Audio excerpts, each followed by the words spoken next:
When it rains from the sky, the ground gets slippery. Your dad's surname must be yours too, right? Wow, Mama, that's actually true. I really do share the same surname as my dad. When you go out, you call a taxi. So your dad's older sister must be called Big Aunt, right? Exactly, exactly. That's really my big aunt. It was early morning in Shihai City's Lotus Lake Park. A light mist gently enveloped the park. The lake shimmered with ripples, and lotus flowers stood gracefully upright, creating a scene like a beautiful landscape painting. Within this picturesque setting stood an elegant, ancient bridge. At one end of the bridge, a table was set up, covered with a clean cloth, upon which several fortune-telling tools were neatly arranged. Behind the table sat a young man dressed in a deep blue Taoist robe embroidered with cloud and water patterns. His hair was tied in a bun secured with a simple jade hairpin. A finely woven belt around his waist held a few copper coins and a small gourd, giving him a distinctive charm. Holding the hand of a young man across from him, Fang Yang examined it closely while analyzing. People eat grain, sheep eat grass. Your age must definitely be younger than your father's. The young man excitedly nodded repeatedly. So true, so accurate. You're truly a master. Fang Yang gave a faint smile and continued. When you eat, you sit. When you sleep, you lie down. Since your parents got married, you definitely weren't there. Right. They really didn't invite me. The young man could hardly contain himself. Today, he finally met a true master. Eagerly, he asked, Master, I'd like you to tell my fortune about romance. How much should I pay? AI Fang Yang waved his hand dismissively, replying with mild displeasure. A man of the cloth doesn't talk about money. He talks about fate. I understand. The young man quickly pulled out 500 yuan from his pocket and placed it on the table. Master, is this much fate enough? Cough. Fang Yang pretended to cough, giving a knowing look to the cameraman beside him. The cameraman, momentarily stunned, immediately understood and swiftly took the money off the table. The camera on his chest was barely visible unless you looked closely. With the money secured, Fang Yang didn't dawdle. He stared thoughtfully at the young man's palm lines, then pinched his face to examine his physiognomy.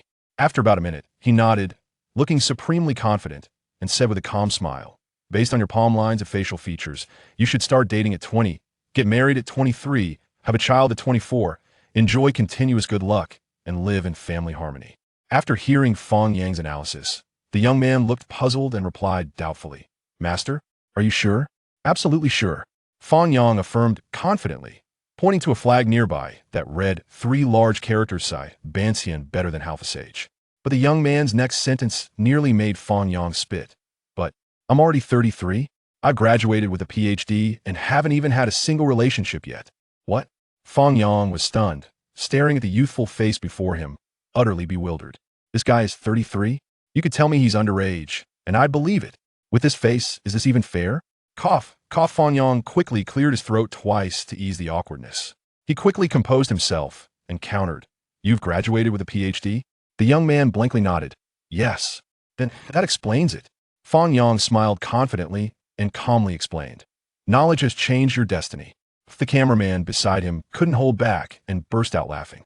The young man was also momentarily stunned, feeling a bit dizzy, as if his brain was starting to grow. Knowledge has changed your destiny? This phrase sounded so familiar.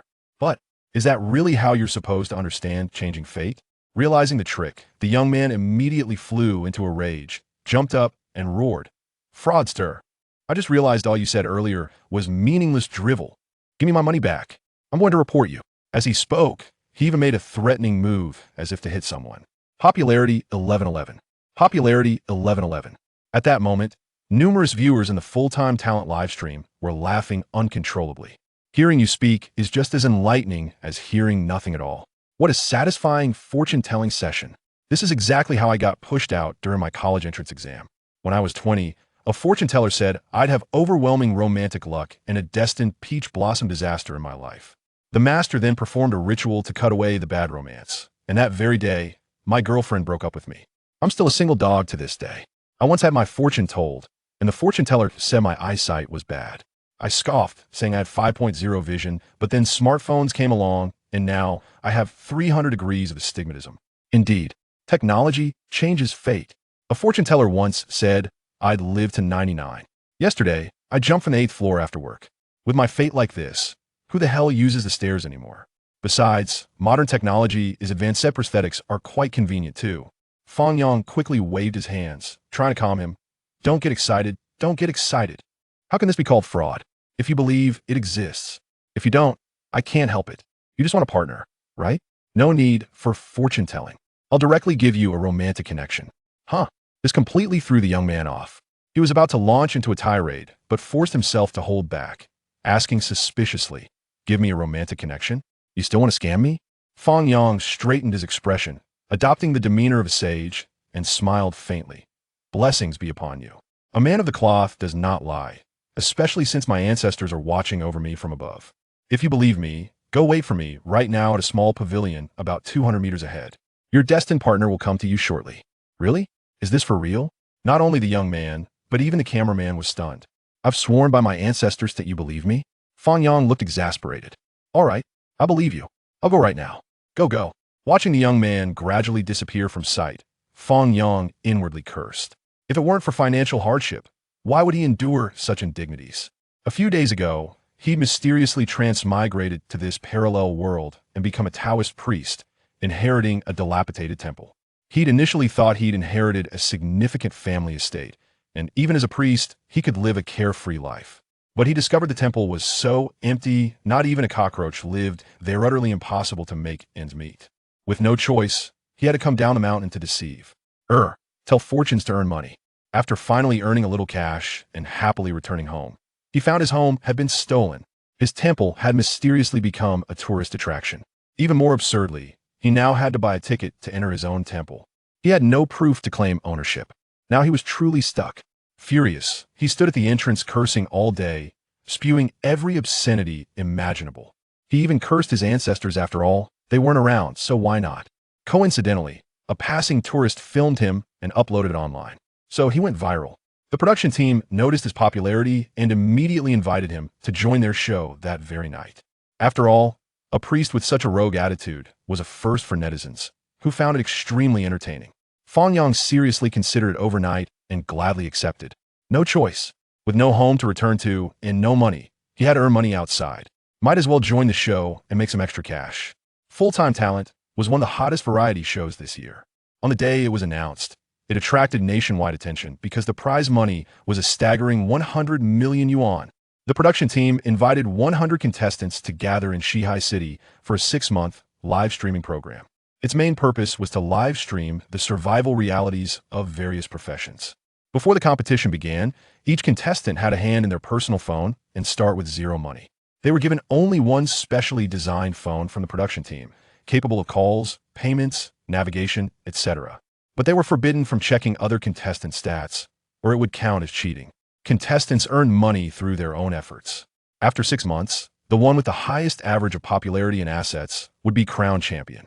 This show broke from previous pre-recorded formats by adopting full-time live streaming, assigning a 24-hour cameraman to each contestant. The cameraman arrived with nothing. His food, lodging, and transportation all depended on Fang Yang. So Fang Yang didn't hesitate to boss him around. "Quick, pack up the stuff." "Huh?" The cameraman was stunned, asking in confusion. "Why? Are we running away?" "Nonsense. Of course we're going to help him find his romantic connection." The cameraman was dumbfounded, exclaiming in disbelief. "Seriously? I thought you were just bluffing earlier." Fang Yang packed, while giving him a disdainful look. "Running away after taking 500 yuan? That's fraud." "Wait, you're serious?" The cameraman was shocked. "You think finding a partner is like pulling cabbage, just yank one out?" "I've been single for over 20 years, and even PhD students are still single. Partners aren't that easy to find. You can't just pick one up off the street, can you?" Hearing this, Fang Yang paused, stopped what he was doing, and calmly replied, "Do you know why you can't find a partner?" "Huh? Why?" "Because between making money and finding a partner, you chose to be funny. Between escaping poverty and finding love, you chose hair loss. Between shining and being warm, you chose to go crazy. Between being rich and being talented, you chose to be sick." Cameraman. The live stream viewers instantly burst into laughter. Popularity 1111. Popularity 1111. Between 985 and 211 universities, I chose 857 a nightclub. Between Tsinghua and Peking University, I chose baked sweet potatoes. Between self-discipline and self-control, I chose self-destruction. I just want to watch a live stream, and I'm getting roasted. Can't a person live in peace? I'm different. Between senior girls and junior girls, I chose a junior guy. I know 2 types of girls. One is sweet and adorable with a lovely voice. The other is career-focused and strong-willed. I'm stuck in a mid-leno money, stubborn as hell. What category do I fall into? Just as the cameraman was feeling down, suddenly, a quarrel between a young couple erupted not far away. Fraudster, scumbag, you already have a girlfriend, but still went on a blind date with me? Is it fun to juggle two relationships? So disgusting, so gross. With that, the woman grabbed her bag and walked off without looking back, heading straight toward Fang Yang. Bystanders cast curious glances. The man behind her looked embarrassed, constantly apologizing and trying to grab her hand. Sorry, I didn't mean to deceive you. I'm already done with her. I didn't tell you beforehand, but I truly like you. I'll definitely treat you well in the future. Hearing this, the woman laughed in anger, turning back with disdain. Do you think I'm still a 20-something girl who'll fall for your sweet talk and go home with you? Your girlfriend already told Mesh had 3 abortions for you, gave you everything, and you just threw her away? The matchmaker told me you graduated from graduate school, but you didn't even go to college. All of you are frauds. I just want to marry someone of equal standing. Please don't bother me again. With that, the woman walked off without looking back, stepping onto the bridge.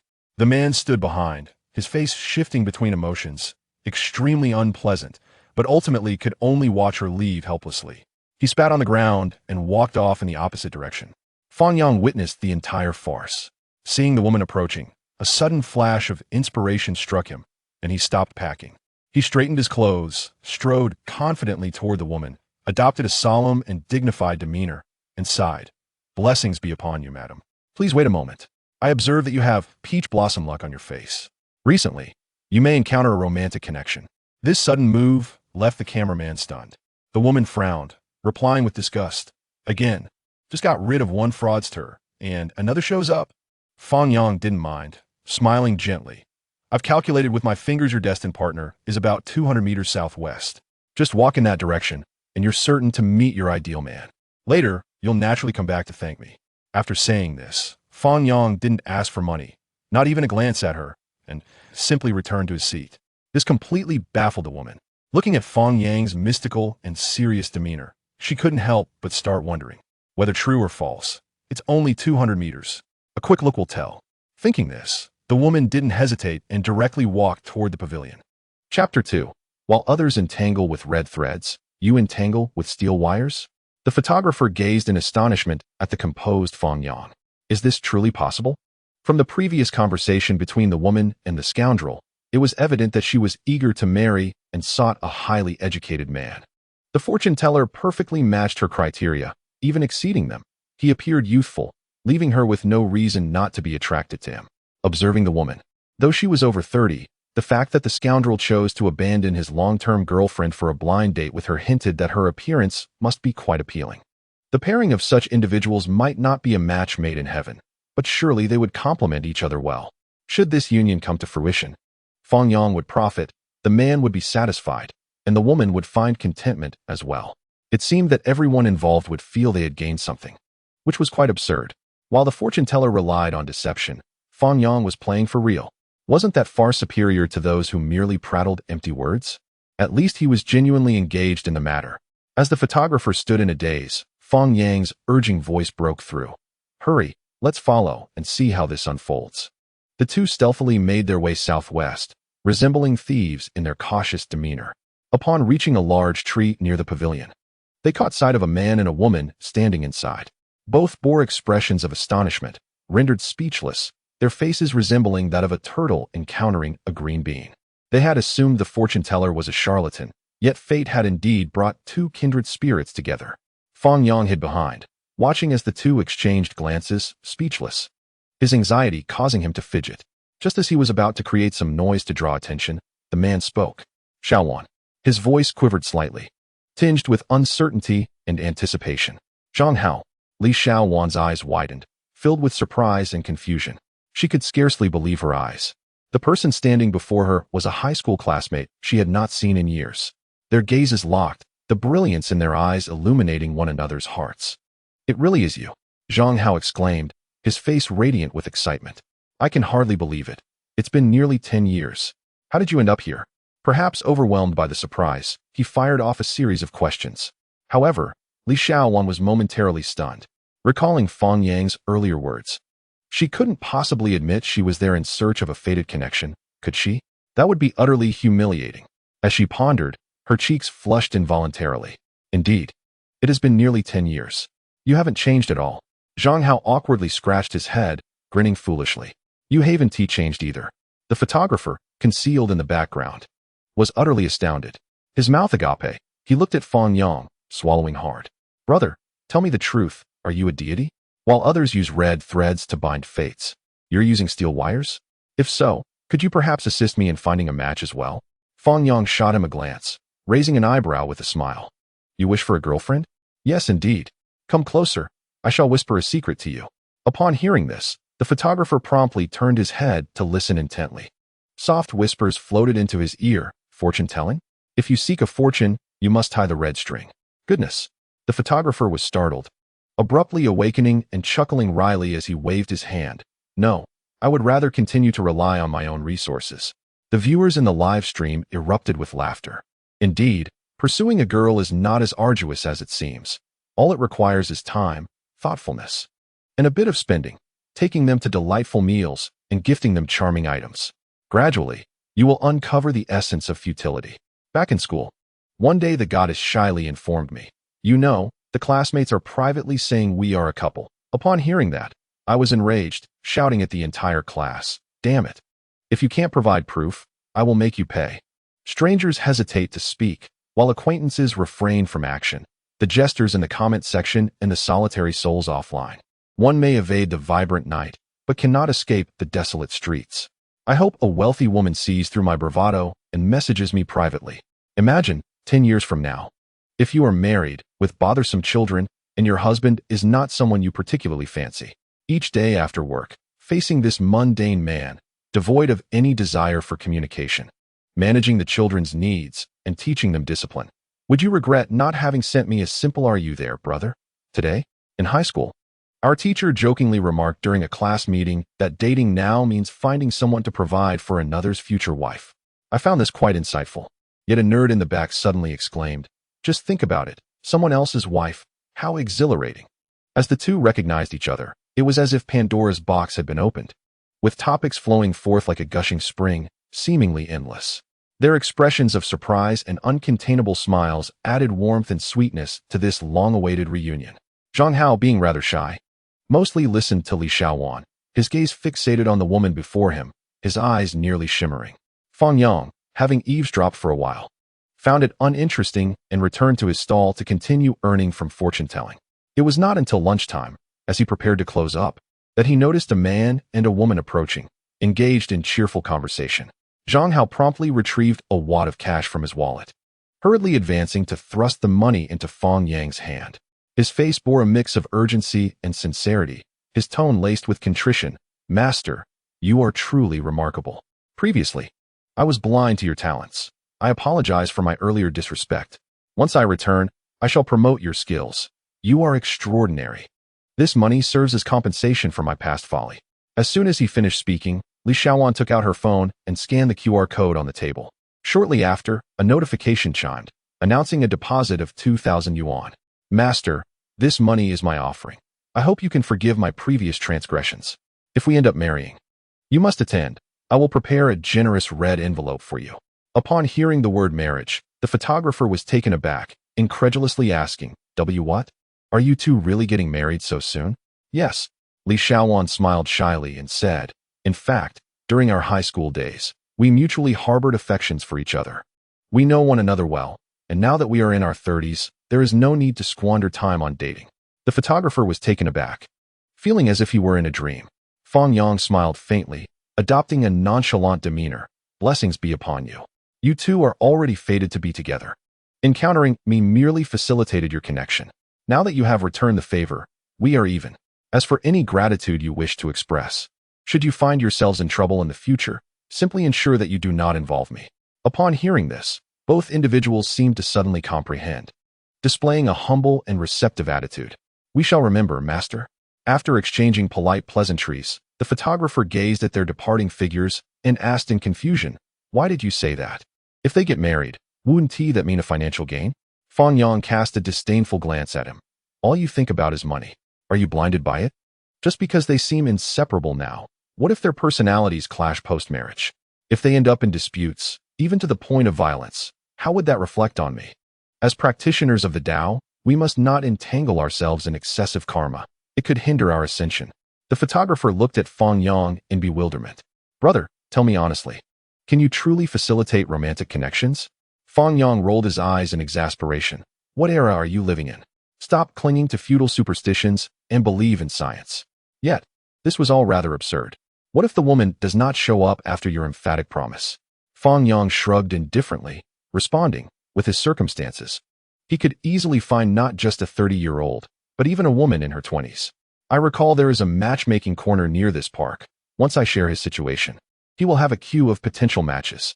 Upon hearing this, the photographer was utterly flabbergasted, nearly popping his eyes out. Can it really be played this way? He felt his mind struggling to keep up. Not just him, but the viewers in the live stream were equally astounded. Popularity 1111, popularity 1111. Is this a new business model integrating matchmaking and fortune-telling? I seem to have grasped a business opportunity. Brothers, await my good news. With this wave, money is made, girlfriends are found, and boyfriends are secured. So who truly loses? The matchmaking agency would never have anticipated that their downfall would come not from competitors, but from fortune tellers. It's intriguing. Previously, I often saw on television how some superstitious parents would bring a fortune teller home, and after a bit of persuasion, not only would they agree to the marriage, but also waive the bride price. I used to scoff at fortune telling, but now I am keenly studying it. I just want to ask, is there a master online? Urgent. You left a pack of cigarettes at my place. Coming back to reality, the photographer excitedly inquired, Brother, how much did they give in total? Fang Yang pulled out the money and counted. A neat 2,000. The photographer couldn't help but gasp in astonishment. In the morning of the first day, upon adding 2,000 and 2,000, and then the previous 500, one can delight in a profit of 4,500. My goodness. Such a remarkable feat. This initial success left him in disbelief. Initially, the production team had assigned him to be a photographer for a Taoist priest, which had disheartened him for a considerable time, as his bonus was tied to the competitor's performance. Yet, could a Taoist priest truly win the championship? Such dreams were far-fetched. Coupled with Fang Yang's unreliable fortune-telling methods, he had little hope. However, in just a morning, the situation took a dramatic turn. One must acknowledge that Fang Yang's maneuver was indeed extraordinary. A fortune teller had somehow managed to facilitate matchmaking. Chapter 3. Stumbling upon life-saving money? Fear not, I shall break the spell. Fang Yang smiled nonchalantly. Come, let us indulge in a lavish lunch. The two ventured to a nearby restaurant and ordered a sumptuous feast, lamb, ribs, and large shrimp, making one's mouth water. The photographer, astonished, inquired, Aren't you a Taoist? Can you really eat meat? Fang Yang shot him a look. Who told you that Taoists cannot consume meat? Those who refrain are of the Chuanjian sect. As for me, being of the Jingyi sect, I have no such dietary restrictions. I need not renounce worldly pleasures. Nor is marriage and procreation an issue. As long as I adhere to the prohibitions against 5 pungent foods, 3 aversions, and 4 non-foods, I am free. If I ever feel discontent, I might simply return to secular life. With that, he grabbed a sauced pork knuckle from the table and began to munch, his greasy mouth and legs atop the bench drawing astonished glances from patrons at adjacent tables. This hardly resembled a Taoist. He appeared more like a bandit. Meanwhile, during their meal, attentive viewers in the live stream shared the process of him matchmaking through fortune-telling online. This quickly stirred considerable excitement, attracting a flood of curious viewers. The number of people in the live stream skyrocketed from 10,000 to 120,000, then 150,000, and even 200,000. The notion of fortune-telling leading to romance was truly explosive. In most people's minds, fortune-telling was merely a means of deception, a way to swindle money. Generic phrases that anyone could utter held no substance. Yet today, Fang Yang had opened their eyes to the existence of a genuinely benevolent fortune-teller. When he promised to deliver a romantic match, he actually delivered. Had it not been for the live broadcast by the production team, many viewers would scarcely believe this was real. For countless individuals struggling to find partners, this remarkable turn of events felt like the opening of a grand door. The synergy between matchmaking and fortune-telling was astonishing. In no time, throngs of hopeful individuals flocked to underpasses and parks, seeking out fortune-tellers. With a modest expenditure to establish a partnership, all that was needed was to encounter a suitable, attractive match, Just a little convincing was required. With the support of these mystics, many women began to believe in fate, making pursuits significantly easier. Even wedding agencies recognized the opportunity, actively reaching out to fortune tellers to assist in client introductions. This unprecedented windfall bewildered fortune tellers across the nation, leaving them utterly astonished. Upon acquiring a comprehensive understanding of the situation, they urgently revised their script, proclaiming to everyone from 5-year-old girls to 80-year-old grandmothers that they possessed an aura of romantic fortune. Indeed, it echoed the adage that destiny does not require one to languish in waiting, but rather relies on the charlatan's persuasion. After their meal, Fang Yang did not return to the park. The afternoon sun was rather intense, and the park was sparsely populated, so the two strolled along the road to aid digestion. As they ambled, suddenly, the photographer pointed in astonishment at a red scroll beside a flower bed and inquired, "What is this?" Curiosity piqued, he approached, picked it up, and slowly unfurled it. Upon opening, he was greeted by the familiar hue of banknotes, and as he continued to spread it out, he discovered it was indeed money. Several bills wrapped in red paper, as if someone had inadvertently dropped it there. With a beaming smile, the photographer exclaimed, "Brother, we've found money." But almost immediately, he noticed something amiss. "Wait, there are words on the back of this paper. Let me see what it says. It appears to mention borrowing. Life. 3 years. It suggests transferring or donating to a merit box, or else the entire family will perish." The photographer was instantly struck by fear. Trembling as he discarded the paper and money, his face a mask of terror. He then turned to Fang Yang, asking, "Brother, what should we do? This feels rather ominous. The person behind this is quite malevolent." Fang Yang cast a glance and waved his hand with a smile, reassuring him, "It's all right, don't be afraid. I shall dispel this curse for you." How wonderful. The photographer seized the opportunity like a lifeline, hurriedly picking up the paper and money to hand them over. After taking them, Fang Yang produced a pen from his bag and began to doodle on the red paper. After a brief moment, the photographer leaned in with a puzzled expression. "Brother, is it resolved?" "Indeed," Fang Yang replied with a serene smile, handing the paper back. "I have successfully broken the curse." "How did you do it, brother?" The photographer hastily examined the paper. The sight of it made his eyelids twitch uncontrollably. The red paper now displayed 2 additional characters, scribbled yet unmistakably clear, "Do not borrow." Furthermore, beside it was an incomprehensible talisman. The viewers in the live stream erupted in laughter at this spectacle. Don't laugh. While it seems casual with just those 2 words, pay attention to the talisman. That is the true life-saving charm. Does anyone know what this talisman signifies? I once picked something similar up as a child. My classmates urged me to throw it away, asserting the money was cursed. The moment I discarded it, they all snatched it up instantly. I too found something like that once, and after picking it up, I felt strange and lost control of my legs. I ended up wandering into an internet CAF, wasting 3 days of my life. In ancient times, Zhuge Liang set up a grand formation, yet failed to borrow life. You think a mere piece of paper can do so?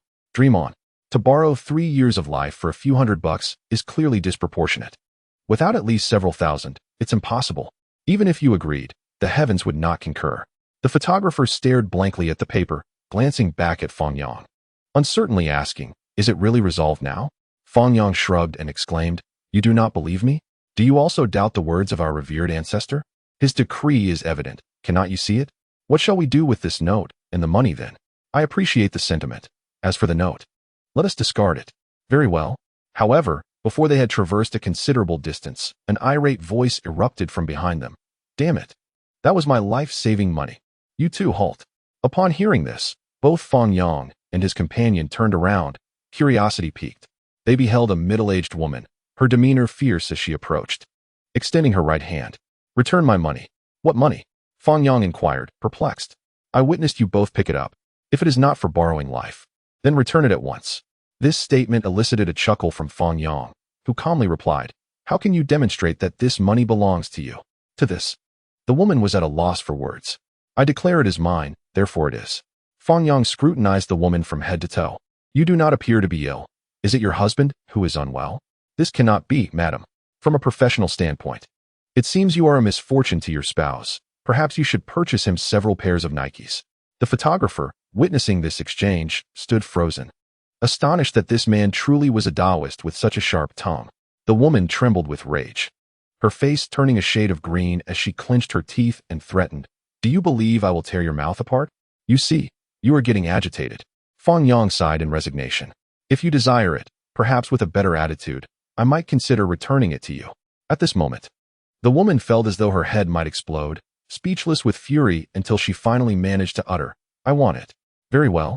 If you wish for it, I shall return it to you," Fang Yang said nonchalantly, retrieving a talisman from his bag. He inscribed upon it, "Borrowing money, 300, life borrowed, 3 years. Interest, 1 year of life." He even adorned the note with several talismans before tossing it onto the ground with a faint smile. "Here you go, pick it up." With that, he turned away and departed, leaving the woman staring blankly at the money on the ground. The photographer glanced back every few steps, noticing the woman remained rooted in place, indecisive for a full 2 or 3 minutes, ultimately retreating in defeat. "Brother, she's gone. Then what are we waiting for? Let us hasten to retrieve the money." The two hurriedly collected the cash. The viewers in the live stream were utterly flabbergasted. Popularity 1111, popularity 1111, remarkable. Using their own tactics against them, they failed to borrow life and almost lost 4 years instead. I wouldn't dare pick up that money either. In my childhood, my family was exceedingly impoverished. The only valuable item was the heavy lock on our iron gate. Whenever it rained, I would rush outside, embracing the lock, weeping and crying. Old iron, do not rust. Hua Mulan took her father's place in the army and did not forget her needlework amidst the battlefield. One day, as the enemy approached in great numbers, Hua Mulan remained in the tent, embroidering. The soldiers kneeled outside her tent, pleading in unison, "I beseech you, cease your stitching." Upon returning to the capital, upon hearing of Hua Mulan's actions, the emperor imposed upon her the task of embroidering a grand map of the vast territories, promising to enlist skilled embroiderers from across the nation to assist her. However, Hua Mulan perceived this as a challenge to her abilities and resolutely declined, asserting, "I shall embroider alone." That afternoon, the two did not revisit the park, as it had become rather desolate. After some contemplation, Fang Yang resolved to seek a nearby spot to set up a stall for fortune-telling to earn some money. After approximately 20 minutes of searching, they eventually arrived beneath the overpass. After waiting idly for about half an hour, a mother and her child finally approached. The woman appeared to be in her 40s, her hair somewhat disheveled, and her complexion wan and weary. With a heavy sigh, she inquired, "Taoist, could you assist me in divining my child's academic prospects?" Fang Yang nodded in acknowledgement. "Certainly, please share his situation with me."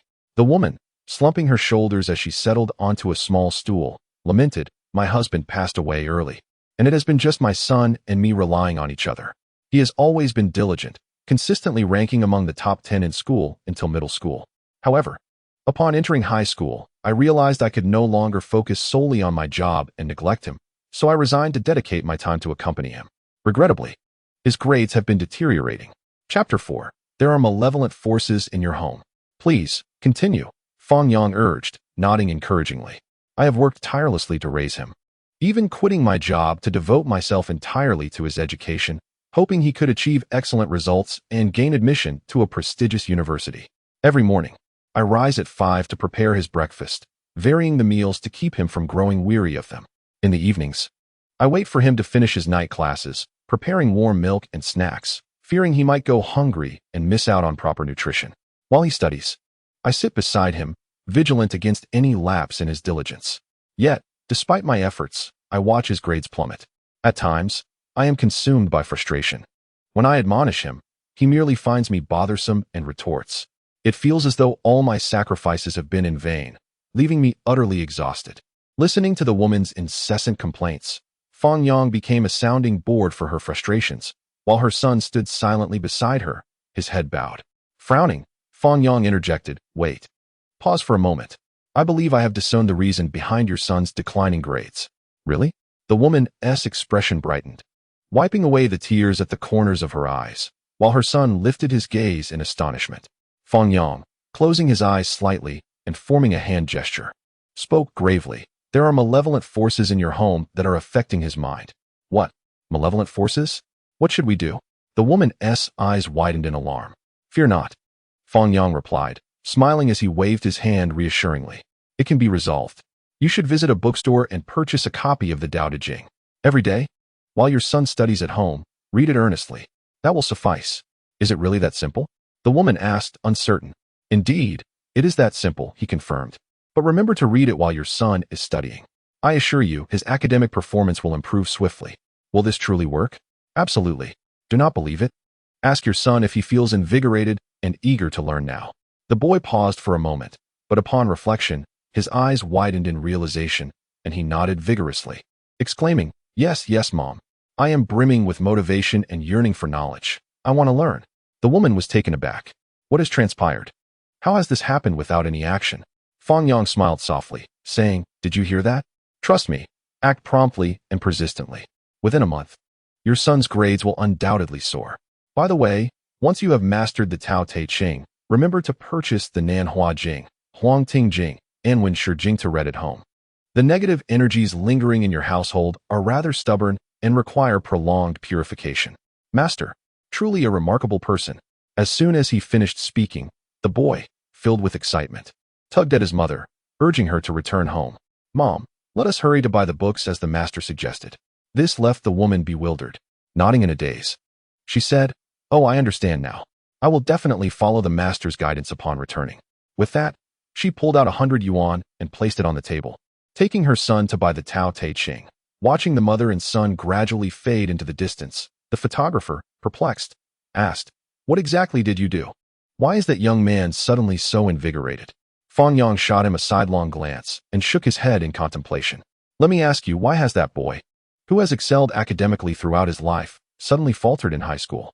The photographer, still in a daze, replied, "Did you not say there were negative energies in his home?" "That was mere jest," Fang Yang retorted. "His excellent grades from childhood through middle school, without supervision, indicate he is a remarkably disciplined and intelligent individual. Such a person, barring distractions like romance or play, would not see a decline in performance. Consider what might be the cause." The photographer scratched his head, pondering, and in a moment of enlightenment exclaimed, "It must be his mother." "Precisely," Fang Yang affirmed with a smile. "His mother, having lost her husband young, raised him alone, enduring countless hardships and sorrows. Do you think she harbors no complaints or resentment?" "Surely she does," the photographer responded with conviction. "Exactly. This is a quintessential example of self-sacrificial devotion, which, unbeknownst to her, has become a burden for her son. The more she invests emotionally, the greater the pressure on him becomes. Excessive pressure can lead to a breakdown, resulting in a steep decline in his grades. Additionally, with his mother constantly lamenting in his ear, how could he possibly thrive in such an environment?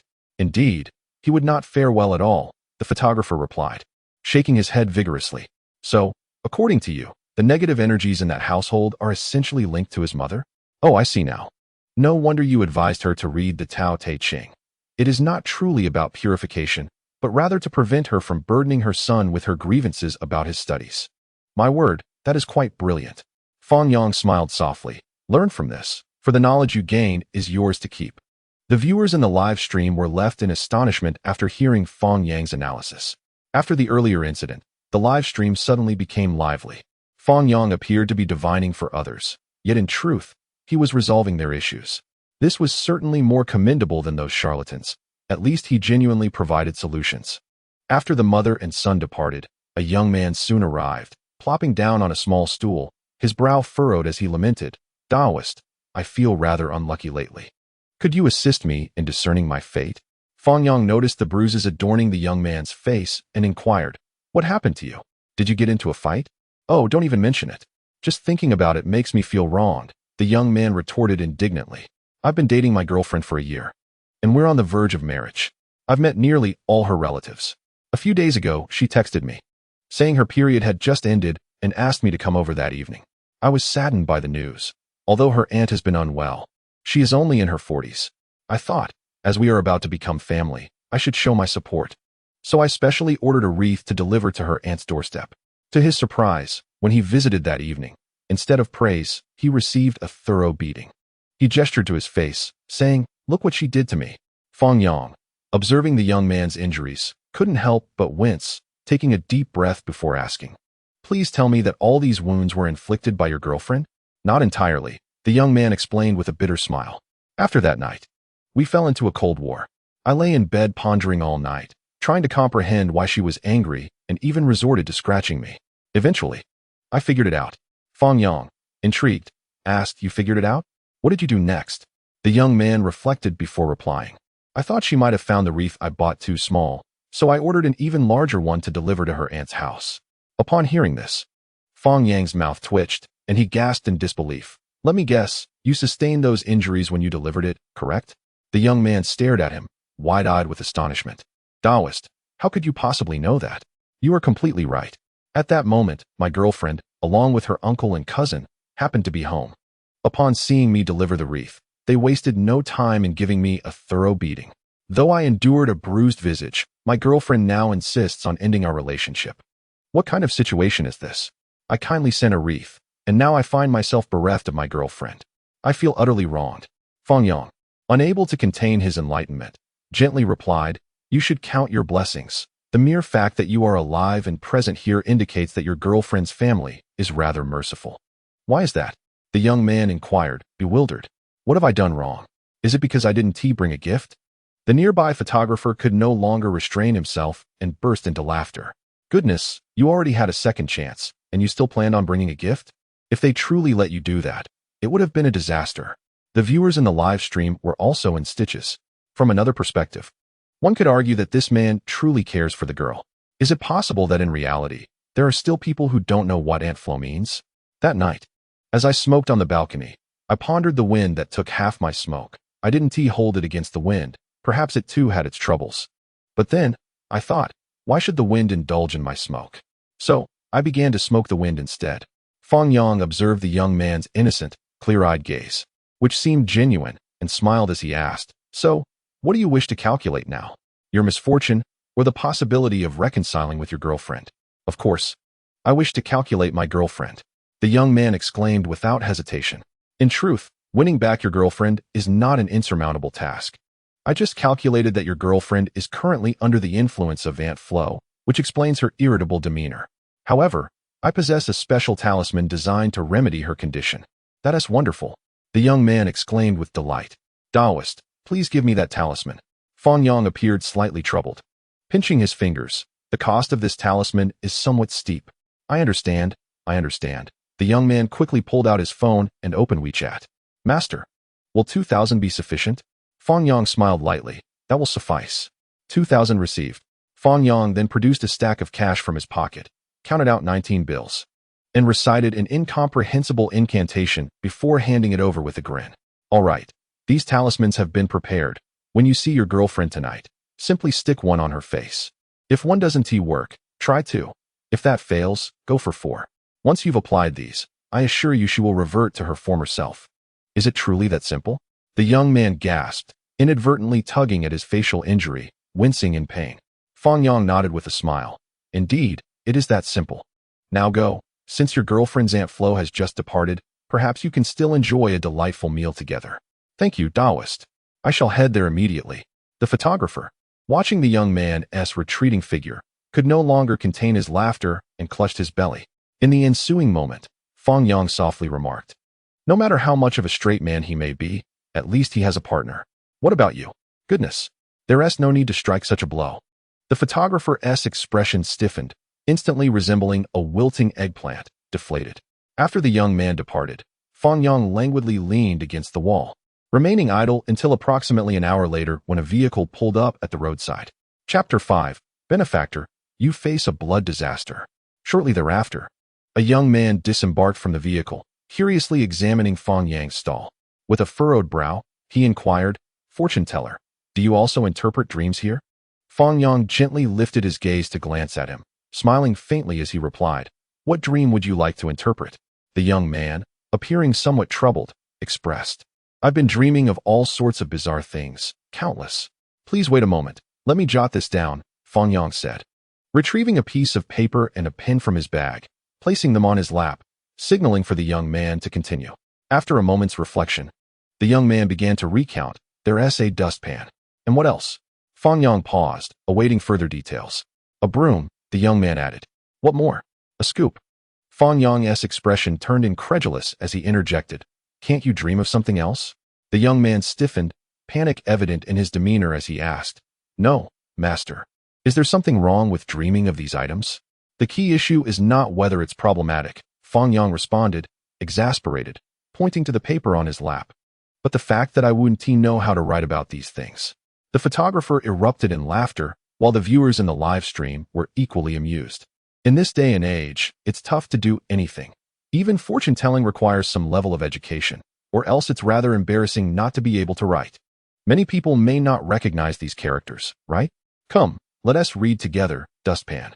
While the audience in the live stream jested, I alone pondered whether dreams and reality are sometimes interconnected.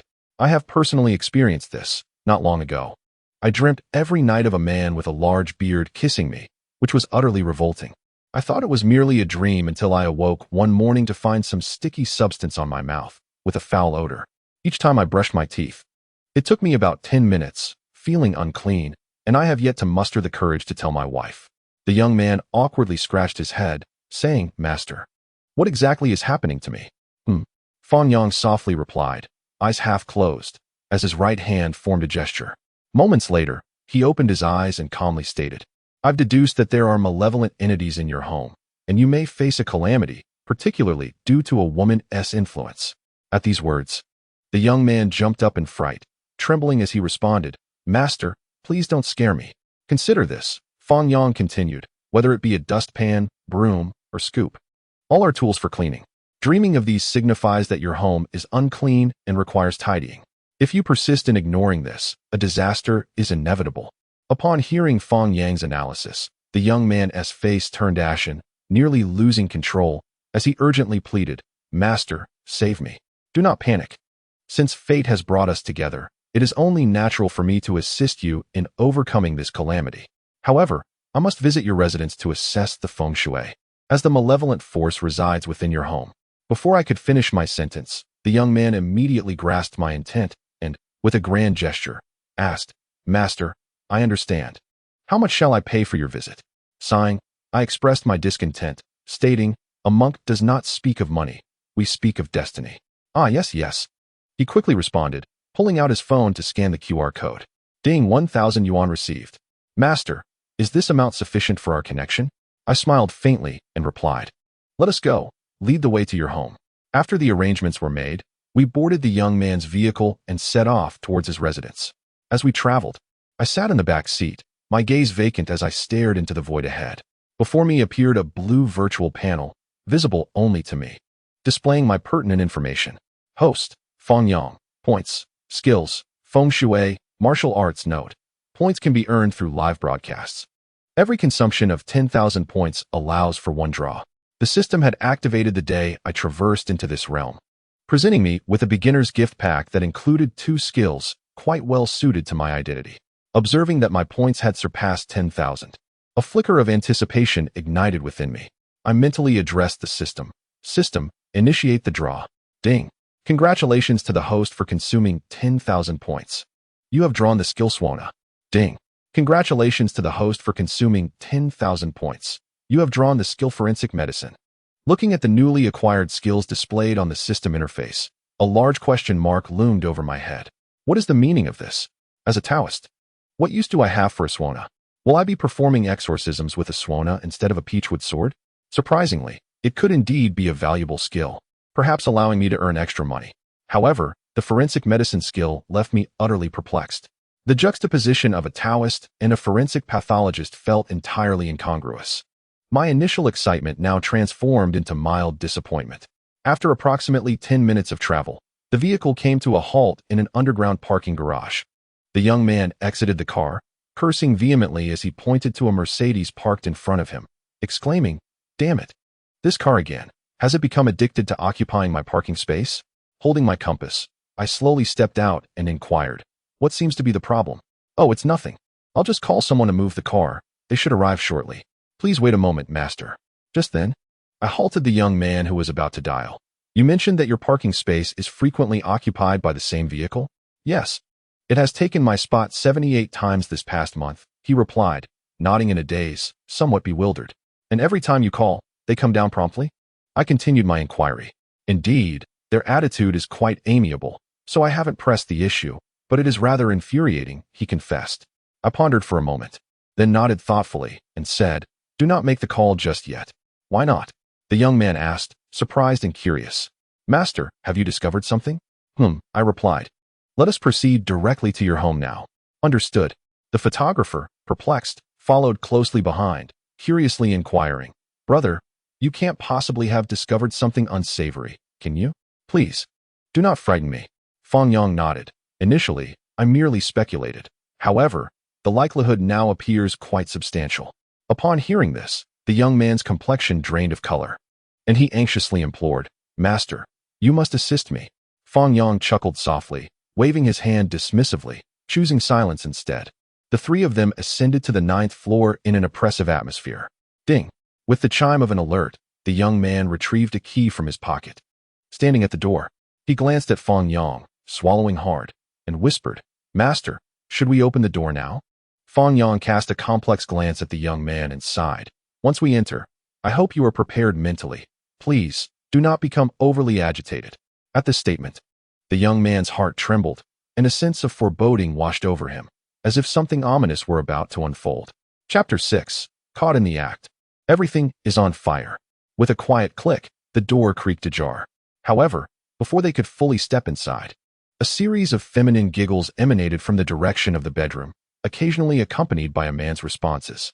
The photographer's expression tightened, suddenly comprehending Fang Yang's earlier remarks.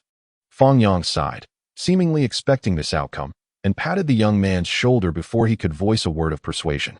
The young man, like an enraged lion, flushed crimson, his eyes ablaze with fury and indignation, and dashed towards the bedroom, bellowing, Zhang Lei. Who is this woman? Upon hearing this outburst, both Fang Yang and the photographer stood frozen in shock, as if struck by lightning. What was happening? Zhang Lei. Surely, that name belonged to a woman, did it not? It sounded decidedly masculine. Such a simple utterance nearly rendered Fang Yang's mind numb with disbelief. Impatient, he approached the bedroom door and peered inside. There lay a man and a woman nestled in the covers, their heads exposed, eyes wide with terror. Confronted by the infuriated young man, Zhang Lei stammered, attempting to explain, but faltered, unsure how to begin. Finally, he mustered the courage to speak. Darling, it's not what you think. You must believe me. Darling. Fang Yang and the photographer exchanged bewildered glances. Just whose infidelity was being uncovered here? Upon hearing the term of endearment, the young man's rage intensified rather than subsiding. Erupting like a volcano, he lunged forward and slapped Zhang Lei across the face. Smack! Scoundrel! Did you not claim that you only loved me? Then tell me, who is this woman? The viewers in the live stream were utterly astounded by the bizarre scene unfolding before them. Popularity, 1111, popularity, 1111, I even accepted a girl named Zhang Lei. And now you tell me the plot has developed this way? I feel as if I might combust. What is this relationship? I'm utterly bewildered. I stepped out because I knew someone more deserving of your love had returned. When I saw the crowd gathering downstairs, I realized that true love cannot be concealed. Upon hearing Zhang Lei's voice, I initially believed that my close friend had betrayed me. To my astonishment, it seemed there were other ways to engage in such deception. I recognized the individual. He moved with an air of tranquility. The wind was fierce that day. The fire blazed intensely, and the ashes were still warm. His family remained remarkably composed, shedding no tears while continuing their game of mahjong. The language teacher inquired about the details, the mathematics teacher asked for the process, the English teacher focused on pronunciation, the music teacher emphasized tone, the geography teacher sought location. The art teacher demanded imagery, the physics teacher called for practice, the chemistry teacher wanted reactions, the political science teacher pondered thoughts, the history teacher emphasized records. The physical education teacher looked for strength, and the dance teacher required movement. The homeroom teacher wanted to know the outcome, while the biology teacher inquired about the child. Zhang Lei, covering his flushed face, gazed intently at the young man, unable to utter a word. He understood that in this moment, any defense he attempted to provide would seem utterly futile. Yet, his silence did nothing to soothe the young man's anger. Even the woman beside him nudged Zhang Lei and urged, Darling, speak up. She then turned fiercely towards the young man, exclaiming, We are truly in love. You are merely the interloper. We have known each other for over a decade, maintaining merely a platonic friendship. To be frank, we have been intimate long ago. If you possess any sense of shame, you should leave. The young man, already simmering with rage, could hardly withstand such provocation. Witnessing the woman's audacious demeanor sent tremors through him, and adrenaline surged within. In the next moment, he dashed out of the bedroom, heading straight for the kitchen. The sound of metal clashing resonated as he returned, brandishing a kitchen knife, his eyes ablaze with fury and despair, ready to exact vengeance. Seeing this, Fang Yang quickly stepped forward, embracing the young man tightly to prevent any rash actions. Calm down. Don't act impulsively. The young man struggled, attempting to break free from Fang Yang's grasp. His teeth clenched as he glared at the couple on the bed, growling, "Let me go. I want to make them pay." Terrified, the two cowered beneath the covers, trembling and pleading, "Help. Please, someone save us." Fortunately, Fang Yang held the young man firmly, regardless of his frantic attempts to escape. "Listen to me first. Don't act recklessly. There's no need to sacrifice yourself for revenge. I can help you." Upon hearing this, the young man paused, the redness in his eyes fading swiftly as he incredulously asked, "Is that true?" Fang Yang carefully took the knife from him and nodded earnestly. "When have I ever deceived you? If I hadn't come with you today, your impending calamity would surely have unfolded. Since I have accepted your payment, I am bound to assist you in overcoming this crisis." Upon hearing the mention of calamity, the young man's pupils dilated, and he took a step back. Indeed, had Fang Yang not intervened, he might have truly met a grim fate today. It would not merely have involved shedding blood. Should he have accidentally taken a life, he would have faced severe consequences as well. Upon contemplating this, the young man's cold sweat began to pour down his forehead. He took rapid, deep breaths to calm his racing mind. Fang Yang gently patted his shoulder, offering a faint smile. In truth, to seek vengeance upon them does not necessitate your direct involvement. A mere phone call to the authorities will suffice. You mean to call the police? And say what? That they have been unfaithful? The young man asked, astonished. Certainly not, Fang Yang replied, gesturing towards the trash bin beside the bedside table. Take a closer look at what lies within. Upon hearing this, the faces of the two individuals on the bed turned ashen. In a moment of panic, they attempted to snatch the trash bin, only to realize their utter vulnerability, being completely unclothed, and thus could only cower beneath the covers. The young man hurried forward and immediately spied 2 syringes and some incomprehensible packaging within. "What is this, master?" he inquired. Yet Fang Yang did not answer his question, but instead directed his gaze towards Zhang Lei's arm, although it was adorned with a plethora of tattoos. Upon closer inspection, numerous needle marks were faintly visible. Do you still not comprehend? The syringes and packaging in the trash bin, if my conjecture holds true, are most likely related to narcotics and their administration, Fang Yang explained gravely. The needle marks on Zhang Lei's arm indicate a prolonged history of drug use. Upon hearing this, the young man's eyes widened in shock and disbelief. He turned his gaze to the individuals on the bed, noting their pale complexions and trembling forms, clearly shaken by Fang Yang's revelations. "Zhang Lei, previously, when I inquired about the needle marks on your arm, you told me they were a remnant of tattooing. It appears you have been using drugs all along." Well, look at you now," he exclaimed. "Let us call the police and report that we have discovered evidence of suspected illegal substances," Fang Yang stated decisively, assuring that the authorities would manage the situation. Without hesitation, the young man seized his phone and dialed the emergency number, remaining unmoved despite Zhang Lei's frantic apologies and pleas. After a span of 20 minutes, the narcotics officers arrived at the scene. Upon observing the syringes and packaging, they quickly grasped the gravity of the situation and swiftly apprehended the 2 individuals on the bed. They employed a portable mass spectrometer to test the duo's hair, and the results were entirely as Fang Yang had anticipated. Both had indeed been using drugs. Moreover, the narcotics officers discovered a considerable amount of drugs in their clothing pockets and uncovered evidence of trafficking on their mobile devices. At this point, the 2 were left utterly dumbfounded, facing a dire consequence they had not foreseen. They had intended merely to indulge in an affair, yet it seemed their lives were now irrevocably altered. The young man was equally astonished to learn that not only did Zhang Lei use drugs, but he also dealt in them. Fortunately, their rift today had led to his capture. Otherwise, over time, he too might have found himself entangled in this grim affair. Reflecting on the events of the day, he turned to Fang Yang, dropped to his knees, and bowed deeply. "I am eternally grateful for your life-saving intervention, master." Fang Yang quickly helped him to his feet, shaking his head with a smile. "It was not I who saved you. It was you yourself. Now that the matter is resolved, it is time for me to depart. May fortune bless you." "Wait, master," the young man exclaimed, hastily retrieving his wallet from his pocket. He extracted all the cash it contained and pressed it into Fang Yang's hands. "Master, this is my heartfelt offering.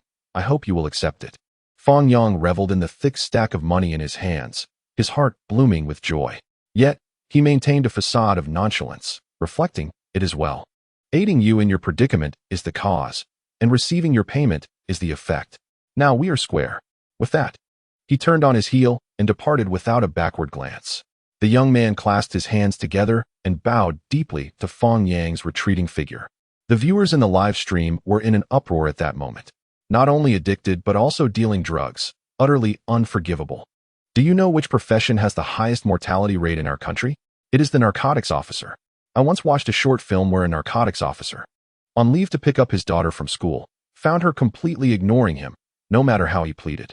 It was only after they'd walked a considerable distance that the little girl could no longer contain her emotions and burst into tears, saying to her father, "Didn't you say that when there are many people, we should pretend not to know each other?" This is precisely why artists who indulge in drugs are resolutely barred from returning. Drugs have harmed countless individuals and claimed the lives of many narcotics officers. When they are undercover and caught, they endure unspeakable torment. It is unimaginable how desperate that must be. Artists, as public figures, cannot be forgiven for drug use. Otherwise, fans would follow suit. How could we honor those brave souls fighting on the front lines of drug enforcement? Have you not noticed how accurate the fortune teller has been? Previously, he spoke of sending relationships into fruition, and it came to pass. This afternoon, he predicted that the young man's home harbored something sinister. And he was right, there were drugs. He foresaw bloodshed, and indeed, if not for the fortune teller's intervention, it would have ended in violence. He also mentioned that a woman would cause him harm. Initially, I thought it referred to his girlfriend, but I was only half right. I never imagined that the woman would be his rival. Coincidence, perhaps? I watched the live stream all morning, and the fortune teller's predictions seemed nothing more than mere tricks, less credible than the old man by the overpass. He previously claimed someone would have romantic luck, but only at the age of 120. Isn't that just absurd? Once they exited the community, the photographer eagerly pressed, "Bro, how much did he give you just now?" Fang Yang grinned and began counting the bills one by one from his pocket. "Wow, 2,000. Amazing," the photographer exclaimed, unable to contain his excitement. "Calm down. You're incredible. I'm starting to admire you. How did you know there was someone at his house back in the underground garage?" Fang Yang replied with a faint smile, "I guessed. I observed the garage. It wasn't very crowded, and there were parking spaces available elsewhere. Would you focus on one person's spot?" The photographer shook his head. "Of course not. That would be asking for trouble."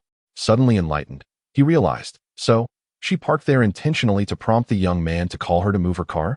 Wow, that's a brilliant strategy. There's no fear of being caught in the act, and it's the principal party who signals them. Fang Yang nodded with a smile, yet sometimes cleverness can backfire. Had she not acted that way, we would have never guessed there was someone at the young man's home. At that moment, returning would be akin to stirring up a hornet's nest. As long as we are not caught in the act, they can always conjure up reasons and excuses. After all, Zhang Lei had previously shown little interest in women, making it easy to brush off any suspicions. The photographer pondered deeply and nodded. "Indeed, so where shall we go now?" Fang Yang glanced at the sky as the sun had already dipped below the horizon. "Let us go. I'll treat you to a sumptuous meal." Chapter 7. Fortune-telling for the urban management. A true masterpiece. The two sought out a nearby restaurant to satiate their hunger, and by the time they left, night had fully enveloped the surroundings. The photographer checked the time, 7:30, and uncertainly inquired, "Brother, where to next? Shall we find a hotel to rest?" Fang Yang shook his head, gazing softly at the moon overhead. "It's too early, and there's nothing pressing to attend to. Let us find a place to set up a stall." Very well. They soon discovered a bustling night market nearby. On either side of the street, small carts adorned with vibrant lights offered a plethora of delectable snacks that emanated an irresistible aroma. The throngs of people ambled about, some leisurely strolling, while others stood before stalls in anticipation. Fang Yang deliberately chose a spot that was relatively less crowded towards the back to set up his stall. In front of him to the right was a stand serving fried rice and noodles, where the vendor, masked and diligently tossing ingredients in the wok, seemed preoccupied. However, his gaze was not fixed on the food, but rather darting left and right, his body angled towards the front of the cart. He appeared as if a secret agent on a mission, exuding an air of heightened vigilance. At that moment, a shout erupted from the crowd. The urban management is coming. In the blink of an eye, the vendor abandoned his spatula without hesitation and dashed towards his electric bike, swiftly turning to escape. This left his customers awaiting their fried rice utterly bewildered. Hey, boss, what about my fried rice? The urban management is here. What about my fried rice? Where are you going? The vendor, frazzled and lacking the capacity to respond, hurriedly mounted his bike, calling back as he sped away. Do you want it spicy? Huh, do you want it spicy? The vendor's voice faded into the distance, leaving behind a comical scene that left the photographer speechless. Brother, everyone is fleeing. Should we not follow suit? Fang Yang waved his hand dismissively. It's fine. The urban management doesn't oversee this area. No sooner had he spoken than a contingent of over a dozen urban management officials arrived on the scene. The only ones remaining were the dazed patrons, with all the street vendors having vanished without a trace. In an instant, Fang Yang found himself the center of attention. The group of urban management officials encircled him, yet his position indeed fell outside their jurisdiction. The lead middle-aged man furrowed his brow and coldly commanded, Xiaozhong, get the loudspeaker and drive this fortune-teller away. With that, he strode ahead with an air of authority, flanked by his entourage. Xiaozhong offered an awkward smile. Producing a loudspeaker and activating a continuous loop. Do not believe in fortune-tellers. They are merely here to swindle your money. Do not believe in fortune-tellers. They are merely here to swindle your money. Fang Yang listened to the sound blaring from the speaker, his expression darkening. The surrounding crowd was drawn in by the commotion. Their curiosity piqued, erupting into laughter. The photographer felt an awkwardness so profound that he could almost feel his toes knotting up. Desperately wanting to find a crevice to vanish into, he urged, Brother, perhaps we should take our leave. Yet, Fang Yang remained unmoved. Seated there with the composure of a mountain, he had believed he had secured a safe position, only to discover that these urban management officers had garnered quite the experience in fortune-telling. If it had been someone else, they would have surely slunk away in embarrassment. But he merely smiled faintly, remaining silent. This left both the urban officers and the onlookers in a state of astonishment, quickly forming a large circle around the spectacle. The photographer, feeling a surge of anxiety, grimaced as he implored, The urban management has been shouting here, yet no one has come to seek your fortune. Isn't this rather humiliating? Fang Yang nonchalantly shook his head, smiling as he explained. Do you think I'm here to tell fortunes? In truth, I am performing a good deed. You simply do not understand. What? The photographer was taken aback, his face twitching uncontrollably. I believe you not. However, having already urged twice, he figured if Fang Yang was unwilling to leave, there was little more he could say. He might as well abandon all pretense. Noticing the photographer's silence, Fang Yang teased. Do you think I jest? Let me ask you first, do you believe in the authenticity of fortune-telling? The photographer, realizing he had misspoken, awkwardly chuckled, retracting his neck in embarrassment. It's fine. I know what you wish to convey. Fang Yang waved his hand dismissively and turned to the onlookers. It is not just you. In truth, most people recognize that fortune-telling is a farce, a waste of money. But have you ever pondered why this profession still endures, even becoming a part of our intangible cultural heritage? The photographer shook his head. I do not know. That is because you fail to understand how to perceive fortune-telling correctly. If you regard it as a means to foresee the future, it is undoubtedly false. One must trust in science. However, if you perceive it as a psychological counselor for the impoverished, it takes on an entirely different light. Typically, a visit to a psychologist can cost several hundred, yet consulting a fortune-teller may only set you back a few dozen yuan, and he will regale you with a plethora of comforting words, even promising to change your destiny. In contrast, psychologists often point out your flaws, what is wrong with you, what ailments you possess. A fortune-teller will not do that. He will blame your home, your door, your windows, or even your ancestral misfortunes, never casting blame upon you. He will assure you that once you endure this phase, your life will flow smoothly thereafter, and he will proclaim that you are like an aging pumpkin, growing sweeter with time, with fortune awaiting you in the future. Now, I ask you all, after conversing with a fortune-teller, do you not feel a sense of relief? Does life not begin to seem more hopeful? Thus, fortune-telling serves as a more suitable psychological counselor for our Chinese populace. Here, for merely a few dozen yuan, one can receive a session of psychological therapy. Does this not qualify as a good deed performed daily? Stunned, the photographer was left utterly bewildered, and Xiao Zhang stood frozen in place. Suddenly, The crowd erupted into applause. Bravo. The Taoist speaks well. How insightful.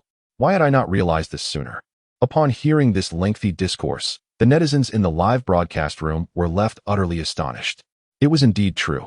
When I consulted a fortune teller, he informed me that if I persevered through this year, I would encounter great fortune the following year. Upon hearing this, I was filled with determination, enduring year after year. In my childhood, my parents took me to a market where I encountered an elderly fortune teller who predicted that I would end up in a degrading occupation. Ever since, my parents have used this to frighten me, insisting that if I did not study diligently, I would be doomed to such a fate. To alter my destiny, I devoted myself to my studies and eventually gained admission to a prestigious medical university. Now, I serve as the head of the colorectal department in a top-tier hospital. At the age of 8, a seer foretold that at 24, I would be adorned in royal robes, dining on lavish meals. Skeptical, I dismissed him as a charlatan.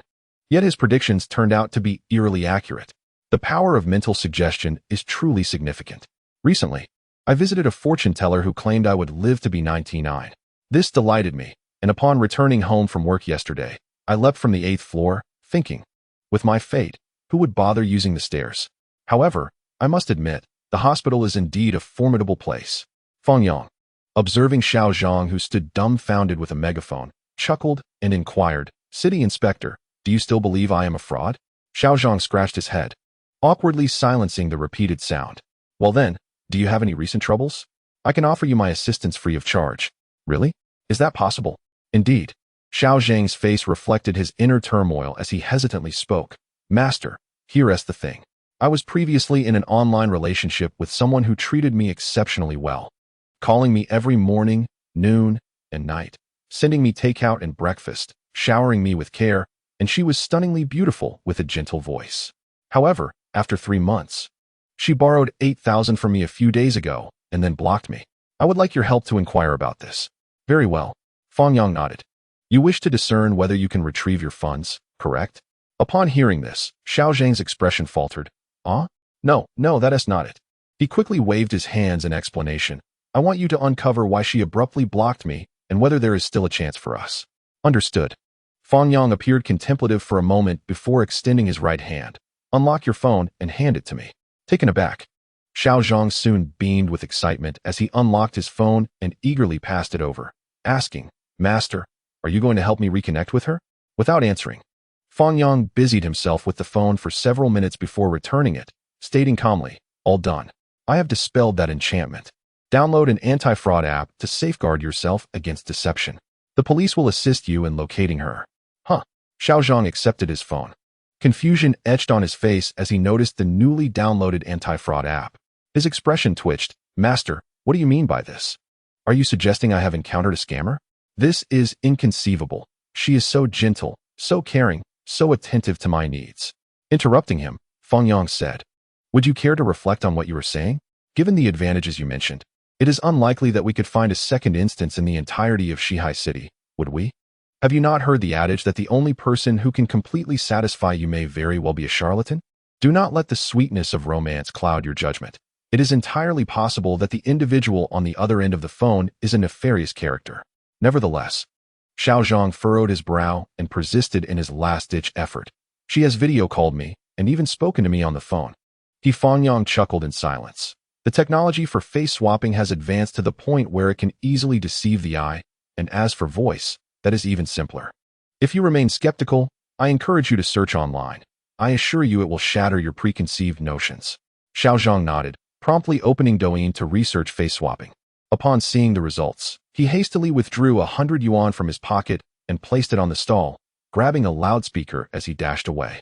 While running, he shouted into the walkie-talkie, "Captain, I am going to report this." The bystanders were left in disbelief at the scene unfolding before them. The viewers in the live stream erupted in chaos. Popularity 1111, popularity 1111. Could this truly be that terrifying? I have a girlfriend from Myanmar whom I met online. She has even purchased my plane ticket for next week. Should I go? A few days ago, while traveling in Nanding, I encountered an aunt who invited me to the Magic City, promising me a monthly stipend of 100,000. It was laughable. How could I possibly be that sort of person? Address, Magic City. Last year, I fell victim to a similar scheme. engaging in an online romance that lasted less than 2 hours. She professed her undying love and, eager to visit, claimed she could fly anywhere in the country. I was so moved that I arranged her flight immediately. To be fair, she was stunning and had an incredible figure. After a week of passionate exchanges, I spent over 10,000, only to be blocked and deleted in the end. Now, I feel utterly drained. Is it possible to report such incidents? This is real. It is not fear-mongering. The technology employed by fraudsters has surpassed imagination. Unless you meet in person, everything could very well be a facade. Allow me to share an encounter I had. A group of scammers posed as telecom employees, gaining entry under the pretense of repairing the internet for elderly residents, offering to install a device to enhance their internet speed for free. The elderly, unaware of the implications, readily accepted the offer. However, once the device was installed, all calls to the elderly individual's phone could be redirected to the scammers. On one occasion, a scammer impersonated the elderly individual, calling their daughter to fabricate a story about a car accident requiring money. The daughter, seeing her parent on video, was convinced, and despite it being the scammer on the line, she transferred the funds without hesitation. As soon as the urban management officials departed, a throng of onlookers eagerly approached Fang Yang, clamoring for his fortune-telling services, not for anything else, but to hear a few pleasant words from the Taoist priest. Seeking a moment of joy, the photographer, standing to the side, was astounded by the steady influx of clients. How could this be possible? In just over an hour, hundreds had been amassed, and he was unable to keep up with the demand. Around 9 o'clock, a middle-aged man, panting heavily, squeezed through the crowd and urgently inquired, "Taoist, could you perform a ritual to guide the deceased?" At this utterance, all eyes converged on the man. Fang Yang responded with astonishment, "It is indeed possible. But the hour is quite late." The middle-aged man smiled wryly, "That is true. A death row inmate was executed today, and the body is to be cremated tomorrow. In life, he took a life, and the family fears that his spirit may harbor resentment. The body is currently resting in the mortuary. Could you perhaps assist in performing a rite to liberate his soul?" Upon hearing the words death row inmate, Fang Yang fell into contemplation. Glancing at the time, he realized it was indeed late, making a visit to the mortuary quite inconvenient. Yet, the anxious expression on the middle-aged man's face compelled him to hesitate in refusal. Just as he grappled with his dilemma, the man produced a thick wad of cash from his pocket, presenting it to Fang Yang. At a cursory glance, it appeared to amount to at least 23,000. "Taoist, I wonder if this remuneration is appropriate for your services." Fang Yang's eyes widened in surprise, and after clearing his throat, he chuckled, "In that case, I shall make the journey. Please do not misunderstand. The money is of little consequence. As a Taoist, it is my duty to assist in the liberation of spirits." The man's face twitched slightly at Fang Yang's words, but he nodded with a smile. "Then let us not delay. Please, get in the car. We shall depart at once." With that, Fang Yang gathered his fortune-telling tools, and together with the photographer, they boarded the client's vehicle en route to the mortuary. As time passed, the car slowly exited the bustling city, the streetlights becoming increasingly sparse. The urban clamor was swallowed by the encroaching night, giving way to an enveloping silence. The landscape beyond the window unfolded like a painting, gradually leading them into the desolate outskirts. The surroundings grew increasingly barren, devoid of streetlights, save for the two beams of light from the car struggling against the darkness. Particularly on the final stretch of mountain road, not a glimmer of light could be found. The terrain was rugged, riddled with potholes, resulting in a jarring ride. The sounds of summer emanated from the fields on either side. However, in that moment, Fang Yang and the photographer were far too unnerved by the eerie atmosphere to reminisce about their childhoods. The photographer glanced at the man, then at Fang Yang, and timidly inquired, "Brother, I feel rather frightened. Could you perhaps provide me with some talisman paper?" Fang Yang shot him a disapproving look. "What is there to fear? Am I not here?" Upon hearing this, the photographer felt a measure of comfort wash over him. The man driving also chimed in with a smile, "We shall arrive shortly." 5 minutes later, the vehicle came to a gentle halt. Peering out the window, they beheld the mortuary's entrance, firmly shut, with large characters proclaiming, "Shihai City, Lingshan Mortuary." Beside the entrance stood a security booth, where a dim light illuminated countless small insects fluttering about. The security guard, an elderly gentleman, glanced at the vehicle and promptly pressed the button to open the electric gate. With a whirring sound of machinery, the gate opened slowly, and the car accelerated into the mortuary's parking lot. The man greeted, "Taoist, We have arrived. Allow me to show you the way. Very well. The photographer, overwhelmed by the encroaching darkness, pressed against Fang Yang, shivering involuntarily from the chill in the air. The mortuary, closed at night, left most of its lights extinguished. Only the location of the morgue required someone to be on duty, thus the lights remained illuminated. A few individuals cautiously approached the light, their footsteps echoing in the vacant square, as if something were pursuing them from behind. Fortunately, the distance was not too great, and they arrived steadily at the hall. The man appeared quite familiar with the surroundings and, without a word of greeting, led Fang Yang towards the morgue, presumably a staff member of the funeral home. Upon entering the morgue, a chill and heavy atmosphere enveloped them, the scent of disinfectant permeating the air. Under the dim yellow light, rows of cold cadaver cabinets stood silently, evoking a sense of oppression. The room was simply and neatly arranged, with a gurney placed in the center, upon which lay a body covered by a white cloth. Aside from this, there was hardly any furniture, save for an open cabinet on the wall containing a few jars that resembled decorative items. Fang Yang briefly inquired of the man and requested him to fetch a table, while the photographer followed to assist. A few minutes later, the two placed the table in front of the body. Fang Yang then retrieved various ritual implements from his bag. First, he spread out a yellow talisman paper on the table, upon which intricate symbols were drawn in cinnabar. Next, he lit 3 incense sticks and placed them in a bowl, as he had forgotten to bring an incense burner. As tendrils of smoke began to rise, Fang Yang took out a string of copper bells and gently shook them. The clear sound of the bells resonated within the morgue, seemingly soothing the restless spirits. Simultaneously, he softly chanted the sutras for liberation, his voice gentle yet distinct, imbued with a calming and guiding power. The supreme decree commands, "May the solitary souls transcend, all spirits be quelled, the gates of heaven open, the gates of earth open. May the 1,000-mile youth escort the souls forth." The man and photographer stood aside, witnessing the entire process of liberation, scarcely daring to breathe. As the sound of the bells and the recitation echoed continuously, a chill breeze began to sweep through the room. While the wind was not strong, it caused the white cloth covering the body to flutter, as if something were on the verge of awakening. Suddenly, a gust of sinister wind swept through. With a loud bang, the door slammed shut, startling the group. Before they could comprehend the situation, a bulb overhead exploded with a pop, accompanied by a crackling sound. Other incandescent bulbs began to flicker erratically, alternating between light and darkness. At that moment, not only the man and the photographer, but even Fang Yang was taken aback. Gazing at the flickering lights above, the atmosphere turned unnaturally eerie, reminiscent of a chilling scene from a film. The man attempted to switch the lights off and on again, only to find it futile.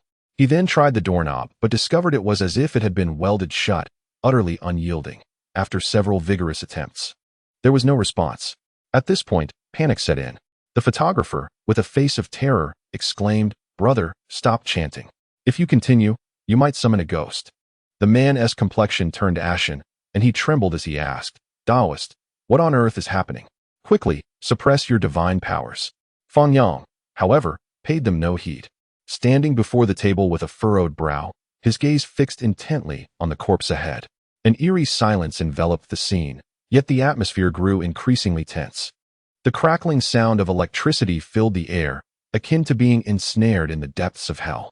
Suddenly, the man appeared to witness an unspeakable horror. His pupils dilated dramatically, nearly popping from their sockets, his right hand pointing forward in a frenzy as he gasped, "Look, quickly look." No sooner had he spoken than a terrified scream shattered the stillness. The photographer, in a state of despair, cried out, "Brother, it's come back from the dead. Help." In truth, Fang Yang had already seen it. Even with his 2 lifetimes of experience, he couldn't help but draw in a sharp breath. Before him, on the stretcher, a long-haired female corpse slowly began to rise. Bloodstains marred her face and clothing, her mouth slightly ajar, revealing a jagged array of teeth. Coupled with the flickering lights and the electric hum, and the half-covered face obscured by hair, she appeared as a malevolent specter. The man, now panicked, shouted, "Taoist, do you not possess magical abilities? Quickly subdue her.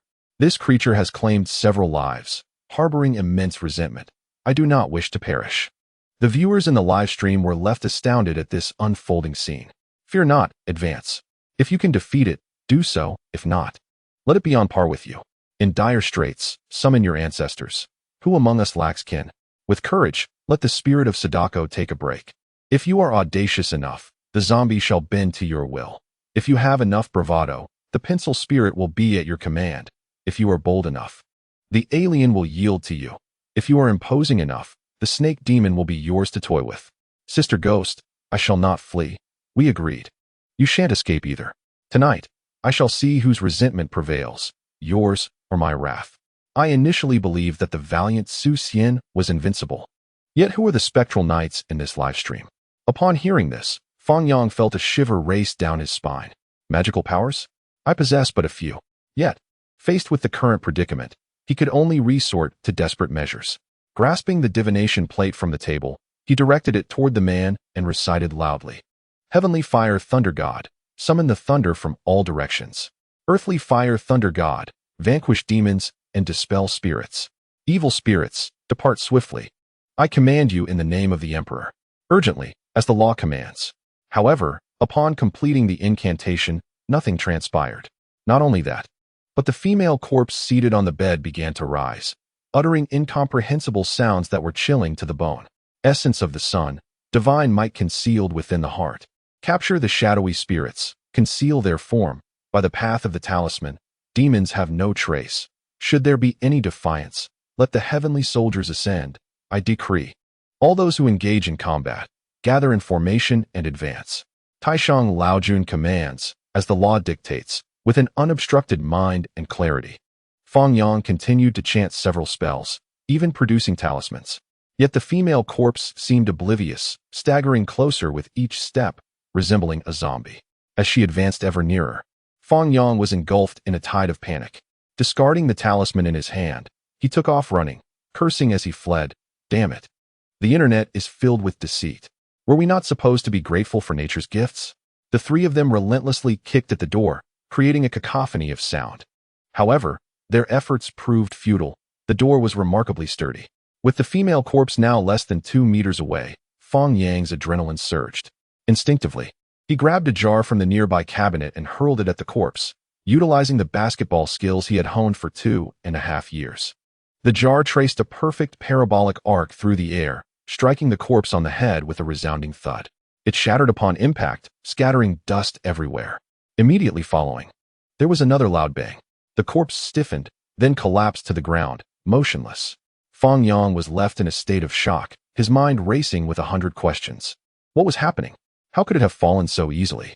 Had he known it would be this simple, he wouldn't have run at all. Moreover, the pile of white dust on the ground caused his eyelids to twitch. What on earth was contained within it? Could it possibly be? He dared not finish the thought. If it were indeed that, it would be truly alarming. At that moment, the three of them held their breath, their eyes fixed intently on the corpse, fearful that it might suddenly spring to life and attack them. The brief minute felt interminable, as though it stretched on for a lifetime. The atmosphere was eerily silent, broken only by the sound of electricity and their labored breathing. What's going on? That person can't possibly be dead, right? If she were a ghost, how could she have fallen so easily? Unlikely, she's a death row inmate, one who has consumed peanuts. If she were to survive, that would be exceedingly strange. Did you notice the jar the Taoist threw? That white dust, what is it? It feels reminiscent of ashes. Could someone well-versed in law explain? Hypothetically, if this woman were indeed not dead and the Taoist's actions caused her to collapse and cease breathing, what would the judgment be? At that moment, a voice called from outside, "What happened in there?" With a click, the door swung open, revealing the duty officer, who slowly stepped inside. However, upon witnessing the scene, his eyes widened in shock, and he fainted, collapsing to the floor. Had Fang Yang and the others not reacted swiftly to catch him, he might have sustained severe injuries. Fortunately, after a brief period of resuscitation, the officer slowly regained consciousness, suddenly recalling something that made him shudder. A ghost. The man forced a smile, attempting to reassure him. "It's all right. The door is open now." The photographer, perplexed, inquired, "Brother, what on earth is happening? Did you kill the female ghost?" Fang Yang chuckled in exasperation. "Have you ever encountered such a feeble ghost?" "What do you mean? She's not a ghost?" "Most likely not. Quick, let's call the police." Upon hearing this, the middle-aged man nodded, promptly pulling out his phone to report the incident, detailing the bizarre occurrences that had just unfolded. Chapter 9. To die again or to start anew. After the phone call, The four individuals stood at the entrance, gazing hesitantly at the woman sprawled on the ground. They were engulfed by a mixture of fear and concern. What if she were not a ghost? That blow she received could have left her gravely injured, if not dead. At that moment, a middle-aged man sighed and reassured them, even if she has indeed survived, and you mistakenly harmed her, you need not take it to heart. Curiously, the photographer inquired, "Why is that?" As the man recounted the events, the others gradually grasped the unfolding narrative. The woman on the ground had been executed for her heinous crimes, truly deserving of her fate. Raised by her adoptive parents who had taken her from an orphanage, she had lived a life of luxury, which utterly transformed her existence. However, upon reaching adulthood, she showed no gratitude, fixated instead on seizing the family fortune. Though her adoptive parents were affluent and had prepared a substantial dowry for her, she remained merely their adopted daughter, believing that the inheritance should pass to their biological son. This sentiment is not uncommon. Many would behave similarly. Yet, she became discontented, resorting to various cunning tactics that ultimately severed her ties with her family, casting her out into the streets. But the story did not end there. In a fit of madness, she poisoned her adoptive family, killing all 7 members, including a newborn child. Consequently, upon her capture, a swift trial led to her death sentence, devoid of any leniency. Even then, she shamelessly sought to appeal. But justice prevailed in the second trial, upholding the initial verdict. Today marked the day of her execution, with her body transported directly from the execution site, where a coroner had confirmed her death. No one anticipated that she would rise again that night. Having absorbed the entire tale, Fang Yang couldn't help but sigh, expressing, "Hearing your account, my sense of guilt has dissipated in an instant." Checking the time, he noted that over 10 minutes had elapsed, and the fear that had previously gripped them had significantly lessened.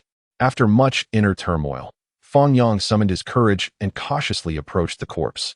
The photographer exclaimed from behind, "What are you doing?" Ignoring him, Fang Yang resolutely continued forward.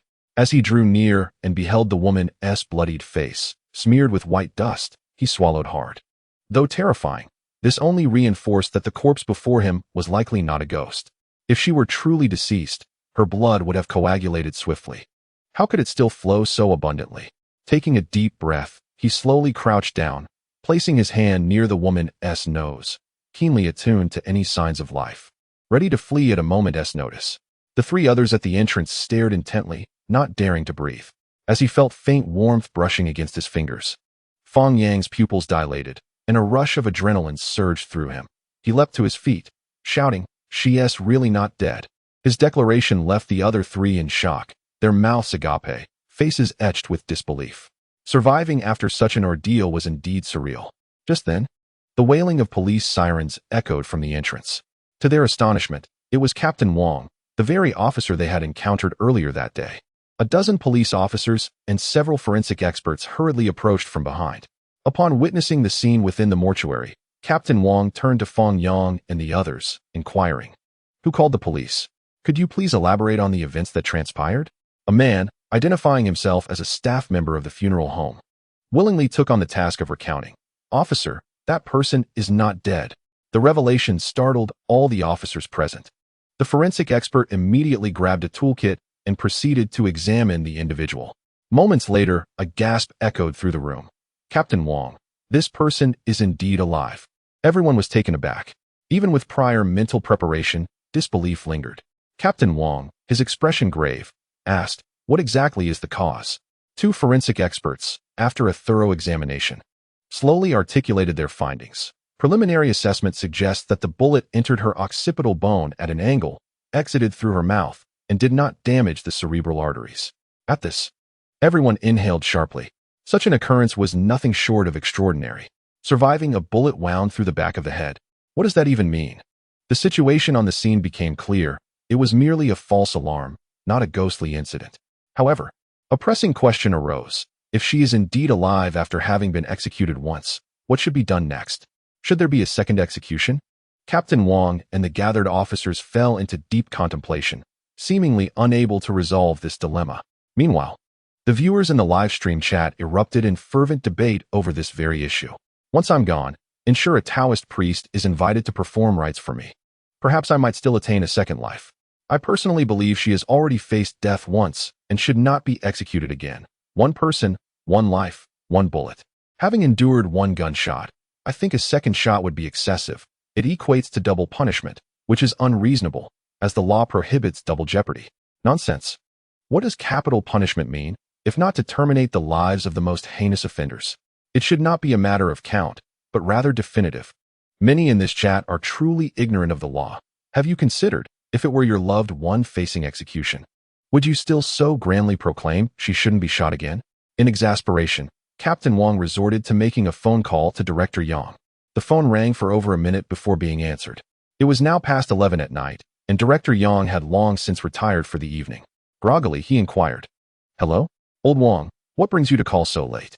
"Something has happened, Director. Do you know that a death row inmate was executed today?" "Yes. And what does that have to do with us?" "It does." Captain Wang sighed wearily. "I just received a report. The death row inmate at the funeral home has resurrected. I brought my team to investigate, and we discovered she is alive." "What on earth?" Director Yang exclaimed, bolting upright, his earlier drowsiness evaporating instantaneously, his mind racing. A death row inmate alive? In all his years of service, he had never encountered such a phenomenon. Captain Wang, with a pained expression, queried, "What should we do now?" "Let me think," Director Yang said, drawing a deep breath to steady his composure. The revival of a death row inmate could yield a few potential outcomes. The first course of action is to urgently call for an ambulance to rescue the individual, while the subsequent matters can be addressed later, thereby ensuring a modicum of respect for human rights. However, the dilemma lies in the fact that a death row inmate possesses rights prior to execution. But those rights cease to exist post-execution. Consequently, the only alternative remains the second option. No medical intervention is necessary, and the individual should be directly transported to the execution ground for a second gunshot.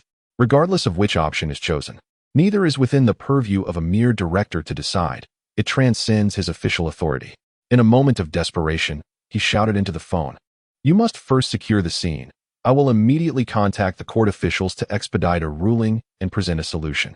After hanging up, Officer Wang glanced at the woman on the ground and then at Fang Yang, recalling that they had encountered each other earlier that day. With a wistful smile, he remarked, "Taoist, we truly share a peculiar fate." Fang Yang chuckled awkwardly in response. "It is a cursed fate. It is best left unacknowledged." Upon saying this, he instinctively wiped his palms, only to realize that they were coated with an extensive layer of white dust. His previous fixation on the woman had kept him oblivious. But now, upon closer inspection, he was instantly reminded of the jar he had misplaced, causing his complexion to drain of color. "What on earth is this?" he exclaimed in disbelief. The middle-aged man grimaced and nodded. "Taoist, it is precisely as you suspect. This is the ashes, and the family has arranged to collect them tomorrow." Horrified, Fang Yang could not contain his exclamation. He felt as though he could cry. This was an unforeseen disaster. In that moment, he would have thrown anything, be it a jar or even a bomb, without a second thought. Yet now, he found himself at the center of an absurd misunderstanding, rendered the sole jester in this tragic tableau. Fortunately, the woman was already a condemned criminal. Otherwise, should the ashes have struck her, she might have been revived only to meet her demise once more. The prospect of being charged with involuntary manslaughter was all too real. If it were merely a matter of a jar, it would not be so dire. However, it was not merely a stone or an ordinary container. It was an urn of ashes. The singular proof of existence after death had been scattered by his hand. The ashes mingled with the woman's blood, some forming puddles on the ground, while others clumped together. What would he present to the family when they arrived seeking the ashes? Should he consider offering a portion of his own flesh to be burnt and collected? The very thought filled him with despair. Yet, just as Fang Yang wallowed in his regret, a sudden spark ignited in his mind, and he focused intently on the ashes mixed with blood on the ground. After a brief pause, he stepped forward and began to sift through the ashes with his hands. This action left Officer Wang and the others in a state of shock. They rushed to intervene, exclaiming, "Taoist, please do not disturb the scene." The photographer, equally astonished, cried out, "Brother, what are you doing? You can't possibly intend to scatter the ashes." Fang Yang, crouched on the ground with his back to them, shook his head resolutely. "Captain Wang, I believe I have discovered something. These ashes seem suspicious." Suspicious ashes? The utterance left everyone momentarily dumbfounded. What did that mean? What exactly was amiss? Captain Wang inquired, puzzled. Fang Yang knelt on the ground, gathering a handful of ash that bore no trace of blood, his expression grave as he spoke.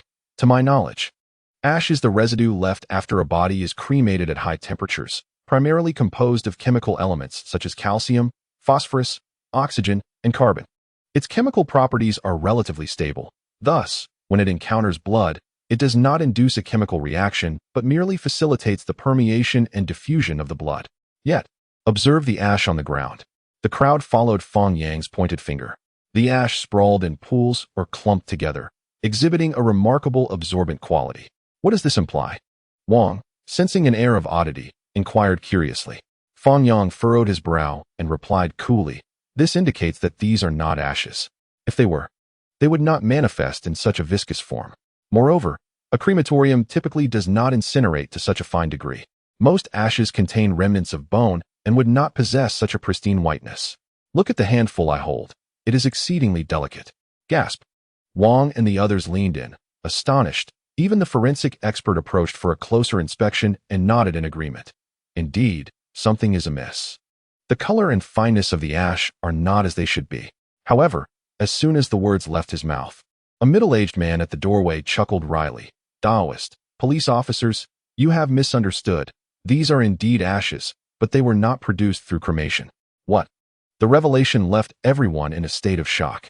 Ashes not produced by cremation? How could that be? The man awkwardly clarified. "You see, the ashes in this room were not created by our funeral home, but are a result of collaboration with other private institutions. In recent years, a method of body disposal known as water cremation has gained popularity abroad. After acquiring the necessary equipment and approvals, some private entities approached us for collaboration. Our funeral home traditionally offers only cremation. Some clients prefer the more extravagant options, so they are directed to these private institutions for water cremation. Water cremation involves placing the body in a cylindrical boiler, then adding hundreds of liters of water mixed with potassium hydroxide. The mixture is heated to 150 degrees Celsius for approximately 2 to 3 hours, dissolving the fatty tissues and leaving behind a skeletal frame. Finally, a hydraulic press grinds the remnants into powder, resulting in the container of ash before us. Essentially, it is bone ground into powder, which accounts for its whiteness and fineness, distinct from traditional ashes. Upon hearing the man's explanation, the crowd's expressions shifted to realization and astonishment. Who on earth conceived of such an eccentric method of handling the dead? Meanwhile, viewers in the live stream were equally bewildered. Popularity 1111, popularity 1111. This method is intriguing. When I pass, please use this method for my remains. Remember to add plenty of ginger, star anise, and cooking wine to mask the odor. I have rather flamboyant tastes. This could be streamlined. Those opting for cremation could be processed below, while those preferring water cremation could be handled above, maximizing efficiency. If, hypothetically speaking, a machine were to malfunction, causing the alkaline solution to transform into mere water or water with a notably weak alkaline quality, would my emergence from the pot not resemble the culinary descriptions of food bloggers, where the dish is tender and falling off the bone, leaving one with an oily mouthful? I am merely curious about the proper method to handle the broth that has been simmered. Should it be reduced over high heat, or? The man, with a bitter smile, turned to Fang Yang and said, "I will speak on your behalf when your family arrives tomorrow." However, upon hearing this, Fang Yang displayed no emotion. His gaze fixed intently on the ashes in his hand. Shaking his head once more, he calmly asserted, "No, that is not right. Even if the color and texture bear resemblance, this is certainly not ash." Chapter 10. The Eerie Aroma of Incense. At this proclamation, everyone turned to him in stunned silence. The forensic expert inquired with curiosity, "Have you discovered something?" Fang Yang, his expression grave, nodded and elaborated, "Even if the color and fineness can be explained, how do we account for its water absorption?" With that, he raised his right hand and blew gently towards the ashes. Instantly, a cloud of smoke enveloped the air as the ashes scattered. The two individuals from the funeral home were left dumbfounded, hastily urging, "No, no." Fang Yang, with a calm demeanor, reassured them, "Do not fret, this is not ash. Observe my hand." Indeed, remnants of ash lingered on his right hand. It is well known that a significant component of ash is calcium, which possesses a low density. Akin to dust, it disperses with a mere breath. Yet, it was evident that the ash in his hand did not scatter so easily. Considering its previous water-absorbing properties, it was highly probable that this powder was merely white cement. From its color, powdery state, and high density, everything aligned perfectly. A wave of astonishment swept through the crowd. Everyone's faces were etched with disbelief as they gazed at Fang Yang. His assertion was so outrageous it seemed akin to a grand joke. Ash transforming into white cement? How could that be? If someone had made such a claim in ordinary circumstances, they would have been met with derision, deemed utterly nonsensical. Yet today, after hearing Fang Yang's thorough analysis, they were compelled to entertain the possibility. His reasoning was sound and coherent, so much so that even the uninitiated could grasp its meaning. This was absurd. How could a Taoist also engage in forensic work? While it is understandable for a Taoist to study medicine, to delve into forensics is quite preposterous. One could not discern whether he was exceptionally learned or simply neglecting his true calling. At this moment, the forensic expert spoke up. I happen to have brought along some testing equipment. A quick analysis will reveal the composition. With that, the two retrieved a small device from their toolkit. They collected a sample from the ground and placed it for examination. In less than a minute, preliminary results emerged. Although not exhaustive, the display clearly indicated the composition, white cement. At the instant they beheld this result, astonishment gripped the crowd. As the unsettling truth regarding the transformation of ashes into concrete emerged, an array of conspiracy theories proliferated within the live broadcast. Regrettably, after a brief period of viewing, the stream was abruptly terminated by Fang Yang, likely to evade detection by the perpetrators. Team leader Wang inhaled deeply, his pupils involuntarily dilating. The encounter with a resurrected death row inmate had already been overwhelming, and now the emergence of a fraudulent ashes incident compounded the chaos. After all, these were the ashes. An age-old adage states that the deceased deserve reverence. They have passed on, leaving behind only remnants. Yet those remnants have inexplicably vanished. The secrets hidden within this scenario are unfathomable. It is evident that human intervention is at play. At this moment, team leader Wang's gaze fell upon several other urns on the shelf. He promptly instructed the coroner, open those and conduct tests as well. Following approximately 10 minutes of diligent work, the results were astonishing. The remaining 4 urns contained nothing but white cement. The horror of it was palpable. Fortunately, the family had not yet arrived to claim the remains. Had they unknowingly taken them home, they would likely have buried them without a second thought. Who, in their right mind, would inspect the contents to verify whether they were indeed ashes? Even if one were to look, what difference would it make? From color, shape, to scent, they appeared nearly identical. It is hardly conceivable that anyone would conduct an experiment as audacious as using blood to test the contents or would dare to sample it directly. Such acts would be unfathomably disrespectful. In essence, no one could discern the falsity of the ashes. When the time came to inter them, a tombstone would be erected. And each year during Qingming, they would visit to pay their respects. They might never suspect that the entity they honored was not their ancestor, but merely a vessel of white concrete. It is a grim notion that, upon arriving in the afterlife, they might question their forebears about why they were not protected, only to discover that their ancestors had long since perished from neglect. The absurdity of it all is almost laughable. Had it not been for Fang Yang's serendipitous intervention, inadvertently striking a ghost, and his fortuitous knowledge of forensic science, the outcome might have been far more tragic. This secret may well remain concealed for a lifetime, undiscovered by anyone. However, this is not the most terrifying aspect. The 5 urns currently observed are entirely fabricated. What about the previous ones? How many of those were counterfeit? And who could possibly know? It is highly probable that those ashes have long been buried beneath the ground, hidden from all. Should this news ever surface, it would undoubtedly send shockwaves throughout the entire city of Shihai. It would swiftly ascend to the top of trending lists, making it known to the entire nation. The ramifications of this matter are exceedingly profound. Life and death are inescapable realities. Consequently, nearly everyone places significant importance on their posthumous arrangements, yearning for a return to their roots. Now, imagine someone informing them that their remains will mysteriously vanish after death, transformed into white cement for their descendants to pay homage. Such a revelation would surely leave them unable to find peace even in death. As for the family members, the situation is even more dire. Once they learn of this news, how many would feel compelled to dig up their ancestors' graves to ascertain whether the ashes have indeed turned into white cement? At that point, their sorrow would transcend mere sadness. Once public outrage ignites, It could very well demolish the roof of the funeral home, and the destruction of government buildings would not be out of the question. Contemplating this, Team Leader Wang felt cold sweat trickling down his forehead. He turned to the middle-aged man, his expression icy as he demanded, "What on earth is happening? Speak the truth." The man, terrified, felt his legs give way, collapsing to the ground, his voice trembling as he replied, "I don't know, officer. If I had known, would I have allowed him to use the urn to strike the ghost?" Upon hearing this, Team Leader Wang frowned. The gravity of the situation had far exceeded his expectations, rendering it beyond his capacity to manage. He hastily pulled out his phone to call Director Yang once more. Soon, the call connected, and Director Yang's voice came through. "Hello? Lao Wang, don't panic. The court is currently holding an online meeting. We should have results within an hour." With a wry smile, Wang explained, "Director Yang, we have a major issue." "Another major issue? What do you mean? Don't tell me a death row inmate has died. You need to brace yourself for this."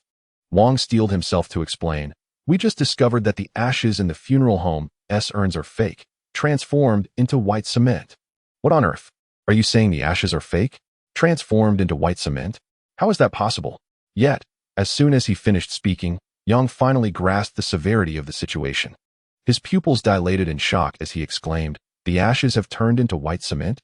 "Yes, and it's not just one. There are many." Wang then recounted the earlier discoveries in detail. Yang was left in a daze, his mind buzzing. The world around him spun, and he felt as though he might collapse. If the revival of the death row inmate had already been a headache, this felt akin to someone striking him with a hammer on the head.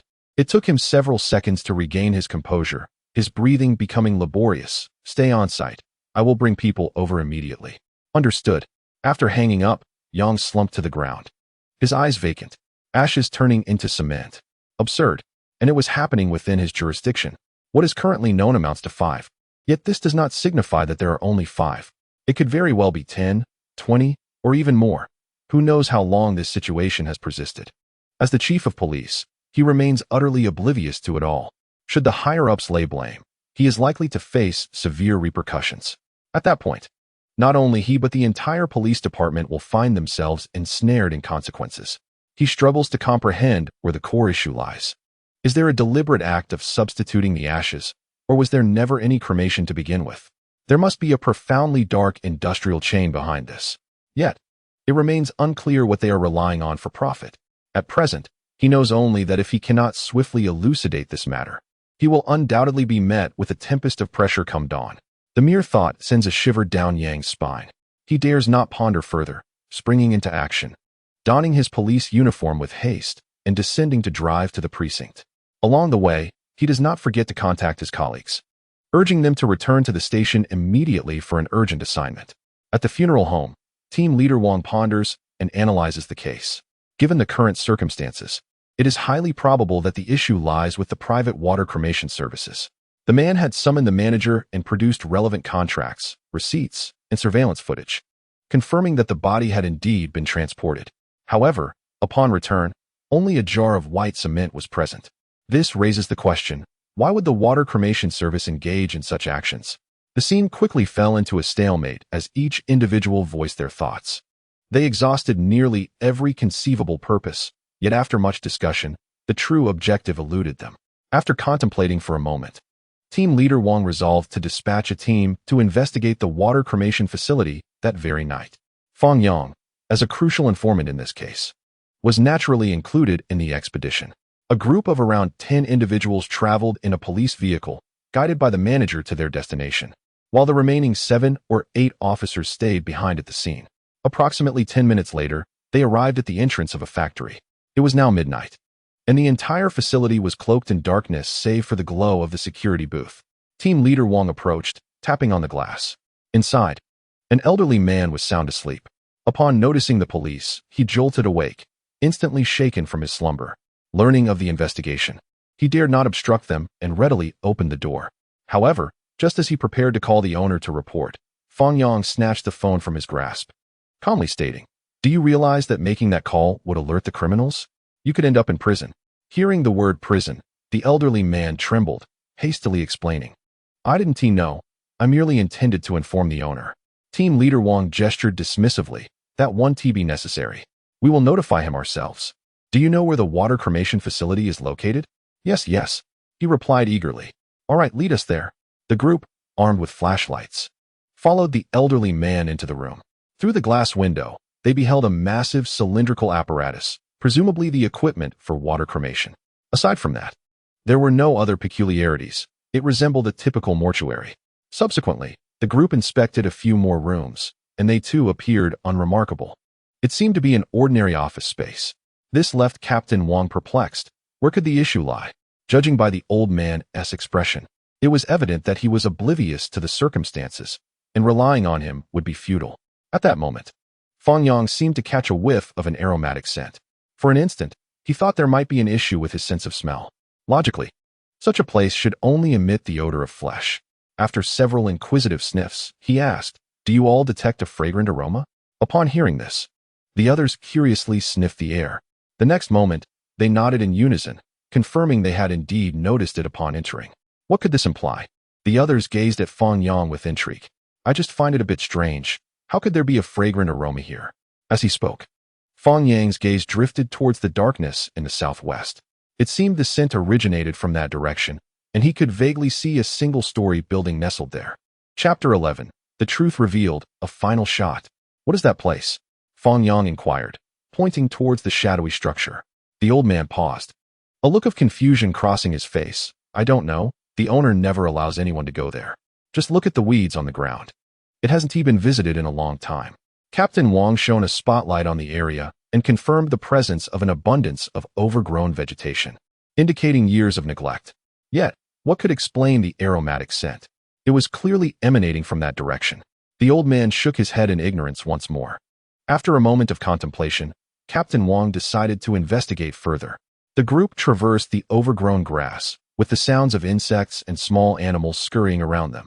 After walking for over 100 meters, they finally arrived at the building's entrance.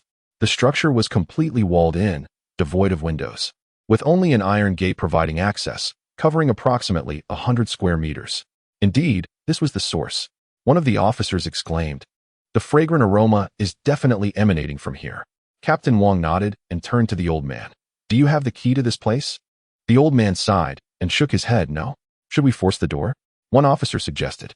Captain Wang pondered for a moment before nodding solemnly. "Yes. Let us open it."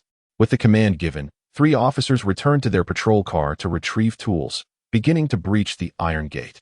The sound echoed in the stillness of the night. Fortunately, the location was secluded, or they surely would have drawn complaints from the neighbors. The quality of the iron gate was unexpectedly robust, and it took them over 10 minutes to create a sizable opening. Finally, they reached through and managed to unfasten the gate. The moment the gate swung open, a loud clatter resonated, as the officer at the forefront dropped his flashlight in shock. His eyes widened in terror, and he trembled involuntarily, stammering.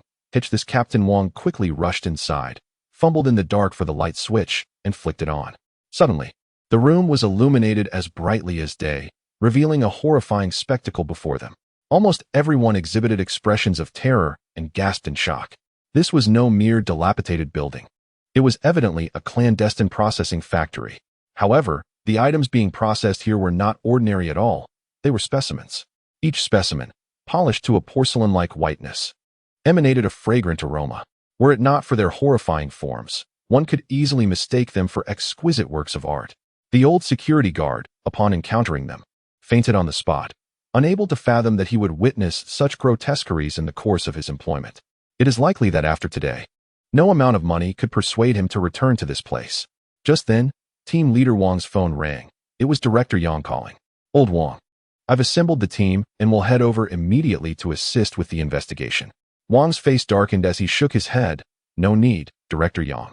The case has already been resolved." "What? So soon? What is the cause?" "I haven't completely pieced it together yet, but I am certain of the mastermind's identity. You must hurry and apprehend the owner of the water cremation service before he flees." Director Yang's expression shifted, and he nodded solemnly. "Understood. I'll dispatch personnel at once." Team Leader Wang, alongside his colleagues, suppressed their fear and nausea as they searched for further evidence within the room. Suddenly, a voice exclaimed from the corner, "Team Leader Wang, look here. There's a secret passage." Upon hearing this, everyone rushed over. Before them lay a staircase that gradually descended into darkness. Illuminating it with a searchlight revealed a passage approximately 2 meters high and wide, exceedingly spacious. After a moment's hesitation, Wang decided to venture inside personally. Yet, within 5 minutes, they returned. Wang, with a grim countenance, explained, "This passage connects to the room of the water cremation. There is a hidden door on the other side." With that revelation, the group surmised the implications. It seemed that after the cremation, the bodies were not subject to a second process but were directly transported here for processing. The photographer, standing curiously behind Fang Yang, inquired, "Brother, I can't comprehend why they would process such things. They are neither consumable nor drinkable. And yet they smell so fragrant. What a twisted mindset." Fang Yang chuckled and shook his head. "You are correct. There are indeed many psychologically disturbed individuals in this world. In foreign countries, specimens are considered luxury items, coveted by many affluent individuals." "Goodness!" the photographer exclaimed, nearly retching. Today's scene had thoroughly shattered his worldview. Not only he, but also team leader Wang and the other officers were encountering such a case for the first time. Fortunately, it had all come to an end.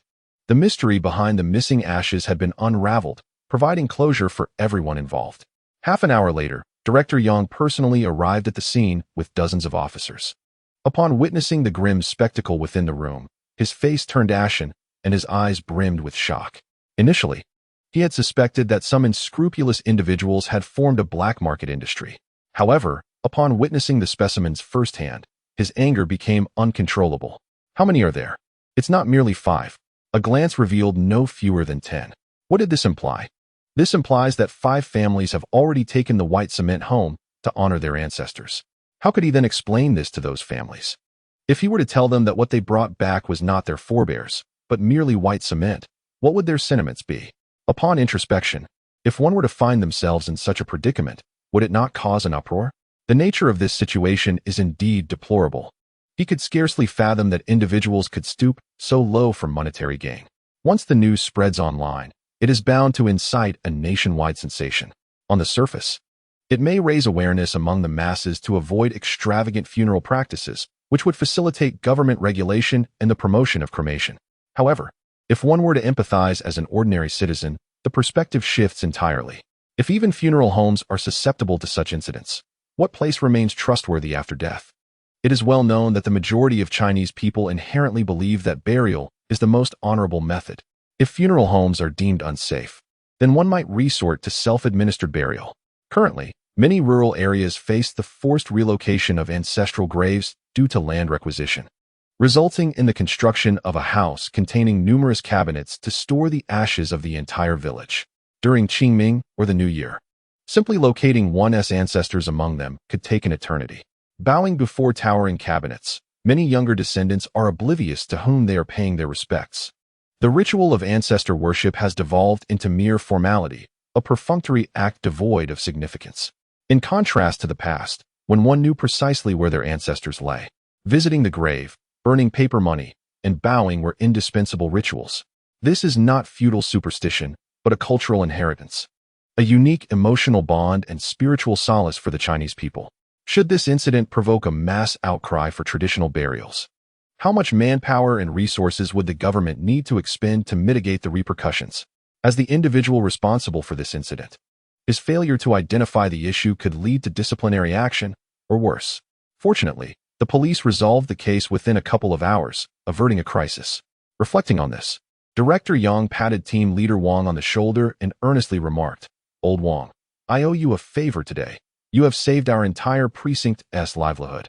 Team leader Wang awkwardly smiled. "Director Yang, you are mistaken. I did not solve this case." "What? It wasn't to you? Then who was it?" Wang's gaze inadvertently drifted towards Fang Yang, prompting Director Yang to notice that a Taoist priest had somehow mingled into the crowd. This Taoist priest is Director Yang. Today's case pertains to him. Previously, he performed a ritual for a death row inmate and unexpectedly discovered that the individual was not deceased. Team leader Wang hurriedly explained. He was also the one who identified the ashes as white cement. Director Yang, listening to team leader Wang's report, was left speechless, staring at Fang Yang in disbelief. "You, a Taoist, were summoned to perform a ritual, and you managed to bring someone back to life. Not only that, but you also transformed into a forensic expert to assist in solving an extraordinary case?" Who is the real law enforcement officer here? Is this truly a Taoist priest? Are we certain he is not some exalted figure of cultivation? However, despite the sentiment, words of gratitude must still be expressed. Director Yang, with a cheerful demeanor, remarked, I am truly grateful to the Taoist today. May I inquire about your temple's location? I shall report to the higher authorities and ensure you receive due merits. Upon hearing the term temple, Fang Yang felt a surge of frustration and replied coolly, My home has been stolen. It is no more. What do you mean? At that moment, Team Leader Wang interjected, Oh, by the way, Director Yang, it was also Fang Taoist who assisted in solving this afternoon's drug trafficking case. What did you say? Director Yang looked at Fang Yang, his expression twitching in disbelief. In merely one day, he had aided in cracking 2 major cases? This was no mere Taoist. This was a person of great significance. Seizing the opportunity, Team Leader Wang elaborated. The Taoist hails from the Qingfeng Temple atop Nilan Mountain. But upon his return from a recent journey, he found that the temple had transformed into a tourist attraction, hence his lamentation of having been robbed and unable to return home. Such a thing exists? Director Yang's countenance darkened as he furrowed his brow and spoke solemnly. Rest assured, Taoist, I shall seek a resolution on your behalf. Fang Yang, taken aback, quickly nodded with a smile. Then I must trouble Director Yang. Not at all, not at all. Just as he finished speaking, Director Yang's phone rang. I apologize. I must take this call. A few minutes later, he returned, shaking his head with a smile. The case concerning the death row inmate has been settled. The court has decided to proceed with the execution by firing squad.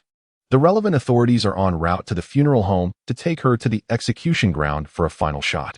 Upon hearing this outcome, a sense of melancholy enveloped everyone. It was not so much for the woman herself, but rather for the incredulity of the situation. If that woman were not truly heinous and had experienced a resurrection, might she not have a chance to start anew? Perhaps yes, yet perhaps no. At the very least, fate had granted her one opportunity. It was unfortunate that she had acted so decisively in the past that the court felt compelled to seek justice for the deceased family, thereby averting social unrest. After all, with this precedent set today, many similar cases might arise in the future, turning the death penalty into mere words. After exchanging pleasantries, Fang Yang returned to the city in a police car and found a hotel to rest. After all, the ensuing matters were of little concern to him. The police were busy and had no time to attend to him. That night, lying in bed, both men felt a profound sense of reflection. Though it was the dead of night, slumber eluded them. The events of the evening had been tumultuous, leaving their nerves exceptionally heightened. The photographer sighed and, taking the initiative, asked, What should I do if I can't sleep? Do you Taoists have any quick methods for falling asleep? Indeed. Fang Yang leaned against the pillow with a subtle smile. It is quite simple. If you follow my method, sleep will come easily. Is that true? The photographer's interest piqued. He leaned in attentively. From this moment on, tell yourself that you are preparing to die. When you are ready for death, your mind will be free of all thoughts, simply awaiting the end.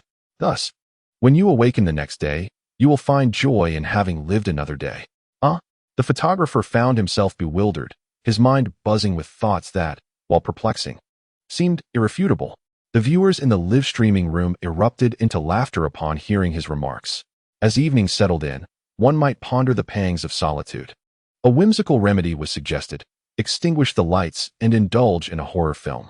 Before long, one might feel the presence of unseen companions lurking in the kitchen, the bathroom, and beneath the bed, rendering loneliness a distant memory. In a humorous twist, a recent attempt at this method led to a fit of laughter that roused the individual from slumber.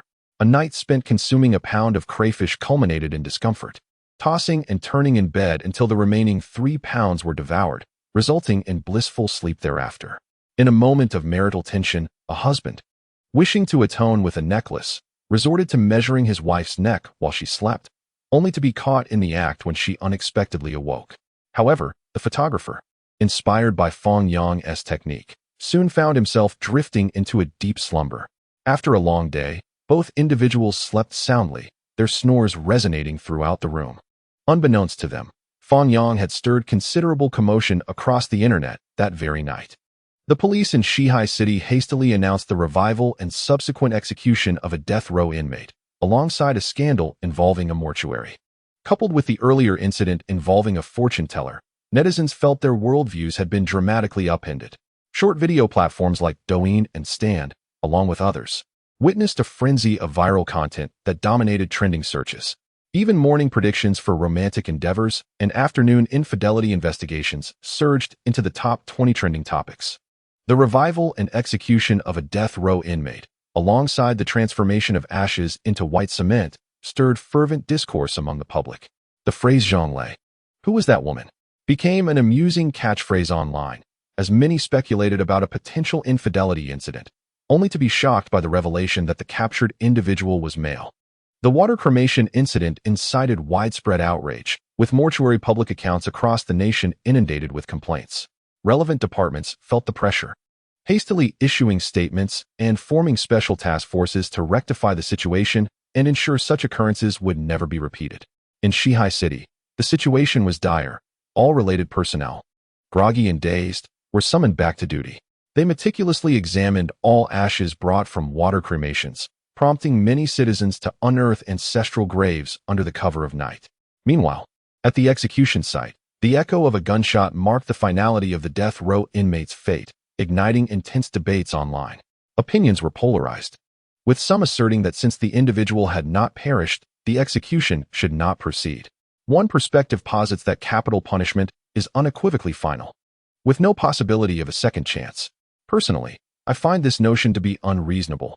Once a life has been extinguished, it is akin to a rebirth, representing a different existence altogether, and thus one should not again infringe upon another's right to life.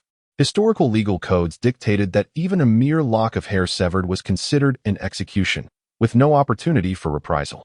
If one life has already been lost, does a second shot constitute criminal homicide?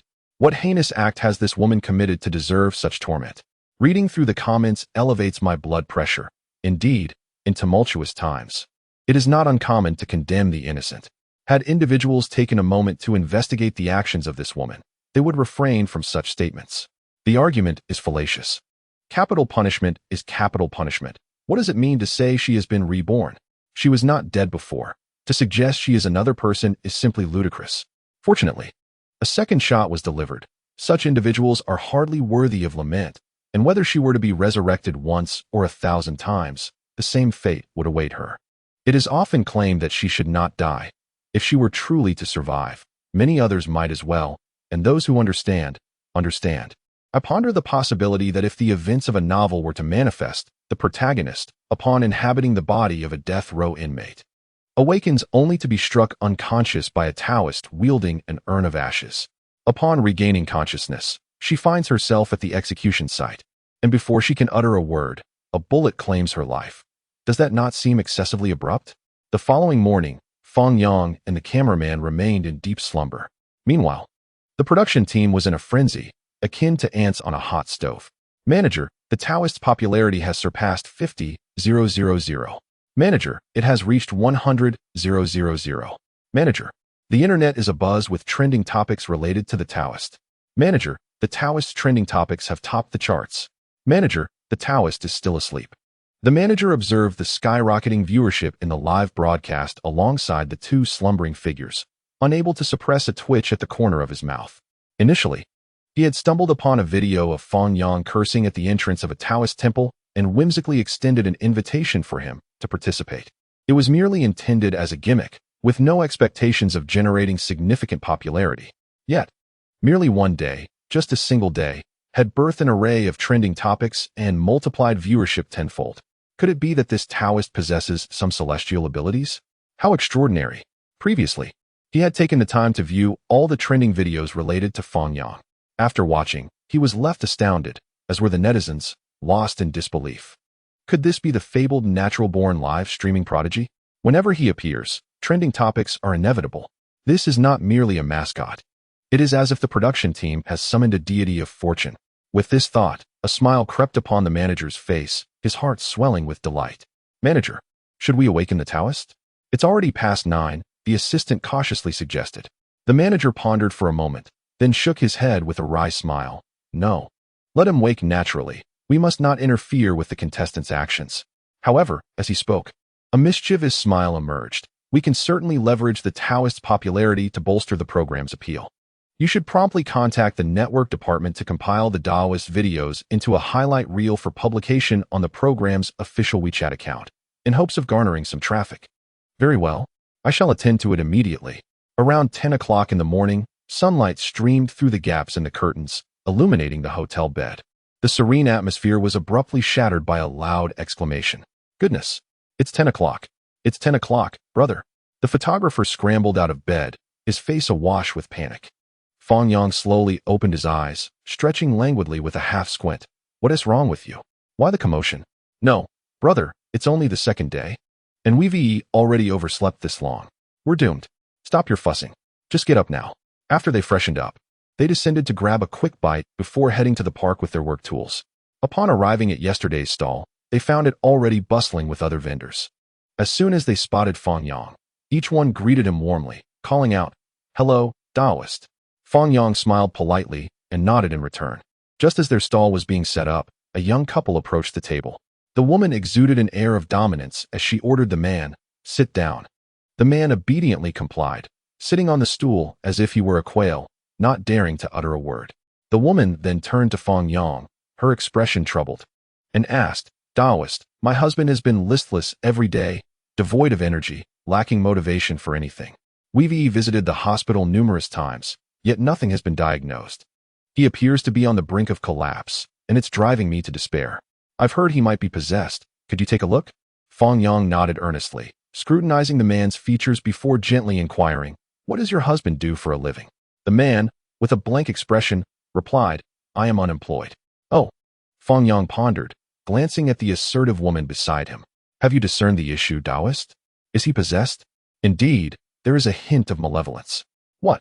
The woman panicked at this revelation, urgently asking, "What shall we do, Taoist?" Fang Yang smiled lightly, exuding confidence. "Worry not. I possess talismans that can dispel evil and restore balance." "Is that true, Taoist?" The woman's face radiated joy. "Absolutely." Fang Yang replied with a confident smile. "However, my talismans are handmade and require precisely 49 strokes to complete, taking a month to prepare." Before he could finish, the woman waved her hand and exclaimed, "Just tell me how much it costs to restore my husband to his normal self, Taoist." 500 yuan. Done. Without hesitation. The woman retrieved her phone and scanned the QR code to transfer the amount. Fang Yang glanced at the phone notification and smiled. "This talisman cannot be exposed to negative energy, so please turn away." "Oh, all right, no problem." As she turned her back, Fang Yang produced 4 talismans from his pocket. He grasped the man's hand, placing the talismans upon it. The man's eyes instantly cleared, and he gazed at Fang Yang in astonishment, as if questioning a myriad of wonders. This spectacle left not only him, but also the nearby photographer utterly astonished, their eyes nearly bulging from their sockets. Coughing lightly, Fang Yang noticed the man still lost in thought and raised an eyebrow to prompt him. The man suddenly came to his senses, swiftly stuffing the talisman into his pocket. Taking a deep breath, his previously slouched posture straightened instantly, his face blossoming with color, radiating vitality. "All right, you may turn around now." Fang Yang called out cheerfully to the woman, then patted the man's shoulder, inquiring, "How do you feel now, my friend?" Clenching his fist with a beaming smile. The man responded excitedly, "I am brimming with energy." "Are you spirited?" Fang Yang asked once more. "Absolutely, I am full of spirit." "Excellent. The malevolent force within you has been dispelled. You may return now." The woman gazed at her husband in shock, her expression one of disbelief.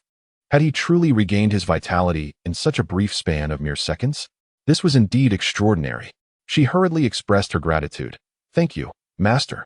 I am immensely grateful." Fang Yang waved his hand dismissively. "Ah, but do remember, while your husband's affliction has been eradicated, there may be lingering repercussions. I suggest you return in due time for another session to prevent any recurrence of the malevolence." The woman nodded vigorously. "How often should we come back?" "Oh, perhaps once a month," he replied. No sooner had he spoken than the man leaped to his feet, grasping Fang Yang's hand and exclaiming, "You're a true master." "It is my duty," Fang Yang replied modestly. The man, now transformed, was a far cry from his previous ailing self. Excitedly, he embraced his wife and declared, "Darling, let us return home." "All right," the woman responded, still somewhat dazed, following him obediently. Watching the couple depart with exuberance, the photographer was left in disbelief. "Is this what you refer to as a talisman?" he questioned incredulously.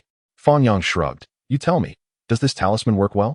Upon hearing this, the photographer's expression twitched. and he couldn't help but give a thumbs up. The viewers in the live stream had witnessed the entire scene, erupting in laughter. This talisman is incredible.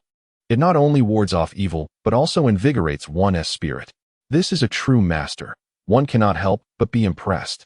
The master is quite fair, only taking a modest fee, and even offering periodic checkups, truly deserving of the title. This is what professionalism looks like.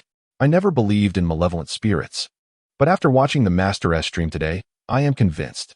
Anyone who dares to claim otherwise, I shall contest. You all see the humorous side, yet you fail to recognize that while the woman appears assertive, she genuinely loves her husband. It reminds me of my own wife, who, understanding my burdens, chose to leave for a while. Shortly after the young couple's departure, another woman in her 30s entered, accompanied by a small girl under a meter tall. Sitting at the table, the woman wearily lamented, "Master, I have been suffering from insomnia lately, unable to sleep through the night, even when I am exhausted. The moment I close my eyes, my mind jolts awake as if electrocuted.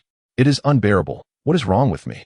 Fang Yang nodded slightly, responding gently, "My lady, I perceive a pallor in your countenance. Do you harbor any worries?" "Indeed, I do."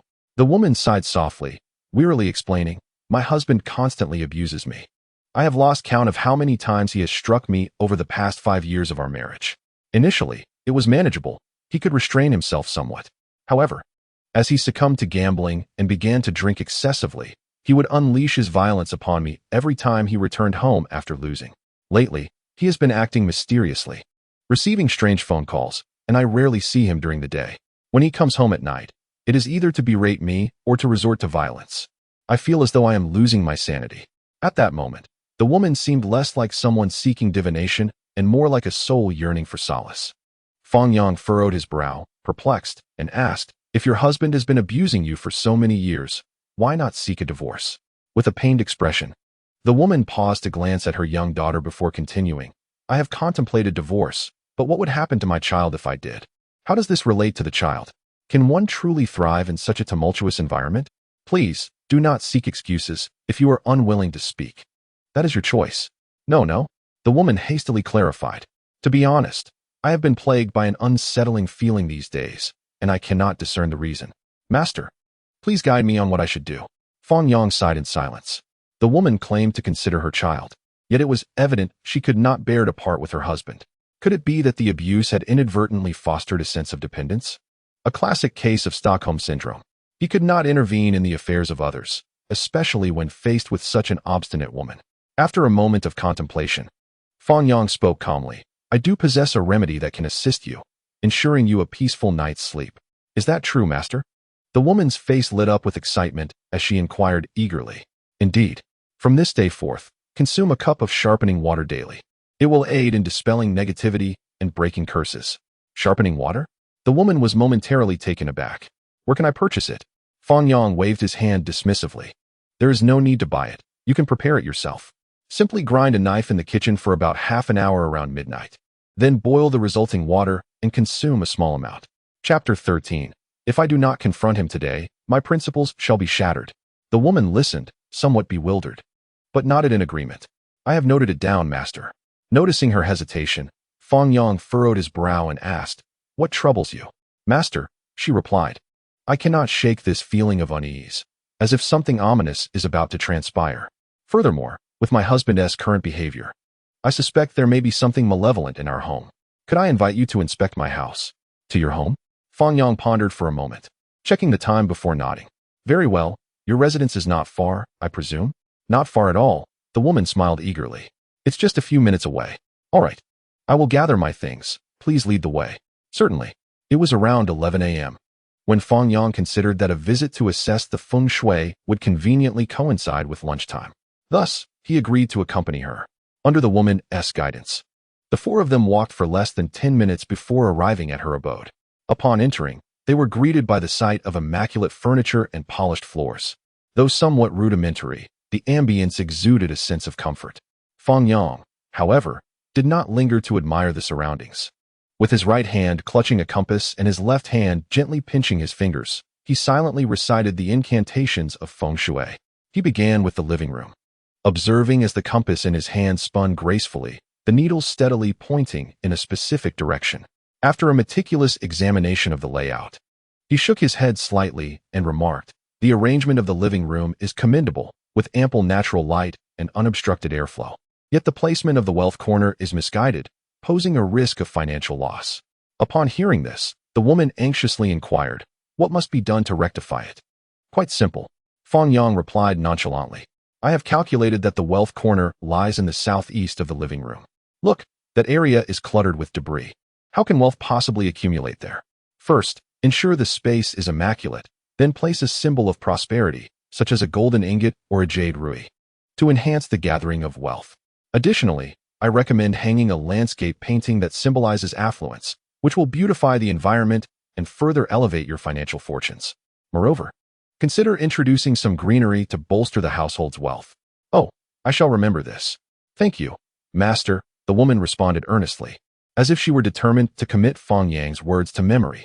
After assessing the living room, he proceeded to inspect the kitchen, study, and other areas, identifying issues and offering corresponding solutions. When it came time to examine the master bedroom, as Fang Yang stepped inside, a series of resounding knocks echoed at the door. "Open up," a voice filled with hostility bellowed. Instantly, all present were drawn to the sound. The woman's complexion paled, and she trembled in fear, exclaiming, "Quick, hide. My husband is back." Good heavens! Fang Yang was momentarily taken aback, frantically searching for a place to conceal himself. In the next moment, he froze, realizing, "Wait a moment. I am here to assess feng shui, why should I hide?"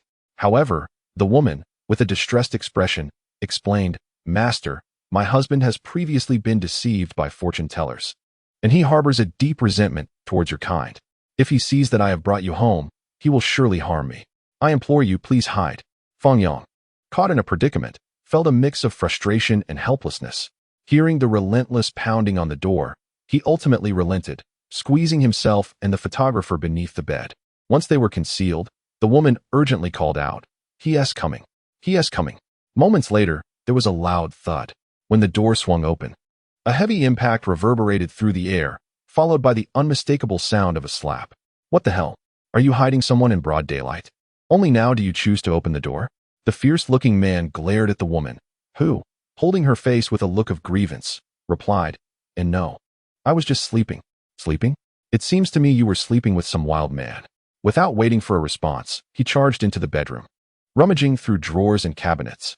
The woman, in a state of panic, hurriedly followed, pleading, "No, there's only me and our daughter at home, no one else." Yet, the man paid no heed to her words, continuing his search through the wardrobe and curtains. Fang Yang and the photographer crouched beneath the window, eyes wide in mutual astonishment, trembling with fear. The viewers in the live stream erupted in laughter at this scene. Finally, "Taoist, you've met your match today? Husband, you're really putting on quite the show, even dressing as a Taoist priest. What's this? Are you playing the ghostly maiden? Just watching the screen has my palms sweating. I never knew being caught in the act could be so exhilarating. I wonder, if we get discovered, how will I explain this? Got you. I've caught you. Now it's time for some fun." The man searched the room frantically but found nothing, turning his fierce gaze upon the woman. "Where are they hiding? Huh, there's no one here. No one." Smack. Another slap rang out. "Do you take me for a fool? It took you so long to open the door. And as soon as you do, you're trembling with fear. There's definitely something amiss." With that, he stormed out to search other rooms. The woman, having been struck, could only follow in silence, her little girl clinging to her clothing, too frightened to utter a sound. Fang Yang listened to the receding footsteps, finally breathing a sigh of relief. He had narrowly escaped detection. However, in the next instant, a head suddenly appeared from beneath the bed. Good heavens! Fang Yang jumped in shock. The man had stealthily returned, now lying on the floor, staring at the two of them with a gaze that resembled a demon freshly returned from the depths of hell, bellowing, "Get out here!" The woman's face drained of color in an instant, and she collapsed onto the ground, knowing all too well that she was in for another brutal beating today. With no other choice, Fang Yang reluctantly crawled out from under the bed, a red slip of paper resembling a receipt stuffed in his pocket. Once they emerged, Fang Yang dusted himself off, forcing a serious demeanor as he stated, "I checked, and the feng shui beneath the bed is perfectly fine." The man paused momentarily, but then, in a fit of rage, he kicked the woman mercilessly. Without a word, he lunged at her, delivering furious blows. Fang Yang and the photographer watched in horror, gasping at the sheer brutality of it. This man was relentless, striking with lethal intent, aiming for her head without an ounce of mercy.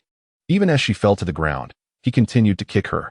In mere moments, the woman was so battered that she had lost the strength to resist, collapsing as if unconscious. The little girl, terrified, was already in tears, pleading with her father, "Daddy, stop. Don't hit mommy anymore. Get away." The man kicked her away without hesitation, and with a thud, the daughter was knocked unconscious. Finally, the woman, lying on the ground, went into a frenzy, desperately trying to rise and scream for her daughter, Yaya. Yet, all that awaited her was an unending onslaught of violence. Unable to restrain himself, the man grabbed a stick from the table, intensifying the horror of the scene, igniting the fury of the viewers in the live stream. One by one, they were practically leaping through the screen, eager to unleash a beating upon the man. Fang Yang, who initially intended to remain uninvolved, could no longer tolerate the sight after glancing at the receipt in his hand. He stepped forward decisively, seizing the stick that the man was about to bring down. The man, feeling as though the stick was gripped by a vice, attempted to yank it free, but to no avail. He turned, his eyes blazing with fury, and barked, "Let go."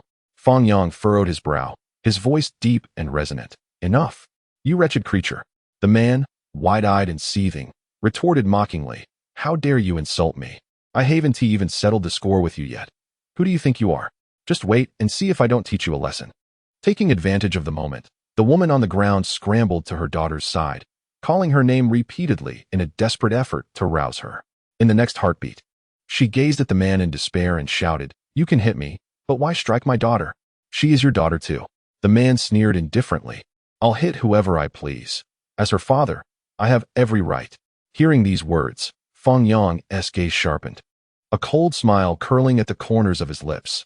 "Blessings to you, since you do not comprehend the ways of the Tao.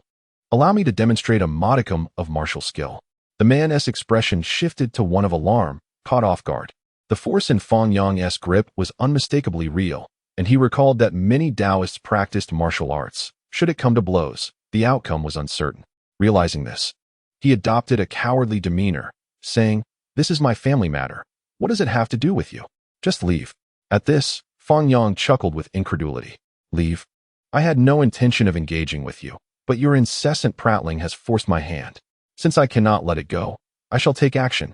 As soon as the words left his lips, Fang Yang moved swiftly, closing the distance and grasping the man by his collar, lifting him effortlessly off the ground.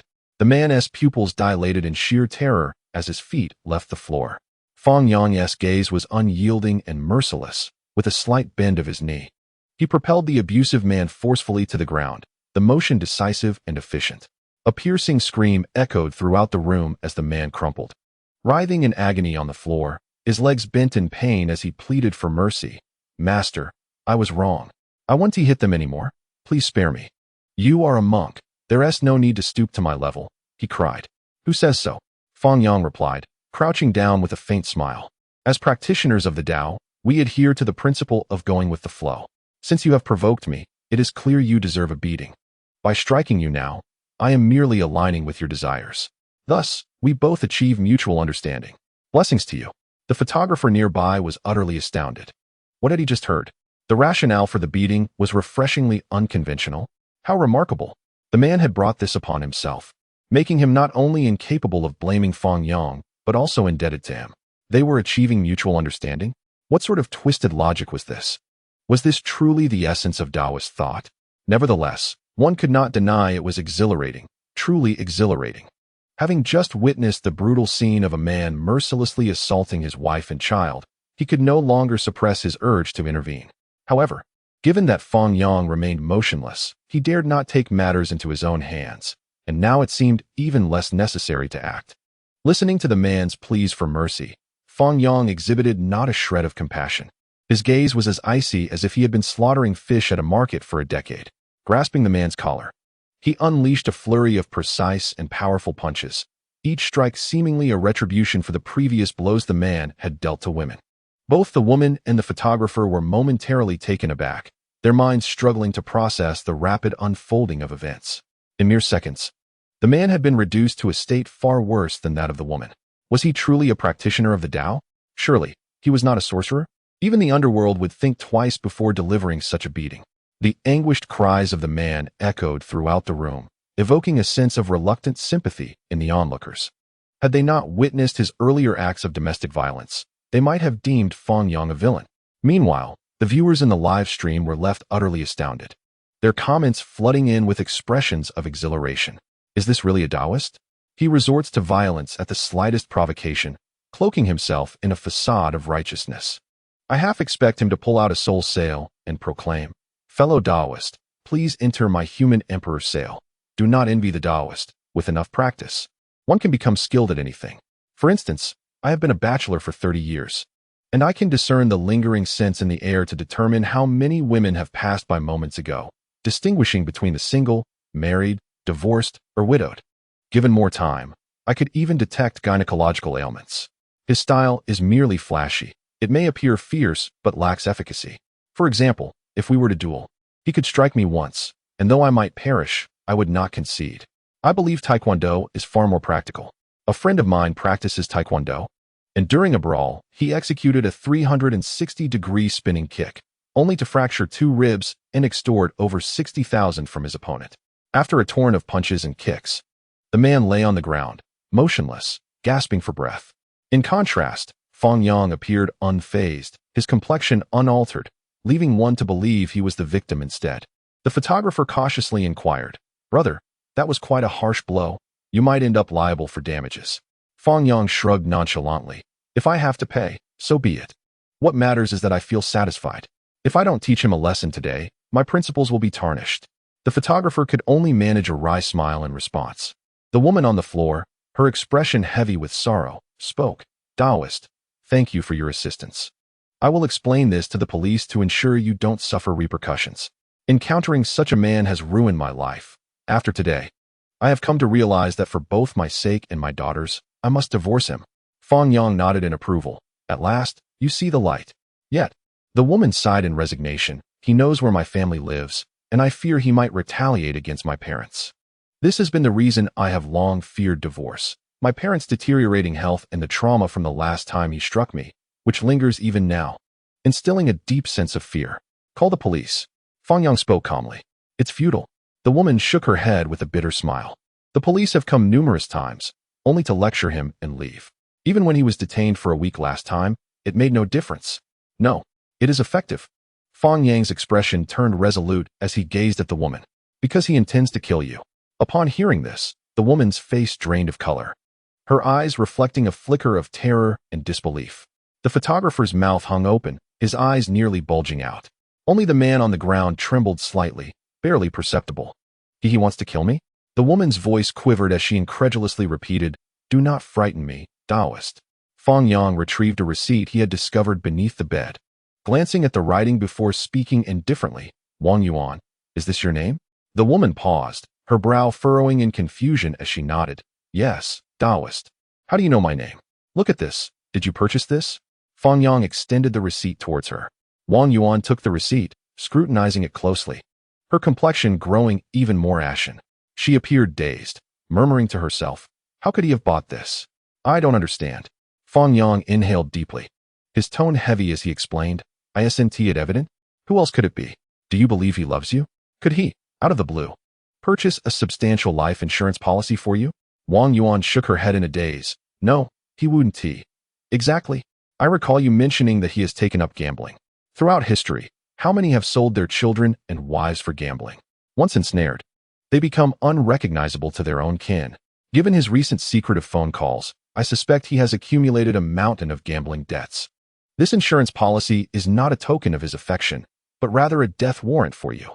As Fang Yang's words sank in, Wang Yuan felt as though a massive stone had lodged itself in her chest, rendering her nearly breathless. Staring at the insurance policy in her hands, disbelief washed over her. Her hands trembled uncontrollably, not from fear, but from rage and despair. "How could he do this to me?" Wang Yuan's voice quivered with tears, tinged with hysteria. "I have endured his domestic violence for so many years, even bearing him a child, and yet he seeks my life." Fang Yang regarded her with calmness, exhaling a helpless sigh. "Whether it is true or not, a police report will reveal all." He then approached the little girl, applying pressure to her philtrum until she gradually regained consciousness. Upon seeing her mother in tears, she instinctively rushed into her arms, weeping as she comforted her. "Don't cry. Mommy, I'm all right." This tender reassurance fully awakened Wang Yuan, who, stifling her sorrow, wiped her tears and resolutely nodded at her daughter. "Yaya, be good. Mommy won't cry anymore. We will go live somewhere else, all right?" "Really? Can Yaya finally leave?" The little girl's face radiated with joy. Witnessing this scene, Wang Yuan's heart involuntarily tightened once more. She had never anticipated that her daughter had longed to leave this home. In the next moment, she swiftly retrieved her phone from her pocket and dialed the emergency services. The man on the ground, though not completely unconscious, had been beaten to the point where he could barely utter a word, and any attempt to intervene was futile. Half an hour later, four police officers arrived at the scene. Upon examining the insurance documents, their expressions shifted to one of shock. They immediately contacted the precinct to assist in investigating the man's recent activities and call records. Within 10 minutes, the entire situation was unraveled. The insurance receipt was genuine and had been purchased recently, unbeknownst to the woman. As for why it was found beneath the bed, it was likely due to an accidental drop. Furthermore, it was discovered that he frequently engaged in illegal gambling on foreign online platforms, accumulating a mountain of high-interest debt. The combination of these two factors provided a motive for murder. However, what left everyone astounded was that this beast not only purchased insurance for Wang Yuan, but also for her daughter. The chilling thought of such a plan was horrifying. As the old adage goes, even a tiger does not consume its own cubs. The fact that he could commit such an unconscionable act was beyond comprehension. Fortunately, the discovery was made early. Otherwise, it would not be long before news headlines reported a family tragedy resulting from a car accident, ultimately leading to the death of the woman and child on the spot. Just imagining that scene sent shivers down one's spine. The viewers in the live stream erupted into chaos upon learning the details. My goodness, how terrifying.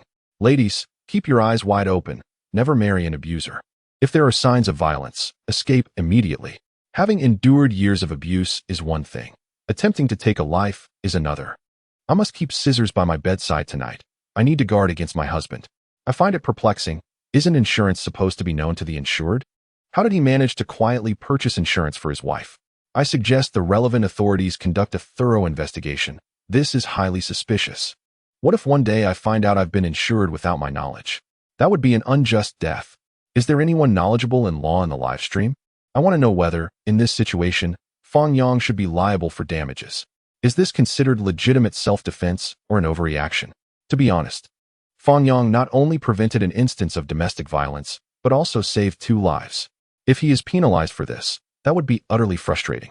As the ambulance and police took the man away, Fang Yang and Wang Yuan accompanied them to the precinct to give their statements. They did not leave until around midnight. Standing at the entrance of the police station, Wang Yuan suddenly knelt before Fang Yang, urging her daughter, "Yaya, quickly kneel and bow to the benefactor." The little girl, not overthinking, followed her mother's lead and knelt beside her. Fang Yang hurriedly helped them both to their feet, exclaiming, "What is this? Benefactor, had it not been for you today, we would have eventually perished at the hands of that demon. Thank you for granting us a rebirth. Thank you. From now on, I shall strive to accumulate virtue and lead a renewed life." The little girl chimed in with a sweet, childlike voice. "Thank you, brother." Fang Yang chuckled helplessly, saying, "Blessings abound. The greatest act of kindness in life is to forgive the mistakes of others." Upon hearing this, the photographer was momentarily taken aback, and Wang Yuan displayed a look of bewilderment. Yet, in the next moment, Fang Yang sighed and added, "In any case, I cannot do that. I hope you do not forget the pain once the wounds have healed. Treat your daughter well, and consider relocating." "Thank you for your guidance, master." Wang Yuan clasped her hands together and bowed sincerely. After a brief exchange of pleasantries, Fang Yang watched as the mother and daughter gradually faded into the distance. A minute later, he suddenly slapped his thigh in realization. "Oh no." The photographer, puzzled, inquired, "What's wrong, brother? Is there another case we overlooked?" To his dismay, Fang Yang responded with frustration, "I forgot to ask her for the consultation fee. What a wasted effort." The photographer felt a wave of disbelief wash over him, his eyelids twitching uncontrollably. As the saying goes, saving a life is more meritorious than building a 7-story pagoda. As a Taoist, even if one does not attain the highest merit, it is still a significant contribution. Yet here he was, regretting not having asked for payment? Truly, He was losing sight of his original intentions. At that moment, a police officer rushed out of the precinct, calling out, "Taoist, wait. Don't leave yet." Fang Yang turned in confusion to see the officer smiling as he handed over a banner and an envelope. "Taoist. Today Director Yang and Team Leader Wang are busy with last night's affairs. They knew you were at the precinct and specifically asked me to deliver this to you. Is this for me?" Fang Yang exclaimed in surprise as he accepted the items, discovering the 8 characters inscribed. Virtue in action, benefiting the world. The date and police station signature adorned the side. Upon opening the envelope, he was astonished to find it contained 3,000 yuan. The earlier disappointment of forgetting to ask for payment dissipated, replaced by an involuntary smile of delight. The officer remarked, "This is a token of gratitude for your assistance." Additionally, regarding the temple matter, Director Yang has already contacted the Cultural and Tourism Bureau, and we should have a result within a week. "Excellent. Thank you." Fang Yang responded appreciatively. After the officer departed, he felt elated, stuffing the money into his pocket and gesturing grandly. "Let us go. I'll treat you to a feast." At the mention of a feast, the photographer could hardly contain his excitement, nearly drooling at the thought. Just 2 days prior, he had worried about having to eat vegetarian meals daily alongside the Taoist. Yet, over these past 2 days, he had dined better than he had in an entire year. In terms of culinary experiences, he was undoubtedly enjoying the finest treatment among all participants. They took a cab to a renowned restaurant nearby and ordered a sumptuous meal. While waiting for the dishes to arrive, a blue virtual panel appeared before Fang Yang. Host, Fang Yang. Points, skills, feng shui, martial arts, suona. Forensics. Upon seeing the points, Fang Yang was astounded. He had never anticipated accumulating over 50,000 points in less than a day. Was earning points truly this effortless? Fang Yang instinctively turned to the photographer and asked, "Have I become more handsome?" The photographer, bewildered, replied, "What? Did you say you've become a pervert? Are you trying to ruin my moral integrity?" Upon hearing the term moral integrity, the photographer felt a sudden tightness and shivered, quickly shaking his head with a wry smile. "Handsome. You are the most handsome. That was more like it." Fang Yang's gaze shifted back to the system, and he mentally commanded, "System, initiate the lottery." Ding. Consume 10,000 points. Congratulations to the host for obtaining the skill demolition expert. Ding. Congratulations to the host for obtaining the skill master of ceremonies. Ding. Obtained the skill acupoint division. Ding. Cultural relics appraisal. Ding. Excavator operation. Fang Yang stared blankly at the 5 skills acquired from the system, utterly perplexed. "What on earth? I am a Taoist priest, and you give me acupoint division? What do you expect me to do? After determining the acupoints, am I supposed to operate an excavator? And if I encounter a stubborn spot, should I blast it with explosives? Afraid I wouldn't understand the process. You even threw in cultural relics appraisal? Goodness. Are you trying to push me down a path of no return?" As for the Master of Ceremonies skill, he simply could not fathom where it would ever be applicable. After finally accumulating 50,000 points, this was the reward he received. Couldn't the system bestow upon him even a single skill related to a Taoist priest? Looking at the additional skills on the system interface and the dwindling points, Fang Yang's previous good mood evaporated in an instant, and he vented his frustration onto his meal, leaving the photographer feeling quite unsettled. After their fill, the two of them leaned against the wall as they exited. The photographer, with a satisfied burp, uncertainly inquired, "Brother, where shall we go this afternoon? Are we still heading to the park?" Fang Yang, with a slight grin, surveyed their surroundings. "That place will be hot and deserted this afternoon. Let us choose another venue." Suddenly, he inadvertently noticed a large shopping mall diagonally across the street, adorned with a huge poster. Even from several hundred meters away, the beautiful girls in costumes on the poster were clearly visible, accompanied by bold lettering announcing the event, the second anime festival of Shihai City. The entrance was decorated like a portal to a two-dimensional world, with enormous colorful balloons and fluttering flags, each emblazoned with various anime characters. At this hour, numerous men and women, dressed in eccentric outfits, were flocking towards the anime exhibition. An idea sparked in Fang Yang's mind, and he raised an eyebrow at the photographer. "Would you like to see some beautiful women?" "Huh?" The photographer replied, dazed. "Aren't we here to make money? Can't one enjoy the beauty while earning money? Follow me, and I promise you a visual feast." After waiting for the traffic light, the two crossed 2 crosswalks and arrived at the entrance of the mall. Before even stepping inside, they were greeted by a strong two-dimensional ambience. There were already many visitors taking photos with the costumed beauties at the entrance. Since this was a commercial event, no tickets were required. Anyone could enter. Fang Yang's arrival immediately drew the attention of many, primarily because his attire was so strikingly similar that everyone instinctively assumed he was one of them. Several fair-skinned, beautiful girls with long legs approached him for photos. "Wow, my dear young gentleman, your attire is truly captivating. You look exceptionally handsome. May I take a photo with you?" Fang Yang, perplexed, inquired, "Are you asking me to send you mail?" The young lady paused for a moment, then laughed awkwardly. "Could we take a picture together?" "Of course." With the first person leading the charge, it was as though a Pandora's box had been opened. One by one, people queued up to take photos with Fang Yang, including even the gentleman who joined in for a snapshot. Just outside the entrance, he spent over 20 minutes accommodating requests, his hands overflowing with photos. At last, when he found a moment of respite, he hurriedly pulled the photographer toward the main entrance. Upon stepping inside, he was astounded by the sight before him. The entire hall had transformed into a fantastical realm, with the ceiling adorned with vibrant lanterns and banners showcasing iconic scenes and characters from various anime.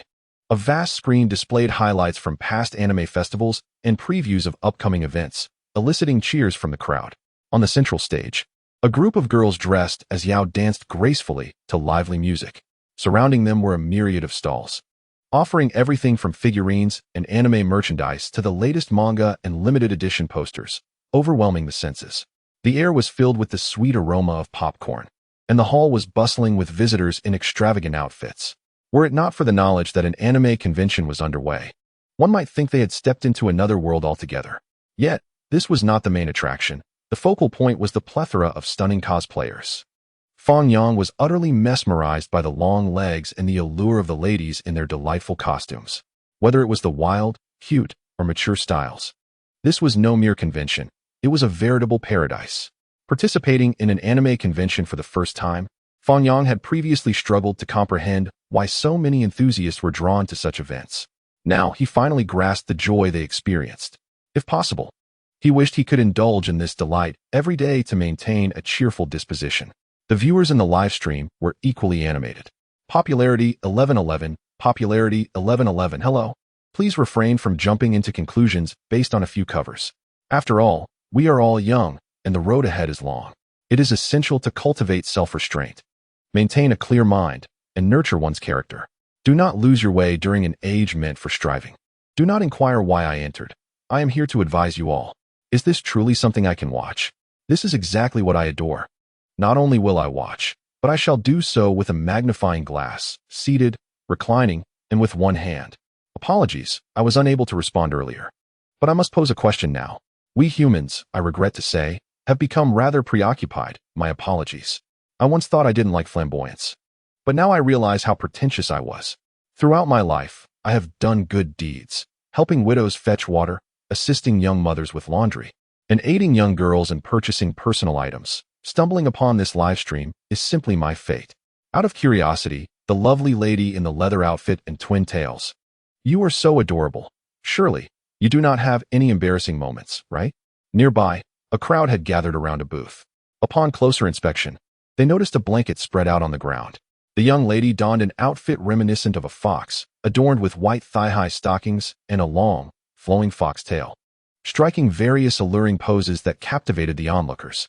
Cameras clicked incessantly, their flashes illuminating the scene, yet the young woman appeared unfazed, maintaining a serene smile while seamlessly transitioning between poses. It was evident that she relished the attention of the crowd. Standing on the periphery, Fang Yang found himself unable to push through the throng, shaking his head in disbelief. He mused to himself about the purpose behind their flirtatious posturing for the purpose of being photographed. The photographer beside him nodded in agreement, about to voice his concurrence when he noticed Fang Yang had, unbeknownst to him, pulled out his phone and began recording a video. The photographer, taken aback, exclaimed, "What are you doing?"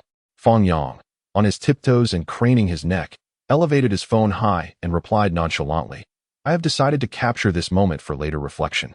In an attempt to comprehend her. Chapter 15, Love Struck. She loves me. Fang Yang, she curses you. The photographer was momentarily dumbfounded, caught between believing Fang Yang to be a paragon of virtue one moment and a rogue the next, with no attempt at subtlety. The photographer, equipped with professional gear under the guise of artistic endeavor, contrasted sharply with Fang Yang's casual phone recording, which seemed to boldly declare his intentions. Yet, contemplating the situation, one might wonder who would genuinely regard Fang Yang as a sage today. Most likely, they perceived him as such. After a while, Fang Yang withdrew his phone and departed the scene, leading the two to a more spacious area. As they surveyed the surroundings, countless young ladies posed, awaiting their turn to be photographed. Characters such as Yuzuki Yukari, Yukino Shida, Shiro Amiya, and others filled the scene, overwhelming the spectators with their vivid portrayals. There was even an individual embodying Yuanhua, casually wandering about with a harpoon and wearing rubber boots. During this time, Fang Yang took the opportunity to record a few more videos under the pretense of research, planning to savor them later in the stillness of night. After meandering for over half an hour, he finally sought a secluded spot, taking a seat on the ground, laying out a yellow cloth, and arranging various fortune-telling tools. It must be said that, with his ensemble, he was undoubtedly the most convincing performer present, drawing the admiration of those around him. Not long after setting up, a delighted voice reached his ears. "Hey there, handsome." Turning in surprise, Fang Yang beheld a vivacious beauty clad in a red top, a black skirt, and knee-high black stockings. Her hair styled in playful twin ponytails. He vaguely recalled her character was named Rin Tosaka, though the specifics of the anime eluded him. Beside her stood two other girls. One wore a magnificent blue gown, crowned with a pearl-encrusted tiara and wielding an exquisite staff, portraying Sakura Kinomoto, whom he had encountered earlier. The last girl he recognized was none other than Serena from Pokemon. With a smile, Fang Yang greeted the trio. "Greetings, beautiful ladies." "Oh," Rin Tosaka exclaimed in surprise as she gazed at the fortune-telling tools laid out before her. "You have prepared everything so thoroughly. These look remarkably authentic." The other two girls also gathered around, scrutinizing the items with keen interest. Fang Yang smiled and nodded. "Indeed, they are real. So, can you tell fortunes? Would you help me with mine?" Rin Tosaka asked, her large eyes sparkling with innocence. "Certainly. What would you like to know?" "Yay. Please tell me whether I will be wealthy in this lifetime or not." "All right." Fang Yang grinned as he instructed. "Extend your hand. Let me examine your palm." As he looked at her delicate hand, Fang Yang inhaled deeply, exhilarated. What a delightful sensation. Who knew fortune-telling could have such perks? With a playful demeanor, Fang Yang began to examine her hand, feigning a meticulous scrutiny. The photographer stood frozen, realizing full well the nature of Fang Yang's actions. After a minute, Fang Yang recognized it was inappropriate to continue and cheerfully announced, "All right, I've completed my reading. But before I reveal the outcome, I have a question for you. Which word do you believe holds more significance? Life or fate?" Rin tilted her head in contemplation for a moment, pouting her lips before confidently replying, "Certainly, life is more important." Fang Yang sighed. "Alas, that is unfortunate. You will not be wealthy." "Why is that?" she queried, puzzled. "Have you not heard the saying? Those with wealth can be capricious, while those without must resign to their fate. Since you have already accepted your fate, what can I do?" At this, everyone around was taken aback, unable to suppress their laughter. Had all the previous minute's fortune-telling been in vain? Rin blinked in confusion and then, with wide, innocent eyes, asked urgently, "So what should I do? I can't just resign myself to fate, can I?" Feigning deep thought, Fang Yang furrowed his brow and replied solemnly, "Do not fret. I possess a time-honored secret method to counteract such resignation." He then retrieved a piece of talisman paper from his pocket and, taking up a pen from the ground, began to scribble upon it. He handed it to her. Rin, perplexed, took the paper and her expression turned blank upon reading the inscription. The talisman bore the character's edict, accompanied by a design resembling a large bell, with the bold proclamation, "My fate is determined by me, not by heaven." Fang Yang smiled and advised, "Take this home and hang it above your bed for 49 days. It will assist you in altering your destiny." Still bewildered, Rin nodded repeatedly, a smile on her face as she expressed her gratitude. "Thank you, handsome." This spectacle prompted hearty laughter from the onlookers, marking a truly entertaining session of fortune-telling. At that moment, the eager Sakura Miku approached. "It's my turn now. Handsome, may I ask you to read someone else's fortune?" "Of course," Fang Yang replied with a smile. "What would you like to inquire about? Do you have their birth details?" "Oh, I don't have that, but I have their signature. Can you deduce what they are like from that?" Upon hearing this, Fang Yang's expression twitched, yet he nodded in agreement. Yes. Go ahead. Is that even possible? The photographer was the first to voice skepticism. Fang Yang shrugged, responding calmly. A signature reflects a person's current mindset.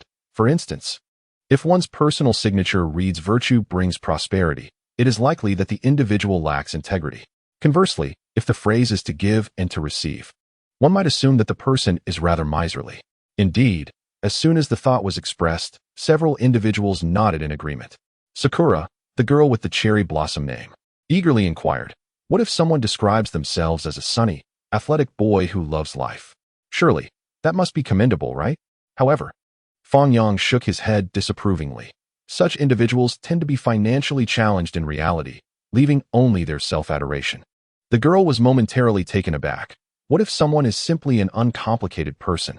To which he replied, in reality, they likely possess a multitude of flaws. At this, her expression darkened, and she stepped back in anger, clearly affected, as this second signature resonated with her. Observing her retreat, the curious onlookers approached, asking about other signatures. What about allow everything to happen? Fang Yang replied, that person is usually quite petty. What about I don't want to work? He continued, yet they must. And their salary remains woefully low. What about the universe is impartial, virtue reigns supreme? He countered, wrong. Such individuals are often both impoverished and possess a pronounced machismo, lacking in virtue. His words struck a nerve, prompting one listener to angrily declare and leave. And what if someone claims, who hasn't faced adversity before they rise again? Fang Yang dismissed this as even more untenable, suggesting that in reality, they are likely dealing with trivial matters. In mere minutes, the surrounding crowd erupted with laughter, with many who had posed questions feeling thoroughly defeated. According to Fang Yang, it seemed no signature could reflect positively. One could not discern if he was being intentionally provocative or merely candid. The online viewers were equally amused. Why do I find this so accurate? We've encountered 2 companies where the bosses had virtue brings prosperity on their walls, yet they were anything but virtuous. Another had to give and to receive, and he was stingier than a miser, unable to part with even a speck of rust. How precise. A man owes me 60,000 yuan and has the audacity to use open and generous as his signature. He'll never be open. The less he has, the more he desires to fill the void. When someone states they only wish to make money, you can be certain they lack both financial success and romantic fulfillment. My uncle's social media motto was living is the ultimate truth, yet he has passed. After this exchange, it became evident to all present that regardless of how admirable a personal signature might appear, Fang Yang's commentary rendered them all unfavorable. Consequently, no one dared to inquire further. Instead, a woman who appeared to be in her 30s approached and asked, handsome, could you assist me with a divination?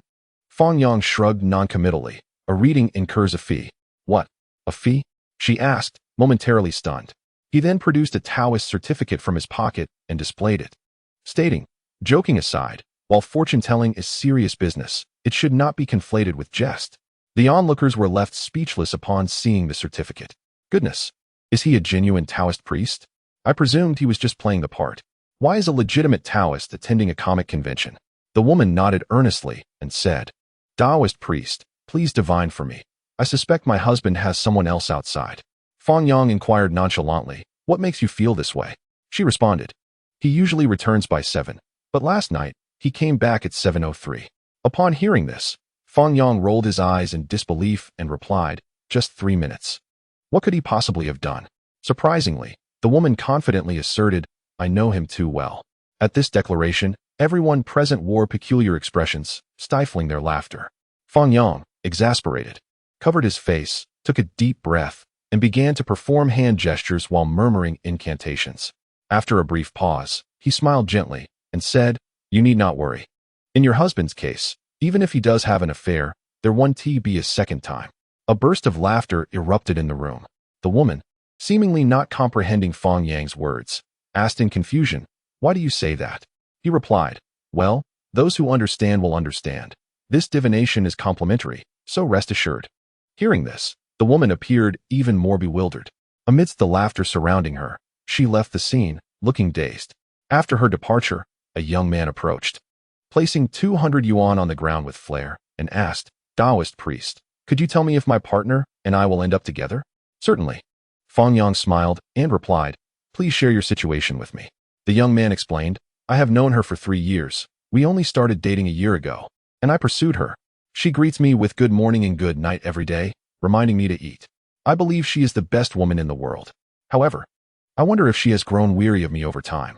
I have written countless heartfelt letters, and I even accepted her flirting with other men because I still love her. Upon hearing the mention of her flirting with other men, Fang Yang already sensed the outcome and remarked with a smile, All right, let me divine for you. He then tossed some coins onto the ground and recited a few incomprehensible incantations. Ultimately, he sighed and shook his head. The young man anxiously asked, Taoist priest, what is wrong? Is it bad? Fang Yang nodded. From the divination, it appears your fates have run their course. She no longer holds feelings for you. How could that be? The young man exclaimed incredulously. She told me she still loves me.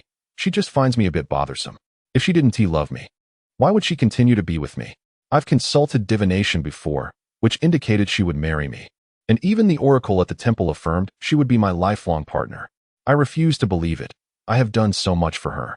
She cannot possibly not love me. Fang Yang shrugged helplessly. If you do not believe me, there is little I can do. The young man furrowed his brow, his expression pained and reluctant, and asked again, Taoist priest, is there truly no possibility for us? Fang Yang replied, according to the divination, it seems she has likely found a new boyfriend.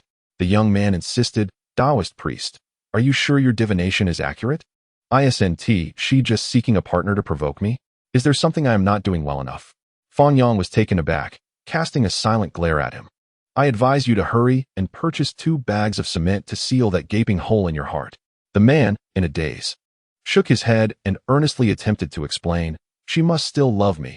Otherwise, why wouldn't she break up with me? Every time we go shopping, she insists I accompany her, rides in my car, and allows me to treat her. Goodness, do you hear yourself? This is pure delusion, hopeless. Fang Yang felt an overwhelming urge to rush over and strangle him. She is merely using you, deceiving you for your money. The man immediately countered, she loves me, which is why she would deceive me for my money, right? Even with all this, you still believe she loves you? Exactly. Taoist, you are a recluse.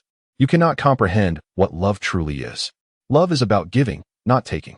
The last time she met a netizen, I was the one who helped book the room. See how much she trusts me. The crowd erupted in astonishment. It was utterly shocking. Fang Yang could no longer contain himself and erupted angrily. Do you know what you are? The perennial tree among love-struck fools, the backbone of the deluded, the mascot of McDonald's, the kingpin of Gotham City. The highest card in a deck, a major client of Batman, a spare tire on someone's list, residing in the blacklist. You are the busiest in the circus. The most outrageous in Gotham, standing guard at McDonald's, a wild card in the deck. Some believe Heath Ledger is the best Joker, while others favor Joaquin Phoenix's portrayal. Yet we all know, my friend, that you are the greatest clown of all. After exhaling that lengthy tirade, he took several deep breaths to regain his composure.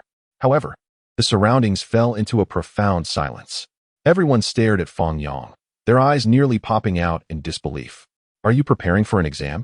Is this truly coming from a Taoist? It utterly shatters their perceptions. It took the man several seconds to react, his voice tinged with a whimper. But I love her so much. I can't forget her or let go. Fang Yang, uninterested in further conversation, replied curtly, your fates are incompatible. She is your nemesis. Upon hearing this, the man's expression faltered, the look of grievance vanishing instantly, replaced by an air of determination. Without hesitation, he pulled out his phone and dialed a number. In front of everyone, he coldly declared, wretched woman, I knew you were no good. Dare to oppose me? Get lost. It's over. He hung up abruptly. This display left everyone present utterly dumbfounded. The man chuckled, Taoist. Master, if I had known she was my nemesis, I would have broken up with her long ago. Thank you. As he walked away, Fang Yang was left in a state of disbelief. The viewers in the live stream were in stitches. Popularity 1111, popularity 1111. It is well known that in China, being someone's nemesis is a grave accusation. How astute. If only I had encountered a Taoist sooner. I would not be so scarred now. Fang Yang, you have been so kind to me. Next time, could you assist in promoting Jiang? He seems rather fatigued. At the age of 18, I confessed my feelings to her, only to be met with rejection. Now, at 34, she has professed her affection for me, yet I remain unconvinced. Throughout the years, she has not changed. her preference for wealth endures. I too have remained unchanged, still captivated by those who are 18. At this moment, the onlookers gazed at Fang Yang, their eyes gleaming with intrigue. They were all youthful, subconsciously perceiving Taoists as austere and detached from worldly affairs. However, today, their eyes have been opened. Had Fang Yang not displayed his Taoist certification, who would have believed him to be a true Taoist? He appeared more like a charlatan, spouting whimsical phrases. Yet, curiously, he always struck the mark, bringing laughter to all present. One might argue he is a genuine master, as his fortune-telling seemed effortless. Conversely, to dismiss him as a fraud would be unjust, for his predictions were astoundingly accurate, consistently resolving dilemmas. Amidst the collective astonishment, a sudden exclamation pierced the air. A young woman's voice rang out. "You perverts! Security! Security! These foreigners are deliberately touching me. Apprehend them and call the police." Chapter 16. The mysterious Eastern power attends a wedding. The crowd's attention was instantly drawn to the source of the outcry, heads turning in unison. A young woman, her expression fraught with anxiety and anger, was vehemently gesturing towards a group of foreigners nearby. This woman was none other than Selina, the only one among the trio who had not sought Fang Yang's fortune-telling. Upon witnessing their friend being wronged, the other two rushed forward to inquire about the situation. What happened? What transpired? Selina, her voice trembling with indignation, exclaimed, "The translator just said these foreigners wanted to collect stamps with me. I agreed, but during the photo, their hands were not clean. They kept touching me." Upon hearing this, the two friends erupted in fury, resolutely defending their companion's honor. "Security! Security!" The three young foreigners began to babble in English, attempting to explain themselves, but Fang Yang could not comprehend their words. Rin Tosaka, proficient in English, stepped forward, deftly holding her ground against the three. Chaos soon ensued, as a throng of spectators gathered to witness the spectacle. At that moment, a voice called from the outskirts of the crowd, "Make way, please." A well-dressed man, accompanied by several security personnel, hurriedly made his way through the crowd. Upon spotting the suited man, the young women rushed to relay their grievances, recounting the entire sequence of events.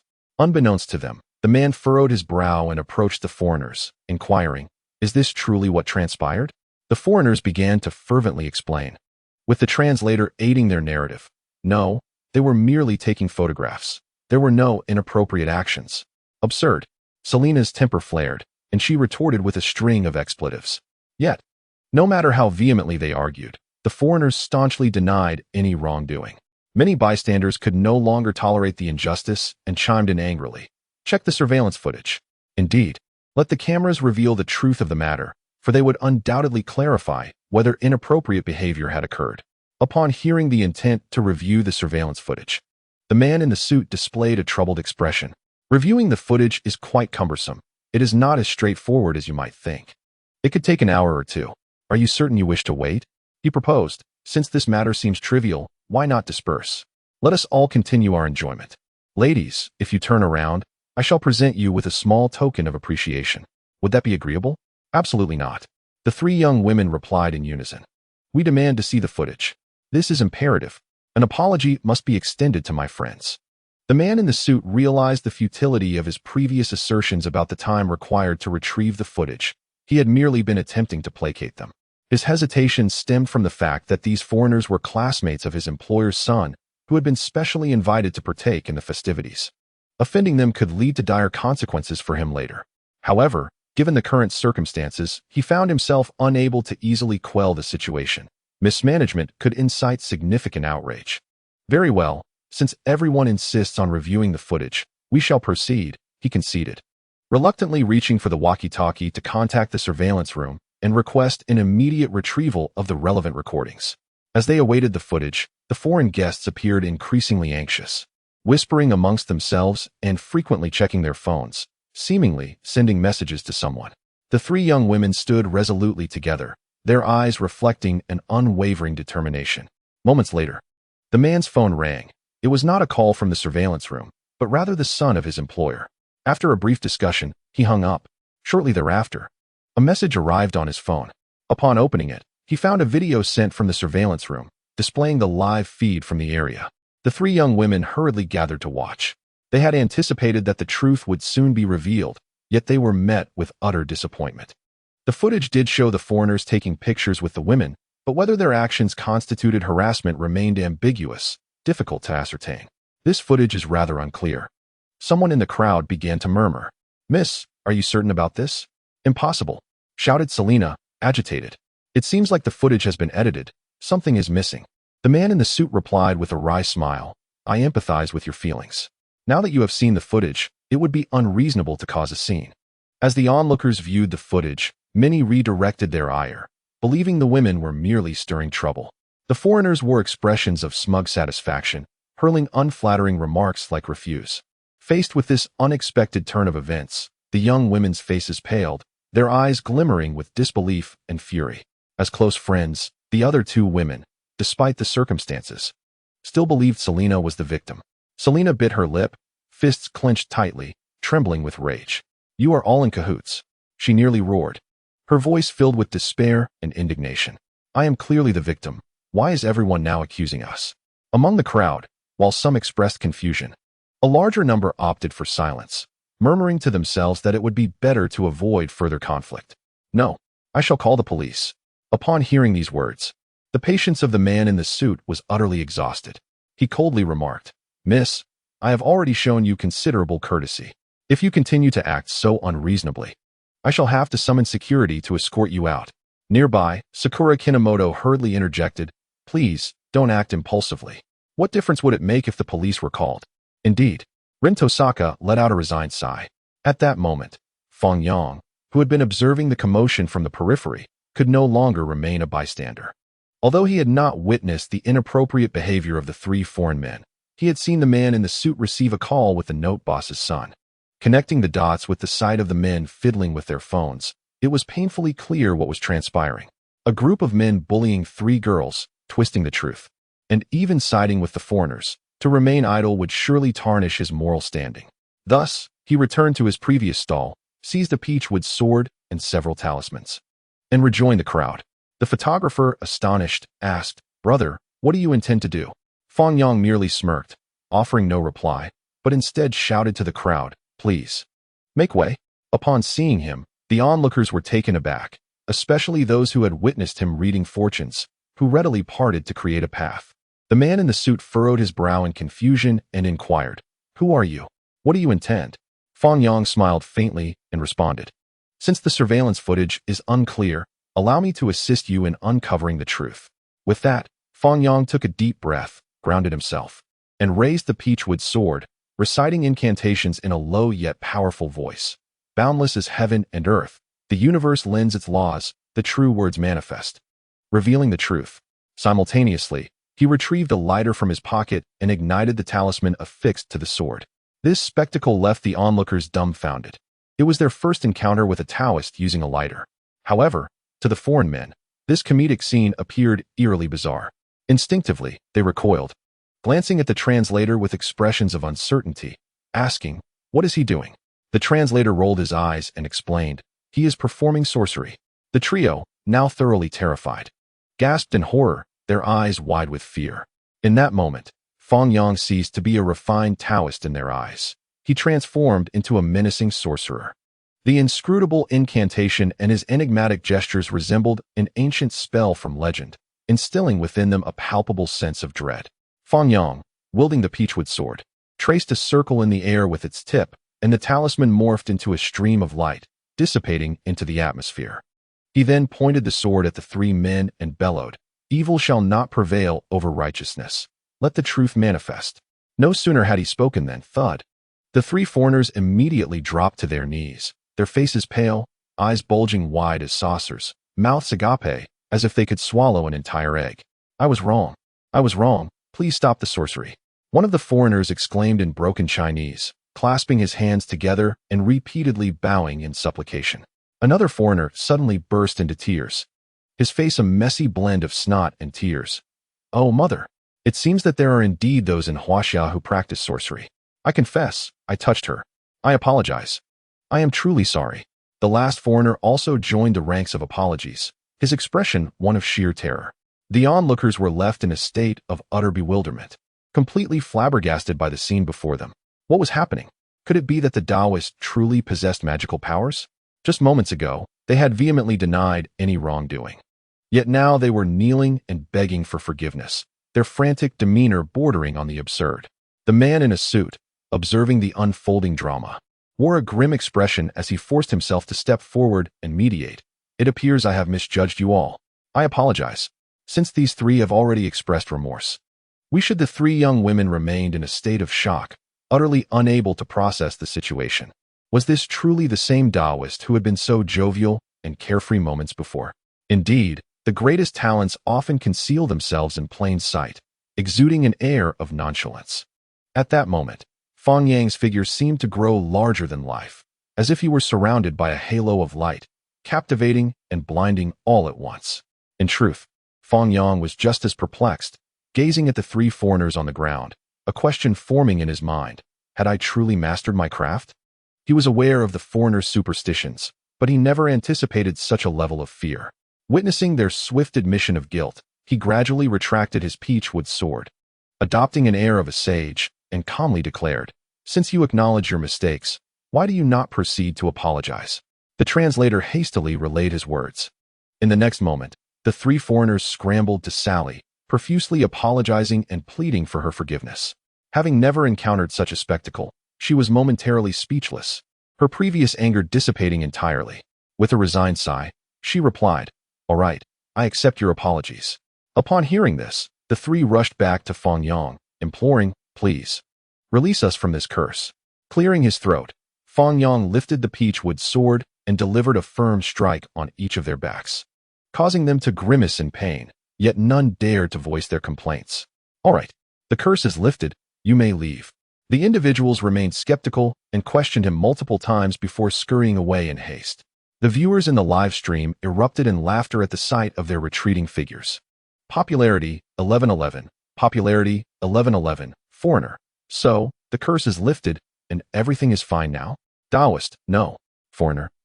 To discipline foreigners, we must rely on our Eastern mystical powers. A classmate of mine abroad had a neighbor whose dog constantly defecated at his doorstep. Despite several complaints, it proved futile, and he was even insulted in return. Frustrated, he returned home, donned a Taoist robe he prepared for Halloween, and armed himself with yellow paper. Facing the neighbor's insults, he remained silent, gesturing continuously, then turned away with a sinister smile. Later, the neighbor called the police, claiming he had been cursed, but the officers found nothing amiss. That very evening, he showed up at my classmate's door with gifts, apologizing profusely, and even went so far as to beat his dog in front of him. The narrative does not conclude here. A few days later, a neighbor fell down the stairs, and the very next day, the entire family relocated. 20 years later, an expatriate was struck by a vehicle and found himself lying in a hospital bed, reflecting, "I knew it. What was destined to happen would eventually come."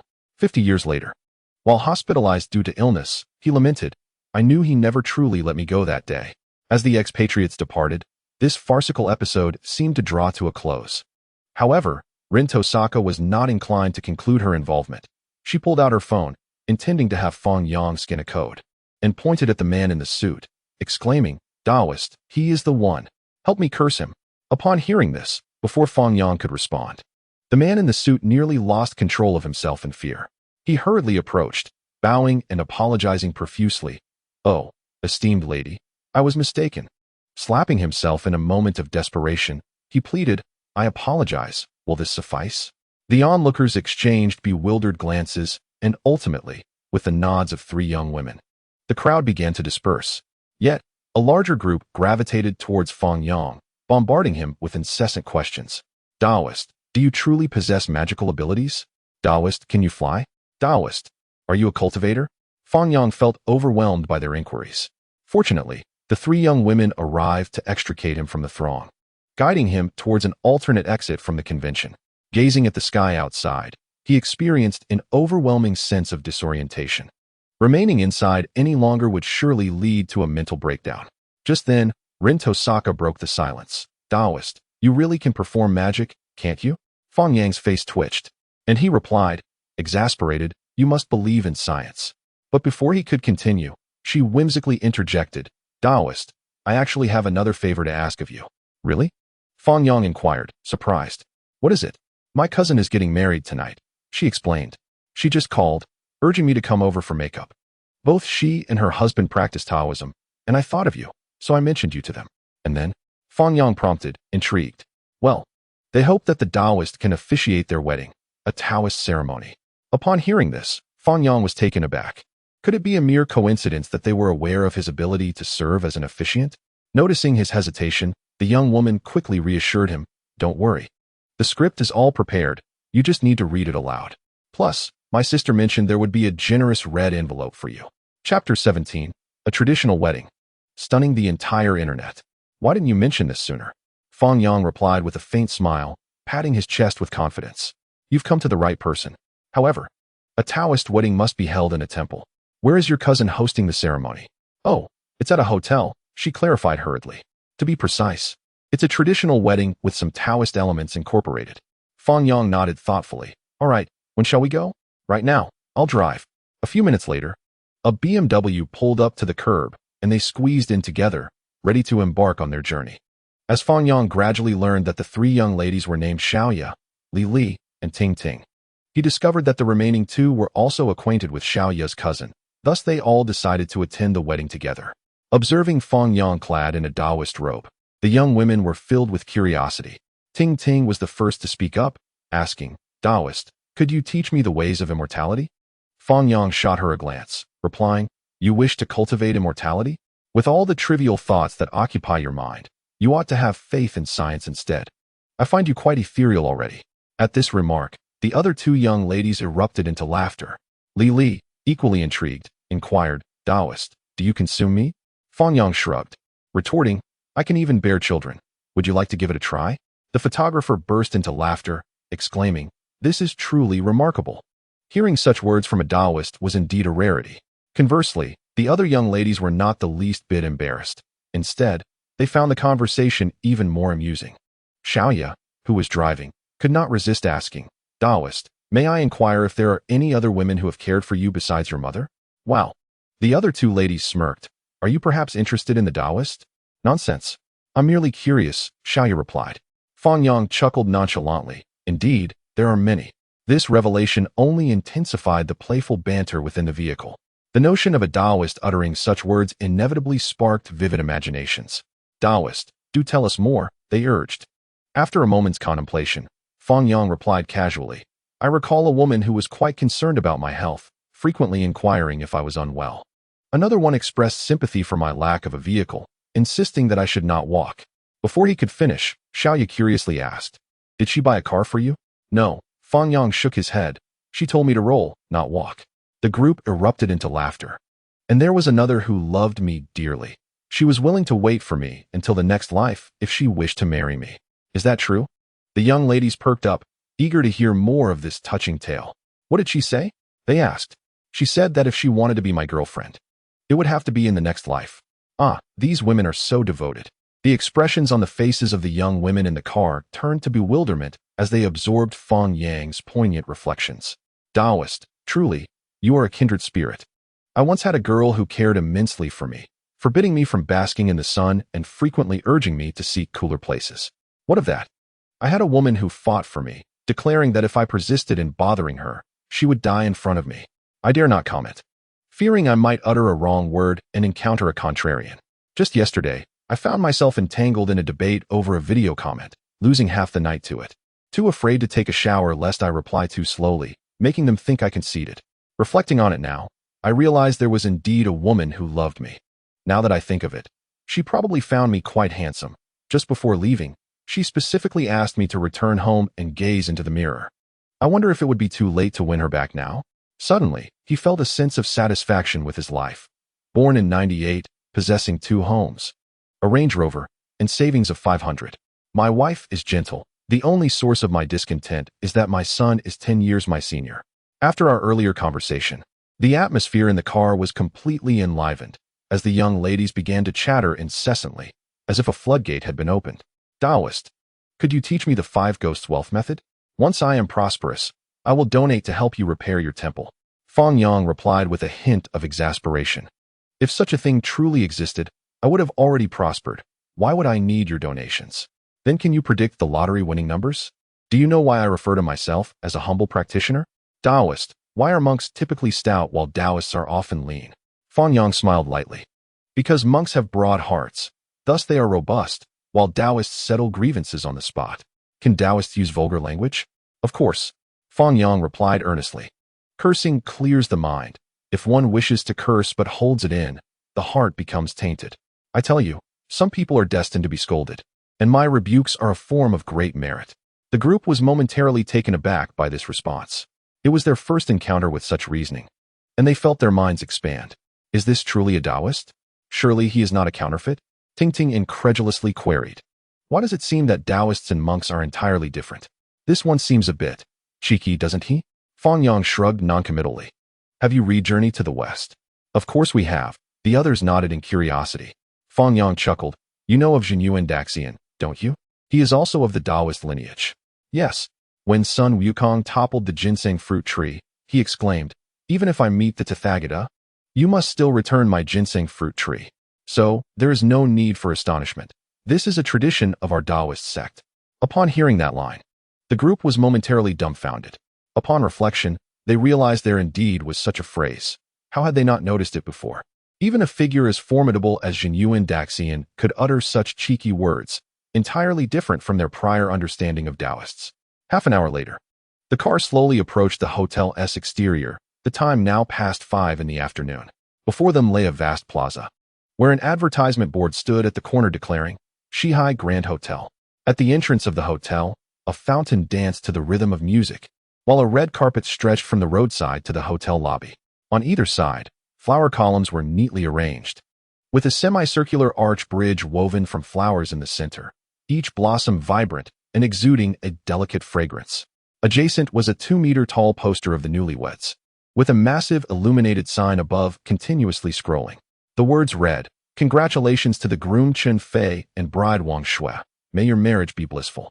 Upon entering the hotel, guided by the staff, everyone ascended to the third-floor wedding banquet hall. Stepping out of the elevator, they were greeted by a rich ambience of traditional Chinese style. Inside the banquet hall, red lanterns hung high, harmonizing with exquisite paper fans, each lantern adorned with tassels that swayed gently in the breeze, adding a touch of classical elegance. At the entrance of the banquet hall, towering stone pillars stand prominently, intricately engraved with a sinuous dragon ascending, the head of which, perched high above, evokes a sense of awe. Beneath, a vibrant crimson carpet unfurls straight towards the wedding hall, adorned with round tables draped in red silk embroidered with auspicious dragon and phoenix patterns. The majority of the guests have already arrived. The walls are embellished with grand traditional Chinese paintings, while red silk cascades from the ceiling to connect with the stage. The entire space exudes a harmonious blend of opulent Chinese decor, radiating grandeur and elegance, leaving onlookers mesmerized. The hall resembles not a wedding venue, but a royal court. Xiaoya, accompanied by her companions, made her way directly to the backstage for makeup, where they fortuitously encountered the groom, Chen Fei. Upon spotting Fang Yang, Chen's eyes lit up, and he courteously approached to greet him. Xiaoya mentioned inviting you, and we were quite anxious you might not make it. Thank you immensely. Fang Yang smiled and waved his hand dismissively. You are too kind. After exchanging a few pleasantries, Chen Fei had other matters to attend to, leaving Fang Yang in the backstage lounge to await the wedding coordinator, who would bring the script for him to review. However, this wait extended to over half an hour. Meanwhile, a cacophony erupted from backstage. Where is Zhang Chong? Where has that guy gone? Haven't found him yet. I have no idea. I saw him just half an hour ago, a staff member replied, looking distressed. The coordinator, upon hearing this, was instantly infuriated. Is he out of his mind? The wedding is about to commence. Where's his script? The manager believes he left because he was replaced, came the response. The manager, incredulous, retorted, why? Wasn't it agreed that he'd still be compensated? It was merely a change. The staff member, with a wry smile, replied. He felt it was a matter of pride. With a resounding slap of the table, the manager bellowed in anger. Pride? Does he not realize that such actions could ruin the wedding and the company? At that moment, the expressions of everyone backstage turned grim. The scale of this wedding indicated the substantial investment that had been made, and they had devoted immense effort to its success. It was unthinkable that all their hard work could be jeopardized by a trivial matter. Weddings are no trifling matter. Should any mishap occur, would the hosts not hold them accountable? How would their company maintain its standing in Shihai City then? But what could be done now? Without a script, they could hardly expect the Taoist priest to improvise on stage. Just then, the groom, having completed his makeup, rushed backstage to inquire, "Mr. Huang, is everything arranged?" Upon hearing this, the manager's face betrayed his difficulties, as he hesitated before responding. "I'm afraid, handsome." The previous MC fled upon learning he was replaced. "What?" Chen Fei exclaimed, his face a mask of shock, incredulity etched upon his features. "What do we do now? I scoured all of Shihai City for a Taoist priest before finally finding one. And now you tell me we have no script? How can the priest host without it?" The manager, wearing a pained expression, reluctantly suggested, "Perhaps we could allow the host to improvise, and the priest could adapt. What do you think?" Chen Fei was so enraged he felt the urge to strike someone. At that moment, Fang Yang's calm voice suddenly resonated. "Do not act impulsively. I happen to possess some skills as well. If you trust me, we can manage even without a script." "Really?" The gloom on Chen Fei's face dissipated instantly, replaced by surprise. However, the manager beside him remained less than pleased, opening his mouth to offer a warning, only to swallow his words back. Although Fang Yang had alleviated his immediate concerns, such a grand wedding required a proficient host. Otherwise, their company's reputation would undoubtedly suffer. Yet what could he do? He could only pray that Fang Yang would prove to be somewhat reliable. Turning to the staff, he bellowed, "What are you all dawdling for? Help the Taoist with his makeup." The so-called makeup did not entail face painting, but rather involved donning a tall hat, holding bamboo slips, and changing into festive shoes, while the Taoist robe remained unchanged. Once all preparations were complete, the photographer, looking conflicted, spoke up. "Brother, are you sure you can handle this?" Fang Yang chuckled and shook his head. A man must never declare incapacity. Just then, the MC's voice filled the stage. He was warming up the crowd, ensuring that Fang Yang's entrance would not be overly awkward. 10 minutes later, at the MC's invitation and amidst the applause of the guests, Fang Yang took a deep breath and slowly made his way to the stage. The lighting technician, already prepared, skillfully directed a powerful beam of light to envelop him. In an instant, all applause ceased, and every guest's gaze was fixed upon the stage. When they beheld Fang Yang in his Taoist robe, astonishment rippled through the audience. A chorus of whispers erupted below. "Wow, is he a genuine Taoist or a charlatan? He must be a fake, right? I heard that Chen Fei's family believes in Taoism, which is why this is happening." Fang Yang stepped forward with a deliberate gait, reaching the center of the stage. Under the expectant gazes of all, he offered a faint smile and performed a respectful bow to the guests. The audience responded with polite applause. As the clapping subsided, Fang Yang raised his left hand holding the bamboo slips and, with a resonant voice, proclaimed, "The Tao follows nature, and the universe is orderly. On this auspicious day, let us witness the ceremony of Taoist matrimony. Distinguished guests, let us share in the bond between the celestial and the mortal, basking in the grace of divine blessings." With gifted scholars and beautiful maidens, hearts yearn for the wonders of the Tao. May we unite in front of the Tao and cultivate the pursuit of longevity together. As Fang Yang's voice resounded throughout the venue, the crowd was left in sheer astonishment. They raised their hands in fervent applause, the sound echoing thunderously. In this moment, the photographer stood with his mouth agape, his face a mask of disbelief, while the manager backstage felt as though his head were buzzing, as if caught in a dream. Yet, the most elated person was undoubtedly the groom preparing to take the stage. What had he just heard? An opening remark for a Taoist wedding. He had never imagined that his own wedding would be graced with such honor. The viewers in the live stream were equally ecstatic. Popularity 1111, popularity 1111, wow, wow, wow, wow, wow, wow. Alas, with limited cultural refinement, the only expression of their current feelings was a simple exclamation of wow, initially perceived as a mere gesture. I was taken aback when he spoke with the authority of a sovereign, sending shivers down my spine. Is this truly a Taoist wedding? Just from the opening lines, I felt a rush of breathlessness. This is the treasured legacy left by our ancestors. Western-style weddings are utterly unsuitable for us, the children of Huaxia. I have resolved that when my time comes to wed, I will spare no expense in arranging a traditional Chinese ceremony. Do you have any idea how much a Chinese wedding costs? Merely the 8-barrow bridal sedan chair for a legitimate marriage is beyond the means of an average individual. The bride's attire alone is exorbitantly priced. It is not that our Huaxia lacks luxury. Rather, the costs are so extravagant that they are simply unattainable. Following such a powerful opening, The atmosphere in the venue was instantly elevated. Fang Yang faced the audience, his spirit radiant as he spoke once more. New groom Chen Fei, bride Wang Shui. Their hearts are intertwined, their love profound. Today, heaven and earth unite, yin and yang harmonize. We honor the Tao and celebrate with joyful rites. As guests, we are to extend our heartfelt wishes. May your marriage be blissful, your blessings abundant, your devotion everlasting, and may you jointly cultivate celestial endeavors. With a heart full of gratitude, the wedding officiant Fang Yang welcomed guests from all directions to share in the celebration. New groom and bride, express your gratitude to the esteemed guests. With that, he bowed once more to everyone present. The applause erupted like a tidal wave, continuous and overwhelming. Gazing at Fang Yang on the stage, all were left astounded. Such a wedding was likely an unprecedented experience in their lifetimes. Chapter 18. The Taoist Marriage Ceremony. A stunning impact on all. Fang Yang took a step forward, and the audience instinctively ceased their clapping. The resonant words, akin to the toll of a great bell, drifted through the air. The Book of Rites states, marriage is the union of two souls. It honors our ancestors above and continues the lineage below. It bears the heavy responsibility of carrying forth the past and forging the future. Above, it honors the ancestral shrine, preserving the bloodline of our forebears and upholding their familial virtues. Below, it educates future generations, passing down ancestral virtue to serve as a model for posterity.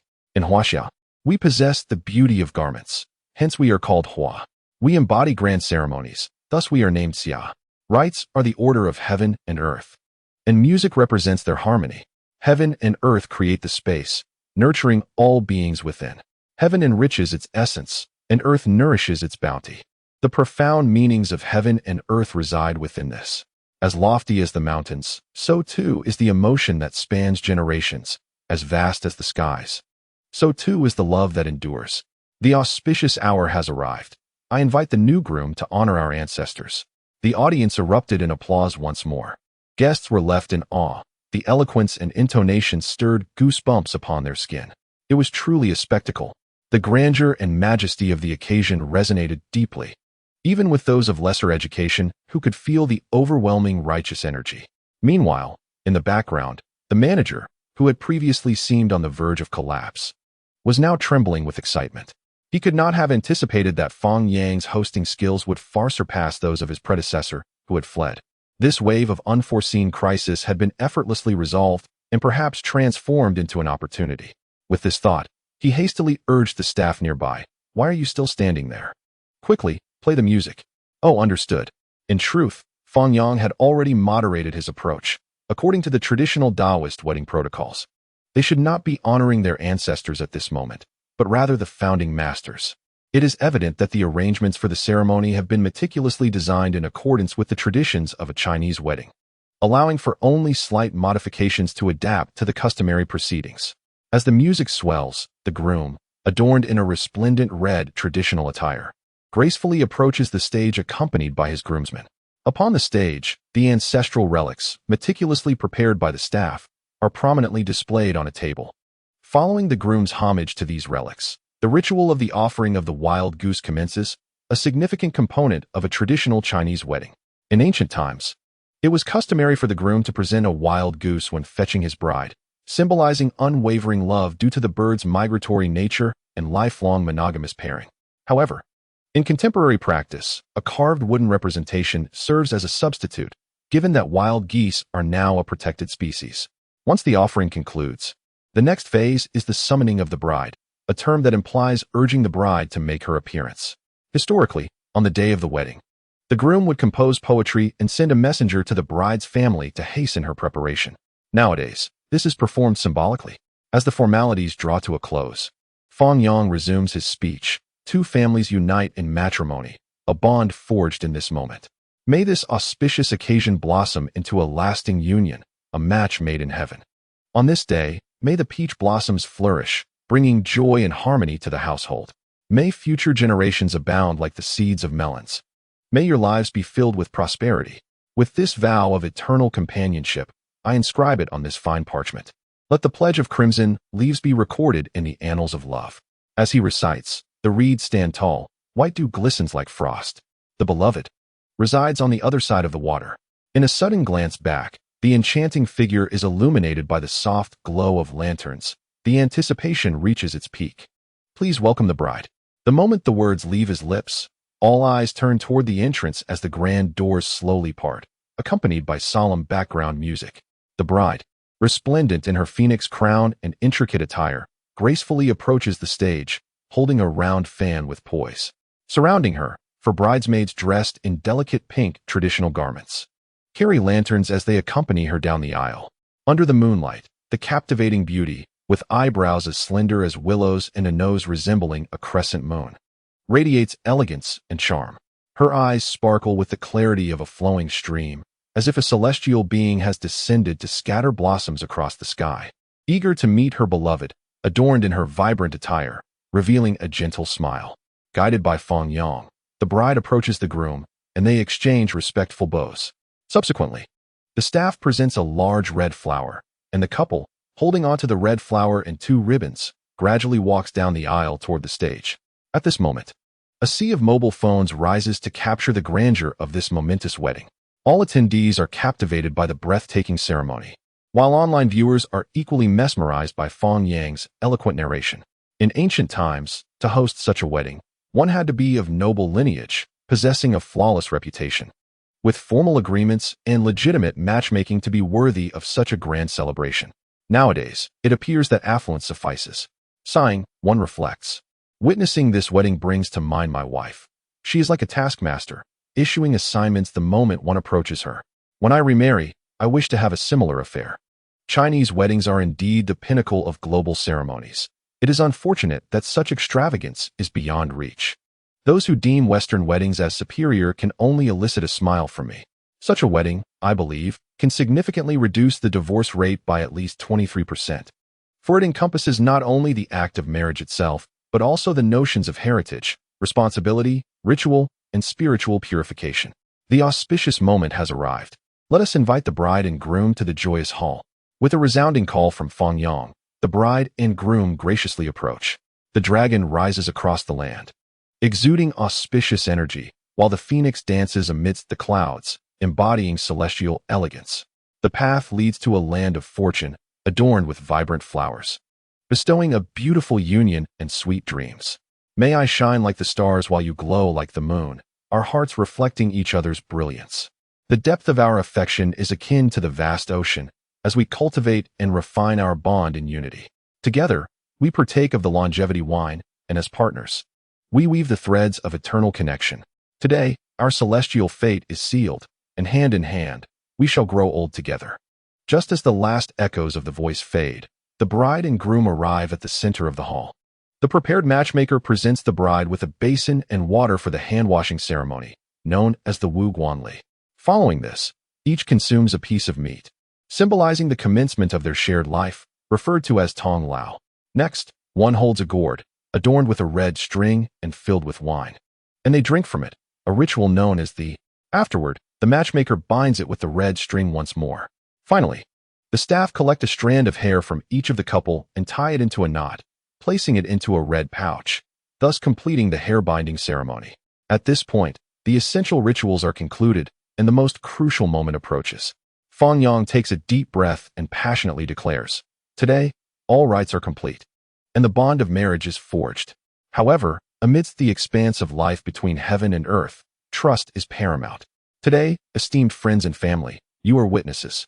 The newlyweds vow before heaven and earth, unwavering for a lifetime. Please, the marriage certificate.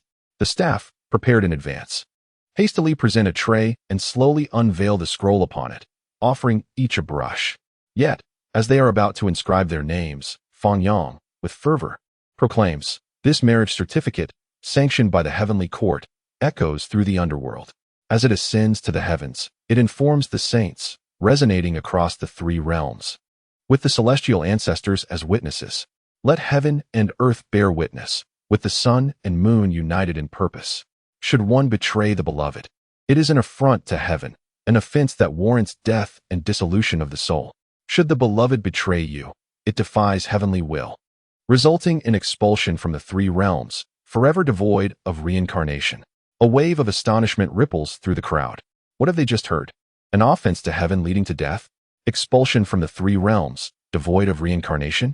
My goodness, are they marrying or swearing a deadly oath? Such severity is astounding. In an instant, whispers of disbelief circulate among the guests, all grappling with the incredibility of the moment. Even the bride and groom momentarily forget to write. Many people claim that this is a fabrication, but I wish to assure you that it is indeed genuine.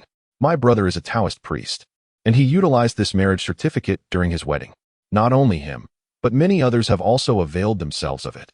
Thus, ignorance does not equate to non-existence. In a fervent rush, the parents of both parties hurriedly approached, kneeling before Fang Yang with a thud, clasping their hands in prayer while exclaiming, "Reverend, please rescind this decree. This is no certificate. It is a matter of life and death for our son." Although both families held strong beliefs in Taoism, in these times, who could guarantee against divorce? Especially among the youth, who often become temperamental and threaten separation at the slightest provocation. The thought that divorce could lead to either death or eternal damnation sent shivers down their spines. Fang Yang, shaking his head in resignation, replied, "It was you who invited me to preside over this ceremony according to Taoist customs. Now you express discontent. It matters little to me. If you find this marriage certificate too stringent, we can simply replace it." However, no sooner had he spoken than the groom resolutely declared, "No exchange. I shall sign." He promptly inscribed his name upon the certificate. The bride, exhibiting no hesitation, followed suit and wrote her name beside Chen Fei's. This scene rendered both sets of parents speechless, unable to intervene in time. Chen Fei smiled at his in-laws, stating, "Mom and Dad, this marriage certificate is my promise to your daughter." Upon hearing these words, the expressions of the parents shifted continuously, uncertain whether to feel joy or sorrow. The bride also chimed in with a smile. "Both our families cherish Taoism. It is an honor to have a priest officiate our union. You should feel proud." With this reassurance, the anxieties of the four elders dissipated instantly. Yes, it is indeed a good thing. We were presumptuous. Reverend, please forgive us." Fang Yang chuckled and shook his head. "No matter, let the ceremony proceed." After approximately 10 more minutes, the marriage ceremony was concluded. As Fang Yang descended from the stage, the applause resonated throughout the venue, a truly astonishing spectacle. What was initially thought to be merely a banquet evolved into a wedding that would be remembered for a lifetime. Many young men and women in attendance silently contemplated whether anyone would be willing to sign such a marriage certificate with them. As an esteemed guest, Fang Yang was invited to the main seat, where the parents of both parties continuously expressed their gratitude, making it difficult for him to enjoy his meal in peace. Fortunately, as the parents prepared to thank the guests, he finally found a moment of tranquility. After an undetermined period, the three young women who had arrived with him stealthily approached, their faces alight with admiration. "Wow, Reverend, you are so handsome. May I invite you to officiate my wedding?" Fang Yang rolled his eyes in exasperation.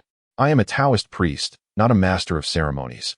I can do it once or twice, but it would be improper to do so regularly." "All right." In an effort to facilitate conversation, the three young women insisted on pulling Fang Yang to their table, chattering incessantly. Although he was a Taoist priest, he was still a vigorous young man, and to claim he had no thoughts in the presence of such lovely women would be disingenuous. Soon, he found himself engrossed in their lively conversation, enjoying the camaraderie, until the bride and groom approached him with their glasses raised, smiling as they expressed their heartfelt gratitude. "Today, we are truly thankful to you, Master. Indeed, may I inquire which temple you have been cultivating in?" Upon hearing the term temple, Fang Yang let out a resigned sigh, thinking it best not to dwell on it. The newlyweds did not press the matter further and shifted the conversation to discuss Taoist practices.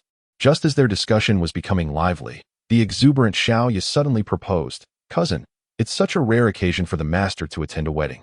Why not let him take the stage and showcase some of his skills? He possesses magical abilities, after all. Is that true?" The bride's eyes brightened instantly. "Of course. I witnessed it myself.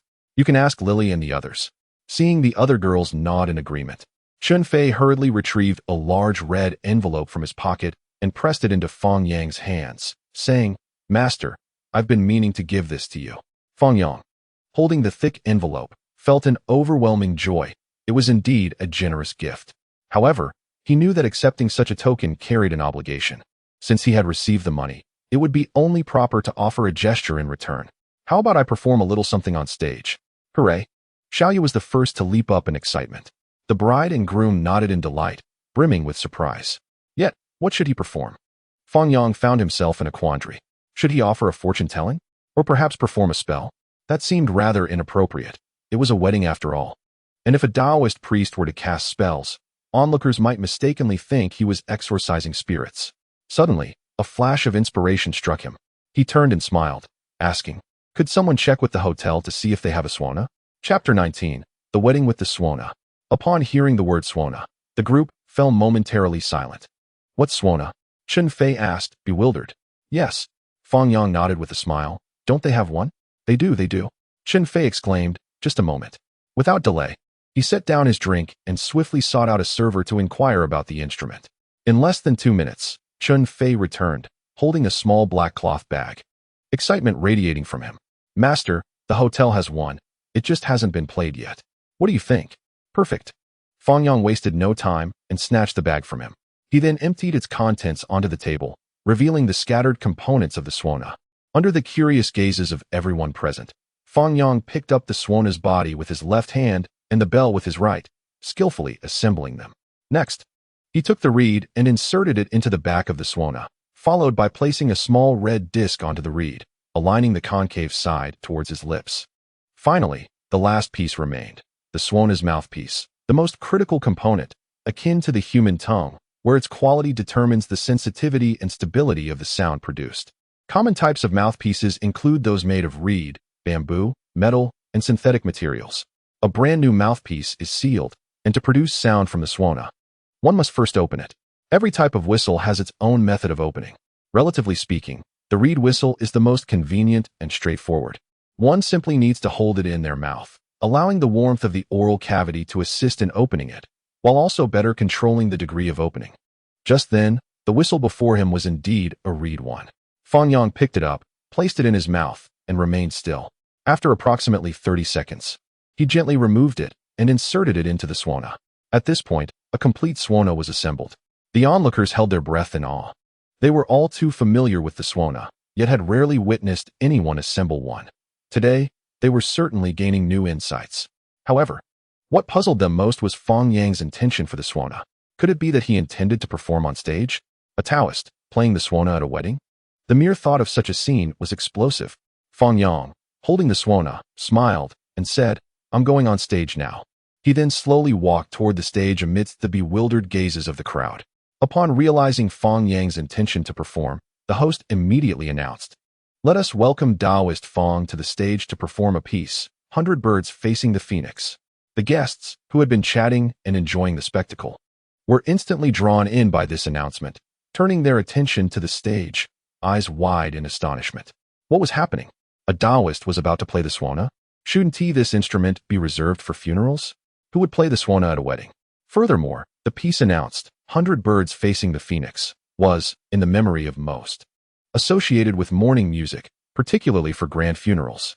Previously, only those of great virtue and reputation were deemed worthy of having this piece played at their passing. Of course, there were some knowledgeable individuals who understood that 100 Birds Facing the Phoenix was not solely a funeral song, but also suitable for weddings. A number of young people in the audience stood up, whistling and shouting, "Wonderful!"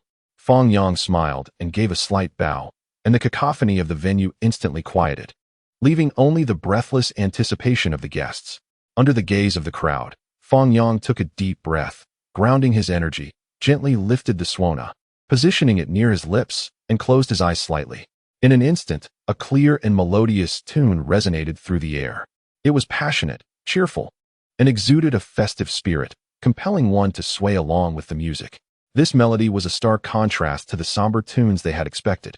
It was imbued with vitality and hope, akin to the warm sunlight of early spring, dignified yet inviting.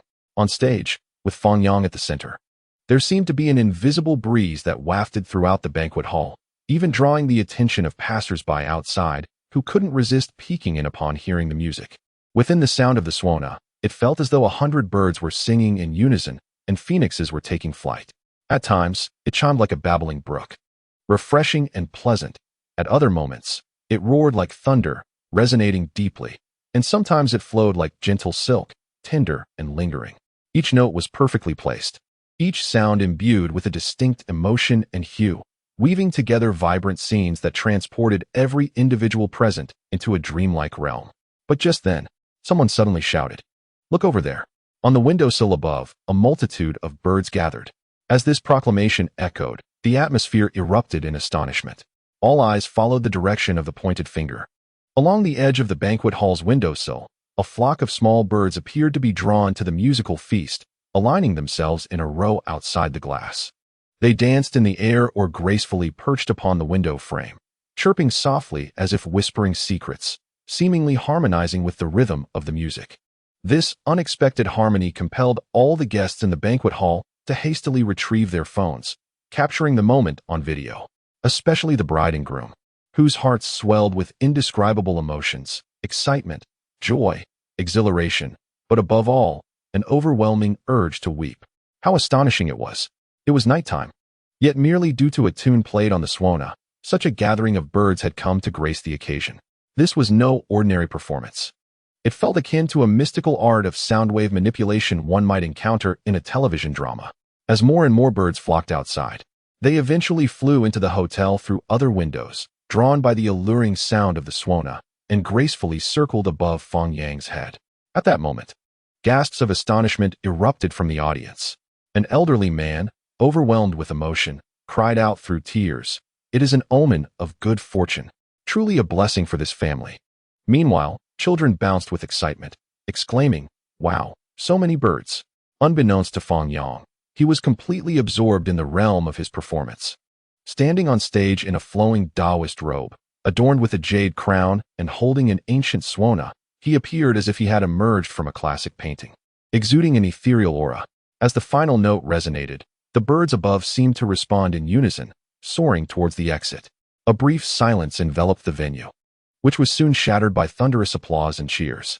Guests rose to their feet, their eyes sparkling with disbelief. The impact of Fang Yang's performance at this wedding was nothing short of monumental, a spectacle that would leave them in awe for at least a year. Meanwhile, viewers in the live stream were left utterly astonished, their minds boggled. Popularity, 1111, popularity, 1111. The piece 100 Birds Paying Homage to the Phoenix is divided into 3 segments: Falling Phoenix, used for funerals; Nirvana, for birth celebrations; and Harmonious Calling, for weddings, a melody that accompanies a lifetime, colloquially known as a divine tune. In the past, when I argued with my wife, I would angrily declare my intention to become a Taoist priest. Reflecting now, I realize how naive I was. Could I truly aspire to that? Do I even deserve it? Upon your arrival, the Swona heralded your birth. As the melodious notes echoed, they celebrated your first month, your wedding, the birth of your offspring, and the joyous occasion of your child's first month and subsequent nuptials. The Swona continued to play for each milestone: your child's birth, the sorrow of parting on the 7th day, and the relocation of graves. In contrast to Fang Yang, if my life were to be inscribed as a novel, it would unfold as such: the tale of a wasted existence, a tumultuous childhood, the relentless pursuit of success, the folly of underestimating youth and poverty, the departure of a beloved, the failures of blind dates, the burdens of relentless labor, the harsh realities faced in midlife, the specter of layoffs, the treacherous path of entrepreneurship, the loss of loved ones, the plight of the elderly in poverty, the vanishing pensions, the solitude of nursing homes, the twisted cost of burial plots, the haunting debts of graves, the desolation of forgotten burial grounds, the tremors of coffin lids, the tears of grave robbers, culminating in a poignant finale, the lamentations of an archaeologist. Fang Yang, observing the commotion below, was taken aback, still uncertain of the events that had transpired. It wasn't until he descended from the stage that an exhilarated photographer approached, exclaiming, "Wow, you are incredible. Tell me, do you possess some kind of magic?" To which Fang Yang rolled his eyes, replying, "How many times must I reiterate? One must believe in science." The photographer retorted, "I don't believe you." They returned to their table, where 3 young women rushed over, brimming with admiration, chattering incessantly. It was only then that Fang Yang gleaned the essence of the earlier occurrence. Unable to suppress his amazement at the quality of the system's offerings, Chun Fei, with an animated expression, exclaimed, "Taoist." I find myself at a loss for words to express my gratitude. Wang Shui, wiping her eyes, clearly having shed tears, added, "Thank you for bestowing auspiciousness upon us." She bowed deeply, and Chun Fei quickly echoed her sentiment. Fang Yang, smiling, gestured dismissively, no need for formality. I wish you both a harmonious union and a swift arrival of children. They both nodded appreciatively and, after exchanging pleasantries, proceeded to attend to other guests. Just when Fang Yang hoped for a moment of tranquility, a throng of guests surged forward as soon as the newlyweds departed. Taoist, teach me the ways of cultivation. Do I possess spiritual roots? Will you accept disciples? I want to bear your children. Bewildered, Fang Yang shouted towards the crowd. Which man just said he wants to bear my children? Step forward, and I assure you, I won't harm you. This provoked a wave of laughter throughout the venue. Overwhelmed by the multitude of guests, Fang Yang felt a headache coming on. Fortunately, Xiaoya intervened again, pulling him into the makeup room, where he finally found solace. Seizing the opportunity, the three young women eagerly added Fang Yang as a friend. It wasn't until after 10 in the evening that the guests began to disperse. With the warmth of the newlyweds' families easing the atmosphere, Fang Yang left the hotel and sought rest in a nearby inn. Lying in bed, he gazed at the system panel before him, his spirits lifted. His points had remarkably surpassed 20,000. This seemed almost effortless. Unbeknownst to him, the surge in points was due to the influx of viewers in the live broadcast over the past few days, with each individual contributing only once, making subsequent contributions increasingly challenging. System lottery. Fang Yang called out in his mind. Congratulations to the host for consuming 10,000 points and acquiring the skill of electronic music. Additionally, you have drawn the skill of chemical mastery. Fang Yang. I can somewhat comprehend chemical mastery, but what is the meaning of this electronic music? I am a Taoist priest. Are you suggesting that I should mix tracks? How amusing it would be to invoke a cyberpunk vibe while channeling the spirit of my mechanical ancestors. Just imagine standing on stage, boldly proclaiming to the audience, I am the water guanyin, and emitting an alluring sound. The mere thought of such a scene is exhilarating. As he glanced at the snoring photographer beside him, Fang Yang closed his eyes and gradually drifted into slumber. During the night, as expected, he ignited a sensation online once more. Many events from the previous day still lingered in trending topics, and today he managed to generate several more. The Taoist wedding, accompanied by the sound of the swana, drew flocks of birds to pay homage, a call to distance oneself from domestic violence, regardless of gender. Indeed, the sanctioning of foreign individuals must rely on the mystique of Eastern powers. Observing the three foreigners stubbornly refusing to admit their transgressions initially, netizens were left seething with indignation. Coupled with the spokesperson's attempts to shield them while bullying the three young women, the barrage of insults in the comments section was relentless. Yet, upon Fang Yang's appearance, laughter erupted from the crowd. A mere display of ordinary tricks left the three foreigners utterly terrified, their desperate pleas for mercy eliciting a sense of vindication. Although this incident concluded, the outrage among netizens remained. A simple apology was deemed insufficient for their punishment. Some diligent users, having honed their hacking skills for 2.5 years, uncovered the identities of these three individuals, leading to their social media accounts being compromised. Some even threatened to stalk them, forcing them to call the police in the middle of the night and take refuge in the station, where they were compelled to draft lengthy apologies to mitigate the situation.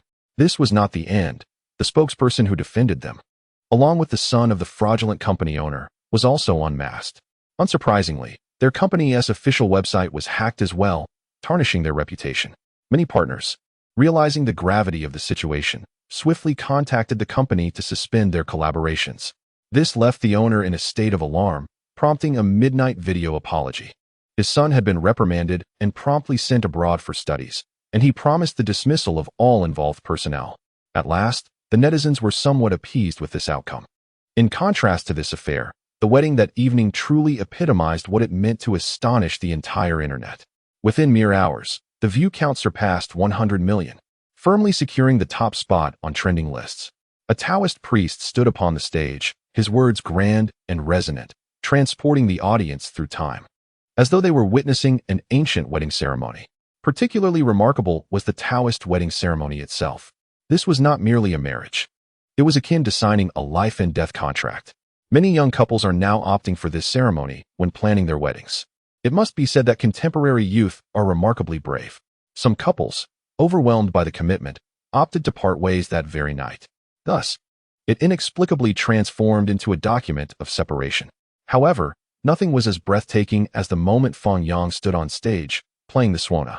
The scene of 100 birds paying homage and thousands taking flight blurred the line between reality and visual effects. It was indeed an astonishing spectacle. Merely a tune from the suona, yet it astonishingly captivated a multitude of birds, causing them to circle in the dead of night. If one were to claim it was mere coincidence, few would be inclined to believe such a notion. Instead, they would prefer to think of Fang Yang as a cultivator, possessing magical abilities. This belief led to the gradual emergence of a rumor online, suggesting that due to the sparse spiritual energy on Blue Star, Fang Yang was the last qi refiner of the end of the magical era in Huaxia. Once this assertion surfaced, it spread like wildfire, quickly gaining traction across the internet. Coupled with the incident in which several foreigners were reportedly frightened into kneeling and apologizing after witnessing Fang Yang's ritual, many became even more convinced of his status as a cultivator. A humorous twist unfolded when news, for reasons unknown, leaked to the international web. Videos of Fang Yang performing rituals and playing the suona soared to the top of trending searches. In an instant, a plethora of foreign netizens flocked to comment, igniting a fierce international war of words. Chapter 20. A deceptive facade, where virtue is outmatched by malevolence. I always said that there are those in Huaxia who can cultivate. There are many phenomena beyond our comprehension, such as their ability to alter the course of typhoons. From Chickenfoot Basin. In the past 2 decades, Huaxia has developed at an astonishing pace. I have long suspected they possess some mysterious power, and it appears to be true. I've heard that Laojun Mountain is off limits to foreigners. From Eagle Sauce. According to the history of the Korean nation, Sun Wukong belongs to us. This is the birthplace of cultivation. Please return cultivation to Huaxia, or we shall seek heritage recognition. From the Korean. No, Sun Wukong is not from Korea. That staff he wields is yours. From Goat. It must be a fabrication. Our white elephant as Shiva is the true deity. Huaxia cannot possibly have cultivators. From White Elephant. You are all deceived. This must be special effects. Only we Koreans possess immortals. Penglai Island is ours, and the origin of Taoism is also here. Supported by historical evidence. From Korean. In 2030, North Korea launched 2 atomic bombs at Seoul, glassifying everything at the epicenter, yet during the cleanup, millions of unburned mouths were discovered. From Hans Cat. With such unrelenting fervor surrounding the topic, the popularity of Fang Yang's livestream experienced an explosive surge once more, escalating from yesterday's viewership of 100,000 to over 200,000. He ascended to the 3rd position among the 100 contestants in the program. Such a remarkable achievement left not only him, but also the production team utterly astounded. They could hardly fathom that a Taoist priest could amass greater popularity than long-established internet celebrities. The following morning, as anticipated, Fang Yang slumbered until past 9 o'clock. After breakfast and a refreshing wash, it was nearly 10. As on the previous days, he ventured once more to the park bridge to offer fortune-telling services. As soon as the stall was set up, a voice of surprise rang out. Taoist, you finally arrived. Fang Yang turned in astonishment towards the source of the voice. A young man with yellow hair was rushing towards him, and he instinctively searched his mind for the identity of this person, but found no clear recollection. Once the young man reached him, he spoke with a serious expression. Taoist, it's me. A few days ago, you predicted my fortune and said I would encounter a calamity within 3 days. Do you remember? Oh, I remember. Fang Yang suddenly recalled and smiled, inquiring. How have these 3 days been for you? Nothing unusual, the young man replied. I've been doing the same things as always, chasing girls, drinking, and playing games. Where's the calamity? Taoist, did you make a mistake? Fang Yang pondered for a moment and asked, have you done anything different during these 3 days? The young man thought for a while, then suddenly recalled something, grinning. If there's one difference, it's that I found a girlfriend who's quite the handful, if you know what I mean. Upon hearing this, Fang Yang's eyes widened in realization, and he nodded in agreement. That makes sense. Huh, what do you mean? Have you heard of turning misfortune into fortune? Fang Yang replied earnestly. In an instant, the young man was left bewildered, and the photographer was equally stunned. Is it really possible? The young man asked, and then his face lit up with excitement. So, if one troublesome girlfriend is manageable, wouldn't having 2 be even better?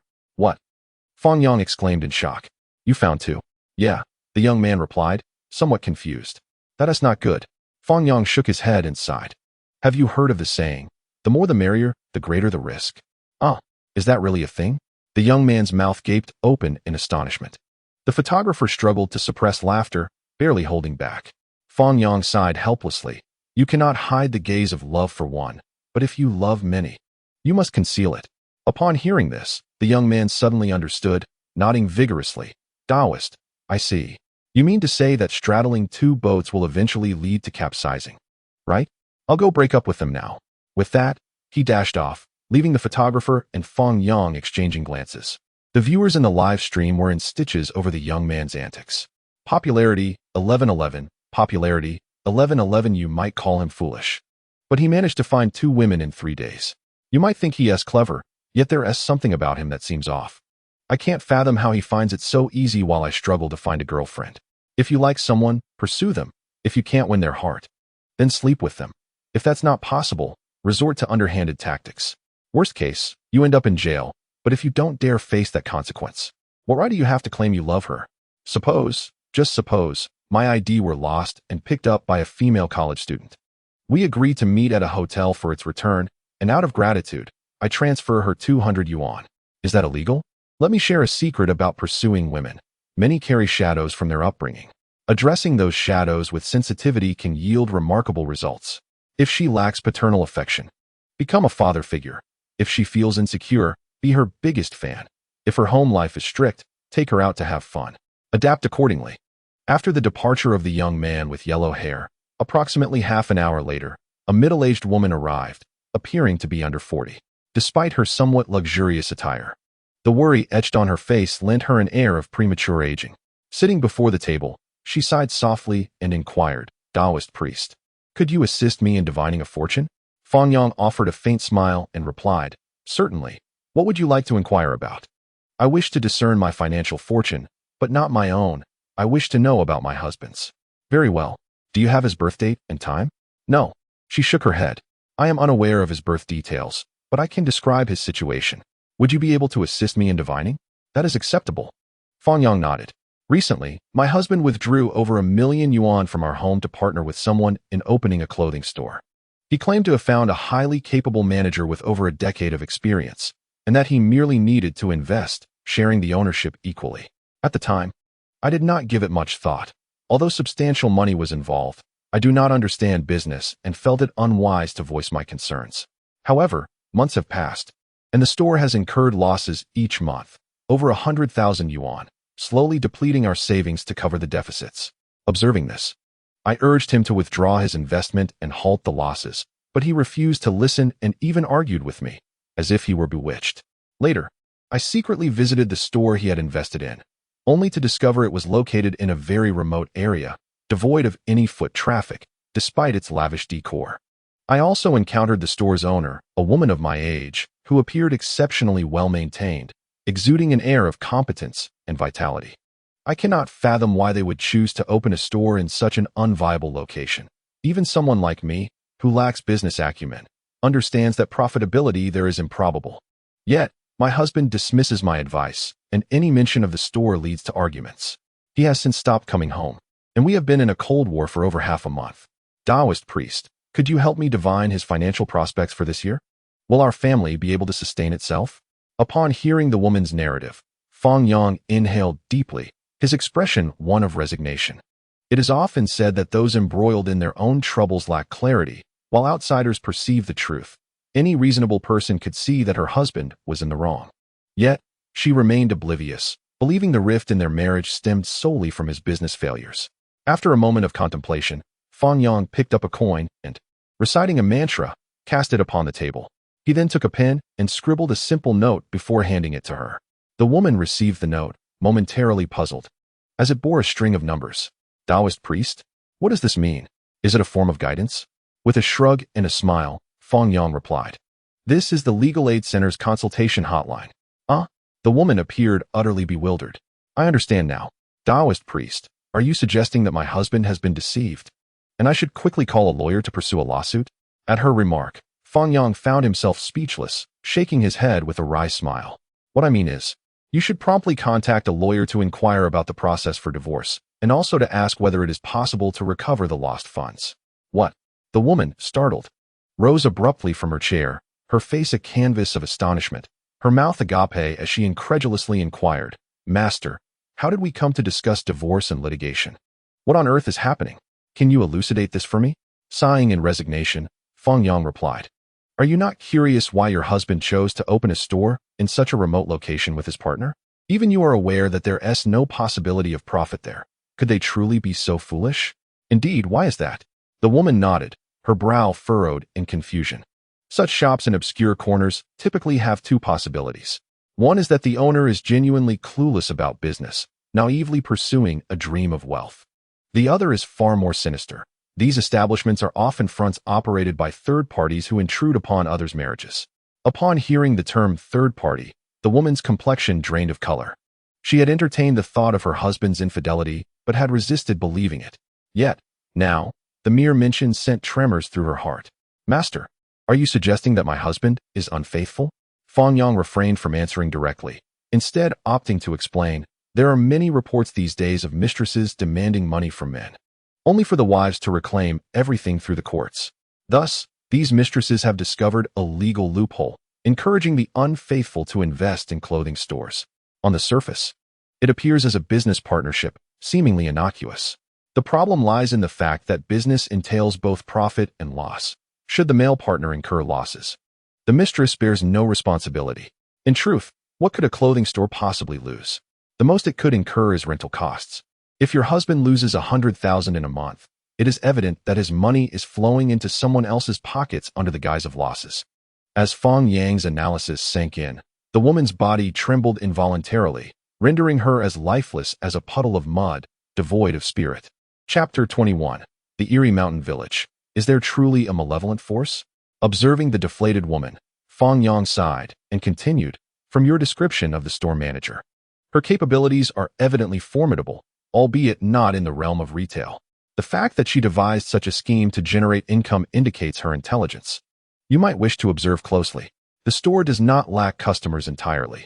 If its sole purpose were to incur losses, expending such effort to establish it would be unnecessary. Its existence does not cater to legitimate clientele." The woman lifted her gaze, astonished. "Then to whom does she sell?" Fang Yang smiled faintly. "Naturally, she sells to her competitors. You cannot honestly believe your husband achieved this alone, can you? These women, often referred to as professional mistresses, operate in organized groups and often undergo specialized training. The purpose of opening a store is not solely for her profit. It also facilitates her peers in bringing their partners to spend money, engaging in substantial prepayments and card memberships. Ostensibly, these cards allow for shopping at any time, but in reality, these women seldom purchase clothing. They provide a commission to the owner, while the majority of the funds are returned intact to the mistresses. In this manner, one can circumvent the emergence of direct gifting, allowing the money to circulate before eventually returning to one's pocket. At that point, even if one were to engage in legal proceedings, it would be exceedingly challenging to gather evidence, rendering the recovery of funds virtually impossible. After listening to Fang Yang's elucidation, the woman appeared dazed, utterly bewildered. The viewers in the live broadcast were equally astounded. I often see individuals operating clothing stores in obscure corners, with scant clientele, selling items at exorbitant prices. I used to mock their lack of sense, but it seems there is more to it. Isn't a tea house similar? I notice many high-end tea establishments that barely operate, yet they somehow manage to profit. Numerous tobacco and tea shops sell counterfeit goods that hold no real value, yet when one requires assistance, they can easily spend tens of thousands there, and the matters will naturally resolve. In the past, I ran a clothing store, and a very fashionable young lady messaged me in advance, urging me to sell her clothes at a premium. Subsequently, she arrived with a man to settle the bill, and I returned the excess money to her. Fang Yang, observing the woman who appeared utterly drained, gently advised, "I have informed you about your husband's situation. As for whether to consult divination, I believe it is unnecessary. I suggest you gather evidence promptly to avoid a future of both financial and emotional loss." Slowly, the woman lifted her head, her eyes glistening with unshed tears, and tremulously inquired, "Master, may I report this to the authorities? Shouldn't those homewreckers be held accountable?" Fang Yang chuckled softly and shook his head. "I can only say that flies do not alight upon a seamless egg." Upon hearing this response, the woman offered a bittersweet smile. At this juncture, she realized that probing her husband for answers would prove futile. reflecting on her previous actions and his increasingly indifferent demeanor. She was compelled to accept the harsh reality. As Fang Yang indicated, the most prudent course of action now would be to contact a lawyer and gather evidence, thus preventing future loss of both resources and spirit. With this thought, the woman took a deep breath, wiped away her tears, and retrieved her wallet from her pocket, laying all the money it contained gently upon the table. "Master, I am grateful for your guidance." "Thank you." She bowed deeply and turned to leave. The photographer, eyeing the stack of money on the table, was astonished. "Wow, incredible. Bro, you're truly amazing. You've earned several thousand without doing anything. In total, we must have accumulated nearly 150,000 over these 3 days." Fang Yang picked up the money and counted it briefly, estimating it to be around 3,000. With a faint smile, he replied, "Do you genuinely believe I haven't done anything? Let me ask you, when they come to me for divination, what do they seek? They yearn to know what the future holds for them. For instance, this woman. Do you think she hoped I would tell her she was facing calamity? Or would she prefer the unvarnished truth?" The photographer chuckled awkwardly. "Certainly, the truth." "Then do you understand what is meant by intellectual property?" The photographer's mouth twitched slightly as he changed the subject, curiously asking, "Bro, these gold-digging women are quite terrifying. How can one discern if a woman is a gold digger?" Fang Yang smiled faintly. "That is quite simple. The frequency with which she brings up money reveals much. Regardless of gender, when one harbors affection for another, one would undoubtedly strive to present their finest self to the object of their admiration."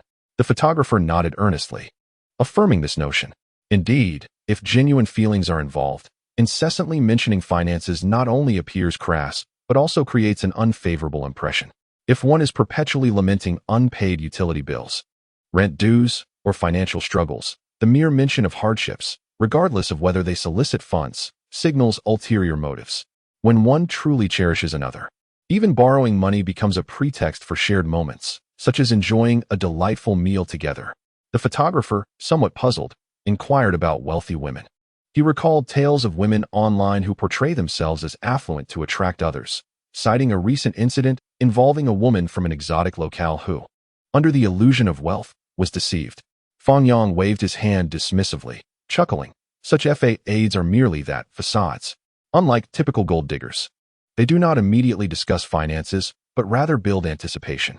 Yet, once the moment is right, they may claim their company's payments are delayed or investment funds are insufficient, escalating their demands.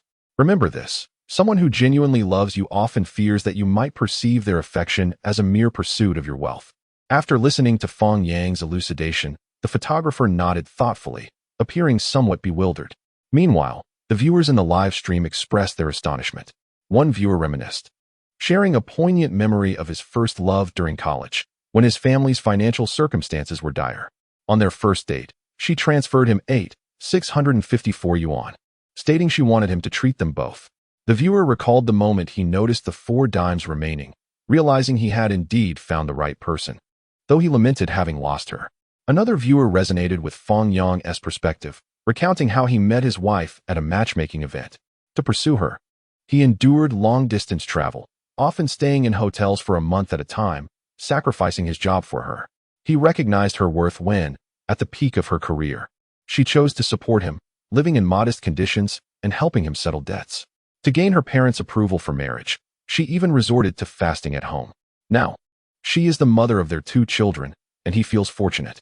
Conversely, a dissenting voice argued that discussing money is trivial. For a mere 800 yuan, one could weave a tale of woe and provide thoughtful advice on saving money, indicating care. The allure of ephemeral love, even if fleeting, could be perceived as genuine.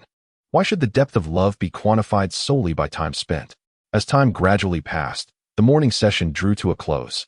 As Fang Yang was tidying up his belongings in preparation for lunch, a sudden flurry of urgent cries reached his ears from a distance. "Taoist, please don't leave. Taoist." Upon hearing this, Fang Yang turned with a puzzled expression. He beheld 3 elderly men, appearing to be in their 60s or 70s, hurrying towards him, breathless. Their attire was simple, adorned with patches, and their sun-kissed, wrinkled skin revealed years of toil under the sun. Fang Yang stood in surprise, awaiting their arrival. "Taoist," the foremost elder gasped, "please don't leave yet. We wish to invite you to our village for a ritual. Would you consider it?" Fang Yang, intrigued, inquired, "What troubles your village? Has someone passed away?" "No, no." Another elder hurriedly interjected, sighing deeply before continuing. "To be candid, our village may be afflicted by something sinister, and we seek your assistance to investigate." At this revelation, Fang Yang's expression shifted to one of concern, and he pressed further, "What precisely is the matter? Can you elucidate?" "Allow me to explain." The first elder eagerly took up the narrative. After a detailed recounting lasting over 10 minutes, Fang Yang began to grasp the situation at hand. The elder in question was the village chief of a small hamlet located in a remote county. The villagers led a modest existence, relying on sweet potato cultivation for their livelihood. Despite the financial constraints, the community thrived in happiness, with the younger generation seeking work outside while the elders tended to their fields. However, misfortune struck the village last year when a peculiar occurrence transpired. Nestled near a mountain, the village was plagued by an abundance of rodents.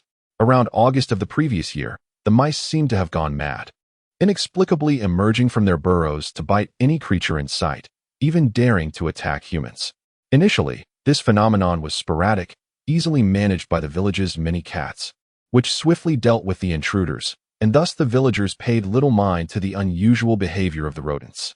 As time progressed, however, the frenzy among the mice escalated. Creatures that were typically elusive now boldly attacked people, creating a scene that was chilling to even contemplate.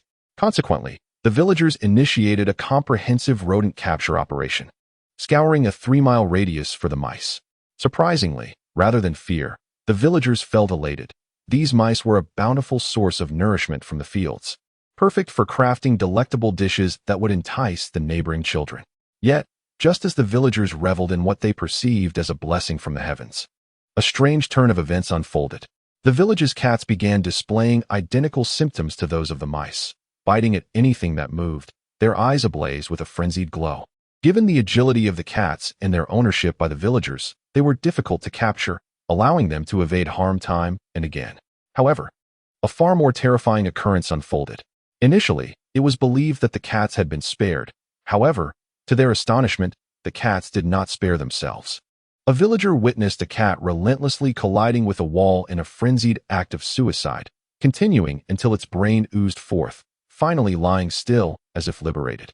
Moreover, another villager, while ascending the mountains, discovered a multitude of dead animals at the base of a cliff. There were mice, cats, snakes, rabbits, and others, all exhibiting signs of having succumbed to fatal falls. Following this, bizarre events spiraled uncontrollably. The cats in the village perished entirely, soon followed by the dogs, exhibiting identical symptoms and committing similar acts of self-destruction. Eventually, even chickens, ducks, geese, and pigs began to turn on one another or resort to wall collisions and suicide. Within less than a year, the village was devoid of livestock, leaving only the human inhabitants. This led to a widespread belief among the villagers that an evil presence lingered, something unclean. With all the livestock gone, who would be next? Once such fearful thoughts took root, panic ensued among the villagers.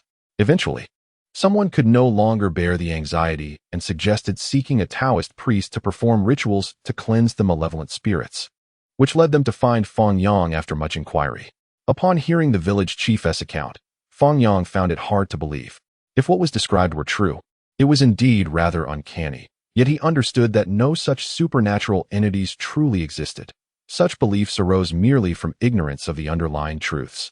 However, these individuals had lived in the mountain village for years, steeped in superstition, and thus preferred to believe in the existence of unclean forces. Contemplating this, Fang Yang nodded after a moment of reflection. "Very well. I shall accompany you." The village chief eagerly nodded. "Thank you, Taoist. Thank you. There is no time to waste. We must depart at once, for our village is quite remote." Fang Yang, with a wry smile, replied, "Let it be. I had planned to have lunch, but I shall manage something on the way." "Excellent." After finalizing their plans, Fang Yang gathered his tools and, with a cloth bag slung over his shoulder, followed the elderly villagers to the park's edge, where a van awaited them. Once aboard, the driver accelerated towards Linjia village. Along the journey, the village chief recounted further details about the village, which Fang Yang diligently noted, harboring a desire to uncover the true cause behind these calamities. Half an hour later, the van departed the urban sprawl, winding along a serpentine mountain road. Lush trees flanked the path, with sunlight filtering through the dense foliage, casting a mosaic of light and shadow upon the ground. The melodious chirping of birds resonated in the air, occasionally accompanied by glimpses of squirrels frolicking in the woods, portraying a scene brimming with vitality. As the road became increasingly rugged, the van jostled along, and outside the window, distant mountain peaks occasionally came into view, evoking a sense of tranquility. "We are nearly there. Linjia village lies just ahead," the village chief remarked, a hint of unnoticeable sentiment in his tone.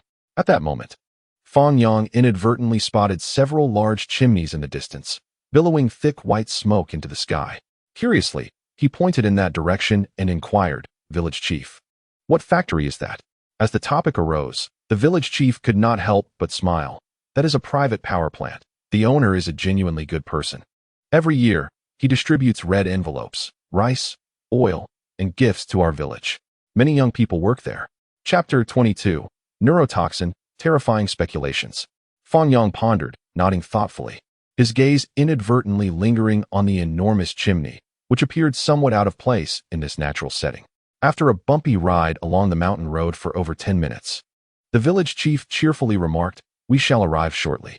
No sooner had he spoken than a small village emerged gradually from the woods, characterized by uniform clay-tiled houses, most of which were quite old, with only a few being two-story Western-style buildings.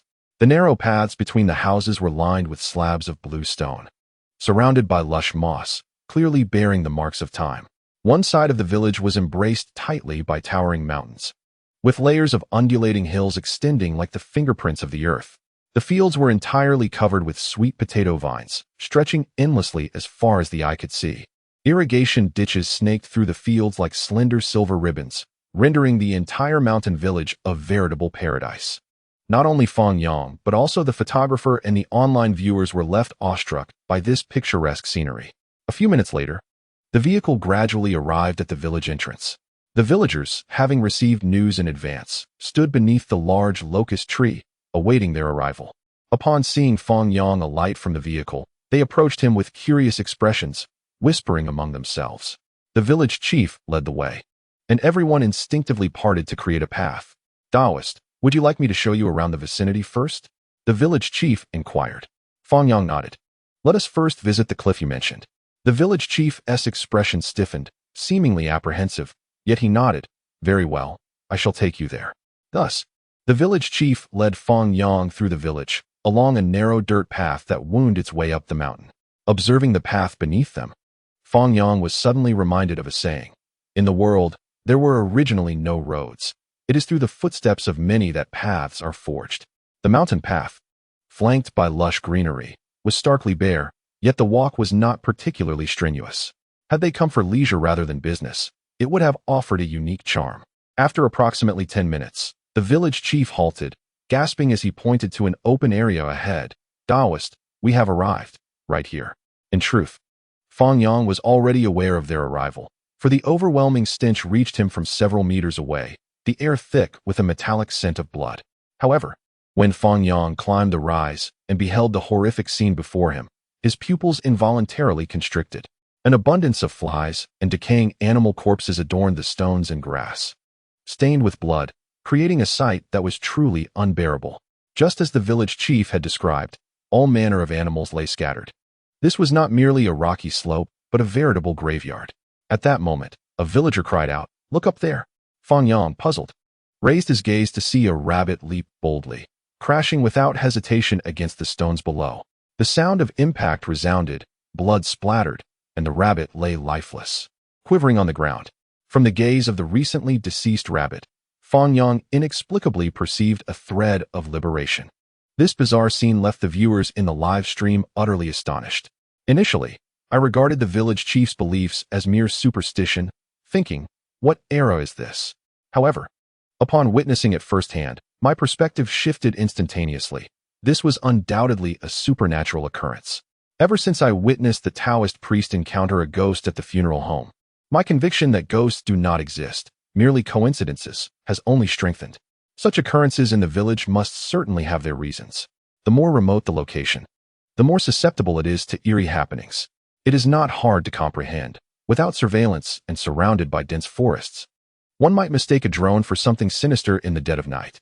The viewers in the live stream were incessantly mocking, displaying a complete lack of reverence.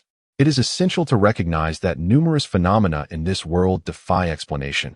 Just because you have not witnessed something does not imply its non-existence. It is said that children can see unclean entities. Adults should never dismiss this lightly. Spirits deserve respect, not contempt.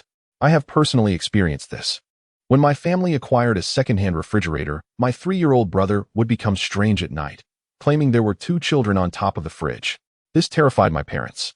After some inquiries, we learned that the original family had perished in a car accident, including 2 young boys. My father, upon returning, was too fearful to dispose of the refrigerator. He sought the help of shamans and deities, engaging in various rituals, yet my brother continued to see the 2 children. Eventually, we moved away, discarding all our furniture. One day, when we were purchasing an air conditioner, my brother pointed at a higher unit and exclaimed, "Daddy, I see those 2 children again." The village chief, casting a glance at the recently departed rabbit, wore a troubled expression and said with concern, "Taoist priest, this place is inauspicious. We should return to the village." "Very well," Fang Yang nodded, stealing a glance at the chaotic terrain before descending the mountain without looking back. Under the current circumstances, not only the villagers, but even he felt bewildered. Such an extraordinary event could easily inspire 100 episodes of a documentary series. Upon returning to the village, Fang Yang took out a compass and, employing feng shui techniques, selected a suitable site for the ritual. The villagers then brought forth an offering table, adorned with various fruits and incense burners. Fang Yang retrieved a stack of yellow paper, a cinnabar brush, and a string of seemingly ancient coins from his bag. He hung the coins in one corner of the offering table before swiftly inscribing intricate talismans on the yellow paper with the cinnabar brush. Nature of heaven and earth. Disperse the foul qi. In the cavernous void, the essence of the Supreme is revealed. Mighty spirits of the 8 directions, grant me your power. By the command of the spiritual talismans, I proclaim to the heavens. May the malignancy dissipate and the Taoist energy endure. Swiftly, as the law commands. As the deep and resonant incantations flowed from Fang Yang's lips, the villagers gathered around, whispering among themselves, their unease and fear gradually abating. Evil spirits retreat, righteous energy prevails. This sacred ground shall not be disturbed. By my decree, may the villagers be safeguarded, living in peace and longevity. Half an hour later, Fang Yang concluded the ritual. He distributed the prepared yellow paper to each villager, instructing them to affix it to their doorways upon returning home. The village chief, bustling with excitement, emerged from his dwelling carrying a large bowl and cheerfully remarked, "Taoist, you must be hungry. Knowing you hadn't eaten on your journey, I specially prepared some sweet potatoes. These are a unique variety from our village, sweet and sticky, truly delectable." As Fang Yang gazed at the steaming, golden sweet potatoes in the bowl, his mouth watered instinctively. He was indeed famished. Thus, he dispensed with pleasantries, expressed his gratitude, and moved aside to enjoy the sweet potatoes. The photographer, munching away, smacked his lips in delight, exclaiming, This is truly delicious. Brother, these sweet potatoes are the finest I've ever tasted. Do you think they can consume all these sweet potatoes?" The village chief, overhearing this, approached with a smile and explained, "We've grown tired of them. Our primary focus is on selling. Eventually, merchants will come to negotiate the price. Any surplus can be fed to livestock, which also relish them, and they grow quite well. It's just a pity." Listening to the village chief's lament, Fang Yang, savoring the sweet potato, suddenly had a flash of insight, as if grasping an important revelation. Wait, sweet potatoes? Previously, Fang Yang had pondered that if only cats and dogs had inexplicably perished, it could have been due to consuming something unclean. However, livestock would not fall prey to such a fate, as they are raised in enclosures and do not eat indiscriminately. Even if someone had poisoned them, it would be exceedingly improbable for all the livestock in the village to succumb. The likelihood was too low. Unless, of course, the food they consumed was the problem. Given that this mountain village has relied on sweet potato cultivation for generations, their daily sustenance consists solely of sweet potatoes or sweet potato vines, leaving no room for other food sources. Could it be that the sweet potatoes themselves were problematic? This notion felt audacious, and even Fang Yang found it somewhat unbelievable. Just then, among the onlookers, someone suddenly clutched their head and cried out in distress, "Ah, my head." They then collapsed. and had it not been for a nearby individual providing support, they would have fallen completely. What happened to you?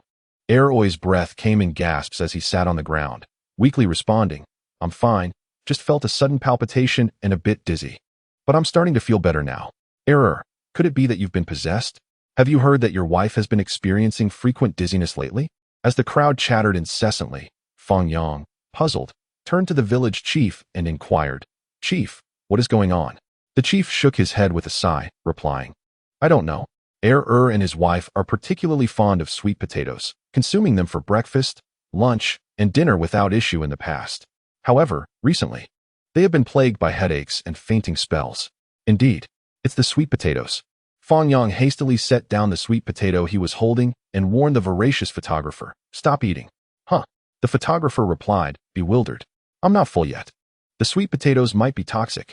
Upon hearing this, the photographer shuddered in fright, discarding the sweet potato. However, this statement reached the ears of the villagers, who were all taken aback, casting suspicious glances at Fang Yang.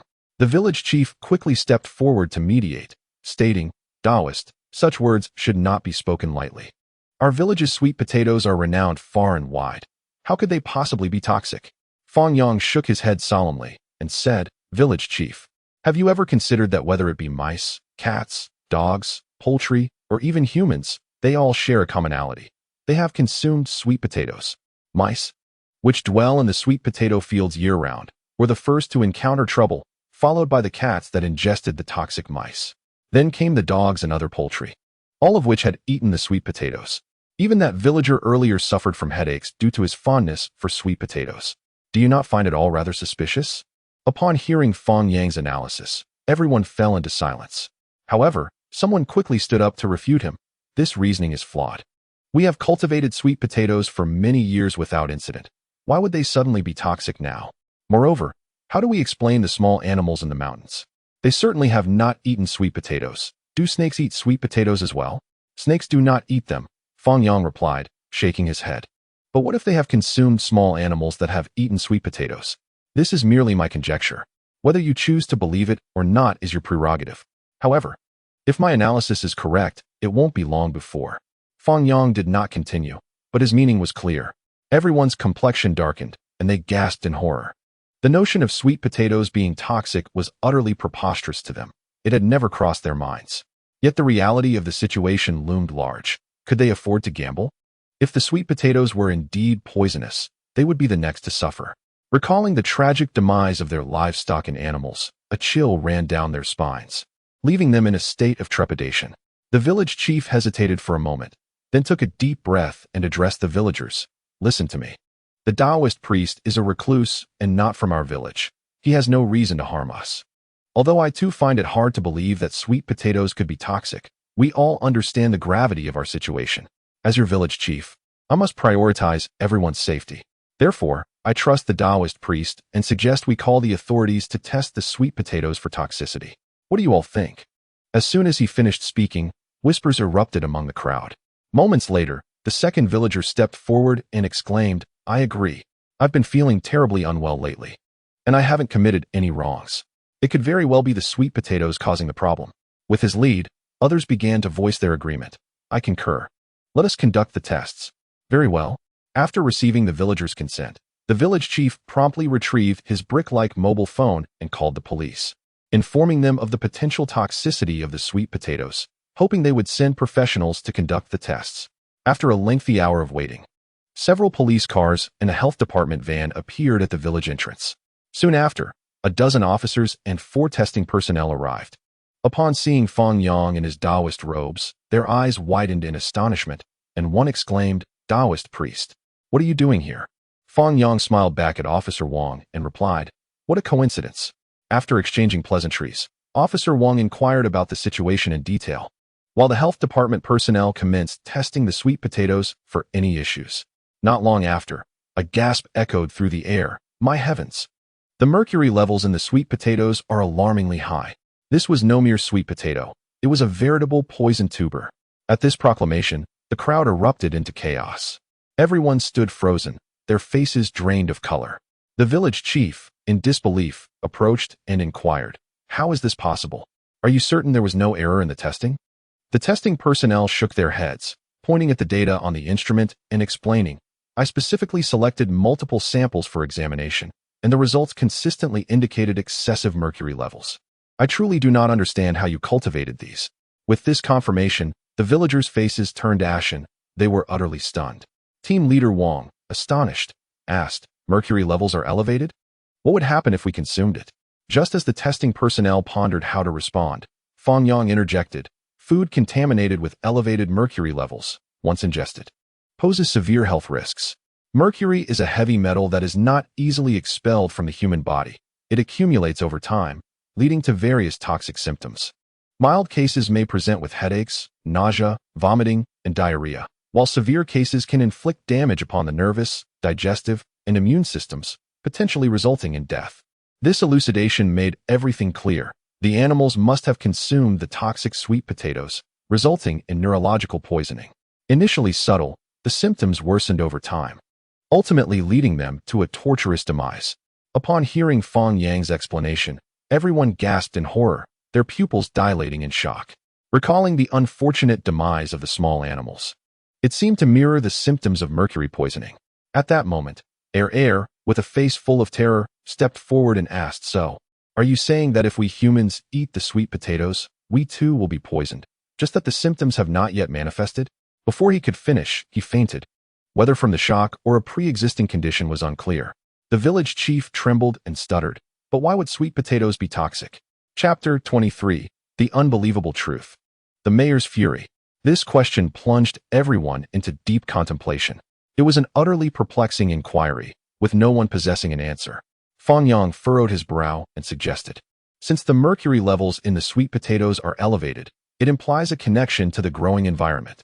I propose we test the sweet potato vines and the surrounding soil. Agreed. Team leader Wang nodded affirmatively. Let us proceed with that. Under the guidance of the village chief, the group made their way to the sweet potato fields. The testing personnel promptly took a sample of the vines for examination, and without a doubt, the mercury levels were excessive. However, what shocked them even more was that the soil contained even higher levels of mercury. Faced with this incredulous testing outcome, the villagers struggled to accept it. After all, they had cultivated sweet potatoes on this land for generations without any major incidents. How could it have become toxic land? To ensure the data was accurate, the testing personnel collected samples from other sweet potato fields, and without exception, all exhibited elevated mercury levels. Crops grown in such contaminated soil were guaranteed to be fatal, not only for human consumption, but even for animals. Why was this happening? What could have caused the soil to become contaminated with mercury? It is certain that the issues regarding the land have only emerged in recent years. Otherwise, those peculiar phenomena would have manifested much earlier. However, regardless of how the village chief delves into his memories, he cannot recall any significant events from these past few years. If there is anything noteworthy, it would be the newly constructed power plant nearby. Yet, the power plant is situated at a considerable distance from their village, with no interaction between the two.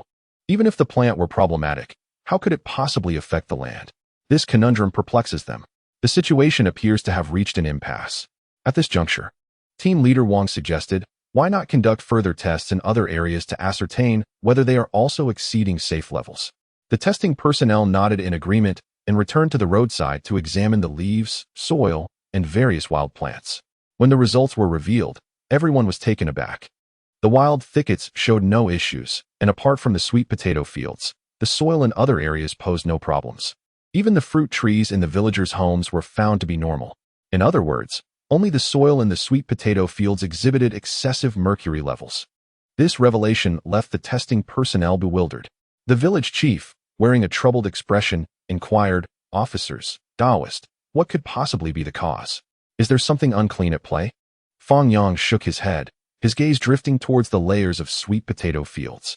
Suddenly, he noticed the intricate network of irrigation ditches surrounding them.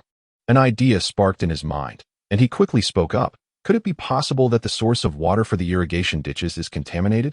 If the land has been irrigated with tainted water for an extended period, it could lead to elevated mercury levels. The testing personnel promptly nodded in agreement, acknowledging that this theory could indeed explain the situation. Let us test it to find out. With a newfound objective, the group set out towards the nearest irrigation ditch. It was shallow, measuring just over a meter in depth, with remarkably clear water.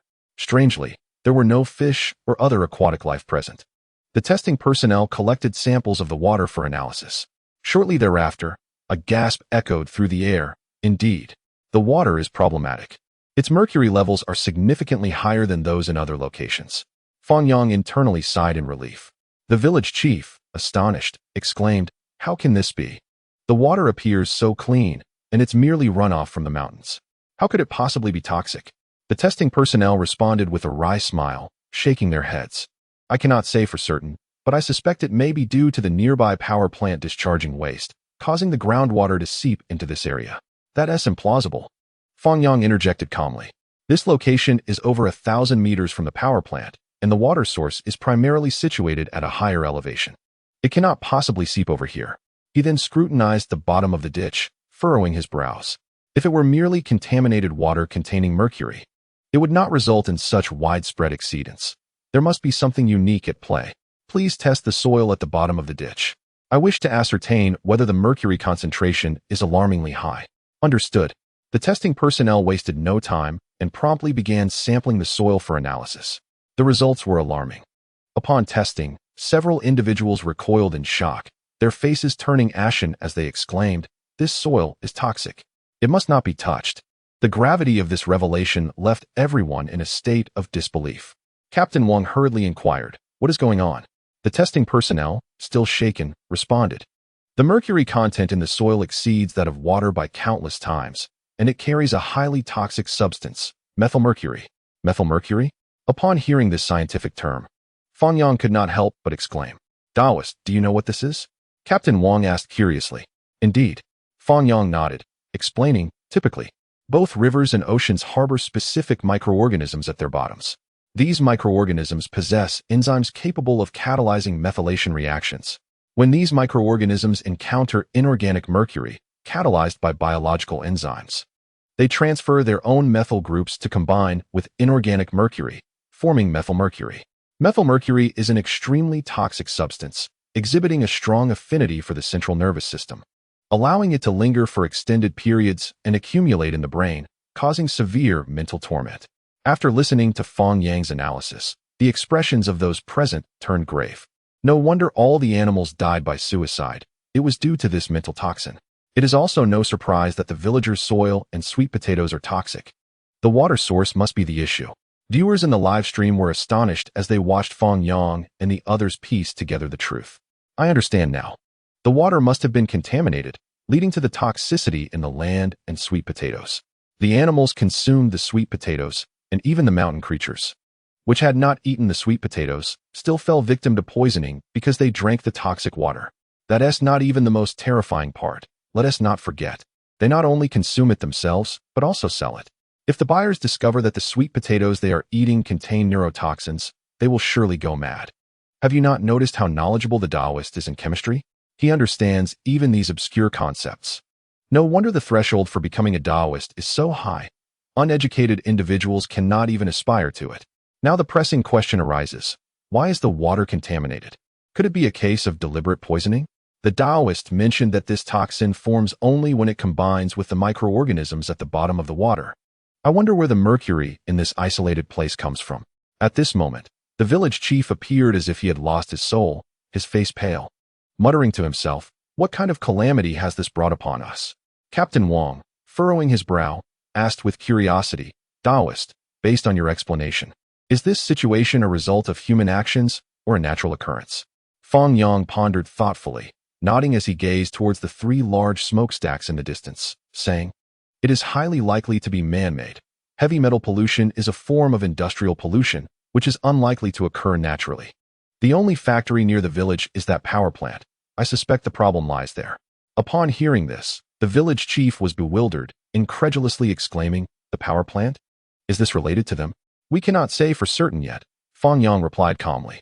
"From the current situation, the only source that could transport inorganic mercury here to form methylmercury is that large smokestack. We need only to approach the power plant and check the air quality to determine if it is indeed the source of the problem."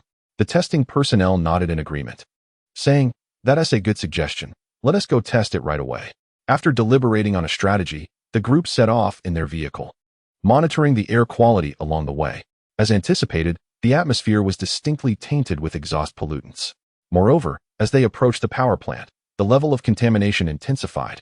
A breakthrough had been achieved. Gazing at the towering smokestacks in close proximity, Fang Yang elucidated, "It appears my suspicions were correct. The emissions from the power plant are substandard, resulting in inorganic mercury drifting towards the village. Following precipitation and sedimentation processes, it integrates into the irrigation channels, interacting with microorganisms and ultimately forming methylmercury." Upon hearing this revelation, the expressions on everyone's faces turned grim, particularly that of the village chief, who was engulfed in fury. Previously, he had believed the power plant owner to be benevolent, only to discover that he had nearly endangered their entire village. With this realization, he immediately turned to Officer Wang, lamenting, "Comrade, you must advocate for us." Officer Wang nodded solemnly, assuring him, "Rest assured, old chief, I will thoroughly investigate this matter."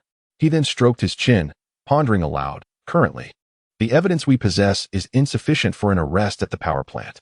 I fear that if we take action, they may be prepared, and should we fail to detect any excessive emissions at that time, all our hypotheses could be rendered invalid." Fang Yang concurred, "Indeed, as the saying goes, to catch a thief, one must catch the stolen goods. If they rectify their emissions, we will possess no proof linking them to this issue. Thus, to resolve this matter completely, it is imperative to enter the plant and document the evidence." Officer Wang chuckled wryly, responding, "Taoist, it's easier said than done. Merely gaining entry will be a challenge." "Who said that?" Fang Yang replied with a slight smile. "Entering is quite simple, but you must change your attire. A police uniform is too conspicuous." "Is that true?" Officer Wang's face lit up with excitement. "Then what are we waiting for? Let us hurry inside. However, to be prudent, I shall make a phone call first." He was not foolish. Establishing a private power plant without substantial backing was implausible. From the villagers' condition, it was evident that the plant had been emitting pollutants for quite some time, at least over a year, possibly even more. This indicated that the higher-ups were undoubtedly aware of the situation but were unwilling to invest in a solution. After all, nestled in the mountains, no one would suspect, let alone anticipate, the severe repercussions for the village. If they recklessly rushed in and were discovered, an accident could easily ensue. Additionally, given the unfolding events, medical personnel would certainly need to be summoned for testing. Above all, the critical issue remained those sweet potatoes. If it were merely a matter of personal consumption, the impact would be manageable. However, the sweet potatoes they cultivated were distributed nationwide. This implied that countless individuals had consumed these contaminated tubers. Once the matter involved a large populace, the situation would escalate dramatically. Not even a mere captain like him, nor even Director Yang, could contain such a crisis. With this thought in mind, Officer Wang swiftly dialed Director Yang's number. Upon learning of the events transpiring, Director Yang was left utterly bewildered, caught between the implications of the tainted sweet potatoes and the fact that he was already acquainted with the power plant in question. The owner of the power plant possesses considerable influence, adeptly navigating both legitimate and illicit avenues. When the establishment first opened, it was graced by the personal attendance of the county party secretary who performed the ribbon-cutting ceremony. The connections behind this venture are far beyond the reach of a mere section chief. However, upon hearing the account from Officer Wang, he understood that the ramifications of the case were exceedingly severe and detrimental, necessitating a cautious approach. He advised Wang to proceed with care while he himself would lead a team to offer assistance. Before departing, he resolved to place a call to the secretary of the city party secretary. Simultaneously, within the governmental office building of Shihai City, the door to the city party secretary's office was flung open as the secretary hurriedly entered to report. "Secretary, we have a situation." Secretary, he adjusted his glasses and furrowed his brow, calmly inquiring, "What has transpired?" After a 5-minute recounting of events, he abruptly stood, slamming his hand on the desk in a fit of anger. "What audacity!" The secretary stood silently, a wry smile on his face, fully aware of the reasons behind the secretary's ire. 5 years prior, during a promotional campaign for Shihai City's agricultural products, he had accompanied the secretary to the countryside, where he had lauded the local sweet potatoes and even indulged in several. This promotion had elevated the reputation of the sweet potatoes in the mountains, prompting nearby villagers to emulate and cultivate them. Now, to suddenly learn that these sweet potatoes were toxic felt like a personal affront. What would the buyers from across the nation think once the truth came to light? As the city party secretary, He bore an undeniable responsibility. Turning to his secretary, he inquired, I have heard that this power plant was personally brought in by County Chief Zhang. Is that correct?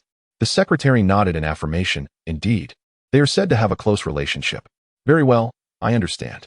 Prepare the vehicle immediately. I must pay a visit to the power plant. Ah, understood. I will make the arrangements at once. Meanwhile, on Fang Yang's side, after changing his attire, he, along with the photographer and Officer Wang, slowly approached the entrance of the power plant, instructing the others to find a place to conceal themselves. At the entrance, a portly security guard was engrossed in his phone. A foolish grin plastered across his face. Clearing his throat, Fang Yang raised a hand to his chest, slightly bowing as he spoke softly. May the blessings of the heavens be upon you. Humble Taoist bows before you. The security guard, bewildered, asked, What are you doing? Fang Yang calmly replied, Esteemed sir, upon observing your visage, I sense a shroud of clouds overhead, with hidden misfortune in your realm of wealth, foretelling potential financial woes. What are you talking about? Financial woes? The guard scratched his head, looking quite confused. Indeed, our meeting is fate. I can offer you a free divination. Upon hearing the word free, the guard perked up, eagerly stepping out of his booth. Taoist, how does this work? Fang Yang smiled and extended his hand. Allow me to examine your palm and face. Oh, all right. After observing for a moment, Fang Yang shook his head with a sigh, causing the security guard to grow anxious. Taoist, what do you see? Fang Yang sighed once more before responding slowly. Your features are rather ordinary, and your palm lines are quite shallow. The fortunes of every individual, be it in wealth, career, or marriage, are inscribed upon their palms. The shallower the lines, the weaker the connections. If your life remains unchanged, it seems that the future holds little promise. At this moment, Fang Yang stood in stunned silence, murmuring to himself, I've spent over 30 years unable to find a partner or a job, reduced to being a security guard. It must be due to my poor palm lines. As these thoughts coursed through him, his demeanor grew increasingly intense, culminating in a shout. My fate is mine to dictate, not to be governed by the heavens. I refuse to believe in such superstition. With that, he dashed to the security booth, seizing a watermelon knife, poised to strike at his palm. This sudden turn of events rendered Fang Yang and his companion speechless. What the hell? Without a moment's hesitation, they rushed in to restrain the guard's right hand. No, don't act impulsively. My fate is mine to change. I will defy destiny. The guard struggled against their grip, shouting in frustration. Fortunately, Fang Yang possessed sufficient strength to wrest the knife away, offering a wry smile tinged with concern. Why such rashness? There are other means to alter one's fate besides self-harm. Other means? The guard's face lit up with joy as he leaned closer, eager for answers. Indeed. Fang Yang replied with a calm smile. I surmise that your misfortune stems from an unclean presence in this area. If we can identify and eliminate it, you may indeed alter your fate. Is that true? Then what are we waiting for? Let us go find it. Chapter 24, Such Audacity. Observing the overly eager guard leading the way, team leader Wang and the photographer exchanged glances, their expressions mirroring disbelief. Is it really this easy? And he asked the one taking us in. Fang Yang retrieved a compass from his pocket, silently reciting an incantation. Moments later, his expression shifted, pointing towards the nearest large chimney. Let us begin there. All right, I'll lead the way. Without a second thought, the guard moved ahead, with the others following closely behind. They navigated through a massive iron door into the workspace, where numerous workers busily attended to their tasks. The area was cluttered with various mechanical equipment and tools, both new and old, all coated in a layer of oil and dust. The air was saturated with a unique blend of machine oil, metal, and a faint, burnt aroma. Upon noticing Fang Yang's entrance, the workers turned with curiosity. After a brief moment of contemplation, Fang Yang closed his eyes and began to perform a series of gestures, wandering about the workspace. This display immediately piqued the interest of the workers, who paused their tasks to follow him, eager to see what was unfolding. However, after a few minutes, Fang Yang shook his head in disappointment. The emissions from this chimney are not industrial waste, but rather steam. Thus the evidence cannot possibly be found here. He turned to the guard, instructing, Not here, let us move to another location. All right, follow me. The group then proceeded to the second chimney's workspace, only to encounter more steam. It wasn't until they arrived at the third chimney workspace that they noticed a throng of workers had inconspicuously gathered behind them. As they stepped into the workspace, a pungent chemical odor assaulted their senses. The workers here are uniformly wearing masks, diligently stirring a large boiler. Fang Yang glanced upward at a massive gas collection hood and duct, reminiscent of a kitchen range hood, continuously drawing air in. On the surface, this appears to be a system for treating exhaust gases. Typically, exhaust gases undergo desulfurization, denitrification, mercury removal, and other heavy metal purification processes, which require substantial and intricate equipment. However, it is evident that such machinery is lacking. There is merely a facade of an air suction device.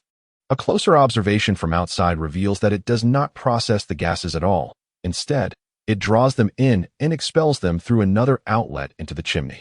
Wang, the team leader, whispered a reminder. Taoist, did you see that? Fang Yang nodded in affirmation. This is the place.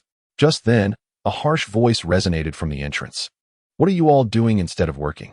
Upon hearing the voice, the workers turned in confusion, only to see all of them scatter in an instant. Entering was a tattooed man with a group of spirited young men behind him, wielding clubs. A security guard approached with a grin. Brother Ming, I invited the Taoist to come help us check the feng shui. He says there are unclean things in our factory. No sooner had he spoken than the tattooed man slapped him hard, spitting, useless. Is this how you guard the door? The security guard, clutching his reddened face, looked terrified and stammered, unable to utter a word or muster any resistance. After striking the guard, the tattooed man still felt unsatisfied and shouted at Fang Yang. Who is this fraud? Dare to trick me? Do you believe I want to break your legs? Wang frowned, responding sternly. If you're unwilling, we'll just leave. We didn't ask for your money. What? Do you still want to resort to violence? Aren't you afraid we'll call the police? Call the police? The tattooed man laughed derisively, his demeanor shifting. Today, I'll make sure to cripple you, and what will you do about it? With that, he gestured for his gang to encircle them. Wang felt a surge of anxiety and whispered to Fang Yang, Taoist, if it comes to blows, find a chance to break out. I'll hold them off. However, as soon as he finished speaking, he noticed Fang Yang's figure was no longer beside him. In the moment of his distraction, Fang Yang advanced rather than retreated, charging directly into the group that had surrounded them. This maneuver left not only the photographers, but also the spirited young men momentarily stunned. In the next instant, a piercing scream echoed throughout the space. Fang Yang moved like a specter, reaching the nearest young man and delivering a powerful punch to his chin. The impact sent the young man reeling back 2 to 3 meters, crashing into the equipment and collapsing to the ground. A line of blood appeared on his chin, and he foamed at the mouth, convulsing. This horrifying scene left everyone in shock, drenched in cold sweat, their eyes wide with disbelief. Particularly the leading tattooed man, who instinctively took a few steps back, swallowing hard. Fang Yang cast a glance at the nearly incapacitated young man on the ground, his eyes devoid of any compassion. In this urgent situation, he could hardly afford to hesitate, and his strikes were merciless. Seizing the moment while his opponent remained dazed, he charged at another individual. Upon seeing Fang Yang approach, the young man hastily brandished the stick in his hand, but alas, before he could swing it down, he was sent flying by a powerful kick, curling up on the ground, clutching his stomach and wailing in agony. Then came the third and fourth assailants. Within a mere 5 minutes, the area was filled with cries of despair. Captain Wang observed the scene, where several young men lay unconscious or moaning, and instinctively rubbed his eyes, feeling as if he were in a dream. One person against a dozen. He believed that such feats were possible. Yet witnessing a single individual effortlessly dispatching a group armed with weapons and remaining unscathed was utterly astonishing. He had anticipated that Fang Yang, as a Taoist, might possess combat skills, but he never imagined he would be so formidable. Reflecting on his earlier reckless proclamation to help them break through, he now felt a flush of embarrassment across his face. The cameraman, too, found the spectacle unbelievable, struggling to regain his composure. Meanwhile, the online viewers in the live stream erupted in excitement. Popularity. 1111 I told you, the Taoist is a practitioner of the mystical arts. Now, where are those naysayers? Taoist. 1 against 15, an overwhelming advantage for me. Who still dares to claim that the martial arts of Huaxiao are a sham? The Taoist strikes with lethal precision. If not for our lawful society, those dozen individuals would surely be finished. I know, such combat techniques are rare nowadays, but they are undeniably effective. Last time I fought, I tripped myself with a butterfly step and ended up with a broken bone, extorting 8,000 from the other party. At that moment, the workspace was filled solely with cries of pain and gasps of shock. As all the workers huddled to the side, too intimidated to intervene, Fang Yang squatted down, gazing at the tattooed man with interest, and spoke softly. Do you know why I am hitting you? The tattooed man trembled and shook his head in response. Have you heard the saying, take a step back? Before he could finish, the tattooed man eagerly interjected, take a step back, and the sea and sky become vast. Right, Taoist. Let us both take a step back. What do you say? Fang Yang gently shook his head. What I mean is, take a step back, and you'll be stepping on my nose. If your audacity leads to my inner turmoil, then you have effectively shattered my resolve. Tell me, do you think I should refrain from hitting you? Huh? The tattooed man was befuddled, his eyelids twitching uncontrollably. I should. Yes, I should be hit. Just then, a commanding voice rang out from the entrance. Don't move, police. Dozens of officers stormed in, swiftly encircling the scene. Following closely was Director Yang, his expression grave. Just as he prepared to bellow an order, he was taken aback by the sight of the sprawled young men on the ground. After surveying the surroundings, his gaze finally landed on Captain Wang, and with a puzzled expression, he inquired, Old Wang, what on earth happened here? Did you do this? Captain Wang forced a smile. You know my capabilities all too well. This is all the work of that Taoist. Upon hearing this response, Director Yang couldn't help but draw a sharp breath. Casting a glance at the calm and composed Fang Yang beside him, with a wry smile, he remarked, You truly are a remarkable practitioner. Meanwhile, the tattooed man on the ground, upon witnessing the arrival of Director Yang and the police, seemed emboldened. He incessantly shouted, Officers, you're just in time. This Taoist is assaulting me. Aren't you going to intervene? With a disdainful snort, Director Yang retorted, Do you think I am blind? Just wait, if you have the audacity. Let me call my boss. He shot a glance at the tattooed man without uttering another word, secretly hoping to summon his superior for a collective resolution. Before long, a phone call concluded. The tattooed man, reclining on the ground with an air of arrogance, declared, Just you wait. Someone will call you shortly. Indeed, moments later, Director Yang's phone rang. Upon checking, he noticed it was a local landline number he had never encountered before. Frowning slightly, he answered the call, and a jovial voice greeted him from the other end. Hello, is this Director Yang? This is County Chief Zhang. Before he could respond, the voice continued. Are you at the power plant right now? I have a small request. Please refrain from making any arrests until I arrive. Let us discuss this matter calmly, shall we? All right, I will wait for you here, Yang replied. Simultaneously, a black business sedan pulled up at the entrance. Two middle-aged men emerged, appearing as mere onlookers among the throngs of workers, all craning their necks to observe the unfolding drama. Had it not been for their official attire, no one would have guessed that one was Secretary He and the other his aide. The aide, puzzled, inquired, Aren't we going inside? Let us wait a moment and assess the situation first. Secretary He responded. They waited for over 20 minutes. Fortunately, the county chief was much closer to the power plant than the city. Not only did he arrive alone, but he was also accompanied by the plant's owner. As they stepped out of the vehicle, they exchanged friendly greetings and proceeded towards the last workspace. However, as they passed numerous police cars, Secretary He noticed a black sedan and felt a twinge of recognition. The vehicle struck him as familiar. Observing his companion's unease, the owner curiously asked, County Chief Zhang, is something amiss? Oh, nothing. Let us promptly address the issue. The longer we delay, the more complicated it may become. As they approached the crowd, everyone instinctively parted to clear a path. Upon spotting Director Yang, County Chief Zhang approached with a cheerful demeanor. Director Yang, what brings such an extensive gathering? Furrowing his brow, Yang glanced at the owner beside him and replied coolly, County Chief Zhang, are you aware that the power plant's emissions are non-compliant? It has been polluting the environment. Is that all? County Chief Zhang exclaimed in astonishment, then turned to the owner, expressing his discontent. What were you thinking? With such a large power plant, why skimp on expenses? Go pay the fines willingly. The owner quickly nodded. I understand. Preserving our natural resources is paramount. I will ensure rectification. With a smile, County Chief Zhang remarked, Director Yang, this matter isn't as grave as it seems. It can be resolved easily, can it? If there is nothing else, let us conclude this. Later, I'll treat you to dinner. How does that sound? He, Director Yang, chuckled, shaking his head as he spoke. Director Zhang, do you truly believe this is a trivial matter? There exists a village near the power plant that specializes in cultivating sweet potatoes. You must be aware of this, correct? Indeed, I am aware.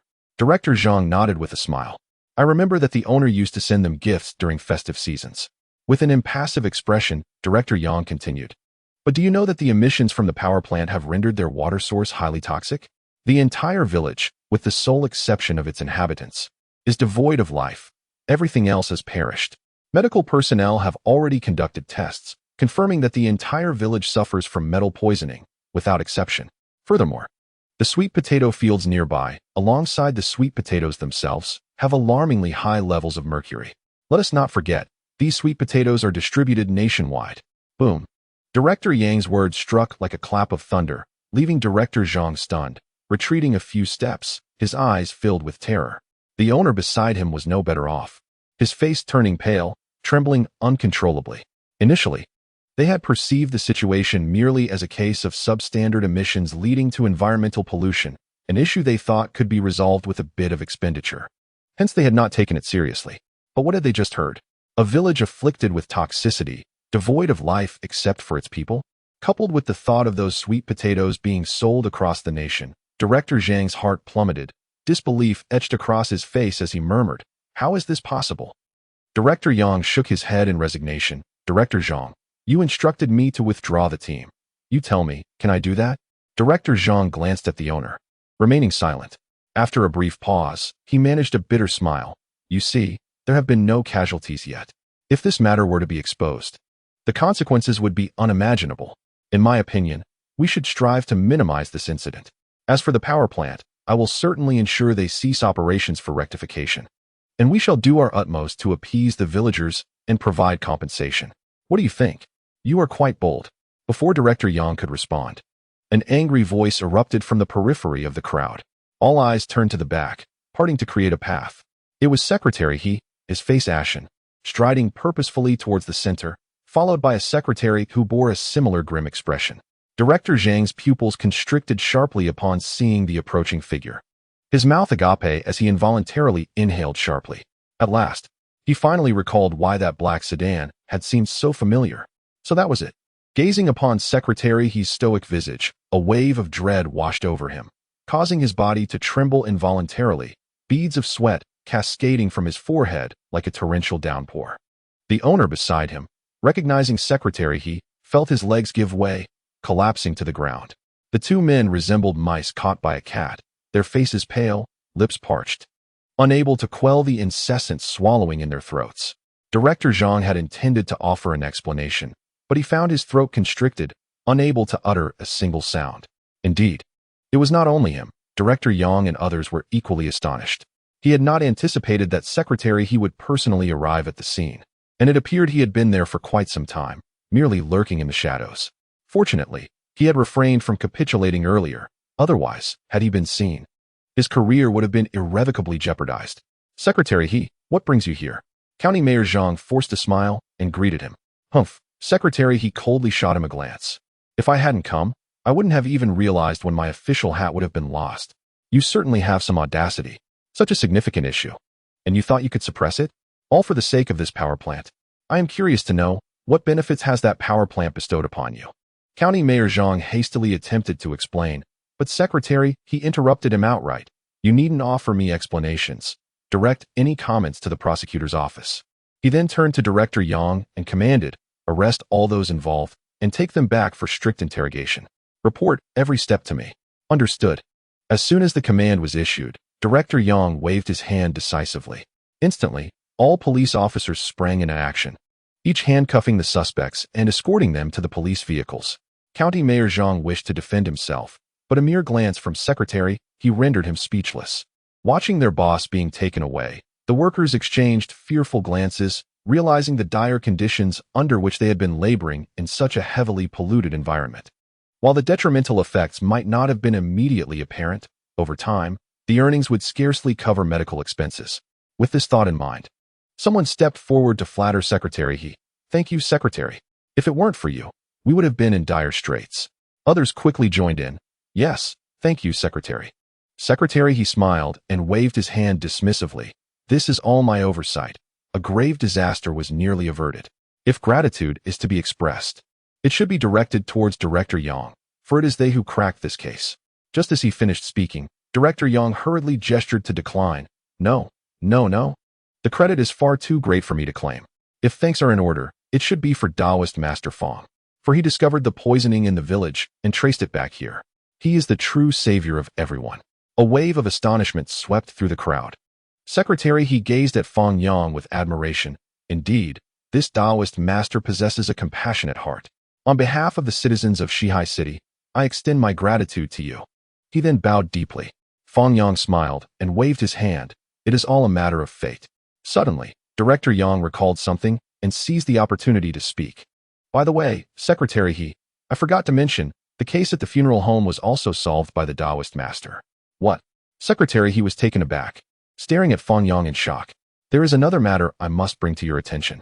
The Taoist master previously had a temple in the area, but it was seized by the Cultural and Tourism Bureau, transforming it into a tourist attraction, leaving the Taoist master without a home. Is that so? Secretary, he furrowed his brow. What did the Cultural and Tourism Bureau say about this? Director Yang replied with a rueful smile. They claim that the temple is an ancient structure, hence the seizure. And what of that? Secretary, he retorted.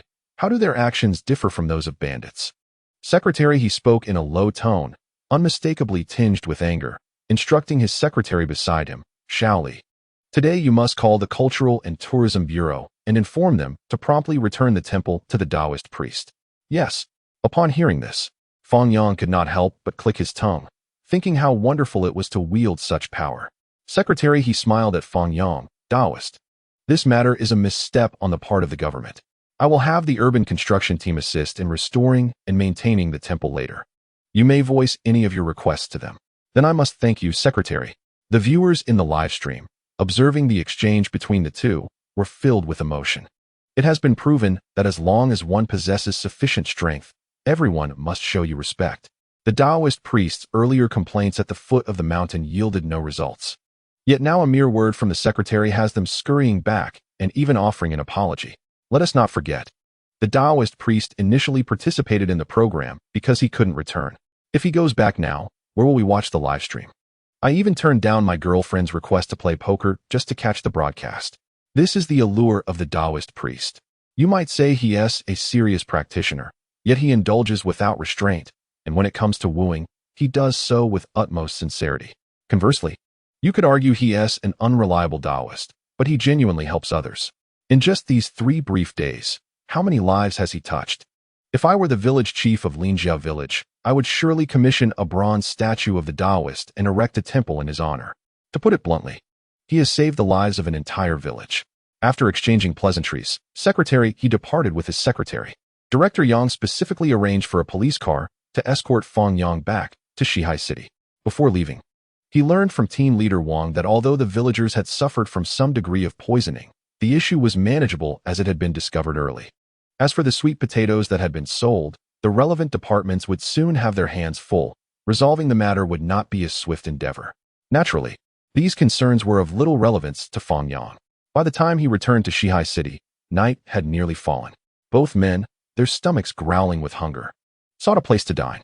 Just as they found a restaurant and were about to enter, Fang Yang's phone rang unexpectedly. It was a call from Xiaoya. Puzzled, he answered the phone. A joyful voice immediately came through. Hello, Taoist Fang. Are you free this evening? What do you mean? Are you trying to ask me out? Xiaoya paused, embarrassed. No, Taoist, you misunderstand. I need your help and would like to invite you to dinner. What assistance do you require? Fang Yang inquired, intrigued. Well, my parents run a pigeon hot pot restaurant, and today they just acquired a statue of the god of wealth. I would like to invite you to come and bless it, and in return, enjoy our specialty dishes. Of course, send me the address, and I shall be there shortly. Great.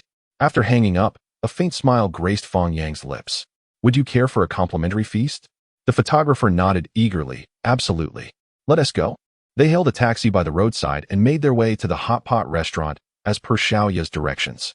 The hot pot restaurant is quite expansive, featuring 2 floors adorned with an ancient charm. Vibrant red lanterns hang high, exuding an atmosphere of festivity and liveliness. Even before entering, one is greeted by a wave of warmth, a tantalizing blend of spicy and fragrant aromas that instantly whets the appetite. Master Fang. At that moment, a delightful voice broke the spell of surprise. Xiaoya, dressed in casual athletic attire, her long legs on display, bounced over with her phone in hand. Come on in. I'll take you to the private room. All right, Fang Yang replied with a faint smile, following closely behind. Inside, the restaurant buzzed with patrons filling the tables, a testament to its booming business. They navigated through the bustling hall and ascended the wooden staircase to the second floor, where a private room awaited. The ambience in the private room was significantly quieter, offering ample space of over 20 square meters. At the center stood a large round table adorned with a statue of the god of wealth. Surrounding it were open plastic bags filled with grains and medicinal herbs. Xiaoya playfully smiled. Master Fang, if you help the god of wealth with the consecration, I'll treat you to a meal. How about it? Fang Yang chuckled and nodded. That sounds good. The photographer, intrigued by the spread on the table, inquired, Brother, what are all these items for? Aren't we here to consecrate the god of wealth? Why are there herbs as well? You wouldn't understand, Fang Yang replied calmly. In Taoism, consecration, also known as opening the eyes or invoking the spirit, is traditionally performed on the effigies of deities. It is not merely a matter of reciting incantations and performing rituals. The first step involves embedding. The materials used for embedding typically include herbs, grains, metals, colored threads, and talismans. Each element symbolizes abundance and prosperity, wealth and resilience, the 5 elements, and auspiciousness. By placing these items within the god of wealth, we simulate the divine's internal organs, thereby animating the statue, a process known as embedding. The photographer nodded, somewhat enlightened, yet still puzzled. Fang Yang began by reverently wiping the statue with a cloth to remove any dust, showing respect for the divine. He then located a small opening on the back of the statue and proceeded to carefully insert the prepared materials one by one while reciting a mantra. May the god of wealth descend. May the grains flourish. May wealth abound. May auspiciousness prevail. May evil be dispelled. And may peace be granted. Once all the materials were partially inserted, he produced several talismans from his bag, placing them inside to complete the ritual and seal the opening. After positioning the god of wealth back on the table, he began the incantation. Open the eyes for clarity. Open the nose to scent the fragrance. Open the mouth to savor the flavors. Open the ears to hear the mundane. Open the feet to journey far and wide. Upon concluding the incantation, Fang Yang took a deep breath and retrieved a compass, closing his eyes to meditate on the mantra. With the two observing intently, he slowly opened his eyes and smiled. I've calculated that your wealth position is located in the southeast. You should place the god of wealth there. Xiaoya looked taken aback, her expression peculiar. Master Fang, that spot seems to be next to the restroom. Not a problem. You simply need to have someone clean the restroom thoroughly every day, ensuring it is as fresh as a bedroom, and it will pose no issue. Oh, I understand now. The viewers in the live broadcast witnessed the entire process of consecration, exclaiming that they had gained new insights. A trivial piece of knowledge. The god of wealth is rooted in Taoism, so for those wishing to attain wealth, it is evident what one should believe in. Allow me to impart a rather cunning business strategy. If one does not scrutinize closely, it is difficult to distinguish between the god of wealth and the king of hell. Should you wish to disrupt your competitor's financial fortune, consider swapping their god of wealth with the king of hell. My youngest son inquires daily whether I believe in light. I had assumed he was simply enamored with Ultraman and dismissed it until one day, while intending to remove the god of wealth from its red cloth for a cleaning, I discovered it had somehow been replaced with Ultraman. On that day, the light my son revered did not come to his rescue. The wealthier individuals tend to be more superstitious. After witnessing the consecration of someone else's god of wealth, it is apparent that an ordinary person could hardly afford such a spectacle. Merely the materials involved are quite costly, not to mention the fees for the Taoist priest. The consecration alone could amount to several thousand, or even tens of thousands. After the ceremony, Xiaoya cheerfully took the god of wealth downstairs.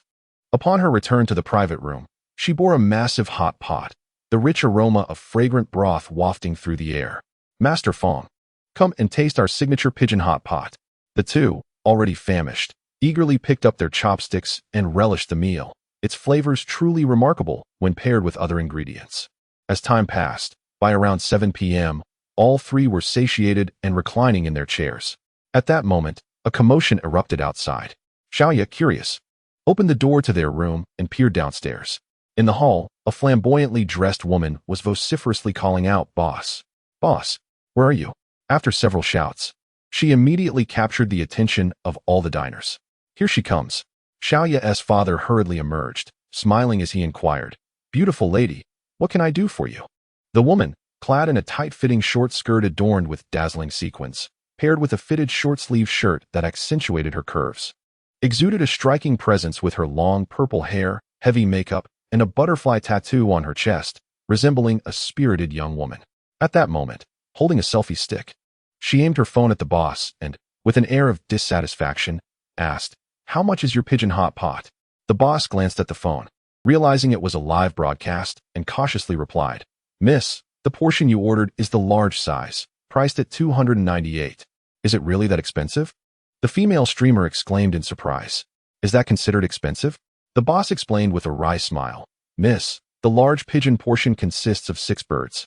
Just the market price for one is substantial. Given the accompanying ingredients, charging $298 for 6 is quite reasonable." "That's not right." Just as he finished speaking, a spirited young woman beside the streamer chimed in, "We just finished eating. How could there be that many?" "Exactly." Another spirited young woman nodded in agreement. "I feel like I only had one. What about you?" "I think I had just one as well." "Me too," the female streamer reflected, her tone subdued. Upon overhearing a conversation among several individuals, the proprietor's expression abruptly shifted. These women were renowned food reviewers from Shihai City, and prior to their arrival, they had even sent a platter of cold dishes in hopes of receiving a favorable recommendation. Little did she anticipate the unfolding of such an unfortunate incident. She quickly donned a smile and said, "Ladies, this establishment has been in operation for over a decade, and we have numerous loyal customers who can attest to our integrity. If we claim 6 pieces, you can be certain there are indeed 6. "What do you mean by that?" The female host's anger flared, and she slammed her hand on the table, exclaiming, "Are you suggesting we are lying?" No. The owner instantly recognized her misstep and hurriedly offered an apologetic smile, saying, "How about this? If you ladies are still hungry, I can add an extra squab for each of you. How does that sound?" The nearby spirited young woman scoffed. "As if we couldn't afford it. Who do you think you're pitying?" The owner's face froze, and with a wry smile, she replied, "If that doesn't suffice, I can treat you to this meal. Would that be acceptable?" The female host disdainfully retorted, "Boss, honesty should be the cornerstone of business. Aren't you merely afraid of being exposed online, hence your swift concession? As a host, I bear the responsibility to protect my followers from being deceived. Establishments like yours can only await their downfall. Sisters, let's leave." With that, she began to gather her belongings, preparing to exit the restaurant. The owner stood there, utterly stunned. Throughout the years, she had always believed in maintaining harmony in her business dealings, regardless of whether she was at fault or if customers were merely seeking trouble. She strived to accommodate them, assuming that most patrons would simply let matters slide if they received a concession. Little did she expect to encounter such a situation today, where neither apologies, additional dishes, nor complimentary meals would suffice. They were utterly indifferent to her efforts. This left her with a profound sense of helplessness as she helplessly watched the 3 women depart the hot pot restaurant, drawing the gaze of all present. Xiaoya stood upstairs, her teeth grinding in frustration. Had it not been for a prior quarrel with a customer that resulted in her father's reprimand, she would have already descended to give those women a piece of her mind. At that moment, a languid voice echoed, "Is it truly the case that influencers today have no shame in their quest for clout?" With this declaration, the attention of the entire room shifted to the second floor. The photographer and Xiaoya exchanged astonished glances at Fang Yang, completely taken aback by his intervention. The 3 spirited young women, who had almost reached the door, abruptly halted. Turning to gaze upwards, the leading female host furrowed her brow and asked, "What business is it of yours? Are you, a Taoist, trying to play the hero? You must be a charlatan." Fang Yang, however, was unfazed by her words. Instead, he offered a calm smile and replied, "If you take such pleasure in exposing others, do you not fear that one day the spotlight may turn upon you?" With that, he descended the stairs, approaching the table and nodding to the owner. "Please bring me 2 pairs of disposable gloves." "Huh." The owner paused, a wry smile crossing her face as she replied, "Taoist, what do you intend to do?" Suddenly, Xiaoya stepped forward and urged, "Dad, quickly fetch them. I believe in the Taoist." "All right then." The female host looked at Fang Yang in confusion, inquiring, "What are you planning to do?" Fang Yang shrugged and chuckled, remarking, "Just now, all 3 of you claimed to have consumed merely 1 squab. Yet the proprietor mentioned there were 6 in the pot, correct?" "Indeed. Is there a problem with that?" Another spirited young woman retorted with an air of defiance. Fang Yang, casting a glance at the 3 sizable heaps of leftover food and bones on the table, smiled faintly. Since the remnants of your meal are right before us, if you don't mind, I shall piece them together to ascertain whether the proprietor has indeed shortchanged us. Upon hearing this, the atmosphere shifted dramatically, with astonishment etched on every face. The female host, as if privy to an amusing revelation, couldn't help but let out a giggle. Addressing her audience in the live stream, "Dear viewers, did you hear that? This charlatan intends to reconstruct a squab. It's utterly hilarious. Very well, we shall await your endeavor," she added.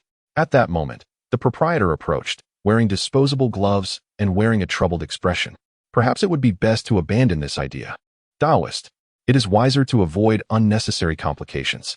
In my years of preparing squab, I cannot confidently claim a complete understanding of their skeletal structure, let alone the fragmented remnants. Fang Yang accepted the gloves, donning them with a composed demeanor. The squab skeleton is both delicate and compact, primarily composed of the skull, vertebrae, ribs, wing bones, and leg bones.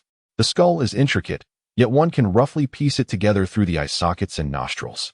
The vertebrae are long and cohesive, serving as the main axis during assembly. Although numerous, the ribs are symmetrically arranged, facilitating pairing. The wing and leg bones are particularly distinctive, unique in shape, and easily identifiable. Such succinct statements elicited gasps of disbelief from the crowd. As the saying goes, a true expert reveals their prowess at a glance. With just a few words, Fang Yang demonstrated his genuine knowledge of squab anatomy, dispelling any notions of jest. At this juncture, the previously arrogant trio of spirited young women betrayed subtle signs of trepidation. They had anticipated that Fang Yang was merely jesting, but it became apparent that he intended to undertake a serious task. Observing the heaps of discarded remnants on the table, they held their breath, unable to suppress their nervous gulps. Meanwhile, Fang Yang continued his explanation. To reconstruct a complete squab skeleton from these fragments, one must begin with the skull to establish the head's position. Then, gradually align the vertebrae downward, placing the ribs according to their connection to the spine. The wing and leg bones, due to their unique shapes, will serve as final identifiers. Once the general framework emerges, the original form of the squab will become evident, making the count of squabs unmistakable. In the hot pot restaurant, all diners set down their chopsticks, forming a large circle to closely observe Fang Yang's meticulous assembly of the squab bones. The once lively establishment fell into a hushed reverence, the only sound being the gentle bubbling of the broth.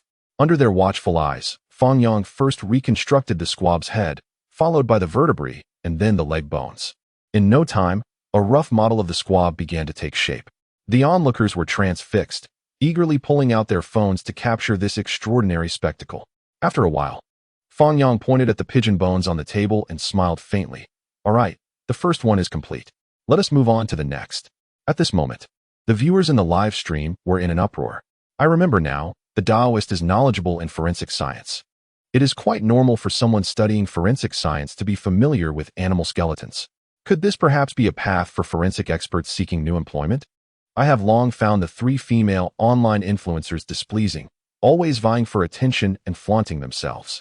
There were rumors that they might be playing a script. And now encountering Fang Yang, it seems they have met their match, being called out on their deceptive ways. If this is scripted, it is utterly detestable. They will go to any lengths for traffic. They may have enjoyed themselves, but this establishment, a long-standing one, could be ruined. If it were my family's business, I would take drastic measures against them. There is no result yet. Why the rush? Perhaps the owner genuinely did not give them less. After the previous assembly, no one doubted Fang Yang was jesting. Watching him meticulously select bones from the remnants and assemble them was akin to witnessing an illustrator completing a magnificent work. In less than 5 minutes, the second assembly was complete. Following swiftly, the third and fourth were created, and at the moment the fifth was pieced together. The crowd erupted in astonishment. The female hosts panicked, instinctively retreating, their faces ashen. They regretted their actions, but it was too late. The hot pot restaurant was already surrounded, with no escape route available. Yet, this was not the most significant issue. The most alarming fact was that, despite 5 assemblies being completed, there were still bones on the table. Under Fang Yang's meticulous efforts, the outline of the 6th assembly began to emerge. At that moment, the audience erupted in fervor. Unbelievable. I knew the owner could not be that kind of person. Indeed, There are 6. These individuals are shameless, claiming to have only consumed 3. 6 and 3 are easily distinguishable, aren't they? What other reason could there be? They simply desire fame. This is harmful. Amidst the harsh criticisms surrounding them, the 3 influencers lost their previous arrogance, desperately attempting to explain themselves, only to find the live stream's comments filled with vitriol. Standing there, they resembled sinners awaiting judgment, their eyes brimming with fear. Upon seeing the 6th assembly completed, the owner could no longer contain his tears. He felt so wronged, knowing he had not shortchanged them. Yet fearing to offend the customers, he nearly faced irreparable consequences. Xiaoya hurriedly approached to console him, saying, "Dad, do not be upset. These people are insincere." She then turned to the female hosts, fiercely demanding, "What do you have to say now? 6 means 6. What can you do about it? Just because I did not notice it doesn't mean it didn't happen. I am not trying to defraud anyone." Listening to the female host's shameless words, everyone was filled with indignation, yet they could do nothing. As long as they refused to admit their wrongdoing, there was little that could be done against them. Fang Yang shook his head helplessly, sighed, and took out several talismans from his pocket, repeatedly waving them in front of the 3 girls while reciting obscure incantations. The operation left them bewildered, instinctively huddling together, a subtle sense of unease creeping into their hearts. A minute later, Fang Yang handed a talisman to Xiaoya, offering a faint smile. "Remember to tap it with the sole of your shoe every night, for a total of 49 days. Huh. Xiaoya received the talisman in a daze, her brow furrowing with confusion. Why 49 days? What happens after that? Fang Yang merely gazed at the female streamer with calmness, a strange smile gracing his lips, yet he offered no answer. To the 3 onlookers, this expression resembled the curse of a devil, prompting them to drop to their knees in unison, terrified. They cried out in desperation, "Taoist, we were wrong. Please spare us. Yes, we apologize. We admit we falsely accused you. We were in the wrong.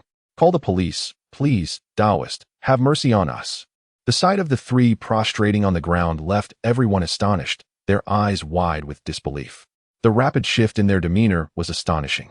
Yet, upon introspection, if Fang Yang had directed such words at them, they likely would have been equally terrified.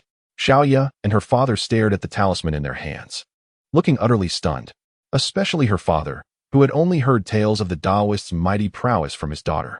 Today he finally witnessed it firsthand, and it was indeed a revelation. He hurriedly approached, forcing a smile. "Taoist, they are but children. Perhaps you could let this go." Fang Yang shrugged nonchalantly. "That's for you to decide. If these individuals dare to speak recklessly online later, you can follow my instructions and tap for 49 days. "Oh, understood." The 3 on the ground felt as if they had received a reprieve, quickly bowing their heads in gratitude. Fang Yang, uninterested in further conflict, waved his hand dismissively, and the trio scrambled out of the hot pot restaurant. In an instant, applause erupted around them. "Bravo, Taoist. You are magnificent. Could you grant me a talisman?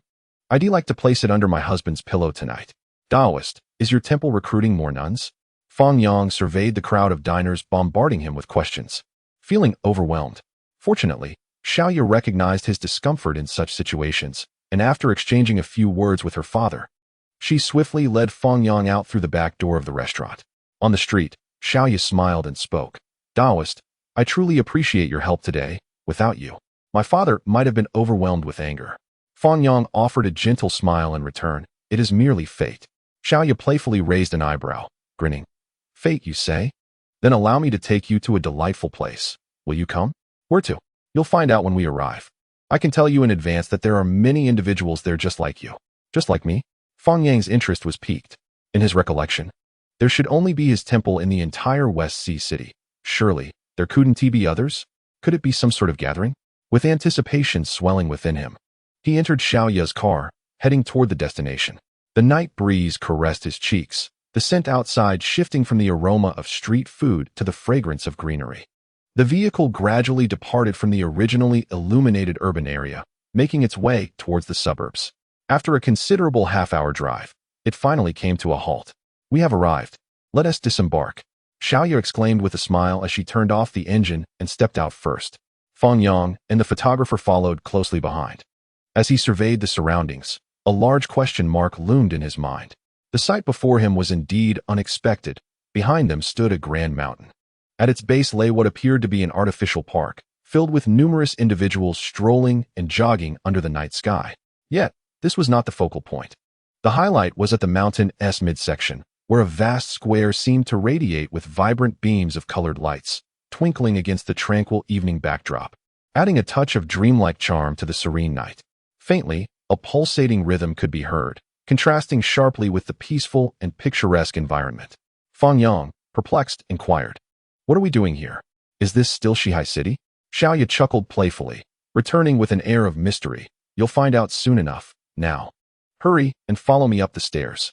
Observing the excited expression on Xiaoya's face as she advanced, Fang Yang could only manage a wry smile and reluctantly trailed behind her. As they ascended the staircase, the rhythmic sounds grew increasingly louder, coupled with the colorful beams above. Fang Yang speculated that they were likely attending some sort of performance. Yet, he pondered, what connection could this possibly have with the monks she mentioned? Surely, there couldn't be other practitioners in this vicinity. He decided to dismiss the thought. Since they were there, he might as well embrace the experience. After approximately 5 minutes of following Xiaoya, the scenery suddenly opened up to reveal a vast square. At the center stood a dazzling stage, with a towering screen pulsating with radiant colors, harmonizing with the beams of light illuminating the sky. On stage, 2 vivaciously dressed women, adorned with headphones, were wholly engrossed in manipulating electronic music equipment. They swayed their bodies and waved their arms, completely immersed in the ocean of sound. However, despite their spirited performance, the audience was disappointingly sparse, numbering fewer than 250, indeed, not even 100. Although the front rows had ample space, most were occupied by scattered couples in the back, lost in their own romantic exchanges. Only a handful of individuals sat at the forefront, attempting to enjoy the atmosphere together. Yet, even with this limited company, the vibe felt awkward. Upon witnessing this, Fang Yang felt little emotional turmoil. But upon spotting the structures on the mountain and the prominent inscription Great Thunder Sound Temple on the sign, he felt as if struck by lightning. His mind went blank. A temple. No wonder Xiaoya had mentioned the presence of several monks before. But to host an electronic music event at a temple? This was utterly preposterous. Who on earth conceived such a location? And how did the temple authorities consent to this? The photographer, equally astonished, pointed towards the mountain and excitedly asked, "Hey, is that a temple?" Xiaoya eagerly interjected, "Yes, indeed. Isn't it fascinating? And take a closer look at those 2 on stage." Fang Yang squinted in curiosity, and with astonishment, he exclaimed, "Isn't that Li and Ting Ting?" "Exactly. Let us go. I will take you there for some fun. Let us show our support for them." Chapter 27. Is the Taoist dancing at the temple entrance?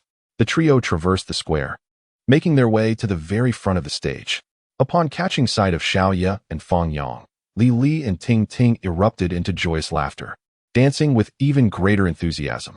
However, the audience below remained as motionless as zombies, the atmosphere akin to telling a cold joke, laughing heartily only to be met with a cold, disinterested inquiry. Was that funny? Xiaoya attempted to enliven the ambience, rising to join in the dancing and shouting. Yet, in the vastness of the square, her efforts were as futile as a cow sinking in the sea, failing to stir even a ripple. While nearby, a young couple engaged in a passionate kiss, oblivious to the surroundings. Faced with such an awkward situation, Xiaoya realized her solitary attempts could not invigorate the crowd and resignedly returned to her seat, sighing to Fang Yang. "How embarrassing." Fang Yang chuckled and shook his head, perplexed as he asked, "Why is there an electronic music festival in this place? Who on earth thought of this?" Xiaoya couldn't help but laugh. "This venue is beyond Li and the others. It was personally planned by the Cultural and Tourism Bureau." "What on earth?" Fang Yang exclaimed in disbelief. "The Cultural and Tourism Bureau? Goodness, not only have they taken over his Taoist temple, but now they are even encroaching upon the temple?" Sensing his thoughts, Xiaoya quickly clarified, "There is a reason for this. Although many people believe in Buddhism now, this temple is not only remote, but there is also a larger and more revered temple nearby where many go to pray. Gradually, this century-old temple has fallen into neglect, lacking funds for renovations. It has become dilapidated, and in this vicious cycle, even the monks are nearly gone. The Cultural and Tourism Bureau thought to utilize this venue, hosting a music festival in hopes of reviving the temple's popularity. Unfortunately, it has all failed." Upon understanding the circumstances, Fang Yang chuckled bitterly, shaking his head. Realizing why the temple showed no response, it was due to this reason. Meanwhile, inside the Dlin temple in the Mahavira Hall, the abbot, accompanied by over 20 monks, incessantly struck the wooden fish. Regardless of their relentless drumming, they could not drown out the booming electronic music from outside. Finally, one monk could no longer bear it, angrily tossing aside his wooden fish and standing up to complain to the abbot, "I can't take it anymore. This noise is preventing me from achieving inner peace. Our sanctuary of Buddhist meditation has turned into a dance floor. If this gets out, how will we face the world?" His words resonated with many, prompting them to cease their drumming and echo his sentiments. "Indeed, this is excessive, abbot. Do we not value our dignity as monks?" "Exactly. I say we drive them away." "I concur. Everyone, please quiet down. The most distressed should be the abbot.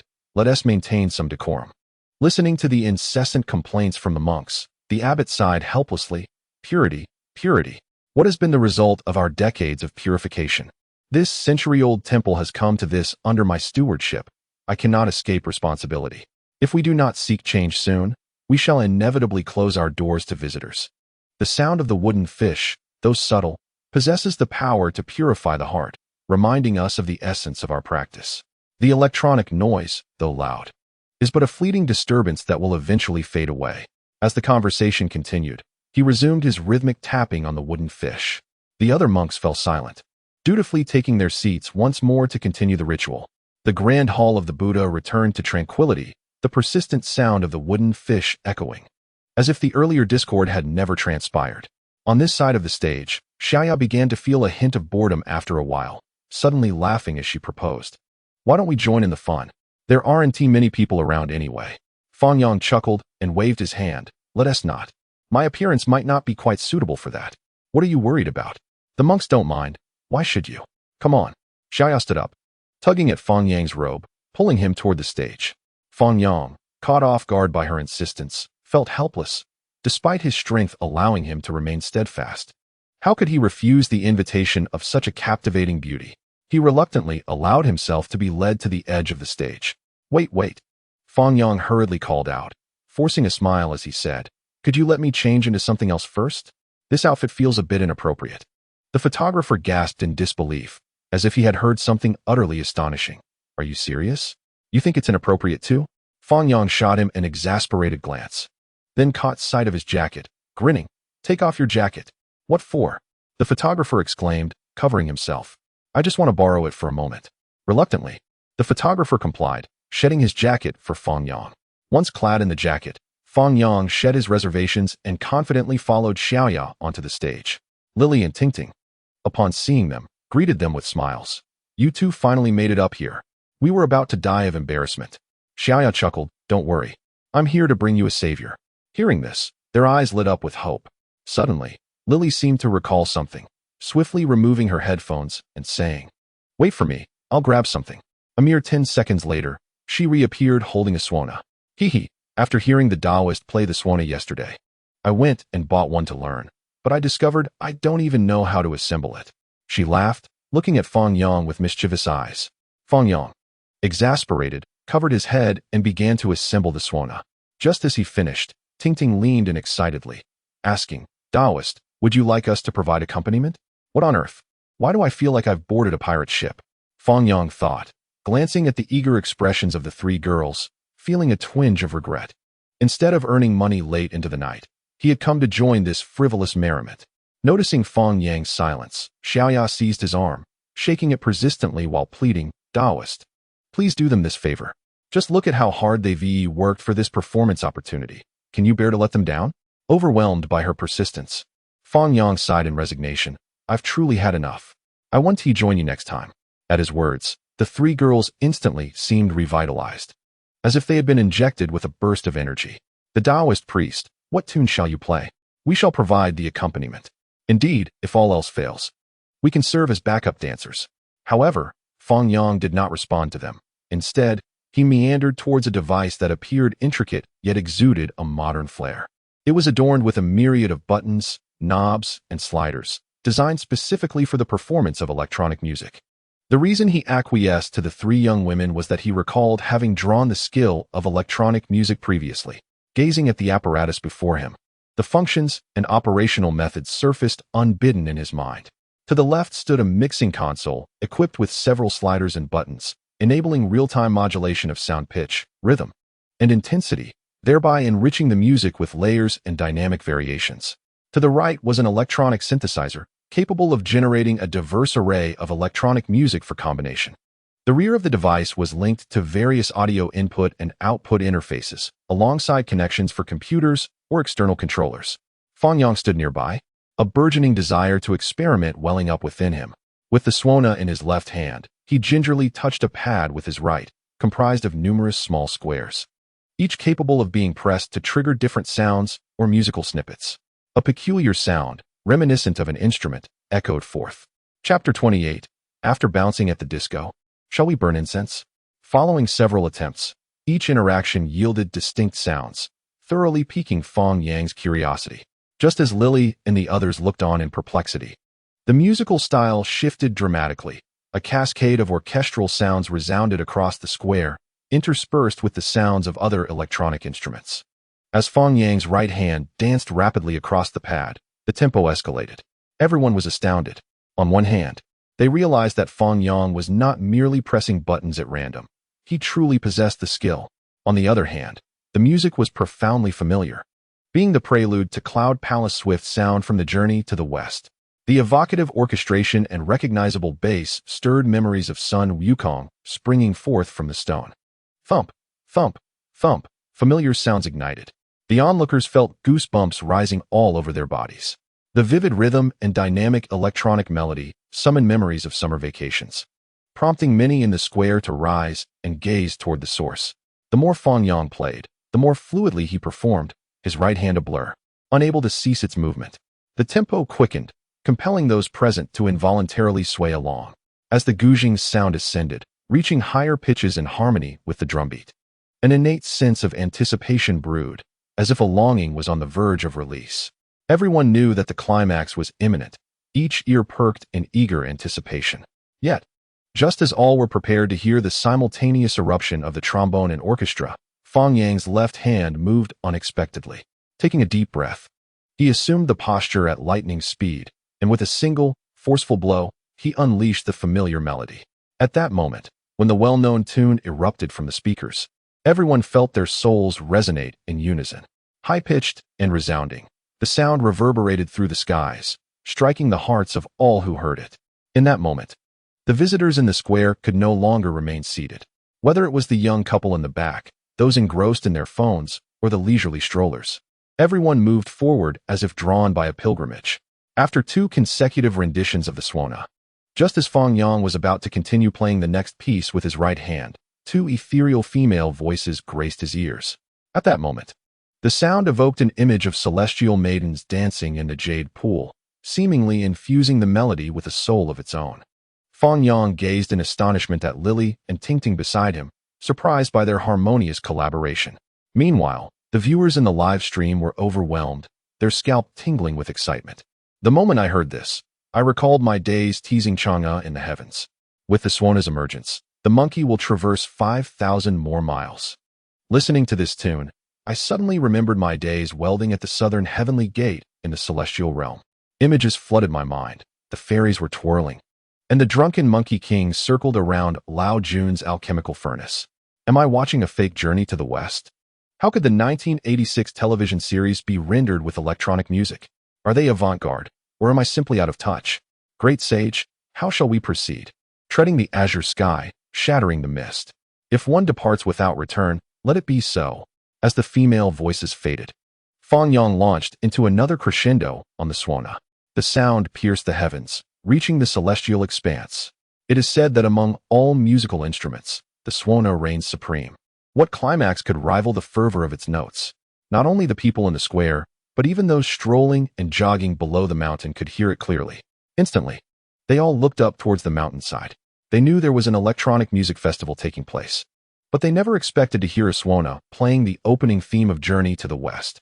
What connection could there possibly be between these 2 elements? Yet, it sounded wonderfully vibrant. Human curiosity is insatiable, particularly when it involves a melody so deeply etched in memory. One by one, they were compelled to investigate the source of the commotion. As the music progressed, the scattered individuals in the square gradually congregated beneath the stage. They eagerly pulled out their phones to record the live performance, sharing it on their social media with captions like, "Rave at the Great Thunder Sound Temple in West Sea City, familiar tunes." The moment this post went live, it sparked a wave of shares. Temple, Electronic Music Festival, Swana. Journey to the West, such obscure terms now intertwined. Could this not captivate an audience? Especially the youth, who, upon witnessing such revelry, were eager to inquire about the location, yearning to join in the merriment. Wow, that person on stage seems to be a Taoist, donned in a different guise. I saw him at a wedding last night. Is he truly dancing in front of the temple? I feel as if my mind is shrinking. Am I dreaming? Has the world changed? Where's this? I was just about to take a shower and sleep, but upon seeing this video, I am wide awake. Please, share the address. As I struck the electronic wooden fish and chanted the cyber scriptures, I encountered the Mecha Buddha and was graced by Hatsune Miku. Here I come. Soon. The performance concluded, leaving Xiaoya and the photographer in a state of awe, their mouths agape. Lily and Tingting were so exhilarated they could hardly contain their excitement. Wow, Taoist. You are incredible. Taoist, I adore you. Both of them, being vocalists, had instinctively harmonized without a second thought. At that moment, Fang Yang felt a rush of adrenaline coursing through him. The recent performance had significantly heightened the energy of the audience, compelling him to continue the revelry. He promptly decided to perform another piece. This time, he chose to play the sound of the Cloud Palace. In contrast to the sound of the Cloud Palace, this composition opened with a strong electronic vibe, its gradual rhythm imbued with a palpable sense of power. Right from the outset, many in the audience began to sway along. Particularly after a brief dip in tempo, the piece surged forth like a coiled spring, culminating in a dramatic climax.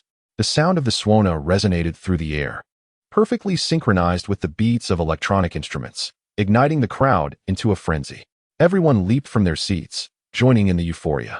Those who had been leisurely climbing the stairs at the foot of the mountain unconsciously quickened their pace. Within mere minutes, the once desolate square was now brimming with hundreds of people, transforming from a solitary gathering into a vibrant nightclub scene.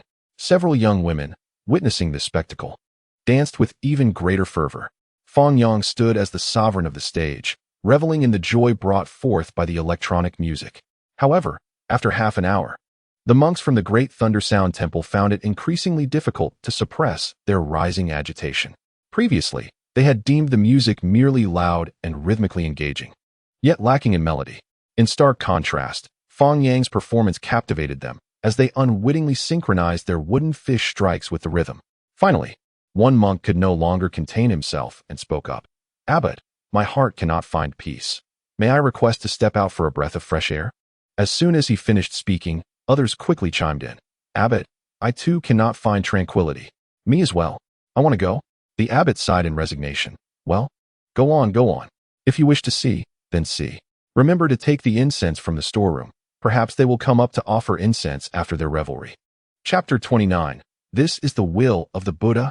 With the abbot's approval, the monks hurriedly exited the Mahavira hall, each clutching a bundle of incense as they rushed towards the entrance. On the meditation cushions, several other monks glanced towards the door, their lips poised to speak, yet hesitant. It was evident they too longed to join the revelry, but found it hard to voice their desires. Meanwhile, Fang Yang had already performed several electronic compositions, each garnering over 100,000 comments on NetEase Cloud Music, pieces unknown to Blue Star, each capable of igniting the crowd's enthusiasm. The once quiet square now thrummed with an electrifying atmosphere. The vacant parking spaces at the foot of the hill were swiftly filled by local netizens arriving from all directions. Some individuals, in pursuit of a parking spot, engaged in altercations, with some even parking a kilometer away and sprinting to the venue. As more revelers joined the electrifying atmosphere, a grand electronic music festival commenced. However, once the initial excitement waned, the audience discovered a pressing issue. The event was starkly lacking in provisions. There was no alcohol, no food, not even a glow stick to grasp. Without something in hand, the experience felt rather amiss. At that moment, the temple gates atop the hill slowly creaked open. A few monks stood at the entrance, gazing enviously at the vibrant scene below. Were it not for their station, they too would have relished the opportunity to join in the revelry. Suddenly, one astute individual noticed the sandalwood incense cradled in the monk's hands. A brilliant idea sparked in his mind. and he hurried to the temple entrance during a lull, cheerfully inquiring, "Masters, do you sell this incense?" The monks, caught off guard, exchanged glances before nodding in unison. "Are you here to offer incense? If so, feel free to contribute." "No, no, we must agree on a price first. Is it acceptable at 100 yuan per stick?" The monks were momentarily taken aback. Typically, they acquired a stick for merely a fraction of that cost. It appeared their abbot had anticipated the return of these partygoers for incense offerings. Without hesitation, they consented, "Certainly. Very well, I shall take 3, he declared, presenting 300 yuan. The monks handed over 3 sticks, and he promptly ignited them with a lighter, turning on his heel and jauntily making his way downhill. The monks, bewildered, called out, "Esteemed patron, where are you headed? The incense offering awaits." With a grin, he replied, "I shall not offer incense. I am off to dance." "Thank you." Amidst the monk's astonishment, he exuberantly dashed to the stage, waving the incense while dancing. The sight left even the nearby revelers dumbfounded. In an instant, countless eyes turned toward the monks at the temple entrance, or rather, upon the incense sticks they held. It was uncertain who initiated the chant, but soon a chorus erupted, "Charge! Let us buy incense and dance." Indeed, one individual's enthusiasm sparked a collective frenzy. In such an isolated locale, glow sticks were nowhere to be found, making incense an irresistible alternative for enhancing participation. As hundreds surged up the stairs, the monks stood in shock. "Masters, how much for the incense? Can we scan a code? I have no cash." "Ouch! Someone stepped on my foot." Faced with such fervent incense seekers, the monks found themselves momentarily flummoxed. Under ordinary circumstances, witnessing such a rush for incense would have brought them joy, yet today, the scene left them feeling quite the opposite. Nevertheless, despite their discomfort, they could not afford to turn away from the financial opportunity. The temple's current predicament stemmed from a lack of funds, after all. Currently, the price of high incense has soared significantly compared to the usual offerings, leaving no reason for reluctance in selling. In less than 5 minutes, a few individuals had brought in all the incense, which sold out completely. High incense is priced at 100 per stick, while fine sandalwood incense is 10 per stick. Such prices could indeed be regarded as exorbitant. Nevertheless, those who were unable to purchase were incessantly complaining. "What are you waiting for? Hurry and bring more incense to sell. Don't tell me you're out of stock. That would be utterly disappointing." In response to the situation, one monk hastened to report to the abbot in the Mahavira hall, while another went to fetch more stock. "Abbot, abbot, good news, good news." Observing the young monk panting heavily, the abbot paused his rhythmic drumming and calmly inquired, "Are there many devotees arriving?" "Yes, indeed." "Abbot, you are remarkable. All the incense we took out has sold out." "Sold?"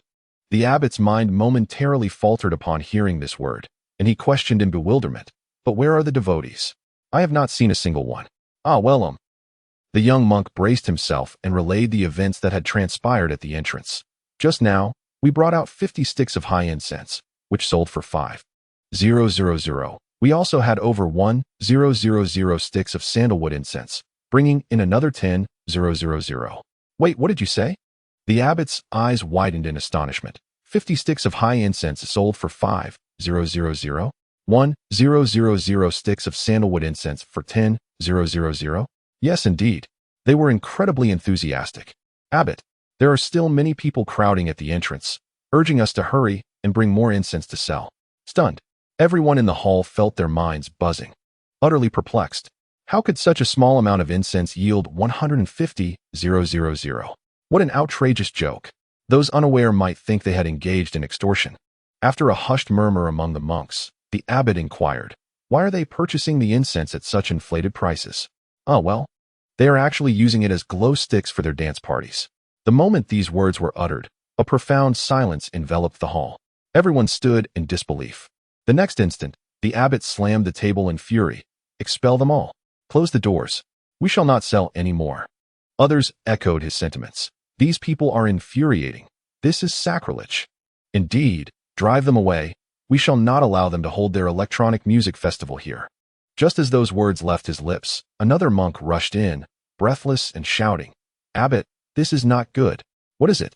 Have they breached the temple?" "Not quite, but..." The panting monk explained, "Just now, our senior brother instructed us to sell the high incense. In this short time, we have sold out our entire stock in the warehouse, and now the hillside is teeming with people with more arriving continuously. We're out of stock. What? The abbot exclaimed. Who permitted this? The monk, trembling, stammered. But, abbot, the high incense has already been marked up to 200 per stick. We had over 2,000 sticks in stock, which has brought in nearly 400,000. With this sum, our temple could undergo a complete renovation. The abbot, who had been preparing to scold, paused in astonishment upon hearing this. Wait, how much did you say it sold for? 400,000. A sharp intake of breath echoed through the air. The abbot cast his gaze towards the Buddha in the grand hall, inhaling deeply several times before murmuring, "It seems that all of this is the will of the Buddha. Go, move all the sandalwood from the storeroom. There are still hundreds of tall incense sticks in the woodshed. Oh, and I have a dozen or so more beneath my bed." Understood, abbot. Chapter 30. Show me the incense in your hands. In an instant, everyone began to frantically search throughout the temple. They rummaged through various places, hoping to find any remaining tall incense that could still be sold. As more and more people arrived, the square became a sea of humanity, and the atmosphere was electrifying. The billowing smoke visible from the sky was a testament to the fervor of the crowd. Countless incense sticks were raised above heads, swaying rhythmically. Under the cover of night, they resembled twinkling stars, a dazzling spectacle, albeit with a rather overpowering scent. Yet, the intensity only heightened their excitement. This was precisely the immersive experience they sought. Accompanied by the monks, the abbot approached the entrance and, upon witnessing the scene before him, could not help but grimace. Even with his mental preparations, he was still taken aback. Before he could regain his composure, a shout from the stage echoed. "Friends in the back, let me see the incense in your hands." Suddenly, the crowd erupted into a frenzy, screams filling the air as they raised their incense sticks high. "Now, shake the incense in your hands." Viewers in the live stream were set ablaze with excitement. Popularity 1111, popularity 1111. Wow, this guy is truly a Taoist. Now I understand why he changed his outfit before going on stage. It would have been explosive to see him dance in a Taoist robe. Strike the electronic wooden fish, practice the Cyber Sutra, turn the digital prayer beads, achieve infinite enlightenment, liberate the punk masses, encounter the Mecha Buddha, obtain the Quantum Sutra, and receive Hatsune Miku. Previously, it was about being a monk for a day and ringing the bell for a day. Now it's about being a monk for a day and dancing for a day. This is what the Pure Land should feel like. Incense during the day and dancing at night. Absolutely love it. This song saved my life. It's my ringtone. Recently, during a landslide, a 5-ton boulder fell and pinned my leg. Just as I was losing hope, my phone rang, and upon hearing this rhythm, my leg began to move involuntarily, shattering the boulder. However, just as the atmosphere reached a peak of exuberance, a crisis quietly emerged. Nearby residents, noticing thick smoke rising from the hillside, mistakenly believed there was a wildfire and called 119 to report it. Upon receiving the call, the fire brigade rushed to the scene. Faced with the chaotic scene and the swaying incense sticks, they were left dumbfounded, unable to suppress their laughter. Nevertheless, one must admit that with thousands of people present, all holding tall incense sticks, and no incidents occurring thus far, it truly felt like a high incense offering. Therefore, the firefighters immediately warned everyone on site to extinguish the incense. After Fang Yang regained his composure, he promptly urged everyone to cooperate, thus preventing the situation from escalating further. As for the fire brigade, they decided to stay on site for safety precautions.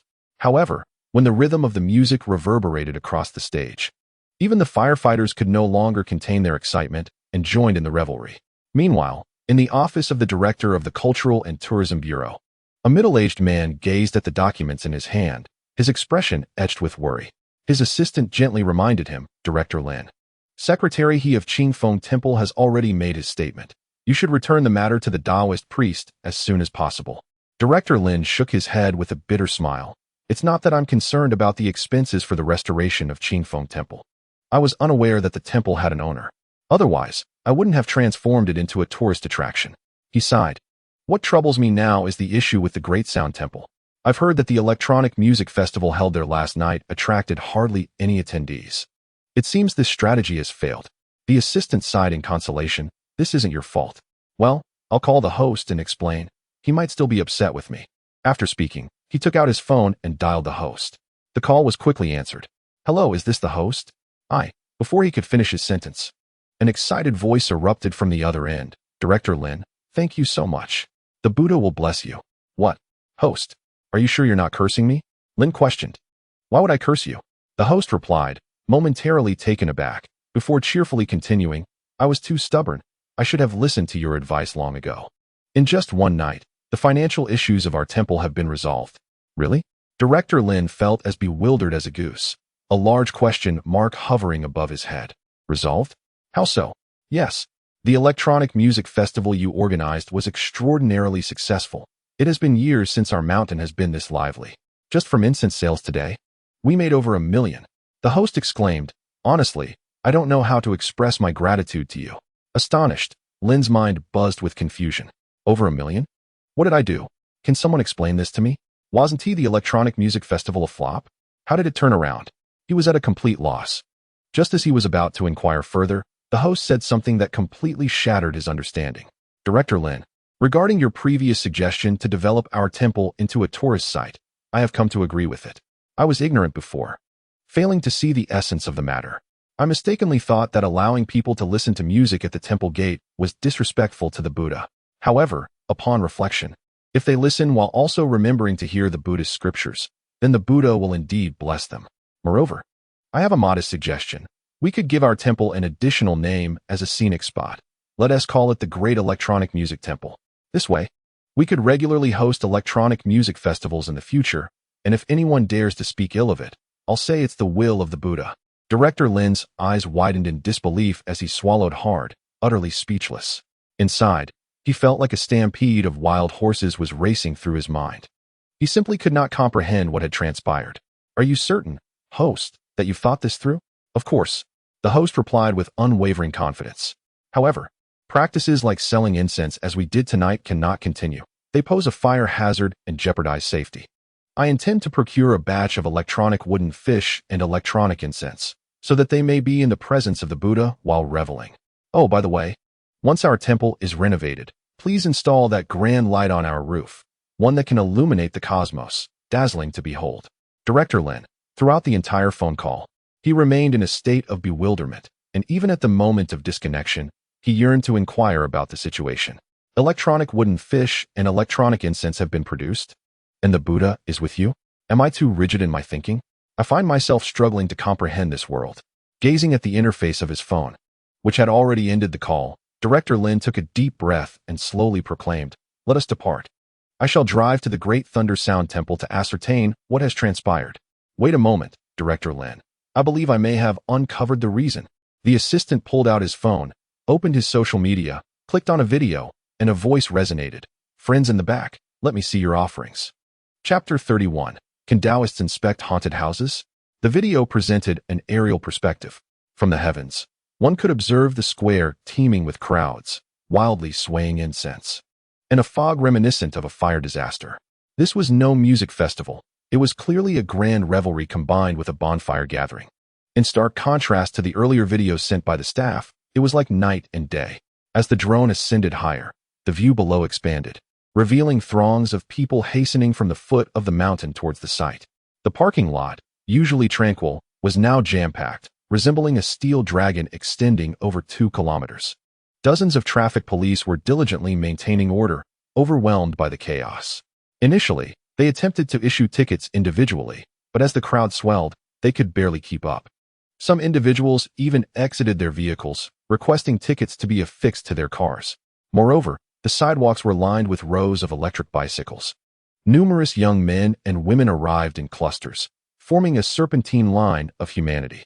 Such a scene profoundly astonished Director Lin. Until the video concluded, he stared at the paused image on his phone, lost in contemplation. Why does this individual seem somewhat familiar? The assistant smiled wryly and nodded. To be honest, I just realized that he appears to be the Taoist from Qingfeng Temple. What? Director Lin gasped, rising abruptly, his face a canvas of shock. A Taoist dancing at the temple entrance? As soon as the words escaped his lips, he regretted them, feeling as though he were trapped in a dream.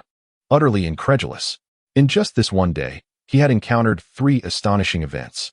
The first was the personal call from Secretary Li, urging him to return the Taoist temple. A directive from Secretary He. The second was the peculiar discourse from the host during the call, had he not confirmed the phone number thrice. He might have suspected he was the victim of a scam. The third was the astonishing image he had just witnessed, the Taoist dancing at the temple's entrance. Yet upon deeper reflection, it seemed that all three occurrences were intertwined with the same individual. As Lin Ju suddenly recalled something, he gasped sharply, smacked his forehead, and instructed his assistant, "Hurry, prepare the vehicle and grab the keys to Qingfeng Temple. We must head to the site immediately." "But Lin Ju, have you not noticed the multitude of cars at the scene?" "We cannot enter," his assistant replied. "Then we shall postpone it until tomorrow," Lin Ju conceded. Meanwhile, at the electronic music festival, the crowd in the square grew increasingly dense, showing no signs of dispersing even as the clock approached 11 at night. Rather, the atmosphere became more vibrant. Fang Yang began to sense an unusual tension. If this continued, he feared he might be trapped for the night. Seizing a moment of respite, he discreetly exited the backstage with the photographer and Xiaoya, leaving Lily and Tingting, who were evidently still reveling in the excitement, to continue their performance on stage. Fortunately, the ambience had already been ignited by Fang Yang, and now, even the most melancholic melodies paired with dynamic rhythms could enthrall the audience. However, due to the overwhelming number of vehicles, Xiaoya's car was unable to navigate through the congestion, compelling the group to descend the mountain on foot. As they walked, an unexpected incident occurred. Suddenly, someone behind them exclaimed, "No way. Isn't that him? Why is he wearing a Taoist robe?" This remark instantly drew the attention of numerous onlookers.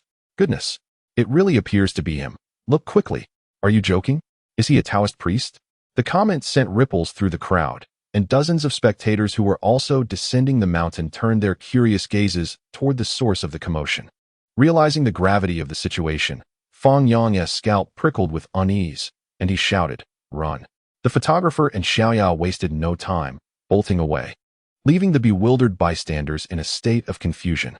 It wasn't until a few moments later that some realized the man in the Taoist robe was indeed someone noteworthy, lamenting their missed opportunity for a photograph. After more than 20 minutes of walking, they discovered that the perimeter was already filled with taxis awaiting passengers. They hailed 2 cabs and returned to their respective homes. That night, Fang Yang lay on the hotel bed, gazing at the system panel before him. Unbeknownst to him, his points had accumulated to over 50,000. System lottery. Consumption of 10,000 points confirmed. Congratulations, host, you have drawn the skill fine arts. Congratulations, host, you have drawn the skill sign language. Congratulations, host, you have achieved physics mastery. Craft restoration. Electrical engineering. Fang Yang stared at the system panel, feeling a twinge of astonishment. Finally, he had received a skill related to Taoism. Mastering drawing is a fundamental skill for every Taoist, essential for creating images of deities and talismanic symbols. With this skill, he would no longer depict commands as if they were the scribbles of a ghost. That night, as anticipated, the events of the day once again dominated trending topics. Notably, the Cultural and Tourism Bureau hastily announced plans to transform DLIN Temple into a tourist attraction, renaming it DDNYN Temple, and pledging to host electronic music festivals regularly. Netizens were left astonished by this unexpected maneuver. Visit DDNYN Temple to hear the punk Buddha spin records? This reminded many of a once popular phrase, "I am the water guanyin," emitting a seductive voice. By day, a serene sanctuary. By night, a realm of ecstasy. "Master, what temple?" "Master, mother, where are you going at this late hour?" Netizen, to attend a Dharma assembly. Indeed, Stephen Chow had a vision long ago. Shaolin karaoke undoubtedly has great potential. After the promotional video and the efforts of the Cultural and Tourism Bureau, a plethora of online users were instantly captivated, eager to witness the spectacle firsthand. However, the incident concerning the contaminated sweet potatoes eventually erupted across social media. Numerous bloggers emerged, disseminating alarming short videos, cautioning, "If you have elderly or children at home, be vigilant. These are not to be consumed. Sweet potatoes are toxic." Many unsuspecting netizens, overwhelmed by the deluge of publicity, discarded all sweet potatoes in their households. Some individuals, having recently consumed sweet potatoes, rushed to hospitals for blood tests. This wave of panic led to a considerable upheaval, prompting numerous merchants to cancel previously agreed upon orders overnight. The resulting social turmoil and repercussions were profound. The Health Bureau was compelled to issue an urgent announcement, elucidating the circulation of sweet potatoes, which somewhat alleviated the public outcry. Nonetheless, the fact that sweet potatoes were indeed toxic could not be disputed. as some individuals had been found with elevated mercury levels in their systems. This unfortunate situation also wreaked havoc on the farmers, who suffered unwarranted misfortune, caught in the storm of circumstances beyond their control. The following morning at the production team's office, the manager observed the barrage of comments flooding in for Fang Yang. Feeling utterly desensitized, as the assistant began to report, he was interrupted by a dismissive wave of the hand from the manager, who weariedly remarked, "No need for the report. I've seen it. His livestream audience has reached 300,000 and is currently #1, correct?" Indeed. The manager sighed helplessly at the sight of the two individuals sleeping soundly on the screen, inwardly praying that their slumbering host would awaken soon. It wasn't until after 9 a.m. that Fang Yang finally stretched and rose from bed. After a refreshing wash-up, the duo proceeded to the park's bridge as if heading to work. No sooner had they set up their stall than a young man approached, sitting down uncertainly and inquiring, "Taoist, can you assess a residence?" "Assess a residence? Is it about feng shui?" Yes. Fang Yang replied with a confident smile. "I excel at this. It is no boast. Be it a Yang house or a Yin house, the contours of mountains and rivers, I could recount it all with my eyes closed. Are you interested in the layout of a house, the positioning of a villa, or perhaps the construction site of an ancestral home?" The young man chuckled shyly. "Well, mine is a bit different." "Huh. No worries. Speak boldly. There's no residence I cannot assess." The young man hesitated, finally responding, "I recently started dating a girl, and she told me she once had 4 little angels in her belly. I want to ask, can this house still be inhabited?" "Wow." Fang Yang could hardly contain his surprise, exclaiming, "A haunted house? With 4 souls attached?" Chapter 32. It feels like someone is stealing the steering wheel. The young man awkwardly nodded. "Taoist, please help me divine the situation and see how the feng shui stands. Is it even necessary to divine?" Fang Yang waved his hand in disbelief. "This is undeniably a place of great misfortune. If she has mentioned 4, it's likely there are far more. But she loves me dearly." The young man slumped his shoulders, somewhat disheartened. Think about it. Would a typical girl proactively share such information with her boyfriend? Surely not. Her willingness to be honest is a testament to her desire for us to be together well. She often expresses her desire to possess me entirely, ensuring that no one else has the opportunity to take me away from her. Even her closest friends remain oblivious to my existence. Our relationship has never been publicized in her social circles. What sort of notion is this? Fang Yang was astonished, exclaiming, "Is this what you call love? Otherwise, what could it be? She loves me so deeply that she wishes to hold me tightly." Fang Yang sighed and shot him a disapproving glance. "Permit me to pose a question. This morning, I hailed a taxi, yet even after I boarded, the driver continued displaying the vacant sign. What do you think he is contemplating?" "That is simple," the young man replied without hesitation. "The driver is likely hoping to pick up more passengers." Upon hearing this, Fang Yang smiled faintly, fixing an unwavering gaze upon the young man. Feeling somewhat unnerved by this stare, the young man inquired, "What is the matter, Taoist? Did I say something wrong?" After a brief pause, the young man's eyes widened, and he instinctively gasped in realization, exclaiming, "I understand now. Taoist, you mean she is juggling multiple relationships?" Fang Yang chuckled and shook his head. "I can't say for certain, but I can assure you that she is deceiving you." "Why?" the young man asked, confusion etched on his face. "If she doesn't like me, she could simply tell me. Why pretend to feel so deeply? This situation is exhausting. She doesn't harbor genuine feelings for you. She's merely toying with you." Fang Yang stated. "I refuse to believe that," the young man replied resolutely. Fang Yang rubbed his temples, realizing he was dealing with yet another lovesick individual. Had he known, he would have refused to offer any fortune-telling, as it would prove too laborious. After a moment of silence, the young man persisted, "Taoist, could you at least tell me how many partners she had before me? That requires no calculation." "I've already done the math," Fang Yang replied nonchalantly. "It's approximately enough for a game of mahjong." "4?" The young man's anxiety dissipated, and he exhaled deeply, chuckling. "That is manageable. In this day and age, who has only one partner? 4 is quite reasonable." Before he could finish, Fang Yang interrupted. "I was referring to mahjong." The young man was left speechless. The photographer was taken aback, and viewers in the live stream burst into laughter. The image of a girl in my heart resembles a conch shell. When held in hand, it appears serene and elegant, yet when brought to the ear, it resonates with the sound of crashing waves. Girls truly possess a unique fragrance. My girlfriend has a milky scent. When I first approached her, That delightful aroma enveloped me. And later I discovered she had a 1-year-old child still nursing. Today in the alley, I witnessed a couple engaging in a passionate encounter. Unable to resist, I stealthily observed for 5 seconds before the man noticed me. He exclaimed, "What are you doing?" My heavens! Is happiness arriving so unexpectedly?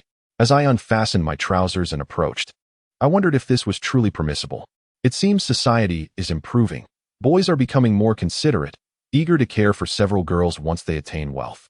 Girls are also understanding, choosing not to be with boys who lack financial means, sparing them from hardship. The world is brimming with love. Upon hearing Fang Yang's response, the young man was overwhelmed with emotion, bursting into tears. "Please, Taoist, spare me from further revelations. Upon my return, I shall sever ties with her, that heartless wretch." After uttering these words, I left behind 100 yuan, my tears streaming as I hurried away. As I gazed at her swiftly receding figure, the photographer could not help but exclaim, "Brother, did you not speak too harshly?" Fang Yang shot him a glance. "Would you prefer to take my place?" No. I was wrong." The photographer, startled, instinctively recoiled and waved his hands in denial. At that moment, a middle-aged man, somewhat portly, approached. His attire exuded an air of sophistication, leaving a strong impression of affluence. Upon noticing Fang Yang's stall, his eyes brightened, and he quickened his pace, greeting him with enthusiasm. "Taoist." Fang Yang smiled and inquired, "Esteemed guest, do you seek a fortune-telling?" "Not for divination. I have other matters to discuss." "Oh, what is it?" The man's previously jovial countenance suddenly soured. "Taoist, you must save me. I fear I have encountered a ghost." "Ah?" Fang Yang was momentarily taken aback, quickly attempting to soothe him. "Do not panic. Speak slowly. Recently, I purchased a new car from a dealership. Initially, everything was fine, but one night, while hurrying to meet a client on the highway, I was driving steadily at 120 km/h when, without warning, the steering wheel jerked violently to the right, catching me completely off guard. I was terrified. Had I not reacted swiftly, my vehicle would have collided with the guardrail. I checked the car afterward and found nothing amiss, so I dismissed it, attributing it to the high speed. However, just days later, the same incident occurred again on the highway at night, as if something were wresting the steering wheel from me. I took the car back to the dealership for inspection, but they claimed it was fine, suggesting I must have been distracted. Yet, I am certain I was not distracted. Someone is indeed trying to take control of my steering wheel. "Taoist, do you think I have encountered a ghost? Is it trying to harm me?" Fang Yang, after listening to the man's account, felt an unsettling eeriness. However, based on recent events, he firmly believed that ghosts do not exist and that there must be a logical explanation. "Have you brought your car? Allow me to perform a ritual to dispel any malevolent presence. However, I must advise you to have the vehicle checked promptly if there are any underlying issues." Indeed. The man nodded eagerly. "It's parked in the lot at the park. If it is convenient, I can take you there right now." "Very well." After gathering his tools, Fang Yang followed the man's lead to the parking area. A brand new black Banyo 740 awaited them, radiating an air of business elegance. The man retrieved the car keys and nervously opened the door, asking, "Taoist, what must I do?" Fang Yang produced a small set of copper bells, a stack of yellow talismans, and a small vial of what appeared to be clear water. Gently shaking the bells, he let forth a melodious chime, reciting incantations around the car. "Heaven is clear, earth is bright, malevolent spirits, depart swiftly. Taishang Laojun, heed my urgent command." Subsequently, he handed a stack of talisman paper to the stout man, instructing, "Affix a piece of yellow paper in every nook and cranny of the vehicle. Remember, it must be placed in obscure and cramped spaces, as malevolent spirits often seek refuge there." In Chapter 33, The Soul Ring Car, Why is there human tissue? The stout man meticulously adhered the talisman paper in every tiny corner of the vehicle. Fang Yang opened a small bottle of sacred mineral water and slowly circled the car, dipping his fingers into the purifying liquid and flicking it around the car's exterior. With each flick, he recited, "As dust settles, all filth is expelled, righteousness prevails, and evil is vanquished." During this time, the stout man had already covered the front of the car with a profusion of yellow talismans and began to decorate the passenger seat. However, while affixing talismans beneath the storage compartment of the passenger seat, he inadvertently discovered a small tuft of long hair inside. "Look, Taoist," the stout man exclaimed, hurriedly presenting the hair. "How could there be a woman's hair in my car?" Fang Yang took the hair and examined it closely. Indeed, It was long and appeared to be coated with a dry, adhesive substance, resembling glue. Are you certain this does not belong to your wife or mistress? Fang Yang inquired. The stout man awkwardly chuckled. My wife has her own car and doesn't ride in mine. Besides, I just bought this vehicle not long ago. It hasn't been used, so how could there be hair? At that moment, the stout man's expression abruptly shifted to one of horror, and he cried out, could this possibly be left by that ghost? Fang Yang, contemplative, shook his head gently. Do not be afraid. Let us preserve the hair. Even if it is from a ghost, I shall perform a cleansing ritual for her. All right. The stout man rummaged through the car and found a pack of napkins to carefully wrap the hair before continuing to affix the yellow talismans. Yet, as he continued, he stumbled upon an object resembling a broken fingernail where the sunglasses were placed. With a face full of astonishment, he held up the fragmented nail and exclaimed, Taoist. What is this? It resembles a fingernail. It can't truly belong to a female ghost, can it? Prior to this, his fear had been mere speculation. But upon discovering these two items, panic completely enveloped him. Fang Yang was left with no choice but to offer forced reassurance. Do not worry. This may simply be plastic. Accidentally misplaced. The stout man, somewhat skeptical, handed the broken nail to the photographer for safekeeping and resumed attaching the yellow paper. For a while, there were no further odd occurrences, and the vehicle was visibly adorned with talismans. Just as the stout man began to feel a sense of calm, believing no more strange items would be found, he inadvertently spotted a yellowed, thin piece wedged beneath the driver's seat. With a sense of curiosity, he leaned over the back seat and reached in to retrieve it. Holding in his hand a coin-sized, irregular-shaped thin piece, he gently rubbed it with his fingers. It felt peculiar, not quite like paper, but somewhat thick. Its exterior was dry, yet the interior seemed to possess a slight elasticity, reminiscent of charred rubber. Bringing it close to his nose, he detected a faint, unpleasant odor. Have you discovered something else? Just as the stout man was lost in thought, Fang Yang's voice emerged from the side, startling him. He then handed over the object in his hand with a smile and asked, Daozhong, what is this? I found it under my seat. Fang Yang took it with a puzzled expression. In the next moment, his pupils constricted sharply, and he couldn't help but exclaim, What the hell? Are you sure this was found under your seat? Yes, the plump man nodded dumbly. What's this? Fang Yang looked at the object in his hand. Initially with a grave expression, then a bitter smile emerged, and he murmured, No wonder, no wonder. The plump man, feeling somewhat anxious due to Fang Yang's mysterious demeanor, leaned in and asked, Daozhong, what's going on? Is there a ghost? No. Fang Yang chuckled and shook his head. Congratulations, you're about to strike it rich. What? The plump man was taken aback. I'm going to get rich. Why? Fang Yang slowly spread his hands, revealing the object, and replied, Do you know what this is? I don't know. This is human skin. What the hell? Upon hearing this, both the plump man and the photographer gasped in shock. Daozhong, don't joke with me. Getting rich? You're scaring me to death. Is this really human skin? Indeed. Fang Yang nodded seriously. Haven't you wondered why there are strands of hair, fingernails, and even dried human skin in your car? Could it be?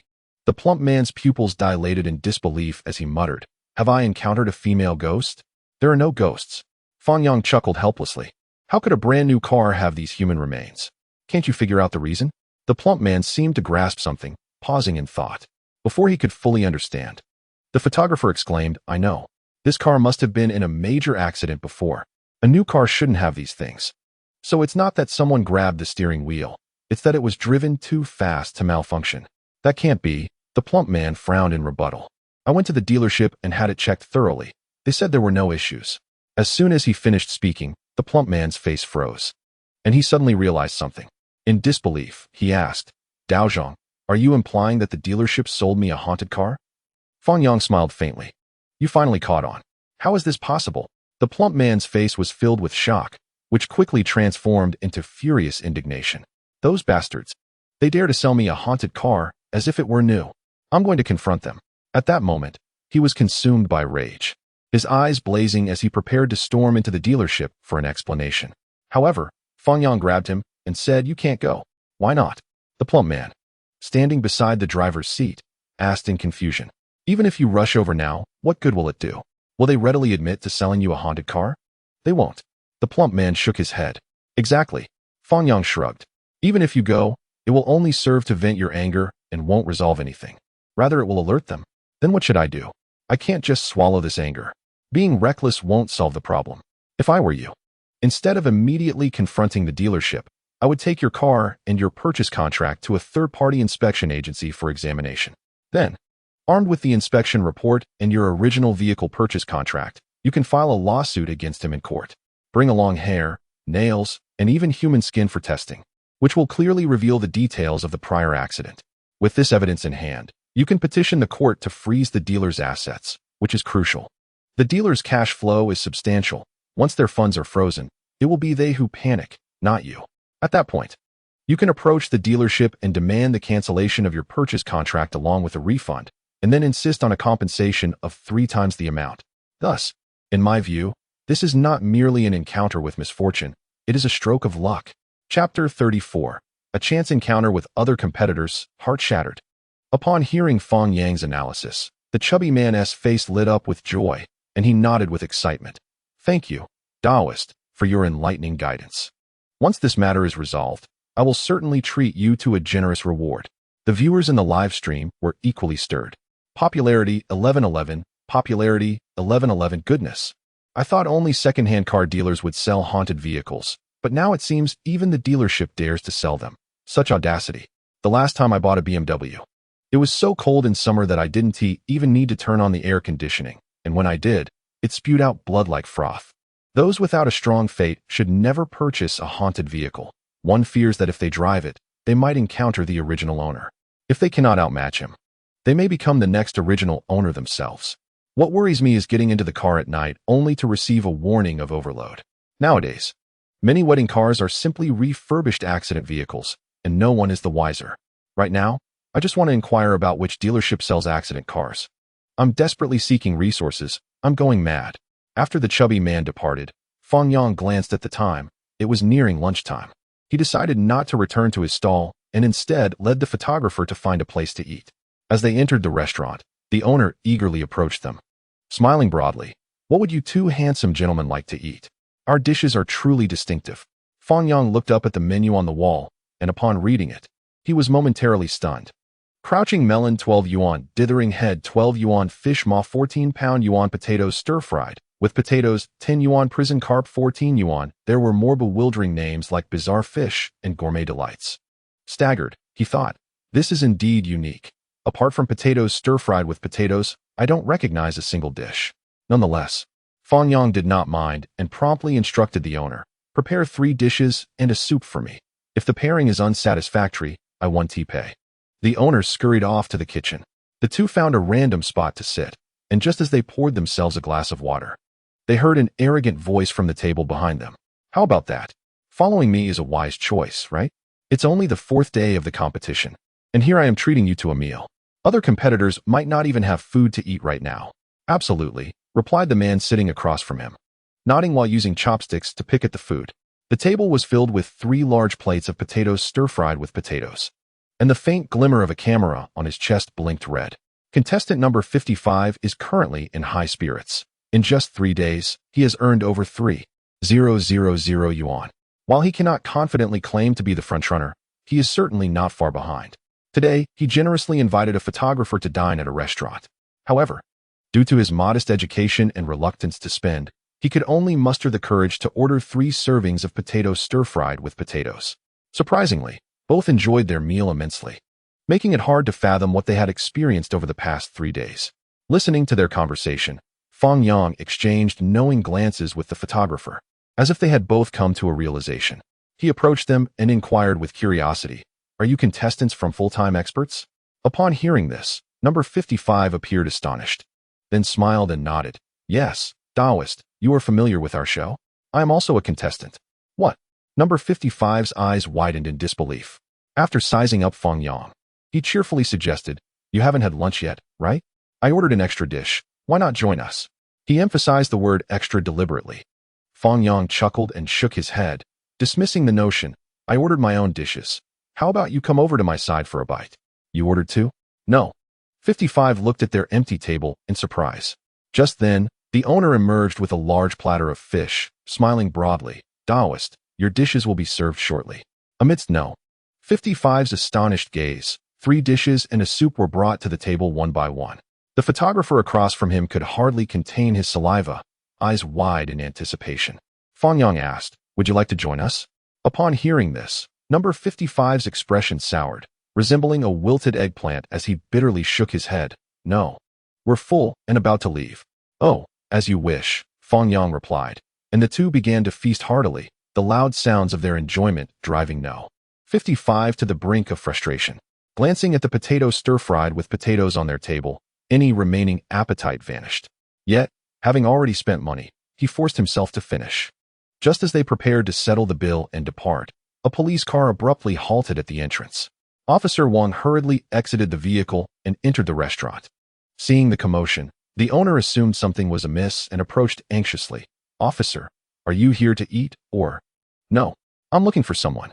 Wang bypassed the owner and approached Fang Yang with a cheerful demeanor. "Taoist Fang, I've finally found you." Fang Yang, surprised, asked, "You're looking for me? What is going on?" "Oh, it's nothing much. Director Yang asked me to deliver this certificate for bravery and a bonus of 3,000 yuan to you." He then pulled out the certificate and an envelope from his bag, placing them on the table. "Everything is right here. I didn't get a chance to thank you for yesterday afternoon." "More money?"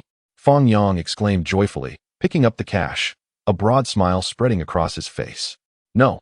55, who was about to settle the bill, was left with a massive question mark hovering above his head. What on earth? A certificate for bravery? And a bonus of 3,000? Are you kidding me? I toiled for 3 days and didn't even earn that much. Team leader Wang replied with a smile. "All right. My task is complete. There are many matters to attend to at the bureau, so I must take my leave. Enjoy your meal." "Very well." Fang Yang did not engage in any formalities and nodded with a smile. Just then, a black sedan unexpectedly pulled up at the entrance. Moments later, a middle-aged man in an administrative jacket hurriedly entered the restaurant. The owner promptly approached him. "Sir, what would you like to eat?" Before he could finish, he was interrupted. "I'm not here to eat. I'm looking for someone." With that, he bypassed the owner, cheerfully walking up to Fang Yang, leaving the owner standing there, questioning his existence. "You must be Taoist Fang?" Fang Yang, taken aback, asked, "You know me?" Team leader Wang chuckled and teased, "Ahem. He is the Director Lin from the Cultural and Tourism Bureau, the one you would like to strangle." No. Director Lin hurriedly smiled and waved his hands. "I'm here specifically to apologize." He then produced a large bunch of keys from his pocket and placed them on the table, followed by a bulging envelope. "These keys belong to Qingfeng Temple. I have come to return them to you, Taoist. My previous disturbances were inexcusable, and I sincerely apologize for that. Additionally, this sum of money is a form of compensation, as well as a reward for your assistance with the Great Electric Sound Temple, or rather, the Great Thunder Sound Temple. Considering that you are currently participating in a program, if the temple requires management, I can send someone to assist in maintaining it." Fang Yang listened to Director Lin's rapid-fire speech, his initial anger swiftly quelled. It was difficult to resist, given the substantial offer on the table. The envelope alone contained a considerable amount, likely in the thousands, if not tens of thousands. Moreover, having a bureau director personally come to apologize was quite an unexpected gesture. What more could he say?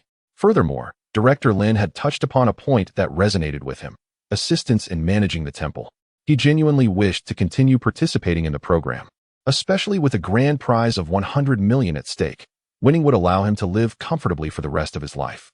However, if he continued competing, the temple would surely be neglected. He could not simply abandon his base. Otherwise, given his temperament, even with money, he would still feel the need to vent his frustration. Realizing this, he could only smile helplessly. "All right, as long as the misunderstanding is resolved, that's sufficient.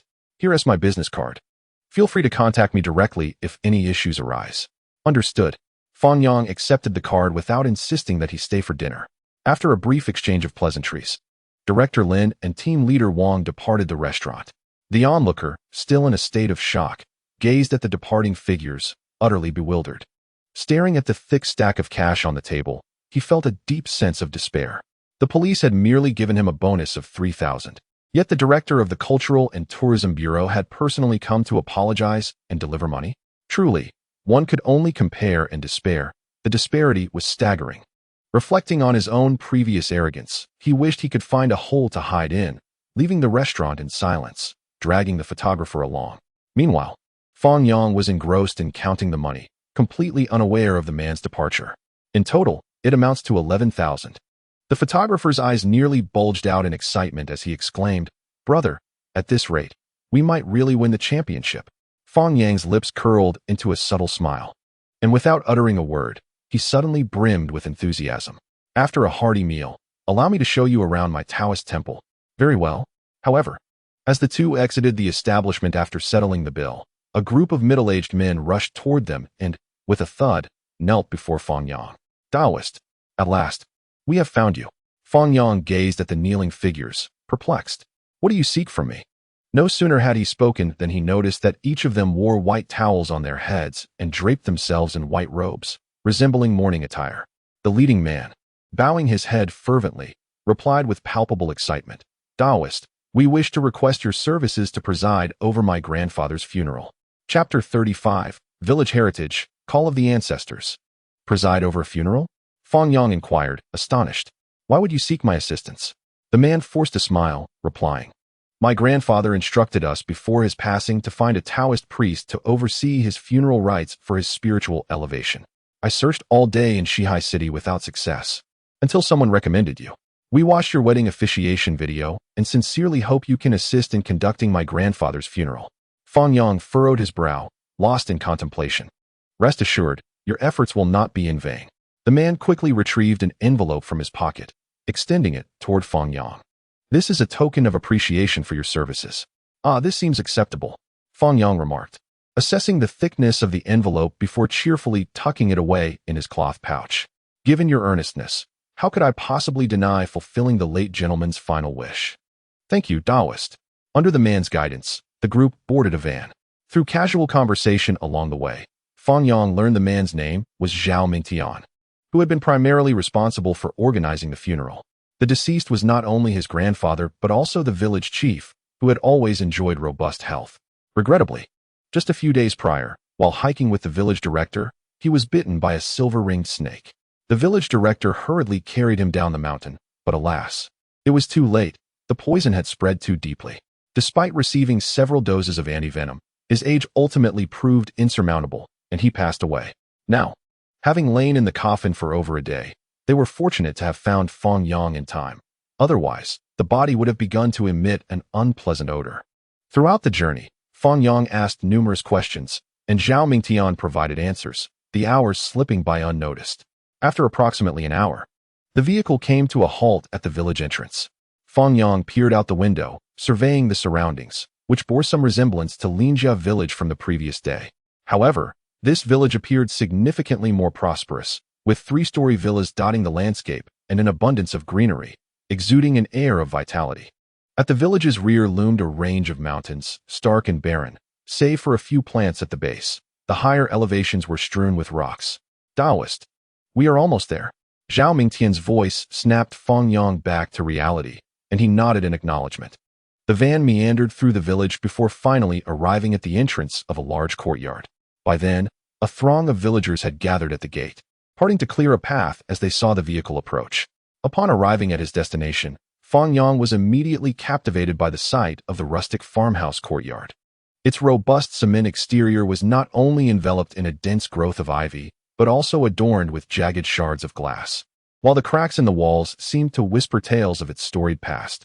The courtyard, a sprawling expanse of over 1,000 square meters, featured a uniformly cemented surface, where the verdant trees stood, each appearing older than Fang Yang himself. Additionally, the yard housed 67 brick-tiled rooms, their black roofs resilient against the ravages of time.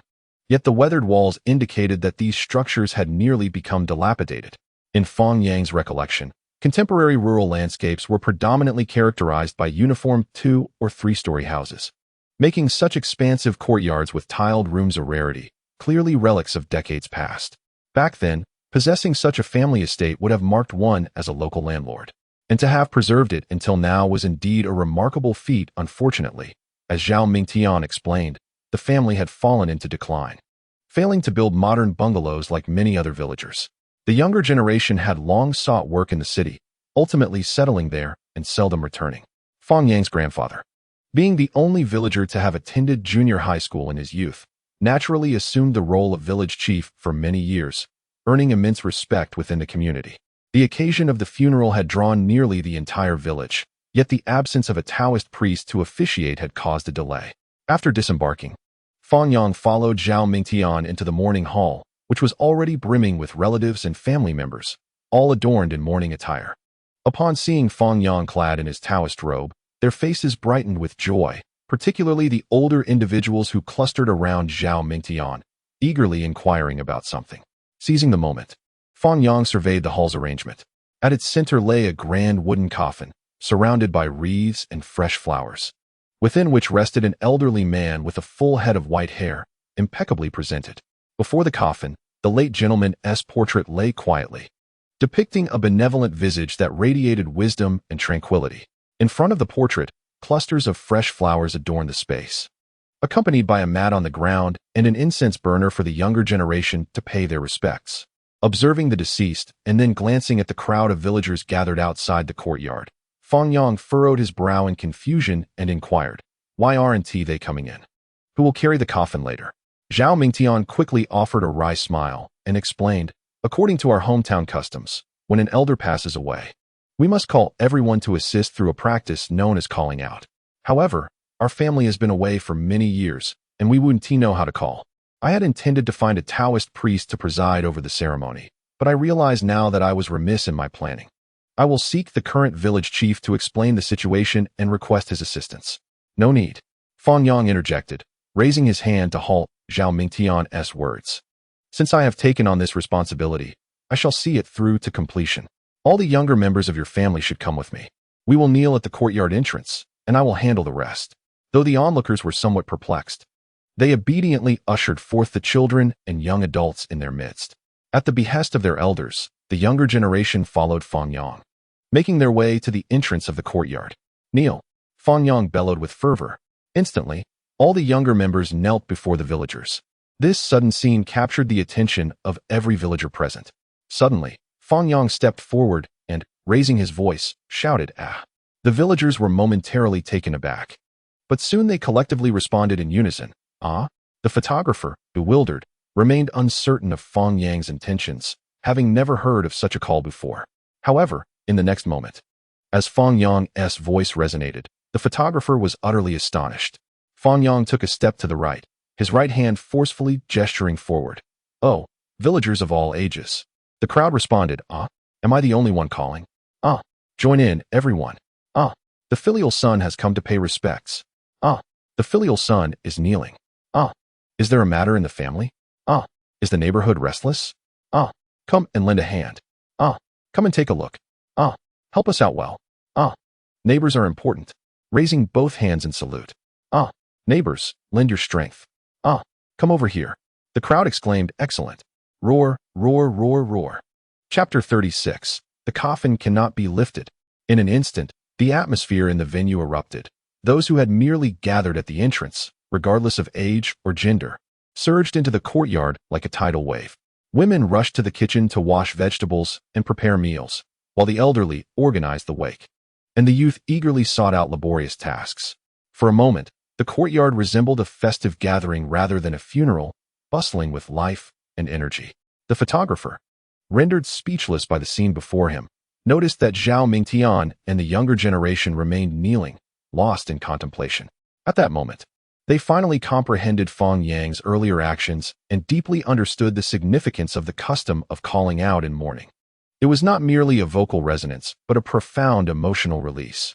When the villagers shouted in unison, it was not only a lament for the deceased, but also a celebration of life's vitality, a hopeful blessing for the days to come. The sound of the call pierced through the shroud of sorrow, illuminating the glimmer of hope within each heart. In that moment, they were no longer strangers, they were family. Embodying the wisdom of the old adage, joyous occasions require no invitation, while sorrowful ones come unbidden. The viewers in the live stream were equally stirred by the scene. Popularity, 1111, popularity, 1111. As a child, I found it embarrassing to hear the calls, but now, as an adult, I increasingly appreciate their significance. That shout made the filial son feel less solitary and emboldened. We must not lose our cherished traditions of huaxia. Now, this is what I call professionalism. Whenever someone passes away, We always invite a Taoist priest to oversee the funeral, ensuring a full sense of ceremony. I am puzzled. Is this person a Taoist priest? Overseeing the funeral and also calling out? Such a scene is typically reserved for the elders of the village. Even a professional MC would not partake in such a display. Did you notice his gestures? They were reminiscent of a seasoned expert, exuding an air of professionalism. As the villagers flooded into the courtyard, each fulfilling their designated roles, Fang Yang returned to the funeral parlor to preside over the ceremony. With the assistance of the villagers, a fragrant altar was brought forth, adorned with offerings and incense burners. Fang Yang approached the center of the parlor, retrieving several yellow paper talismans, which he gently ignited upon the candle's flame, his fingers tracing the air as if guiding an unseen force. Following this, he grasped a peachwood sword in his right hand, reciting incantations. Above the heavens, the Tao reigns supreme. Among myriad laws, incense is paramount. Today, with the incense of the Tao, virtue, and natural tranquility, I beseech the divine, transcending the three realms, to pay homage to the true fragrance with 100 bows.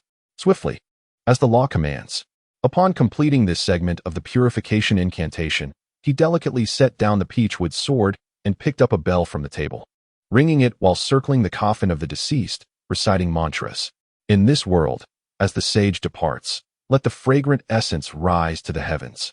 I implore the three benefactors of this altar, the revered Vajra deities, in the name of the celestial master, to summon the 8 immortals to aid, establishing a merit hall for Zhao Durun, safeguarding the merits of 100 generations. Just as he completed a full circle, he seized the talisman paper from the table, inscribing a standard decree before igniting it and casting it forward. Go. All eyes were riveted on this spectacle, breaths held in reverence. Though aware that this was merely a ritual, an inexplicable sense of immersion enveloped them. Following this, Fang Yang continued to chant scriptures while scattering rice. As the family members knelt, burning paper money, in accordance with Taoist rites, he proceeded with the subsequent ceremonies, breaking the white cloth, inviting water, honoring the kitchen god, opening the 5 directions, invoking blessings, and performing prostrations of repentance. By 3 o'clock in the afternoon, exhaustion weighed heavily upon Fang Yang, his throat parched from the continuous recitation. Fortunately, the funeral rites were nearing their conclusion, and the time for cremation at the facility approached. The floral wreaths surrounding the coffin were removed, revealing the steel framework beneath. The villagers tasked with carrying the coffin had already positioned themselves, awaiting the command. At that moment, Zhao Mingtian accompanied a group of mourners, clad in mourning attire, to Fang Yang's resting chair. Suddenly, they all knelt in unison, bowing their heads. This unexpected display left Fang Yang momentarily bewildered, prompting him to inquire, "What is the meaning of this?" Zhao Mingtian responded with fervor, "Taoist master, first and foremost, we are profoundly grateful for your presence to preside over the funeral today. My grandfather served as village chief for over 40 years, his character and reputation esteemed by all. I have previously seen your videos of playing the swona and know you to be a master of the instrument. The elders in our village say that if a highly respected elder passes, it is an unparalleled honor to have a master perform 100 birds paying homage to the phoenix in their send-off. Would you kindly honor us by playing this piece? Thank you, Taoist master." With that, he bowed deeply, striking the floor with a resounding thud. The other family members followed suit, kneeling in homage. Observing this scene, Fang Yang found himself momentarily at a loss, still processing the situation, when the other villagers likewise knelt in unison. "Indeed, Taoist master. The old village chief is a kind-hearted man. Had it not been for him, I might have perished from hunger in my youth. In his younger days, he possessed considerable wealth, and it was he who financed the construction of our school, allowing us children the privilege of education. Just 2 years ago, during the catastrophic flood, the village chief, in his 80s, stood resolutely at the forefront. I beseech you to play a tune in his honor." Fang Yang observed the orderly row of kneeling villagers in the courtyard, his heart overwhelmed with emotion. Previously, he had only heard from Zhao Mingtian that the elder was a decent man, yet he was astonished to witness an entire village kneeling to plead for him. Such a person undoubtedly deserves the melody of 100 birds paying homage to the phoenix. Gradually rising, Fang Yang inhaled deeply and waved his hand in resignation. "Please rise. Since everyone is advocating for the village chief, I shall indeed play a piece, though I lack a swona. I have one, a member of the funeral group. brimming with enthusiasm, approached with a black bag, grinning widely. It is our honor to hear the master play 100 birds paying homage to the phoenix. I purchased this suona, but have yet to use it. I hope you do not mind. Not at all. Fang Yang took the instrument and swiftly began assembling it. In less than 2 minutes, a complete suona was in his hands. The grieving family and villagers remained on their knees, perhaps out of respect for Fang Yang or to bid farewell to the village chief. With a deep breath, Fang Yang gently brought the suona to his lips, and in that instant, time seemed to freeze, all present holding their breath in anticipation. As the first note resonated, an arresting sensation enveloped the air. The sound was deep and lingering, akin to the call of distant mountains or the murmurs of ancient trees. The other members of the funeral group maintained the rhythm, and everyone became immersed in the melody. As the music progressed, the notes rose in fervor, reminiscent of the dawn breaking, heralding the revival of life. At that moment, an extraordinary phenomenon occurred. The previously clear sky was suddenly obscured by a mass of darkness. Then, from all directions, the sound of birdsong emerged, gradually growing louder and clearer. Curious, everyone looked up to the sky, and the dark mass revealed itself to be a flock of birds. Upon closer inspection, one could discern larks, thrushes, cuckoos, goldfinches, and doves, among others, with even some rare species joining the assemblage. They flew in from the forests, distant mountains, and even from the unknown, drawn by the sound of the suona. Swirling in the air, intertwining with the music to create an unprecedentedly magnificent tableau, as if to escort the village chief on his final journey. The villagers stood mesmerized, their eyes filled with awe and emotion. As the last note faded, tranquility enveloped the scene, and the birds gradually dispersed, leaving behind the lingering echoes that resonated in the air. Fang Yang surveyed the now silent courtyard with a gentle smile. Why are you all standing there in a daze?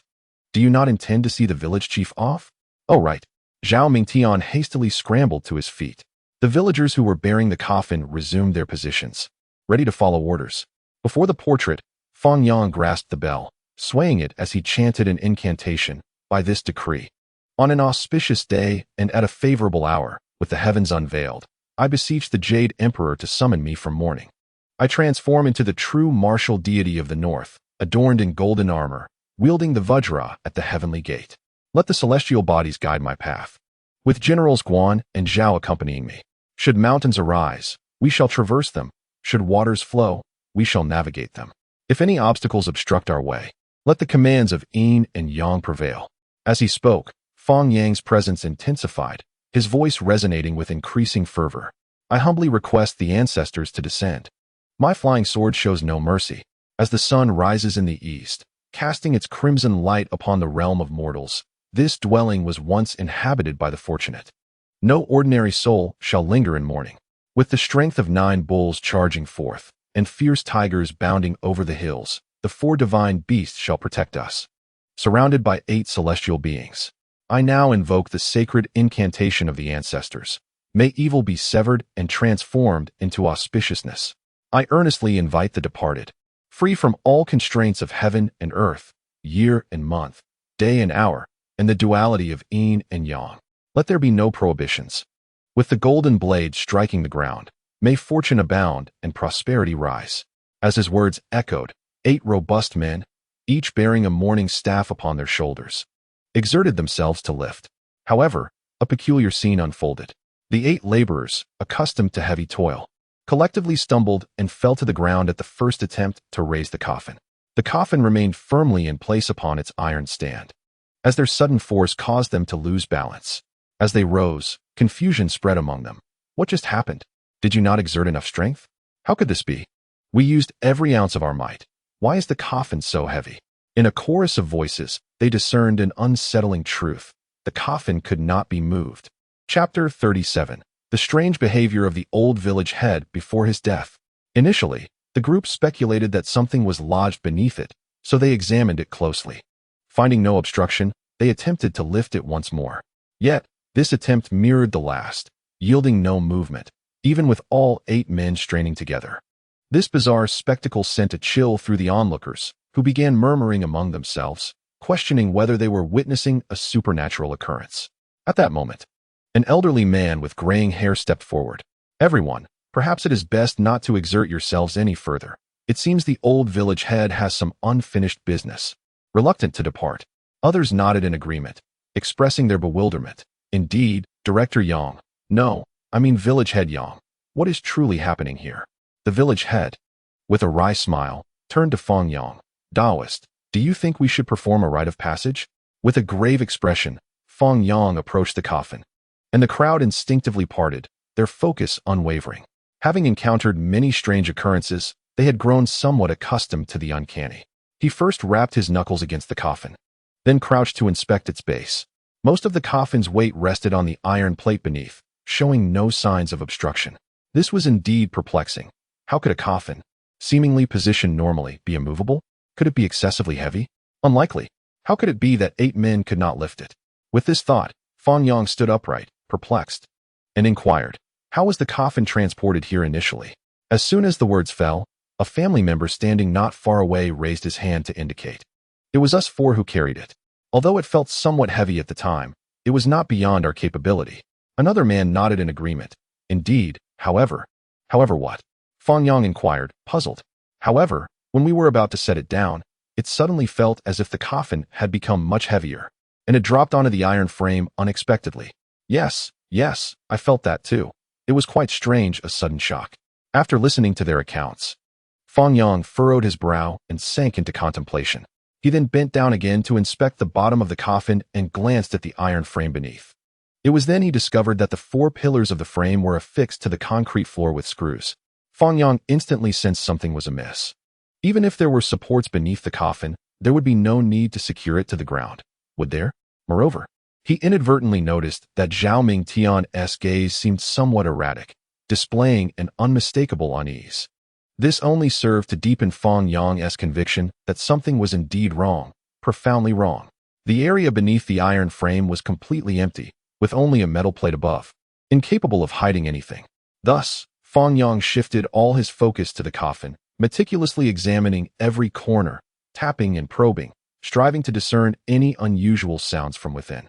Almost ready to pry open the coffin lid for a personal inspection. Fortunately, the heavens do not forsake those who toil. After several minutes of knocking on the coffin's bottom, Fang Yang stood up, inhaled deeply, and confidently declared, "There is something beneath the coffin." Upon hearing this, the atmosphere erupted into disbelief. Yet the previous bizarre incident of the coffin being immovable compelled them to accept the claim. The village chief approached, perplexed, and asked, "Taoist, didn't the old village chief manifest? How can it now be that there's an issue with the coffin? It was perfectly normal when they brought it here." Fang Yang shook his head, explaining, "I have been knocking on the coffin for quite some time, and I can assure you, the lid and the surrounding wood are solid. But the bottom of the coffin is not." He then gestured to the sides of the coffin and continued, "Listen, if it were solid wood, the sound produced would typically be deep and robust. The reverberation would be relatively brief due to the high density of solid wood, facilitating swift sound conduction. Furthermore, regardless of where I struck, the sound remained consistent without any significant variation. Now, listen to the sound from below." Fang Yang then crouched down to tap on the bottom of the coffin. The sound echoed, and everyone collectively gasped in astonishment, for they indeed heard a different sound. Fang Yang's expression turned grave as he elucidated, "Clearly, there is no deep resonance of solid wood. Rather, it sounds hollow. Moreover, this panel feels quite thin, and upon closer listening, I can even detect reverberations from within. In my understanding, the wood beneath the coffin should be the thickest, so why is it, in fact, so thin?" After hearing Fang Yang's analysis, the crowd was left in stunned silence. The village chief, still puzzled, remarked, "Taoist, although I cannot fully comprehend your words, it seems your analysis holds merit. However, the question arises, even if the coffin lid is not solid, how does that relate to the inability to lift the coffin?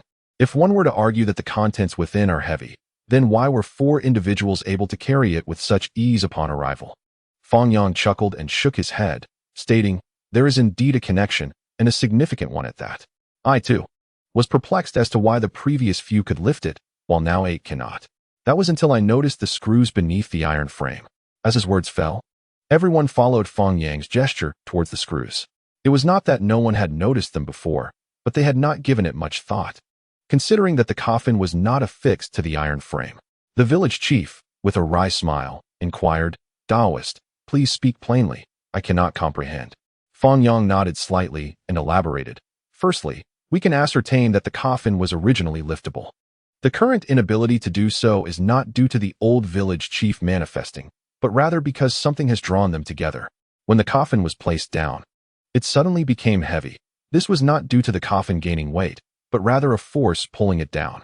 What could create such a magnetic attraction through a wooden board? The only thing I can surmise is that there exists a massive magnet beneath the coffin. Wouldn't you agree? Zhao Mingtian. At this revelation, the crowd erupted in astonishment, their gazes fixated on Zhao Mingtian. Being publicly named by Fang Yang, Zhao Mingtian stumbled slightly, nearly losing his balance. Yet, he did not exhibit fear. Instead, he managed a wry smile and nodded. Taoist, your analysis holds true. There is indeed a large magnet below, which I personally placed there. The village chief, astonished, asked, why would you do such a thing?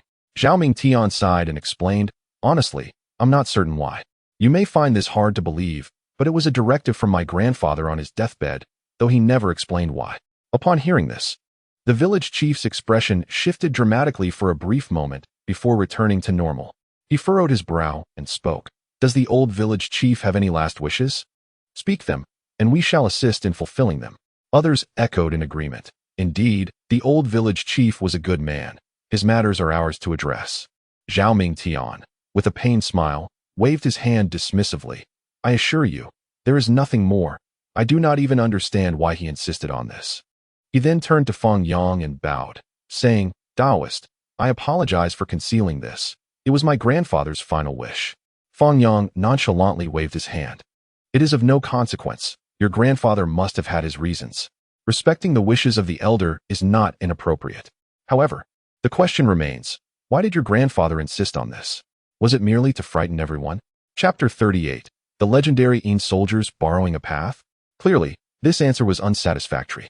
The old village chief, a man of great moral standing during his lifetime, could not possibly be playing tricks on the villagers from beyond the grave. Moreover, who would engage in mischief at their own funeral? Should the deceased find no peace, it would be a grave miscalculation.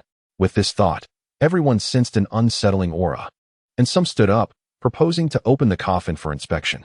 The villagers were equally reluctant to allow the late village chief to harbor any last wishes, and they unanimously supported the opening of the coffin for inspection. Zhao Mingtian sighed in resignation and reluctantly explained, there is nothing in the coffin except for a large magnet. However, despite his attempts at clarification, the villagers remained obstinate, ultimately forcing the coffin open and removing the bottom wooden plank. Upon discovering the enormous magnet embedded at the base of the coffin, astonishment washed over everyone's faces. Zhao Mingtian, with a bitter smile, gestured dismissively. Now do you believe me? I have stated everything I could. I am just as eager to understand why my grandfather did this. At that moment, someone unexpectedly murmured, do you think the old village chief was possessed? I heard he was bitten by a venomous snake in the back mountain before he died. This remark instantly froze the atmosphere, and terror etched itself on every face. It's possible, someone chimed in. Village chief. Didn't the old chief go to the back mountain with you? That place has a sinister reputation. I suspect the old chief was indeed possessed. Listening to the villagers' animated discussions, the village chief sighed helplessly and stepped forward to clarify. Indeed, the old chief accompanied me to the back mountain. But whether he was possessed, I truly do not know. After he was bitten by the snake, I carried him down the mountain immediately. Surely he must have mentioned this to you all. Zhao Mingtian nodded in agreement. Yes, when my grandfather returned, although he was gravely poisoned, he still spoke normally. He then turned to Fang Yang and asked, Master, could my grandfather truly have been possessed? Fang Yang chuckled in disbelief. First, tell me what exactly is the situation at your village's back mountain? Upon hearing this, the village chief hurriedly interjected with a smile. Oh, it's nothing much. Just some wild tales of the supernatural. Wild tales. Before he could finish, a villager stood up to counter. Village chief, I believe today, with the master present, we should resolve this matter once and for all, lest we live in fear. What if the old chief really was possessed? With the first person leading. Soon all the villagers raised their hands in agreement, clamoring for Fang Yang to address the issue. The village chief wore a troubled expression, wavering indecisively. Fortunately, Zhao Mingtian stepped forward to elaborate. Master, it's like this. Our village has a canyon area in the back mountain, which we call Ghost Valley. Once you enter, the compass becomes useless. During the stormy season, terrifying howls can be heard from that place, alongside cries, the sounds of metal clashing, hoofbeats, and screams, all intertwined. It is as if the ghostly soldiers are traversing. Upon hearing this, the crowd collectively gasped in astonishment. Fang Yang noticed the fear etched on each face, clearly indicating that Zhao Mingtian was not fabricating. Are you certain you did not mishear? Perhaps it was merely the sound of wind in the valley? Zhao Mingtian shook his head with resolute conviction. I can assure you, it was definitely not the wind. The sounds were unmistakable, and I even heard curses, like you wretched spawn. Die. The viewers in the live stream, initially captivated by the eerie narrative, suddenly burst into uncontrollable laughter. Popularity 1111, popularity 1111, fear not, for masters reside among the common folk, and failure lurks in the shadows. The deceased lie in their final repose, while videos capture their essence in this realm. Brothers soar to great heights, and in death, they ascend to celestial planes. Fists strike the western deities, while feet kick against the dual forces of darkness and light. Art is crafted upon the ashes, and candles are lit upon the coffins. The devil's tongue spews foul language, and the ruler of the underworld weeps torrents of rain. Initially, the notion of spectral soldiers traversing the path struck me as quite eerie, sending shivers down my spine. However, upon hearing the term turtle grandson, I couldn't help but break into laughter. I found myself squatting by the restroom, engrossed in a live stream, my feet growing numb. As I prepared to leave halfway through, a voice from next door suddenly called out, "Don't go, let me finish before you leave. It is acceptable to be grounded, but please refrain from delving into the netherworld." Such occurrences have transpired in our village before, albeit with slight variations. Whenever thunder roared and lightning flashed, the following day, chickens in the village would inexplicably perish. Initially, we believed they had died of fright, yet one stormy night, a villager inadvertently caught sight of a humanoid creature stealthily entering the chicken coop amidst the flashes of lightning. Soon after, the anguished cries of the chickens echoed, leaving that villager sleepless for the night. Upon awakening the next day, he discovered several chickens dead, including the rooster. This tale spread with an air of the supernatural. Some claimed it was a wild man, others spoke of a mountain spirit, and still others whispered of an ancient demon. To this, I merely chuckled, pondering, what specters could exist? Surely, I know what that humanoid being was. After listening to the story, Fang Yang fell into deep contemplation. The villagers hastily urged, Taoist, please assist us. It has been years since I dared venture into that mountain. Indeed, that place is steeped in malevolence. Had it not been for the construction of my home, I would have moved long ago. Zhao Mingtian, with a furrowed brow, added, rest assured, Taoist, if you are willing to help resolve this matter, the village will not skimp on your remuneration. Upon hearing the word remuneration, Fang Yang's eyes sparkled with interest, and he chuckled softly. Monetary matters are trivial. As a Taoist, it is my duty to address such occurrences. You mentioned that strange sounds from the valley can only be heard during thunderstorms, correct? Indeed. Fang Yang stroked his chin thoughtfully and inquired, if what you say is true, I would hear nothing even if I ascended the mountain now.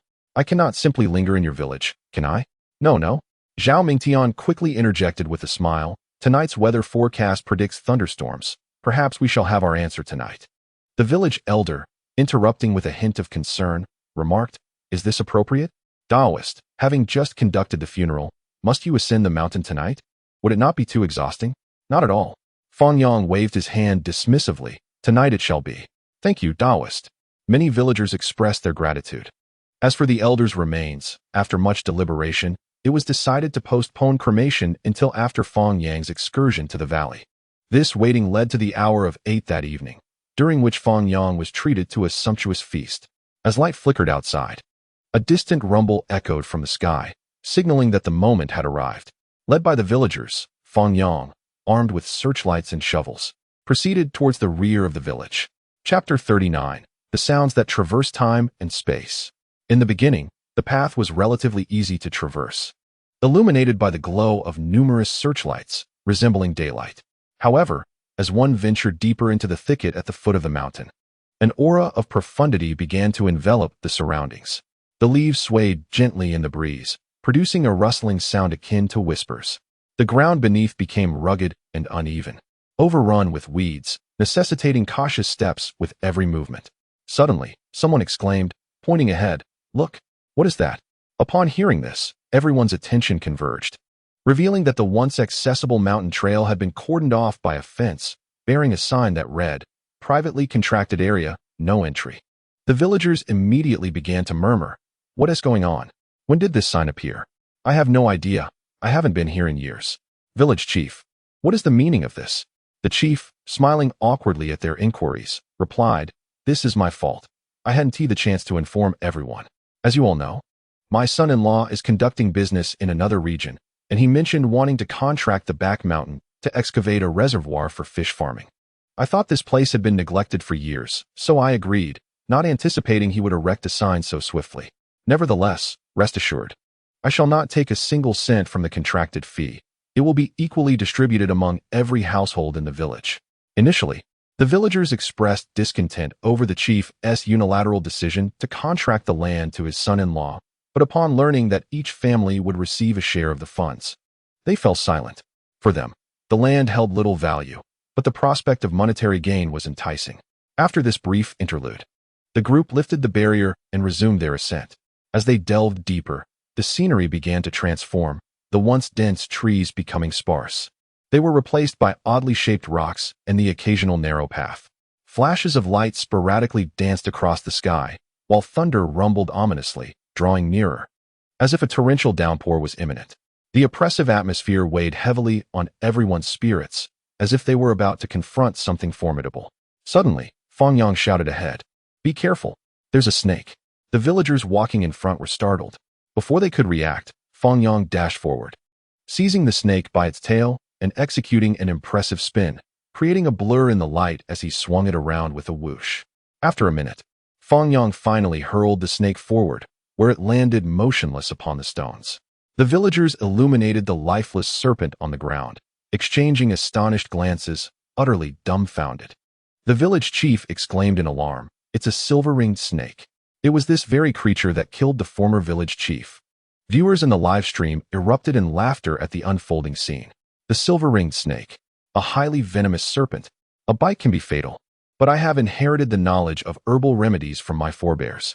I have treated over a dozen victims bitten by silver-ringed snakes, and to this day, there have been no fatalities. Even if bitten by this snake, one need not worry. At most, one might develop a couple of swellings, one on the leg and another on the mountain. A few years ago, in the county of Huilai, Guangdong, I witnessed a professional snake catcher bitten by a king cobra. Shortly thereafter, 2 purple lines began to creep along his veins up his arm. Terrified, I insisted on taking him to the hospital, but he remained remarkably calm, instructing me to constrict his arm above the bite. He then consumed and applied a homemade medicinal liquor from an old military canteen he carried with him. Within a few minutes, the purple lines receded.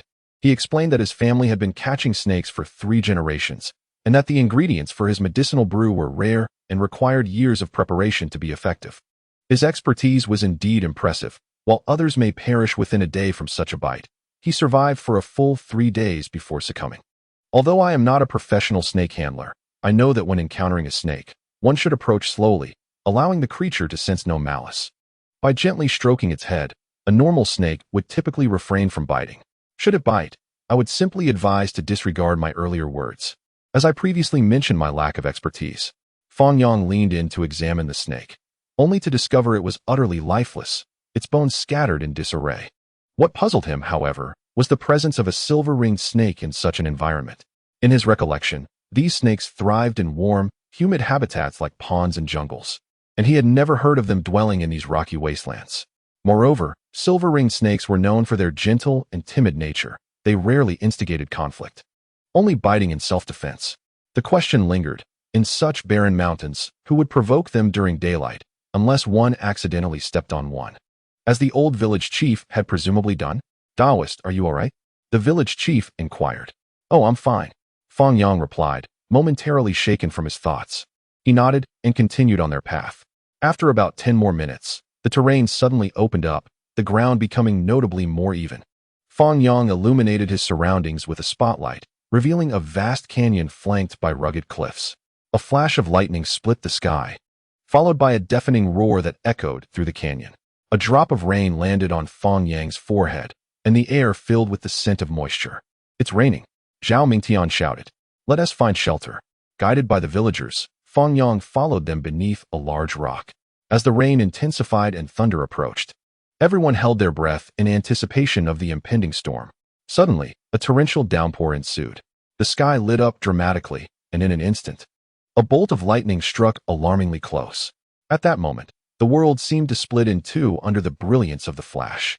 The thunder roared, deafeningly loud, akin to a whip cracking against the earth. Many were startled by the thunderclap, instinctively covering their ears. "Listen," someone exclaimed, their voice trembling. "The ghostly soldiers are appearing again." At this proclamation, Fang Yang immediately perked up, straining his ears to listen intently. In the next heartbeat, his pupils dilated in shock. He heard it. He truly heard it.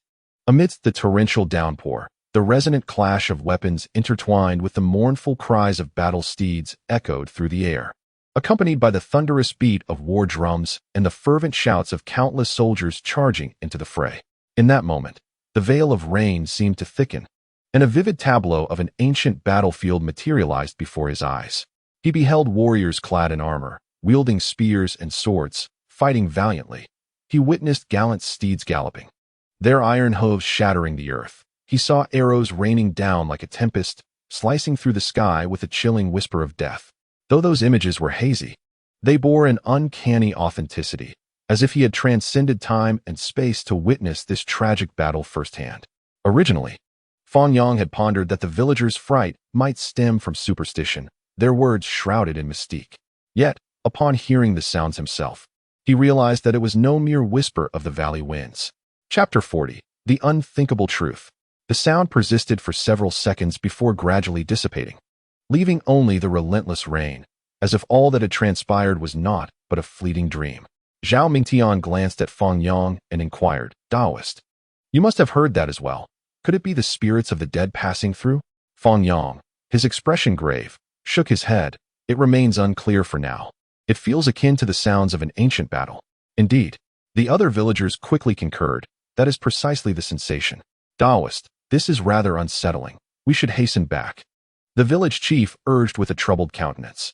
"No need to rush," Fang Yang replied, raising a hand and frowning in contemplation. By chance, he noticed that several large stones beneath his feet bore a distinctly different hue. Suddenly, his expression sharpened, and he crouched to examine them closely. Compared to ordinary stones, a few appeared markedly darker, glinting with a faint metallic sheen under the light. Could these be a type of, or? As this thought emerged, Fang Yang's mind was struck by the villagers' mention of malfunctioning compasses and the old village chief's earlier arrangements. Of course, magnetite.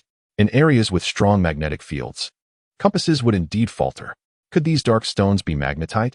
With this realization, Fang Yang's pupils constricted as if a connection had been made, and he sprang to his feet, asking, "Do you know if a great battle occurred here in ancient times?"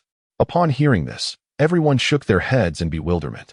Zhao Mingtian, with a wry smile, explained, "Taoist, our education is limited. We are not versed in such matters." Fang Yang nodded silently and took out his phone to call Director Lin.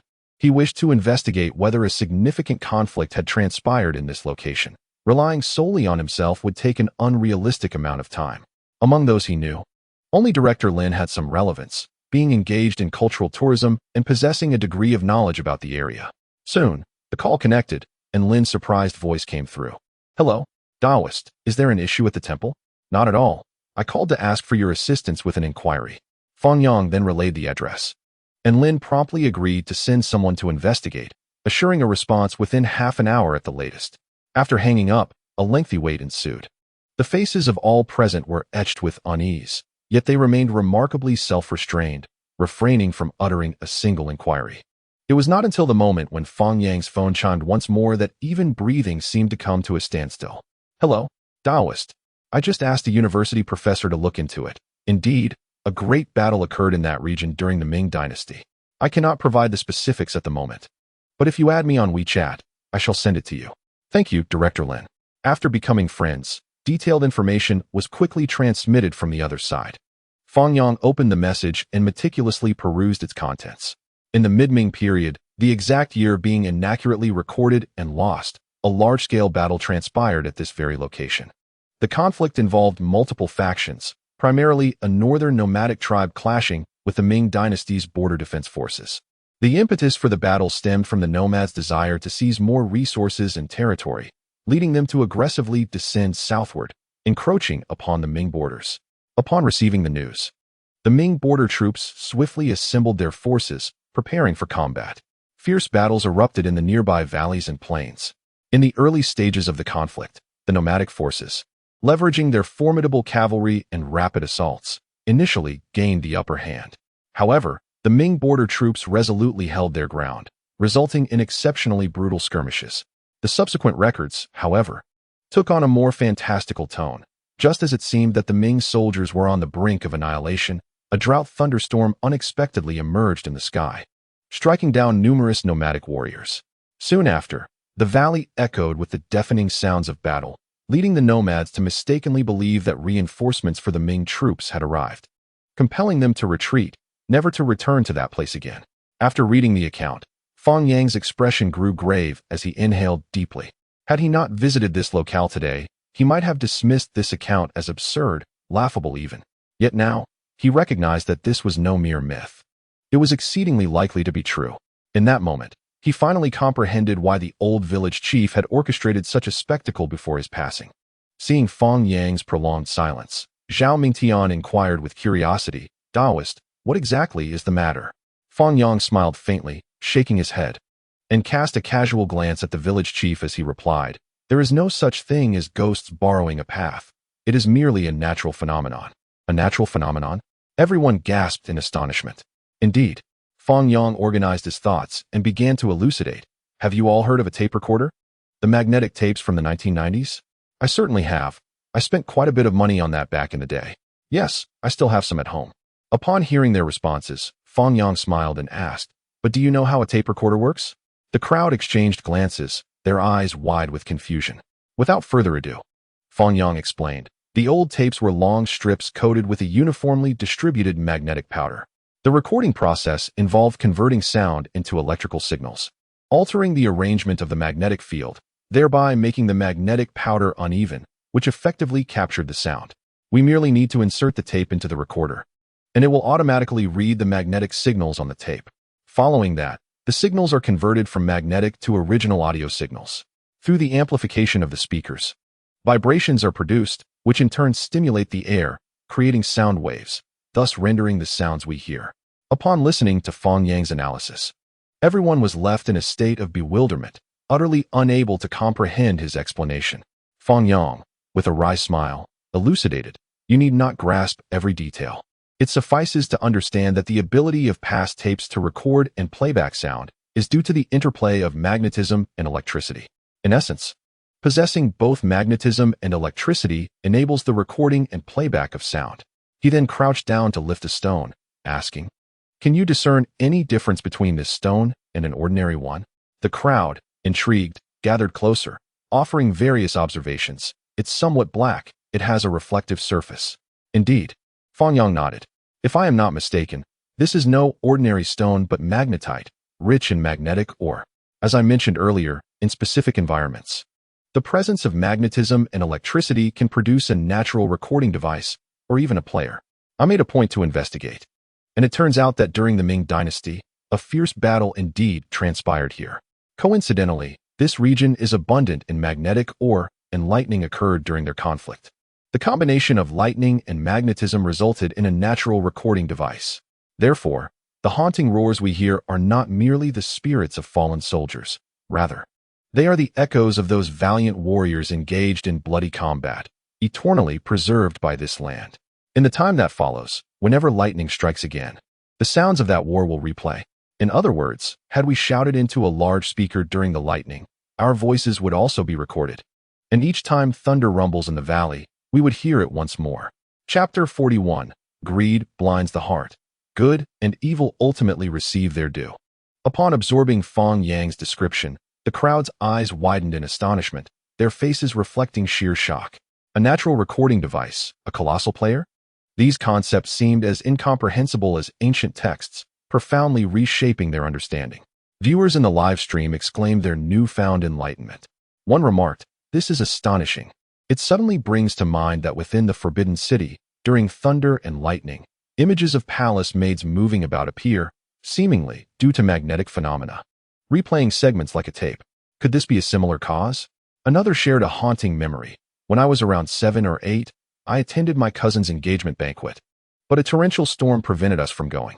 At that time, aside from the television, there was no electronic entertainment, yet I distinctly heard the eerie singing of a woman, devoid of lyrics. My mother claimed it was the sound of Fang Yang in the mountains, and even now, it sends chills down my spine. A bold imagination sparked. If mirages can project spatial images, could this auditory phenomenon represent a temporal one? Another speculated, hypothetically, if we were to electrify the valley with a generator, would we not also hear the sounds? Just think of the tourism potential. It would be electrifying. Zhao Mingtian, astonished, inquired, so, according to your assertion, this mountain is a magnetite mine? Fang Yang nodded. Indeed. My grandfather instructed me to place magnets in the coffin. Could it be that he was aware of something? It seems so. Zhao Mingtian fell into deep contemplation, perplexed as he inquired.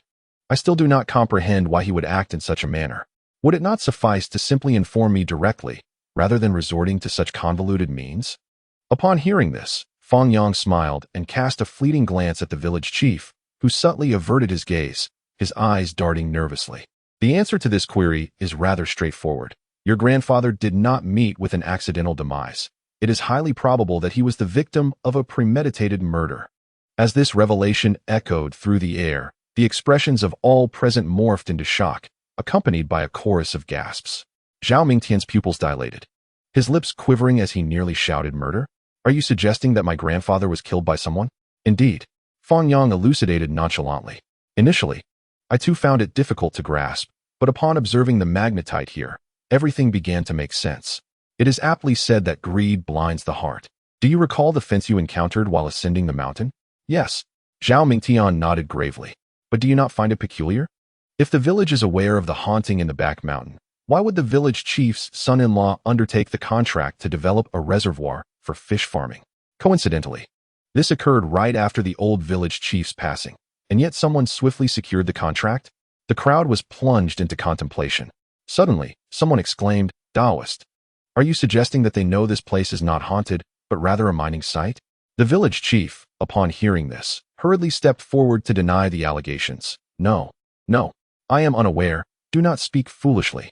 Fang Yang let out a cold chuckle. You ascended the mountain alongside the old village chief. He was aware of it.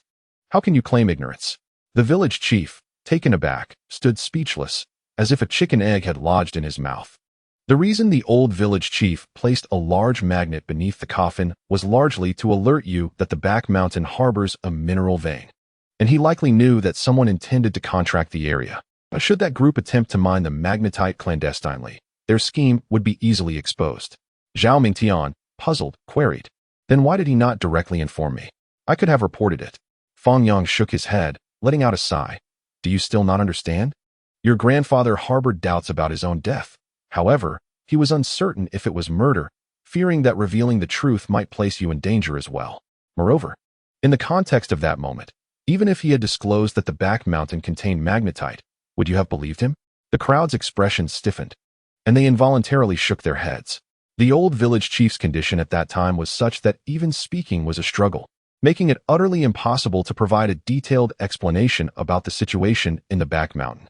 The notion of hauntings had long been entrenched in their minds, and dispelling it would not be an easy task. Zhao Mingtian, his expression darkening, pressed, "Taoist, you have yet to reveal who is responsible for my grandfather's demise." Fang Yang smiled and shook his head. Must we even ponder this? Your grandfather's death benefits whom the most? As his words lingered in the air, all present paused. And then, in unison, numerous gazes converged upon the village chief. The village chief was suddenly filled with panic, retreating a few steps while adopting a defensive posture. Forcing a smile as he cautioned, "Do not heed his nonsense. He is merely a charlatan. I was the one who carried the late village chief down the mountain." Fang Yang sighed, his gaze icy as he retorted, "I pose a single question to all of you. Over the years, have you ever heard of the silver-ringed snake appearing in the mountains?" The villagers momentarily froze, then shook their heads in unison. There are venomous snakes in the mountains, but none have ever encountered a silver-ringed snake. This revelation struck me. Such a creature was indeed absent in our past.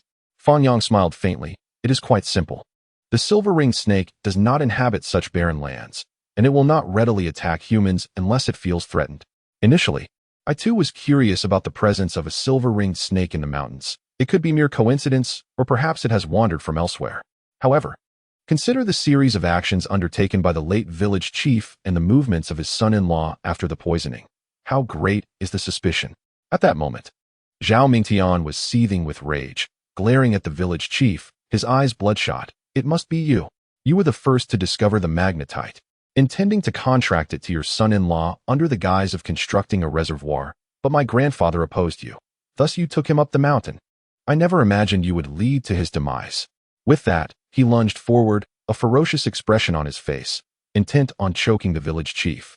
Fortunately, Fang Yang swiftly pulled him back, while the village chief clutched his throat, coughing violently and gasping for air.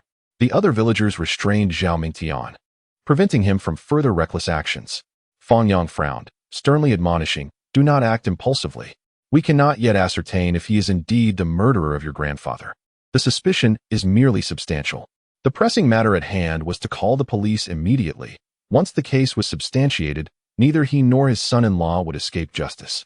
Hearing Fang Yang's counsel, Zhao Mingtian gradually calmed, glaring at the village chief in silence. Subsequently, the villagers took out their phones to dial the police. Despite the late hour and the torrential rain, cases involving human lives were prioritized, and the police swiftly organized a team to arrive, particularly upon encountering the familiar Officer Wang. Fang Yang could not help but smile. Officer Wang, equally amused, remarked, "Fang Taoist, we truly have a connection. When I retire from policing, I shall join you as a Taoist." Fang Yang chuckled, waving his hand. "This is not the time for such discussions." He then recounted his understanding of the situation thus far. Upon grasping the reality, Officer Wang's expression shifted dramatically. If such a respected elder was indeed the victim of premeditated murder, failing to apprehend the perpetrator would be utterly intolerable, considering the late village chief's body awaited cremation.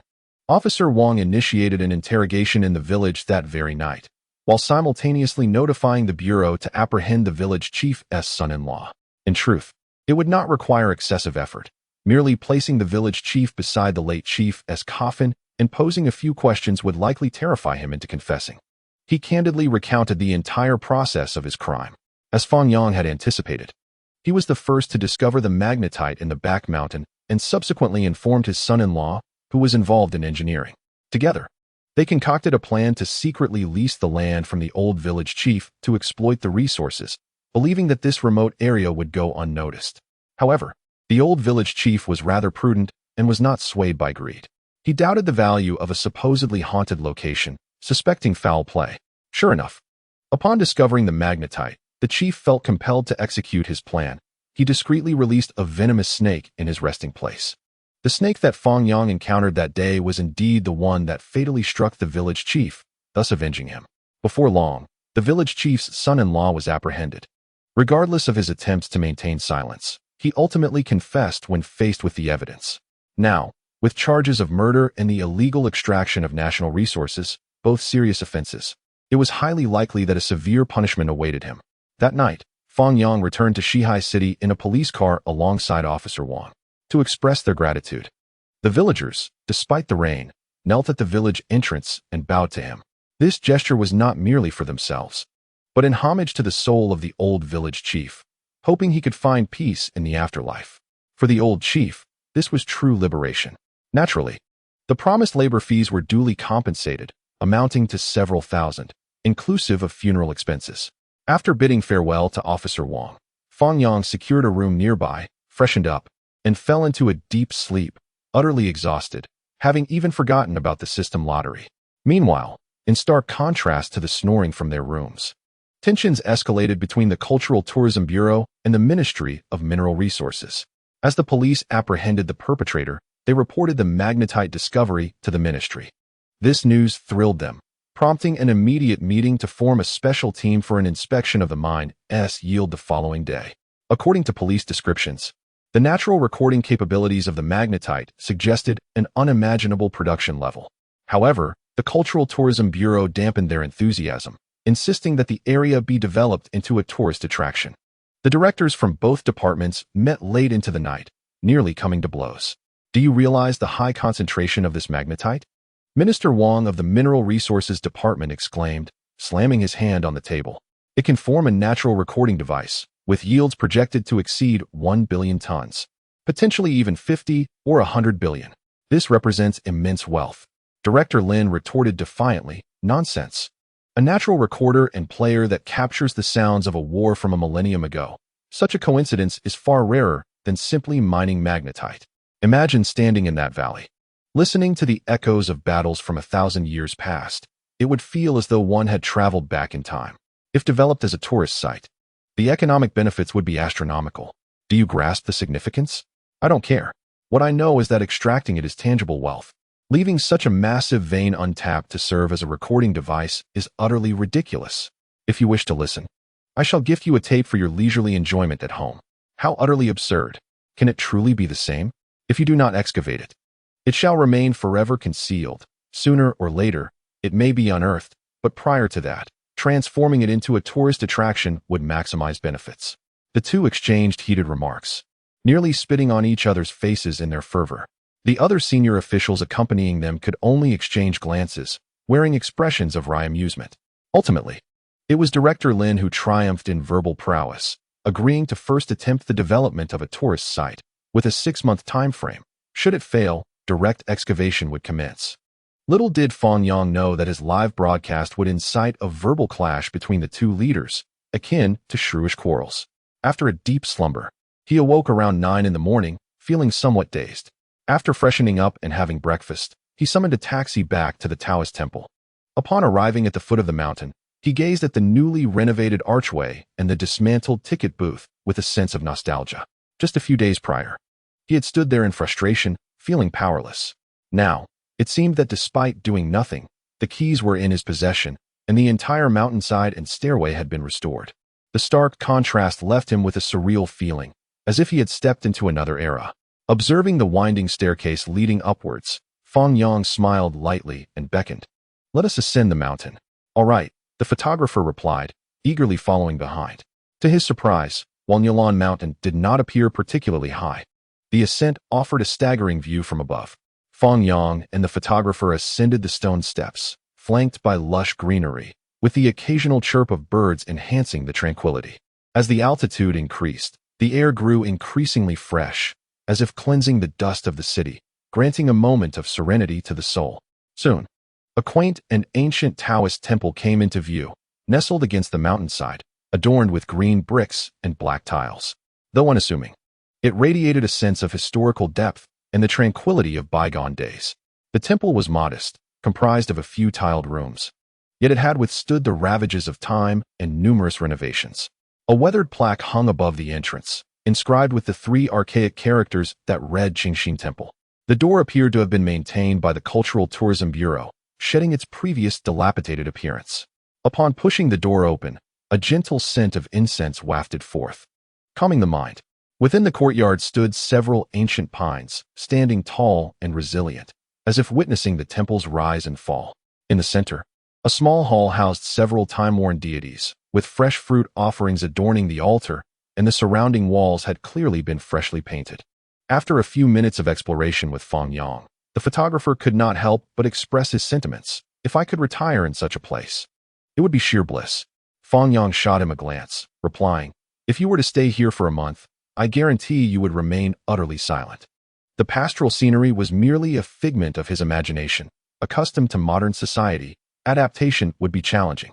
The photographer awkwardly scratched his head, mustering a smile. Brother, it seems that during your absence, the temple has been well maintained. Indeed, Fang Yang nodded, just about to respond when suddenly, a commotion emanated from the main hall. The two exchanged curious glances and approached to investigate. Before them knelt a young man, his fair complexion and slender frame suggesting he had only recently reached adulthood. His long hair cascaded down, giving him a somewhat feminine appearance as he fervently prostrated himself before a deity. Intrigued, Fang Yang approached and inquired, my good fellow, have you ascended here alone? Greetings, Taoist. The youth's reply took both Fang Yang and the photographer by surprise. He was indeed a boy. Fang Yang nodded slightly then, without hesitation, snatched the incense from the young man's grasp and flung it to the ground. The youth appeared bewildered, a sense of foreboding creeping into his heart. Just as he was about to voice his confusion, Fang Yang emerged from another direction, presenting him with a stick of incense, saying, "Yours has absorbed moisture. Take this instead." The young man, still in a daze, accepted the incense, rekindled it, and placed it in the incense burner. Glancing at the divination on the altar, he shyly asked, "Taoist, may I draw a fortune?" "By all means." Fang Yang gestured invitingly.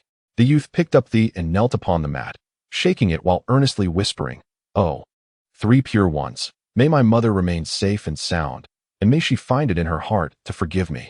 Upon completing his simple invocation, he cast the aside, and a bamboo stick fell out.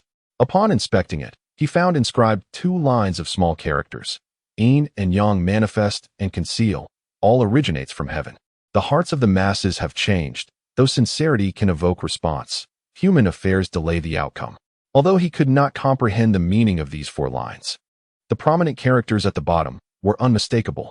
A bitter smile crept across the youth's face, tinged with sorrow as he murmured, "Indeed, such is my fate." No sooner had he spoken than a soft voice unexpectedly chimed in. "Continue to draw.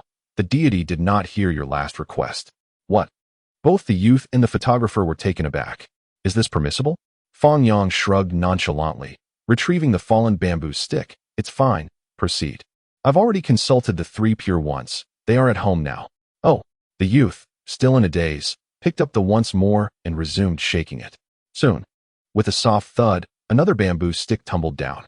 As he picked it up, his expression soured. It was yet another. Fang Yang, feeling the weight of embarrassment from the youth's misfortune, coughed awkwardly and once again took the stick from the young man's hand, saying, "The 3 pure ones were merely jesting with you. It's nothing. Carry on." At this, the youth's face twitched involuntarily. He sensed something peculiar about this temple. Could it be he had encountered a charlatan who draws fortunes continuously until a favorable one is obtained? Regardless, he felt indifferent now and expressionlessly grasped the once more. With a soft thud, predictably, yet another fell. Fang Yang, upon seeing the bamboo stick in the youth's hand, felt his irritation rising. He snatched the away, grimacing. "Enough of this. What are you hoping for? If something truly goes awry, it is you who must face the consequences." Hearing this, the photographer was incredulous. Is this what a Taoist would say? Is he not concerned that the revered ancestors might find fault with his disrespect? The young man replied with a bitter smile, "Master, 3 consecutive poor fortunes. Perhaps this is fate." "Nonsense." Fang Yang retorted directly. "If this is fate, I will defy it and change your destiny right now." With that, amidst the astonished gazes of the photographer and the young man, he reached into the fortune stick container and pulled out a favorable fortune, handing it over. "Here, accept this. I have already altered your fate." Chapter 43, The Smoke Rises. Looking at the favorable fortune in Fang Yang's hand, both were utterly bewildered. The young man's lips twitched, yet he smiled and accepted it. The next moment, he suddenly bowed deeply to Fang Yang, his gaze sincere as he spoke. "Master, thank you." Fang Yang waved his hand with a smile. Before he could respond, the young man abruptly shifted his tone. "Originally, I intended to ascend the mountain to end my life today, but I inadvertently discovered this temple and thought to light a stick of incense. After 3 poor fortunes, I believe this was my fate. However, you have helped me defy it. I have decided not to take my own life." Upon hearing the young man's story, Fang Yang was stunned, his scalp tingling with disbelief. He could never have imagined that the young man had come to the mountain with such intentions. He had thought he was merely there to pray. If he had truly gone through with it, the reputation of Qingfeng Temple would have been tarnished. Moreover, to lose such a young life would bring immense sorrow and despair to his family. Thinking of this, Fang Yang hurriedly smiled and reassured him. "That's the spirit. You must look on the brighter side. You are still so young, at the prime of your life. How could you consider such a thing? Is it the pressure of studies weighing you down?" The young man shook his head. "It's not that. I have been introverted since childhood and suffer from severe depression. It's painful. This feeling is beyond the comprehension of normal people. I have contemplated suicide countless times in search of liberation. Originally, I could restrain myself for the sake of my family. But, as he continued, the young man's expression became visibly twisted with anguish. He poured forth all the grievances he had recently endured. According to him, his mother had a very close friend, significantly younger than her, yet not much older than him. Because of their close relationship, he had always called her Little Mom.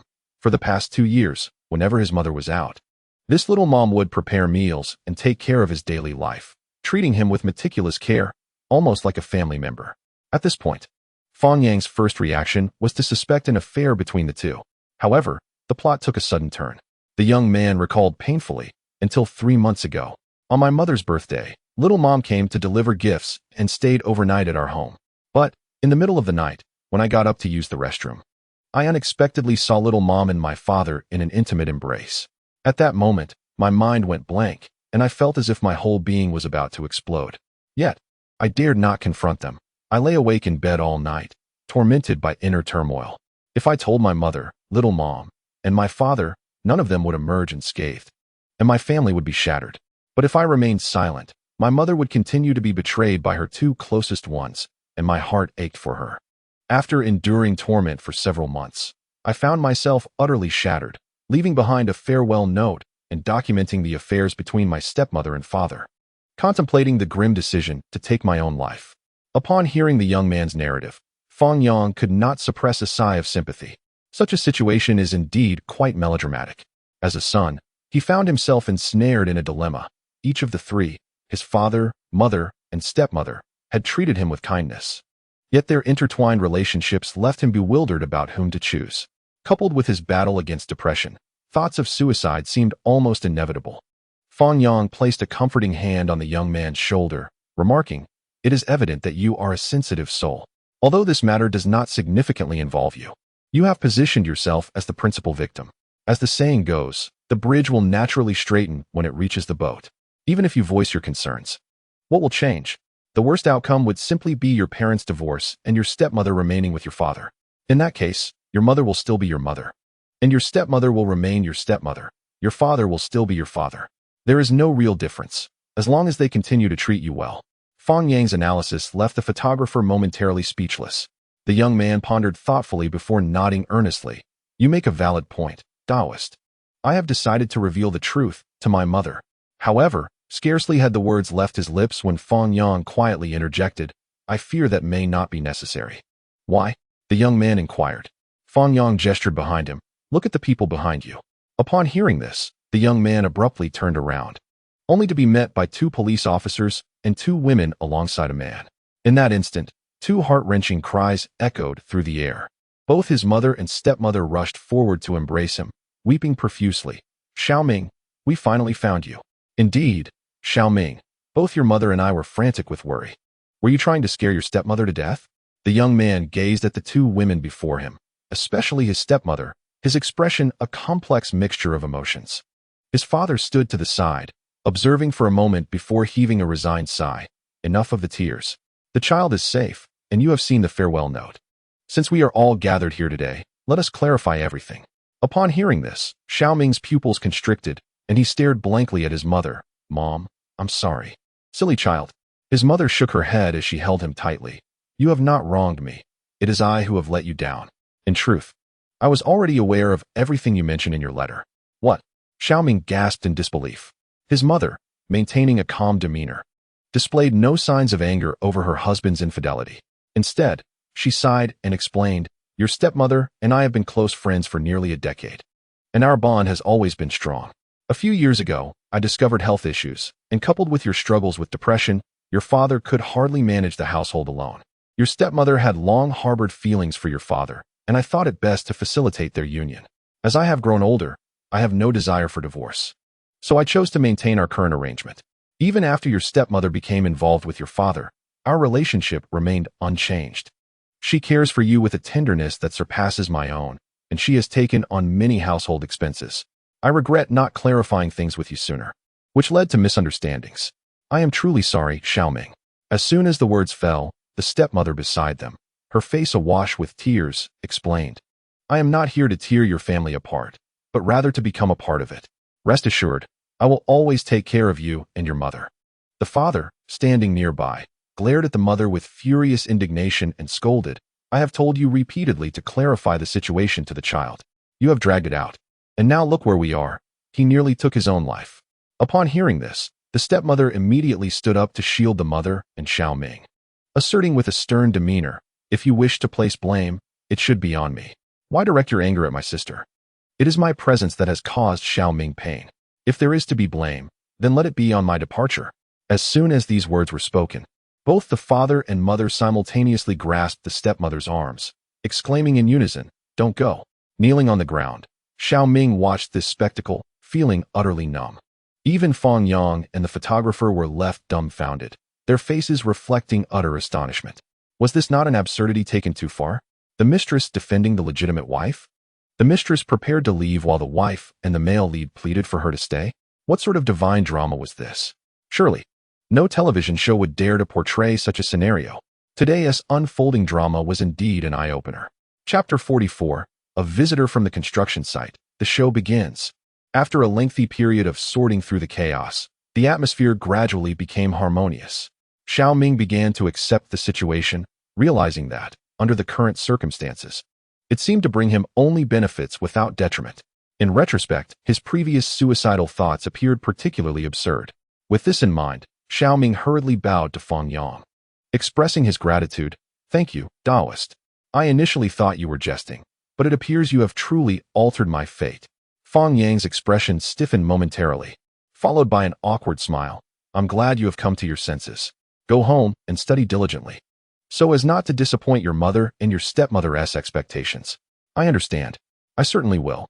Upon learning the truth, the mother and others deeply bowed to Fang Yang. What seemed like a casual act had genuinely saved their son's life. Perhaps, in some unseen manner, fate had truly been altered. As Xiao Ming's family of four joyfully descended the mountain, the photographer could not suppress his envy, exclaiming, "Ah, how enviable." The netizens in the live chat shared a similar sentiment, the comment section bursting into a frenzy. Popularity 1111, popularity 1111. It is well known that in China, we practice monogamy, meaning one husband and one wife. After all, there is no blood relation, right, stepmother? What are you up to, you big fool? I have an even more explosive story. A classmate of my son from kindergarten has a younger brother, and their family of 5 lives together, with 2 mothers taking turns to pick them up. What you mentioned is child's play. I recently read about an old man introducing his young mistress to his son as a daughter-in-law. So cleverly done. She is the daughter-in-law at home, but outside, she is the young mistress. Fang Yang lingered in the temple for a while longer, making a call to Director Lin, requesting him to help maintain the temple's upkeep, to prevent it from being damaged by pests. After descending the mountain, the two sought out a restaurant to indulge in a lavish feast, during which they casually redeemed the points accumulated from the previous day's system. A total of over 60,000 points yielded a rather eclectic array of skills: nuclear mastery, culinary arts, ventriloquism, lock-picking, acupuncture, and racing. After this round of draws, Fang Yang felt a bit dazed by the randomness of it all. However, he found some satisfaction in the acupuncture skill, as it rather suited his identity as a Taoist priest. Yet, he couldn't help but wonder about his proficiency. What if he inadvertently turned someone into a porcupine? Gazing at the system panel, he noted the skills had amassed to such an extent that he could hardly recall them all. Host: Fang Yang. Points: 214. Skills: Feng Shui, martial arts, Swana, forensics. Wind gold acupoint, demolition expert, excavator, master of ceremonies, electronic music, chemistry mastery, physics mastery, fine arts, sign language, craft restoration, electrician, nuclear mastery, culinary arts, ventriloquism, lock-picking, acupuncture, racing. In just a few days, he had acquired such a multitude of skills. Would he eventually be able to draw every occupational skill in the world? This thought stirred a flicker of anticipation within him. After their meal, Fang Yang, accompanied by a photographer, set up a fortune-telling stall beneath a large tree in the park. Shortly after, a young man approached, plopping down onto a small stool, grinning widely as he asked, "Fortune teller, when will I win 5 million?" Fang Yang glanced at him and replied nonchalantly, "Did a donkey kick your brain? Even if I could predict it, what good would it do you?" "What do you mean?" The young man scratched his head, puzzled. "Let me ask you this. Do you know how to play rock, paper, scissors?" "Of course." "All right." Fang Yang nodded. "Let us play. If you win, I'll give you 5 million. If you lose, you owe me $2. Is there such a good deal?" The young man exclaimed, rolling up his sleeves in excitement. "What are we waiting for? Let us get started." However, the next moment, Fang Yang coolly remarked, "You go first." "Huh?" The young man looked utterly baffled, as if a giant question mark had materialized above his head. "Isn't that cheating? If I go first, no matter how many times I play, you'll win." "Exactly." Fang Yang nodded in agreement. It's just like the lottery, even if I reveal the winning numbers. Do you think they would let you in? The young man scratched his head vigorously, feeling as if he was finally beginning to understand. Observing his bewildered expression, Fang Yang suppressed a chuckle and asked, "Now do you get it? It's not that I can't predict it. It's that if I do, it won't work." "Oh, that makes sense. Master, you truly are a master. May I ask you another question?" "Certainly. I've liked someone for a long time. And today I finally confessed to her on the school playground. At first, she was taken aback. Then she walked over and embraced me, whispering in a voice only we could hear that she didn't like me. However, she allowed me to hold her hand and leave the crowd. In that moment, I felt as though a beam of moonlight was shining down upon me. Master, I'm a bit confused about her intentions. Did she reject me, or is she hinting at something? If she doesn't like me, why would she want to save my face?" Upon hearing this, Fang Yang burst into laughter. She replied softly, "Not only has she rejected you, but she has also aided other girls in rejecting you. Essentially, she not only abstains from partaking, but has also overturned the table, clearly regarding you as a backup option. Yet here you are, expressing gratitude. You should hasten back to Gotham. Batman has declared he will not lay a hand on you." The young man, momentarily taken aback by these words, felt a rush of warmth. What a heartless woman. How could she treat me so? If this continues, will I ever find a partner? Fang Yang chuckled and waved his hand dismissively. Consider it from another perspective. She has also overturned her own table. If you possess enough audacity, even a backup can find a place in the vehicle. Upon hearing this, the young man's eyes suddenly sparkled with realization. His entire demeanor transformed. He inhaled deeply several times in excitement. "Master, I comprehend." Without delay, he fished out 100 yuan from his wallet and placed it on the table. "Thank you, master, for your enlightening guidance. I shall return and spread rumors that she is my girlfriend." Fang Yang was momentarily stunned, intending to offer a word of caution. But he found that the young man had already dashed away, leaving no trace. This fellow was indeed a wild one, inexplicably entangled in consequences. If anything were to transpire, it would be a headache for him. After the young man departed, a considerable time passed without anyone seeking fortune-telling. Only elderly individuals were nearby, engaged in card games. Fang Yang, feeling rather bored, leaned against a large tree, closing his eyes to rest. It was not until around 2 in the afternoon that a middle-aged man, donning a white construction hat, hurriedly approached, out of breath, waving his hand and exclaiming, "Taoist, finally found you." Hearing this, Fang Yang slowly opened his eyes. "Surprised? You know me?" "Not quite," the man replied gravely. "Finding a Taoist in our West Sea city is exceedingly difficult. Come quickly. I have a job to introduce to you." What sort of job?" "It's about performing rituals for the deceased and such. We can't delay. Follow me, and we shall discuss it on the way." Chapter 45, Performing Life Piles? Exorcising Evil Spirits. Fang Yang, bewildered, was pulled into a car by the man, who pressed the accelerator towards their destination. As they drove, the man explained the situation. He was a contractor who had recently taken on a road construction project, initially expecting to reap substantial profits, only to find himself deceived. The section of road he was working on had long been rumored to be a base for human experimentation by the Japanese, with countless souls perished, leaving behind a heavy aura of resentment. When the government decided to construct the road and opened bids, a company secured the project. Once the project commenced, accidents became frequent, with workers often succumbing to madness or fainting. Gradually, rumors surfaced that the area was haunted, filled with malevolent entities, instilling fear in the workers, who subsequently went on strike. The individual in charge had already invested considerable funds, helplessly watching his investment go down the drain, leading him to commit a heinous act, performing life piles. He deceived workers into the foundation's depths and then poured cement over them to suppress the malevolent spirits. Upon hearing this, the photographer was utterly astonished. Isn't that audacious? Why would anyone do such a thing? From the perspective of feng shui, performing life piles was a result of disturbing the local geomantic balance, thus provoking the wrath of certain spirits. In an effort to seek solace, a sacrificial-like approach was employed, as Fang Yang explained in a subdued tone. "Good heavens! What era is this? And they still dare to act in such a manner?" The foreman exclaimed. "And what happened subsequently?"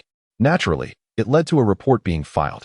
With a sigh, he continued, "After the report, the company's head was arrested, leading to its immediate bankruptcy, and the project was halted as a result.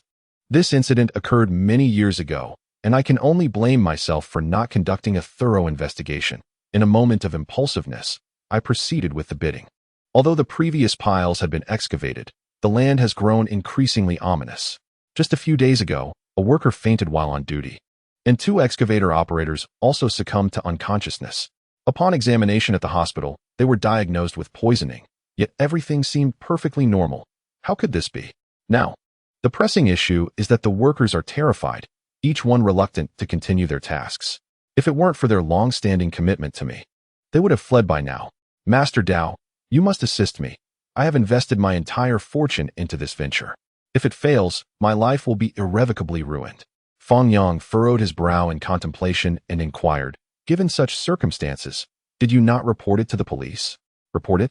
The foreman replied with a bitter smile. Master Dao, the financial constraints do not permit it. An investigation by the police could take 10 days to half a month, and so many workers rely on their daily bread. He continued, furthermore, I have reported such incidents before. They dispatched personnel to investigate, but ultimately found nothing. After absorbing the foreman's account, Fang Yang nodded thoughtfully. 20 minutes later, the vehicle came to a gentle halt, arriving at a road construction site on the outskirts of the city. Surrounded by makeshift fencing, the site was quiet, with large excavators, rollers, and loaders resting idly. The workers were scattered about, some standing, some seated, some were smoking, while others huddled together in hushed conversation, their expressions tinged with concern. Upon seeing the foreman's vehicle, the workers' eyes brightened, and they rose en masse to approach. Their worries seemed to dissipate upon spotting Fang Yang in his Taoist robe. Where did you find such a Taoist? One worker inquired. The foreman waved his hand dismissively, saying, enough of that nonsense. You should refer to him as Master Dao. Have you no sense of decorum? Oh, right. Master Dao, my apologies. Fang Yang smiled and nodded, no harm done. At that moment, he stood beside the vehicle, encircled by curious workers who whispered among themselves. The foreman, grinning, forged a path ahead and said, Master Dao, where would you like to perform the ritual? I can have them assist. Fang Yang pondered. Let us proceed to the vicinity of the previous pile driving. Very well, I shall lead the way. After a brief hesitation, the foreman nodded and guided the group. Minutes later, they arrived at the site where the piles had been driven. A large pit had already been excavated, with an excavator poised nearby, seemingly ready to resume work. Following Fang Yang's instructions, the workers set up a table adorned with fruits and various ritual implements. Standing before the table, Fang Yang paused in silence for a moment, then slowly withdrew several copper coins from his pocket and gently tossed them into the air. The coins shimmered in the sunlight, falling gracefully to the ground.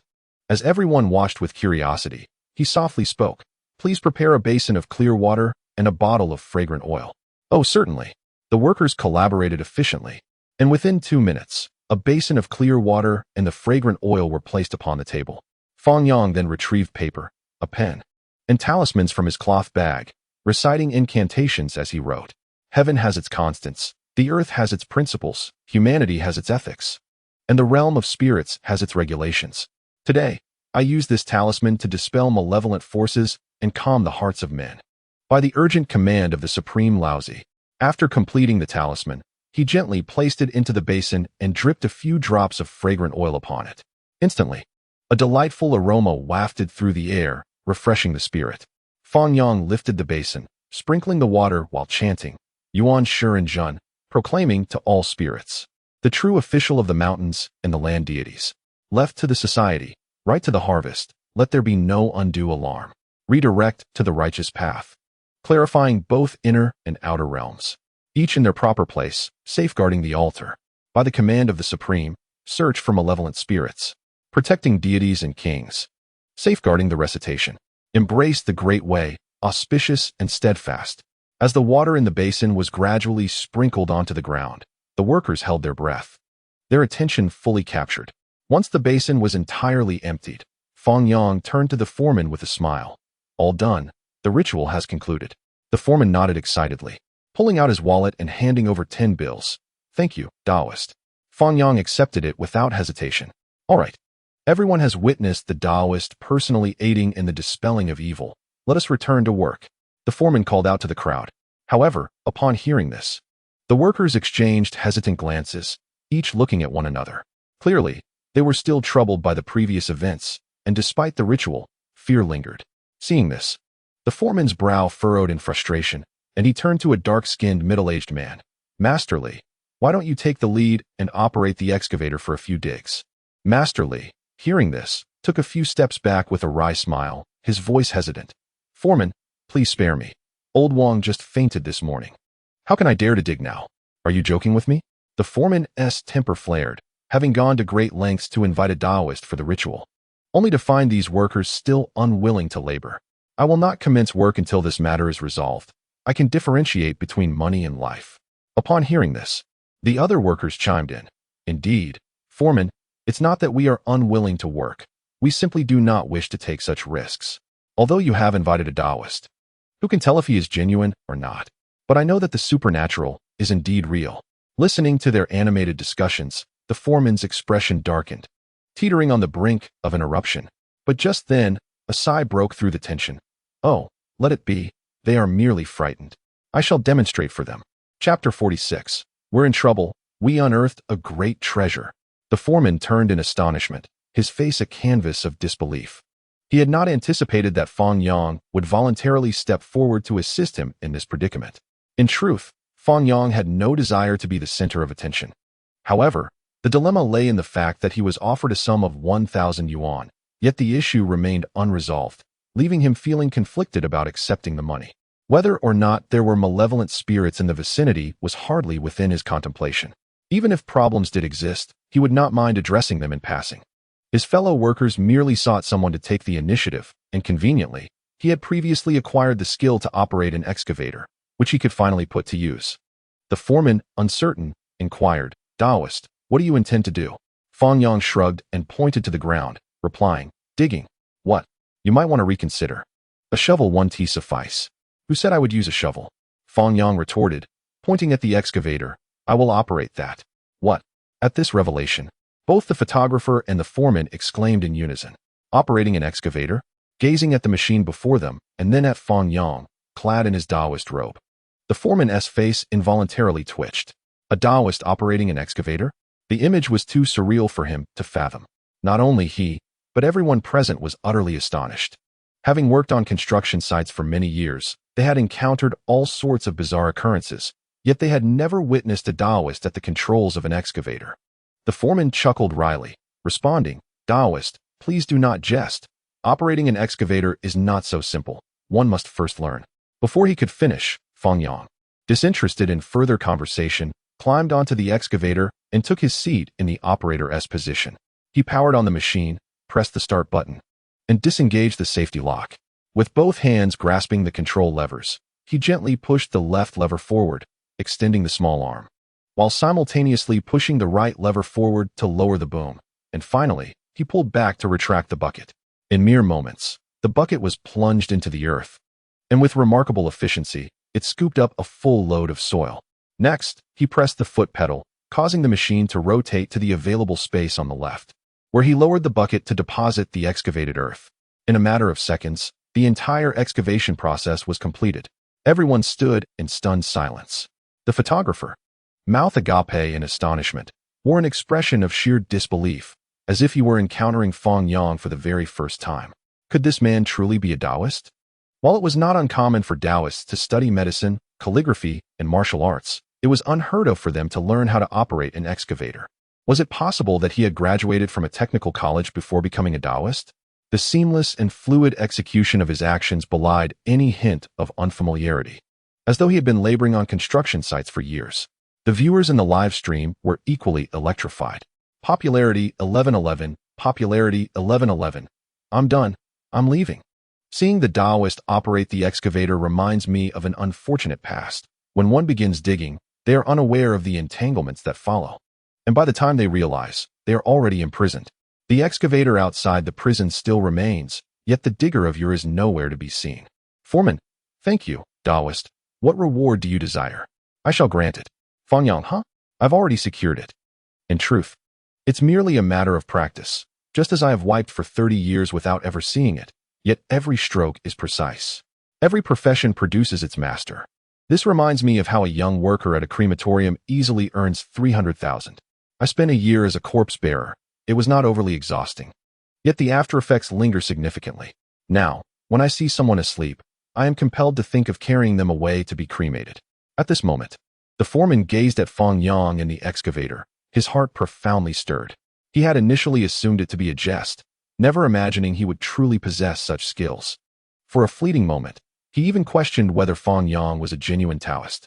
After all, how could a Taoist operate an excavator? It seemed utterly nonsensical. However, upon reflection, he realized he knew many excavator operators, all of whom were as dark as charcoal from sun exposure.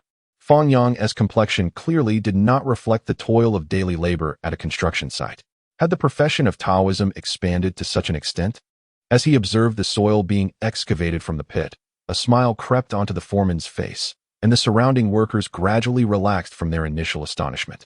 After 10 minutes, a pit over a square meter deep had been unearthed, and the foreman cheerfully addressed the crowd. "You all see, the Taoist has demonstrated his skills. Are you not reassured now?" However, no sooner had he spoken than a resounding clang of metal colliding echoed unexpectedly. The foreman's expression stiffened as he abruptly turned to see what had occurred, utterly bewildered. What was happening? Had he just been slapped in the face by fate?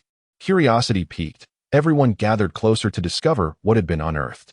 In fact, at that moment, Fang Yang was equally perplexed, slightly rising to peer into the pit. Unfortunately, the dirt obscured his view, revealing only a small patch of rusted metal. Furrowing his brow, the foreman admonished the crowd. "What are you all doing? Why the fuss? It's merely metal we've excavated. We've encountered such things before. Now, disperse and allow the Taoist to continue." Obediently, the crowd stepped aside, and Fang Yang, without further ado, resumed his task of digging. Uncertain of what lay beneath, he refrained from recklessly excavating and instead began from the periphery. To his astonishment, he discovered the object to be extraordinarily large, as several times he heard the sound of metal clashing against the shovel. With no other option, he expanded his excavation area. Piles of earth were unearthed, and the original square pit gradually transformed into one of approximately 3 square meters, forming a deep trench around it. During this process, the shovel inadvertently struck the metal object below several times. Though its complete form remained concealed, he could sense it was undoubtedly substantial. As he dug, Fang Yang pondered in intrigue. Could it be an antique? Such a large artifact, and made of metal. Could it be a bronze piece? If that were the case, it would surely be a remarkable treasure. With this thought invigorating him, Fang Yang dug with renewed vigor and greater caution. After 20 minutes, the magnificent treasure began to emerge from the depths of the pit. Fang Yang promptly leaped from the excavator to clear the dirt from its surface. What met his eyes was an oval metallic object, entirely encrusted with rust, measuring over 2 meters in length and appearing as thick as a water barrel. The foreman and the workers had long since gathered around the pit, their curiosity palpable as they whispered amongst themselves. "What on earth is this? It resembles a gas canister, albeit considerably elongated. Could it possibly be an oxygen tank? Unlikely. I have seen oxygen tanks, and they are not nearly as thick as my thigh. So what could this be? Is it an artifact?" Amidst the cacophony of speculation from the crowd, the foreman curiously inquired, "Taoist, what exactly is this? Do you recognize it? Is it an artifact?" Fang Yang gazed at the oval-shaped object, which featured a slight protrusion at its rear and was adorned with numerous indentations resembling steel stamps. He could not suppress a gasp of apprehension. At that moment, had he not possessed a robust mental fortitude, he would have fled in terror. Observing the foreman's eager, inquisitive gaze, Fang Yang forced a smile and replied, "If I am not mistaken, this should be a bomb." In an instant, a chorus of exclamations erupted. The more timid workers bolted in fright. The photographer, trembling with fear yet unable to restrain his curiosity, stammered, "Is this a bomb? A bomb of this size? My goodness, what exactly did we just encounter?" Chapter 47. This is serious. 600 kilograms. The foreman's complexion turned ashen. His pupils dilated in disbelief as he struggled to contain his fear. How can this be? Is there really a bomb of such magnitude? Taoist, could you be mistaken? Fang Yang shook his head with a wry smile. He wished he were wrong. Yet, armed with the skills of a demolition expert, he could easily discern that the protruding section was indeed the bomb's tail. The severe rust made it challenging to see clearly, but the size and the presence of the tail unequivocally indicated it was an aerial bomb. The thought of the excavator relentlessly digging at it sent shivers down his spine. They were fortunate it hadn't detonated. Had it exploded, he and the workers present would have been obliterated on the spot, leaving no remains to recover. Not even a recognizable limb.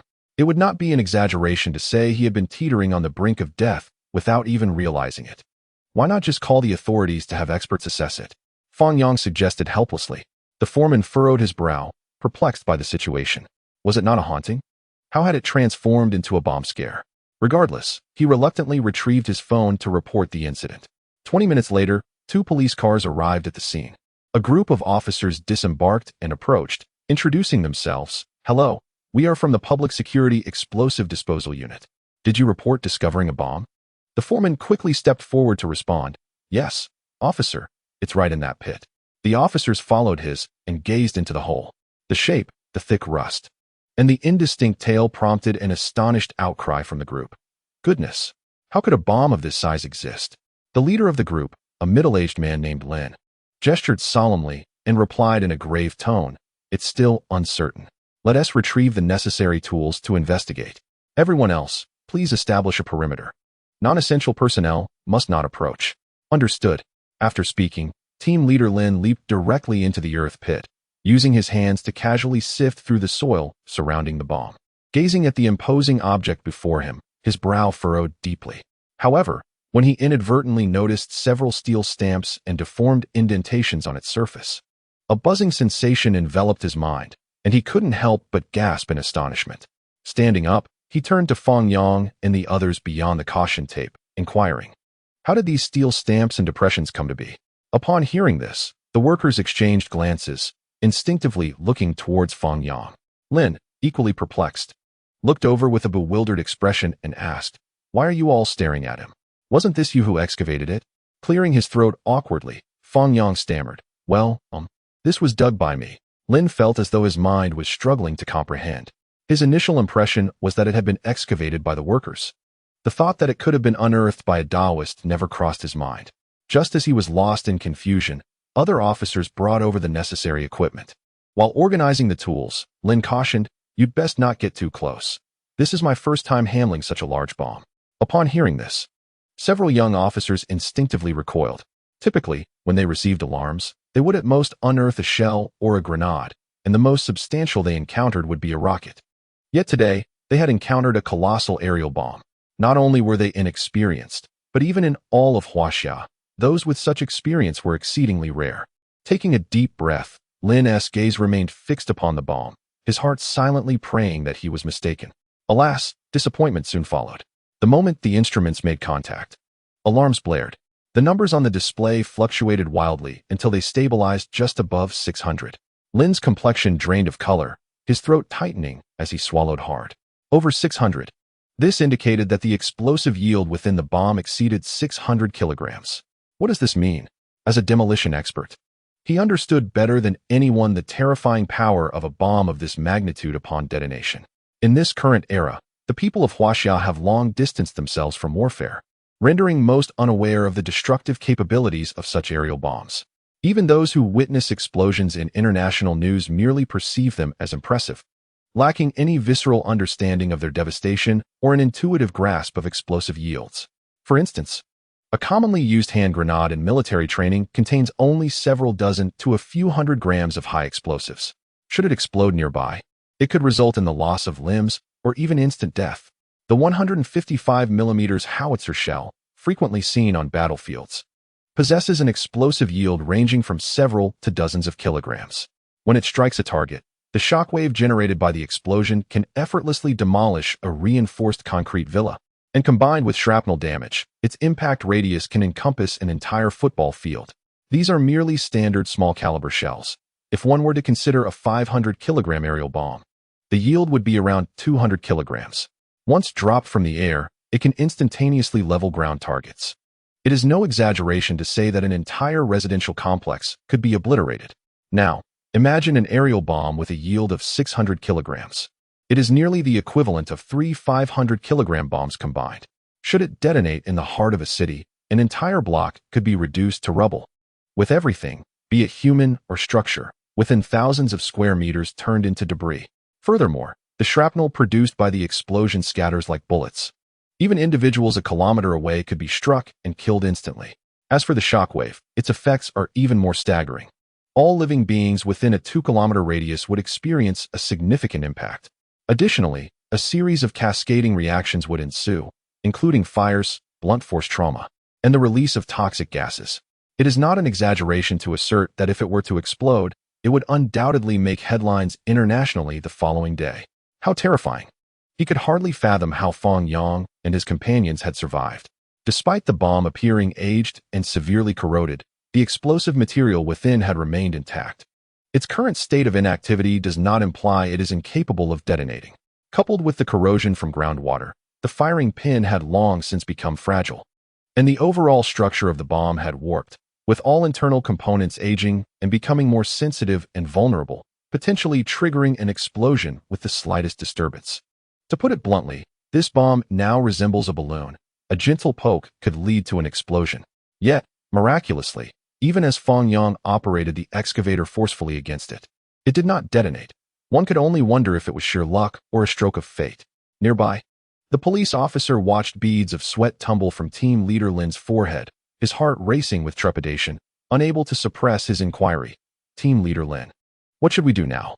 Lin took a deep breath, his gaze fixed ahead, and murmured to himself. Although this area is considered suburban, there are numerous large factories nearby. Should an accident occur, the economic losses would be incalculable. First, we must call for a crane and transport vehicle to move the bomb to an uninhabited area for detonation. However, scarcely had he finished speaking when a distant voice resonated. Comrade police officer, this bomb cannot be transported. Chapter 48. Is there a gas bomb as well? Upon hearing this, every gaze swiftly turned to Fang Yang, their faces a mixture of astonishment. Team leader Lin, puzzled, inquired, Taoist, do you have any insights? Should we perform a ritual first? At this, Fang Yang paused, offering a wry smile and shaking his head. What era are we in? Who still indulges in feudal superstitions? What I mean is that the bomb cannot be moved. It must be detonated on site. A wave of astonishment swept through the crowd, mouths agape, their eyes wide as saucers. Detonate on site? Surely, they had not misheard. The sheer size of the bomb made it evident to even the dimmest of minds the terrifying power it possessed. Although the surroundings were not a residential area, there were numerous large factories nearby. The structures of these factories, being far more rudimentary than residential buildings, would hardly withstand the shockwave from the explosion.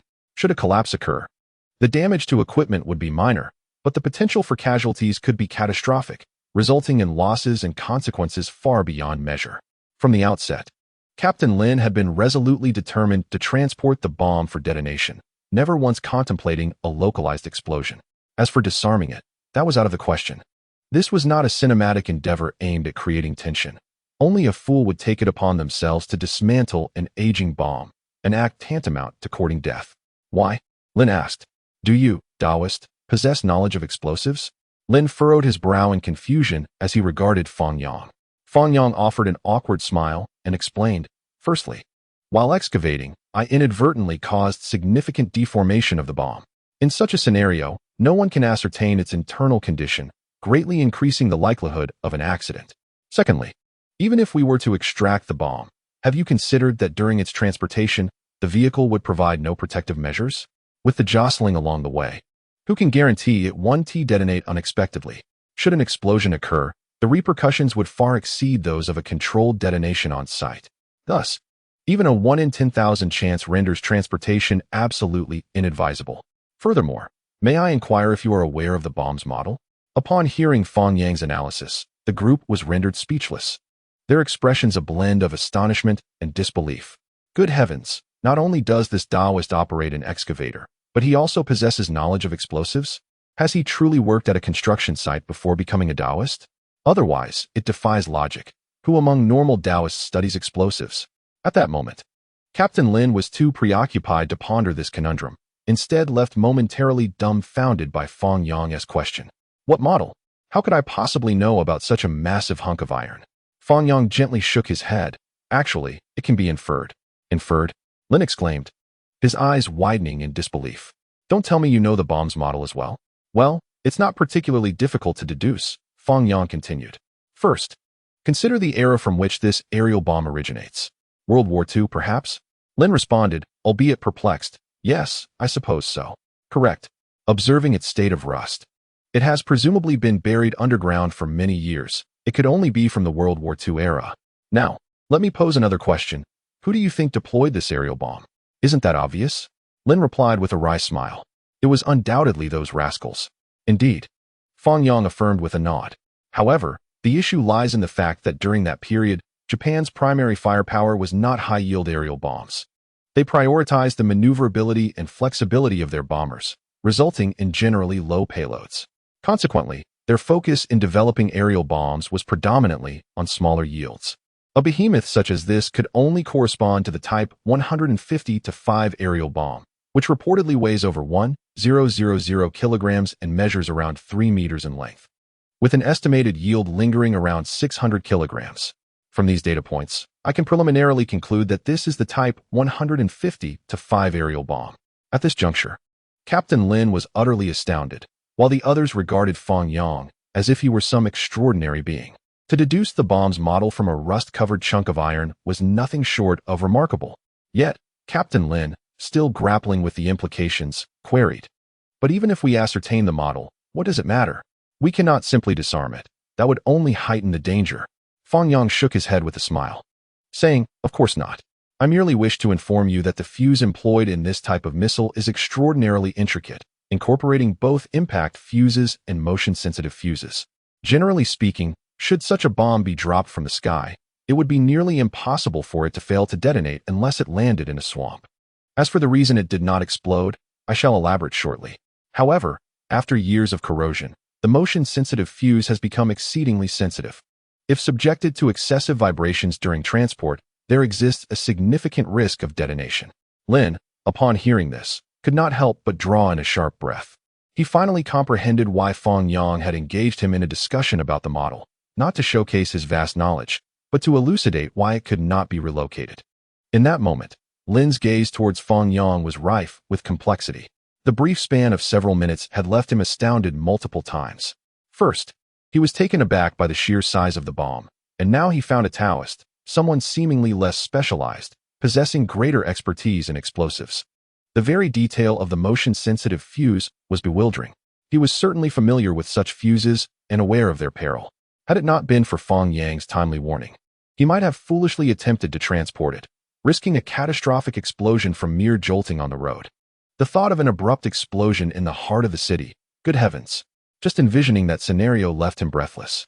With a sigh, Lin expressed his admiration, saying, "Truly, you are a remarkable sage. So, the principal reason for not relocating it is indeed due to the presence of the motion-sensitive fuse?" Yet, Fang Yang shook his head. This left everyone dumbfounded, and Lin, with a look of astonishment, queried, "Could there be another reason?" "Yes," Fang Yang replied with a wry smile. "In fact, I am still in the realm of speculation regarding this reason." He then turned to the foreman and inquired, "I recall you mentioning that this site was formerly a research facility for the Japanese. Thus, this place is rather cursed, correct?" "Indeed," the foreman affirmed without hesitation. "And this construction site has frequently experienced inexplicable incidents. Fainting, poisoning, is that not so?" Fang Yang continued, "Precisely, that is the case. Is it not the work of malevolent spirits?" Fang Yang's expression grew serious as he responded, "No, this is not the doing of any malevolent spirit. Are you not curious as to why this missile has remained intact until now?" Upon hearing this, the group fell into deep contemplation. After a moment, the photographer exclaimed, "Oh, I know. This missile did not fall from the sky. It has always been here." Fang Yang nodded with a smile, affirming, "Indeed. After Japan's defeat, they conducted a large-scale retreat, yet many items could not be taken with them. Rather than leave them behind for China, they secretly buried them. Therefore, I surmise that this missile was personally interred by them. Furthermore, consider this. If they chose to bury one missile, would they have buried only that? Reflecting on your previous experiences of poisoning and fainting, combined with the site's historical significance, I have serious doubts that there are not numerous gas bombs buried beneath." Chapter 49. Director Yang was left in shock. Truly, his words were nothing short of astonishing. As Fang Yang's words gradually diminished, a collective gasp echoed through the venue. The discovery of an enormous aerial bomb was one matter, but the possibility of numerous gas bombs buried beneath was utterly staggering. My heavens, if that were indeed the case, were they laboring or courting death? Team leader Lin, his expression grave, turned to Fang Yang, his gaze stripped of previous disdain, and earnestly inquired, Taoist, your conjecture holds a degree of plausibility. The reason you instructed me to detonate in place is, on one hand, because it cannot be relocated, and on the other, you likely intend to obliterate the gas bombs as well, correct? Fang Yang nodded with a smile. Indeed, gas bombs differ fundamentally from conventional explosives. As long as a regular bomb remains undetonated, it poses no threat. However, these gas bombs, having lain underground for so many years, are certainly subject to corrosion and damage, with a high likelihood of gas leakage. In such circumstances, relocation is impossible. The only solution is to destroy them on site. And the most effective method for neutralizing the gas is through high-temperature incineration. Fortunately, the explosion of this aerial bomb can achieve the requisite high temperatures for sterilization. Of course, this is merely my hypothesis. We cannot ascertain the presence of gas bombs with absolute certainty until we excavate further. Team leader Lin nodded, his admiration for Fang Yang growing quietly within. The mere excavation of a bomb had led to such extensive considerations, showcasing a level of expertise that far surpassed his own. He found it perplexing how a Taoist could possess such knowledge. However, there was no time for further contemplation. The issue of the aerial bomb had escalated beyond his capacity to manage. Without hesitation, Team Leader Lin retrieved his phone and called the bureau. Soon, the phone rang. Hello? Old Lin, what's the matter? With a solemn expression, Team Leader Lin replied, Director Yang, we have a situation. A situation? Didn't I hear you were dealing with a bomb unearthed at a construction site? What is going on? Is it larger than expected? Yes, it's quite substantial. There's 600 kilograms of explosives. What? 600 kilograms? Are you certain that's not the total weight? Team Leader Lin sighed and nodded. Yes, you heard correctly. Director Yang inhaled sharply, taking a sip of tea to steady himself. If that's the case, it's indeed a behemoth and extremely perilous. Did you call because you need additional personnel? Yes. The current predicament is that the aerial bomb is severely damaged, making relocation impossible. We can only detonate it on site. Director Yang, having just taken a sip of tea, sputtered in disbelief, his eyes wide with astonishment. What did you say? Detonate on site? Are you joking? Old Lin, you've served in the military. You understand the magnitude of its power. Don't jest with me. This is impossible. I vehemently oppose it. Team Leader Lin had anticipated Director Yang's reaction. Had he not been present and heard Fang Yang's analysis firsthand, he too would have resolutely declined the notion of a local detonation. It was far too dangerous, fraught with uncontrollable variables. However, upon recalling Fang Yang's words, he could only respond with a wry smile. Director Yang, this is no longer a matter of agreement. We can only detonate it on the spot. Besides this aerial bomb, there is a high likelihood that a considerable number of gas shells lie buried beneath. Stunned, within a fleeting minute or two, Director Yang's mind was rattled several times, a dull buzz resonating within. A 600-kilogram aerial bomb was already alarming enough, but the presence of numerous gas shells? As the chief of police, he was acutely aware of the immense danger posed by gas shells. After the conclusion of World War II, Japan and China signed an agreement to destroy gas shells. However, following their retreat, they opted for convenience, burying all the gas shells underground. This led to unfortunate incidents where individuals inadvertently unearthed them, resulting in toxic gas leaks. There had been similar occurrences in the past, for instance, at a construction site where a barrel of mustard gas was accidentally excavated. At that time, the workers, lacking safety awareness, sold the iron barrel as scrap to a recycling station. The owner, in a rush, disassembled it overnight and carelessly discarded it at the entrance. Consequently, in the following days, countless passers-by encountered an exceptionally foul odor emanating from the scrap yard. Yet, given that it was a recycling station, the unpleasant smell was deemed normal, and no one took it to heart. Inevitably, disaster struck. The owner of the recycling station was the first to suffer. Feeling unwell, he sought medical attention, only to discover he had been poisoned without knowing the specific toxin. It was only after several days and an increasing number of patients seeking treatment that it was revealed to be mustard gas poisoning. Who could have anticipated such a fate? This toxin had long been banned, and there was no antidote. Many suffered from skin lesions and purulent eyes, a sight too distressing to behold. Even those who managed to survive lived in a state worse than death. Merely a single iron barrel led to hundreds of casualties, illustrating the terrifying potency of gas shells. In its time, it was regarded as the most cost-effective nuclear weapon, inflicting far greater harm on humanity than equivalent artillery shells. Director Yang took a deep breath. His brow furrowed in a deep frown. The situation was far more grave than he had imagined, by more than 100-fold. He immediately instructed Lin on the other end of the line, old Lin, maintain control of the scene and evacuate the crowd. I will arrange for personnel to inspect the site promptly. After hanging up, he hurriedly strode towards the door, shouting, "Everyone, drop what you are doing and assemble in the command hall at once." Upon hearing this, the police station erupted into a frenzy, initially bewildered, then in shock. They hastily rose and sprinted towards the command hall, each face etched with gravity. Although they were unaware of the specifics, the tone of Director Yang indicated the seriousness of the situation. It had been ages since the entire police station had been mobilized, even during previous major cases. A full assembly in the command hall had not occurred. In less than 5 minutes, hundreds had gathered in the command hall. Director Yang approached the podium, his expression as solemn as water, gazing at the crowd. He spoke in a measured tone. "Just now, Team Leader Lin informed me that a 600-kilogram aerial bomb has been unearthed on a construction road in the suburbs, with a high probability of immediate detonation. Furthermore, there is suspicion of a substantial cache of gas shells buried underground." A brief exchange of words erupted like a nuclear explosion, resonating in the ears of all present, leaving jaws agape in astonishment. "Lao Wang, immediately escort your team to the nearby factory and ensure the evacuation of all workers, guaranteeing that no one lingers within a 2-kilometer radius." "Understood."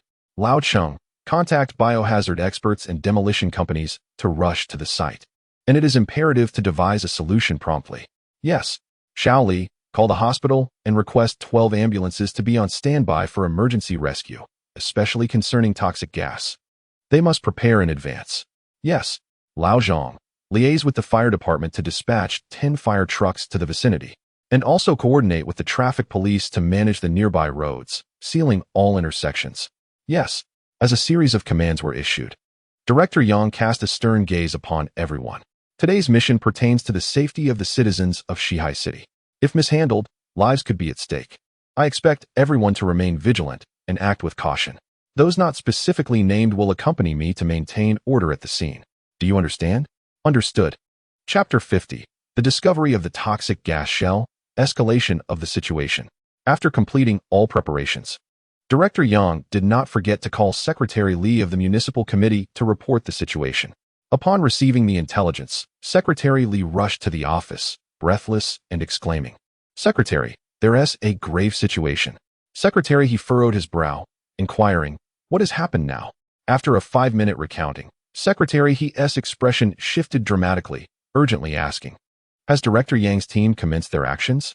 "They have already been deployed." "That's good. Let us proceed to the scene." Li's secretary, visibly conflicted, responded, "If they unearth a toxic gas shell, it could potentially lead to a gas leak." Secretary, he waved his hand decisively, stating, "No need for further discussion. Such a significant matter requires my personal presence at the site." Understood. Recognizing Secretary He's resolute stance, Li's secretary refrained from further objections and promptly instructed the driver to wait downstairs for immediate departure to the scene. Along the route, the streets of Shihai City were ablaze with activity.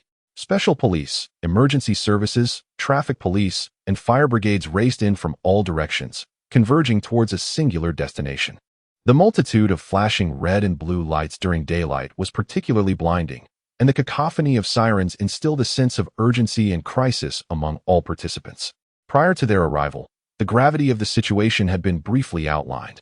They understood the seriousness of the matter. Any lapse in attention could cost them their lives. Those of a more timid disposition were already on the verge of tears. On the streets, pedestrians and vehicles halted in disbelief, startled by the sudden scene unfolding before them. It was the first time in many years that such a formidable display had been witnessed. Even previous incidents involving armed assailants had not been this dramatic. It could be said that nearly all special vehicles capable of deployment in Shihai City had assembled. As numerous private vehicles observed the unfolding situation, they instinctively pulled over to the side of the road, creating a clear passage. Occasionally, some oblivious drivers would attempt to cut in, prompting the traffic police on motorcycles to swiftly intervene, providing a comprehensive response. Anyone with a modicum of discernment understood that it was best to remain patiently on the sidelines at such a moment. Meanwhile, The uninitiated onlookers hastily retrieved their phones, capturing photos and videos of this rare spectacle. Behind the scenes, platforms such as WeChat, discussion groups, and Douyin buzzed with excitement as the news spread like wildfire. The suddenness of the event left many bewildered, prompting them to flock to local forums in search of the latest updates. Upon opening the forum, they were met with a plethora of discussions. Police car parade. What just happened on the road? It's a bit frightening. Isn't it? Has anyone figured out what is going on? If not, I might start spreading rumors. A friend told me that a Taoist priest unearthed a nuclear bomb and is now preparing to detonate it. Are you serious? A Taoist priest dug up a nuclear bomb? Have you ever seen a Taoist operating an excavator and detonating a nuclear bomb? Are you in such a hurry to reincarnate? Taoist operating an excavator. The person above isn't joking. It truly was a Taoist who unearthed it, but it's not a nuclear bomb. It's a 600-kilogram aerial bomb. Wow, this is blinding my titanium alloy eyes. But to be fair, a 600-kilogram aerial bomb is practically a small nuclear bomb. Amidst the fervent discussions among netizens, specialized vehicles came to a halt 2 kilometers away from the construction site. Fire trucks and ambulances stood by, poised for rescue. The traffic police swiftly dispersed, establishing checkpoints to prohibit any entry of individuals or vehicles. Team leader Wang promptly led his squad to contact the leaders of nearby factories, urging them to evacuate all their workers. When Director Yang arrived at the scene, biohazard and demolition experts had already commenced investigations to ascertain whether any toxic gas munitions lay concealed beneath the soil. However, upon seeing Fang Yang, he was momentarily stunned and exclaimed, "Taoist Fang, what are you doing here?" Hearing this, Fang Yang turned, a hint of awkwardness flickering across his face. Team leader Lin, with a peculiar expression, inquired, "Director Yang, do you know the Taoist? I forgot to mention that this aerial bomb was unearthed by him." "What?" Director Yang's eyes widened in disbelief. "How is that possible?" "Initially, I found it hard to believe too," Lin replied with a wry smile. "But the aerial bomb was indeed excavated by him, and it was Taoist Fang who informed me that it cannot be moved and must be detonated on site. He even raised the possibility of toxic gas being present underground." Stunned, Director Yang gazed blankly at Fang Yang, his mind swirling in confusion. After swallowing several times, he expressed incredulity. "Are you telling me that the Taoist understands explosives as well?" Lin nodded helplessly. "He doesn't just understand. He is far more proficient than I am." Hiss. Hearing this, Director Yang was left utterly speechless, overwhelmed by astonishment. Finally, one could only smile bitterly and shake his head. Truly, Master Fang is an extraordinary figure. No sooner had the words left his lips than a cry of discovery arose from the demolition team nearby. "We've found it." In an instant, all eyes turned towards the commotion. Director Yang hastened forward, closely followed by team leader Lin, who extended an invitation to Fang Yang to join them in their investigation. As the excavation progressed, the earth was meticulously unearthed, revealing several rusted, peculiarly shaped oval metallic objects. The demolition experts cleared the surrounding soil and extracted the metallic items from their earthen confines. Suddenly, a shout of caution rang out. "Be careful!"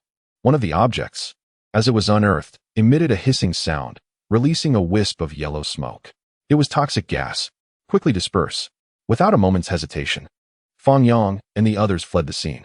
Fortunately, the demolition and biochemical experts had donned protective suits in advance, thus avoiding any harm. However, the recent turn of events cast a heavy pall over everyone's expressions. It was evident that Fang Yang's suspicions had been validated. Indeed, there were toxic gas shells buried beneath the surface. The very fact that several had been unearthed suggested a far greater quantity, possibly numbering in the dozens, or even hundreds or thousands. This thought lingered ominously in the minds of all present. Fang Yang, his demeanor grave, cautioned, "Director Yang, given the current situation, we are sorely lacking in manpower. Extracting these gas shells will require considerable personnel and equipment, and time is of the essence. These gas shells, once freed from the Earth's pressure, could easily leak when exposed to sunlight, posing an immense risk. If the gas were to drift into the city, the consequences would be unimaginable. But all our demolition experts are here in Shihai City. Where can we find assistance?" As soon as he finished speaking, Director Yang shook his head with a wry smile. Fortunately, at that moment, Secretary He arrived on the scene. Upon learning that toxic gas shells had indeed been unearthed, his expression darkened considerably. Understanding the shortage of specialized personnel, he turned to Secretary Li and instructed, immediately contact the troops stationed near Shihai City and request a team of chemical defense and demolition specialists to assist us. Understood. Chapter 51. The Demolition Plan. Following Secretary Li's phone call, within less than half an hour, 2 military vehicles arrived at the construction site. Subsequently, chemical defense and demolition specialists disembarked, tools in hand, ready to join the efforts. The once desolate site transformed into a bustling hive of activity, with hundreds of individuals clad in protective gear, wielding detectors while excavating and inspecting the area. In just over an hour, more than 100 gas shells were unearthed, and multiple incidents of gas leakage occurred on site. Fortunately, there were no casualties. Meanwhile, Team Leader Lin and the demolition experts convened in a tent to discuss how to address the bomb dilemma. Extracting all the gas shells was merely a matter of time. Yet they had little time to spare. Should a large-scale gas leak occur, the consequences would be no less dire than an aerial bomb explosion. Inside the tent, an expert from the demolition company looked at Fang Yang, clad in his attire, and curiously inquired, Team Leader Lin, why have you brought along a Taoist? Upon hearing these words, Team Leader Lin displayed a peculiar expression, internally stifling a laugh. Originally, Fang Yang was unqualified to attend such a meeting. Yet he was inexplicably brought along by Team Leader Lin. If he lacked qualification, it seemed that none of the attendees would measure up. Clearing his throat, Lin forced a sheepish smile. That Taoist Fang was specifically invited by me.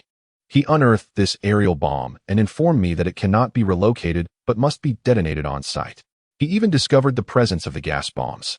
He then proceeded to meticulously recount Fang Yang's words. As the crowd absorbed Team Leader Lin's analysis, they were left astounded, their eyes wide with disbelief. Observing their expressions, Lin chuckled wryly, recalling that he too had once worn a similar countenance. It becomes easier with time. The demolition team leader seized the opportunity to voice a serious opinion. I believe Taoist Fang's considerations are remarkably thorough and sound. Detonating it on-site is indeed the optimal choice. Lin nodded in agreement. I concur. Others chimed in, echoing, reconsider. Yet, the pressing concern remained. The bomb's yield was exceedingly high, and should it detonate, the surrounding structures would face severe damage. Coupled with the threat of gas bombs, any mismanagement could render the nearby factories utterly devastated. Upon this revelation, an immediate silence enveloped the room. Lin sighed deeply, articulating slowly, this is indeed our most formidable challenge. In my years of service, I have never detonated a bomb of such magnitude. I wonder if anyone has suggestions? One individual proposed, I suggest we excavate deeper. That way, even if it detonates, we can mitigate the impact of the shockwave and shrapnel. However, he cautioned, the explosion would generate intense seismic waves, comparable to a magnitude 3 earthquake. The vibration frequency would likely resonate with nearby structures, causing them to tremble violently. The factories in the vicinity would almost certainly be compromised, necessitating prior negotiations with them. Indeed, another added, if it were merely property damage, it could be deemed acceptable. The real issue lies with the gas bombs. An explosion may not be frightful, but the aftermath, resulting in a toxic environment, is alarming. Who would want to work here afterward? Even if the factory buildings remain intact, they would inevitably shut down. Precisely, another agreed. The most daunting concern is not the detonation of the aerial bomb, but the management of the gas bombs. The focal point should be on containing the gas. Frankly, if all else fails, we might consider addressing the gas bombs and the aerial bombs separately, which could alleviate some pressure. That is unfeasible. Someone interjected. Under the constraint of being unable to relocate, separate detonations introduce too many uncontrollable variables. Time itself is a critical factor. The gas bombs are highly oxidized, and every additional minute heightens the risk of leakage. The atmosphere grew increasingly charged as the group engaged in fervent debate, each participant contributing to the intense discourse. Yet none could propose a flawless solution.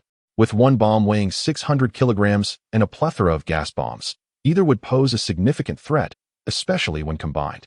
The urgency of the situation further compounded their predicament, leaving them with insufficient time to devise a coherent and viable plan. If they were granted a week or even a month, they would undoubtedly devise the optimal solution. However, the pressing concern lies in whether they can afford such time. The gas bombs cannot wait, nor can the government or the nearby factories. Until the bomb is resolved, it hangs like a sword of Damocles, ready to fall at any moment. Fortunately, the area is suburban with a relatively sparse population. Had it been discovered in the city center, the ensuing panic would have been immense. Just as despair enveloped the crowd, team leader Lin suddenly noticed Fang Yang nearby and, uncertain, inquired, "Taoist Fang, you have remained silent until now. Do you have any suggestions?" Upon these words, the tent fell into an immediate silence, all eyes turning curiously towards Fang Yang. They too were eager to hear what peculiar ideas such an unconventional Taoist might propose. Fang Yang, observing the inquisitive gazes, smiled faintly and said, "I have been listening to your discussion, and the primary issues boil down to two: the seismic waves caused by the aerial bomb and the potential leakage of the gas bomb." Indeed, team leader Lin nodded affirmatively. "Is there a way to resolve these issues?" Fang Yang paused momentarily before responding. "Let us first address the aerial bomb. It is not particularly difficult to manage, as it is already situated in a deep pit. We merely need to affix emulsified explosives to it, connect a fuse, and then cover it with a layer of soil." Hearing this, the demolition expert frowned. "This is not much different from what I proposed earlier." Fang Yang chuckled and shook his head. "I have yet to finish. Merely covering it with soil is insufficient. The shockwave from the explosion cannot be contained that way. Therefore, I recommend adding a layer of sandbags atop the soil, followed by water-filled bags. This method will not only help control the explosive shockwave, but will also mitigate secondary injuries, effectively containing any shrapnel dispersion. Additionally, to be cautious, I suggest placing a row of bamboo poles or similar objects between the soil and sandbags to help disperse the pressure exerted on the bomb from below, thus preventing any unforeseen incidents. With this, the issue of shockwaves would be resolved. Next, we must address the seismic frequency problem. Are you familiar with the concept of seismic trenches? After securing the bomb and applying the emulsified explosives, we should excavate a seismic trench around the bomb pit to a certain depth, not too deep, as it will only be for a fleeting moment. Furthermore, the surrounding earthen walls can be excavated according to the specifications of the exposed surface, which will also reduce vibrations. These two measures should effectively alleviate the seismic wave concerns. Moreover, if further assurance is desired, we can construct a ring of metallic containers to encircle the entire bomb pit. These will not only withstand pressure, but also resist seismic activity, guaranteeing absolute safety. As he concluded, the expressions of all present shifted from initial surprise to utter astonishment. According to Fang Yang, the aerial bomb issue could be resolved so effortlessly? Although they were all experts in demolition, their usual focus was on smaller explosives, and they had not considered how to tackle the seismic concerns. Yet, Fang Yang addressed it succinctly, leaving them in awe. Seismic trenches, exposed surfaces, and even metallic container walls. Such ideas were beyond their immediate comprehension.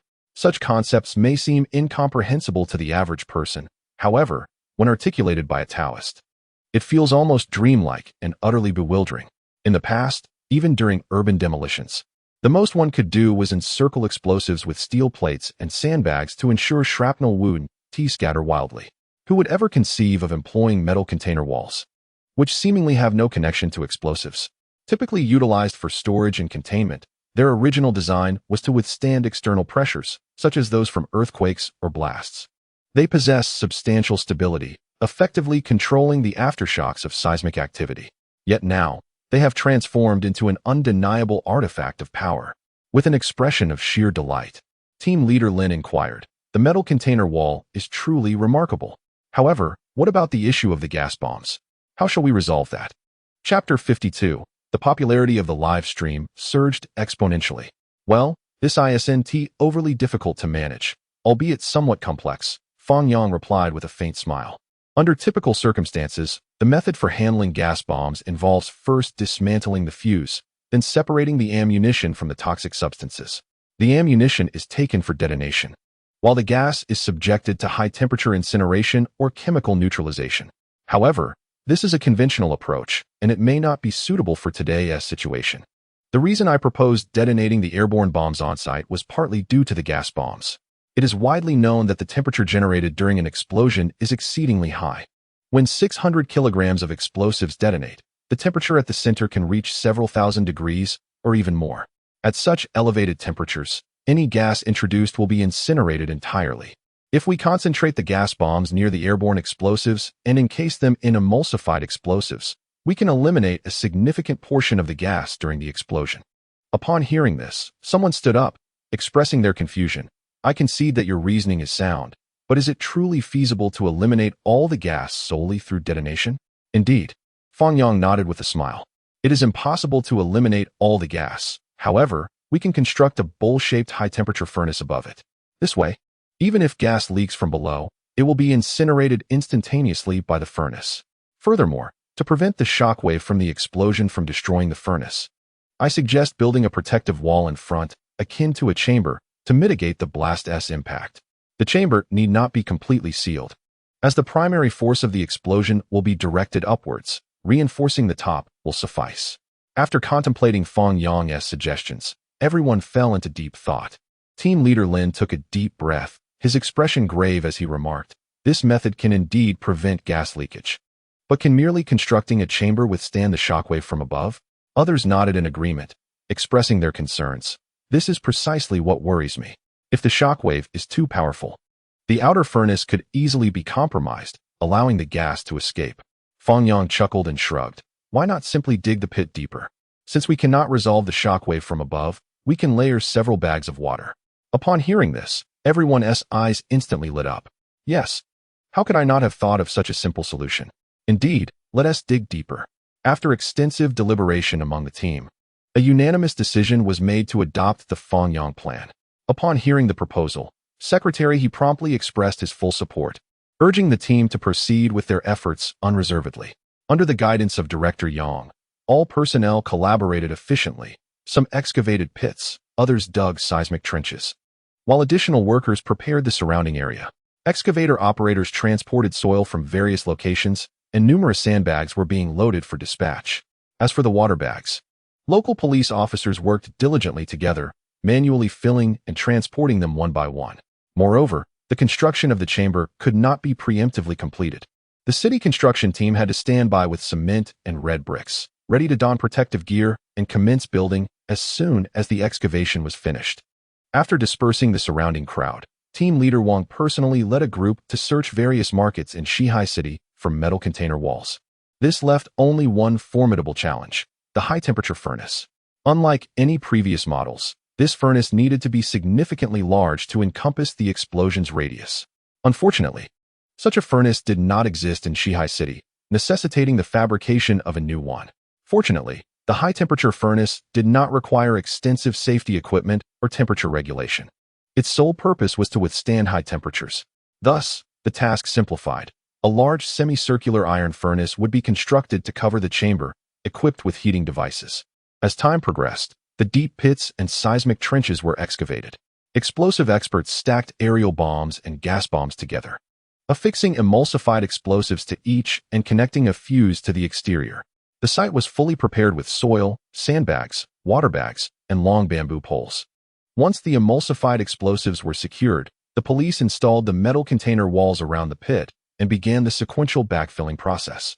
When a total of 60 tons of water bags were placed atop the sandbags, the construction workers commenced building the chamber around the pre-dug foundation.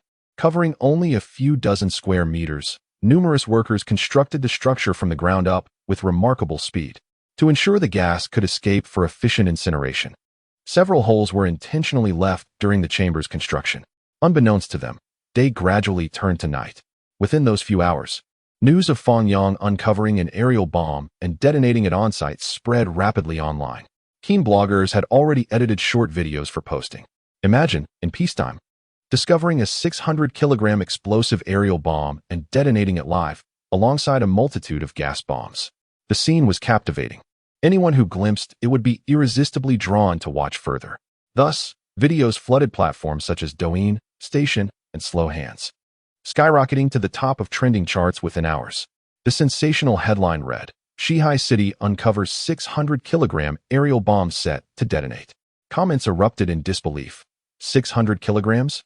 And gas bombs too? Live detonation? Is this really not a movie? You may find it hard to believe, but this treasure was unearthed by a Taoist wielding an excavator. Can you envision that scene? The Taoist's merits seem to be vanishing in an instant. To my astonishment, Taoist Fang has become a major internet sensation. It has truly been ages since we last met. Do you remember me? We were strangers in our childhood, playing in our respective homes. Perhaps you are unfamiliar with the details, but let me share a secret. The preparations at the site are nearly complete, and there will be a live broadcast of the detonation tonight. My wife has been knocking on the bathroom door for an hour, but I have ignored her, enduring my discomfort in silence. Where can one watch the live stream? I seek the link. Unbeknownst to me, someone has shared Fang Yang's live stream link. The popularity of the stream skyrocketed instantly. Meanwhile, within the production team's office building, chaos erupted, akin to ants on a hot skillet. Manager.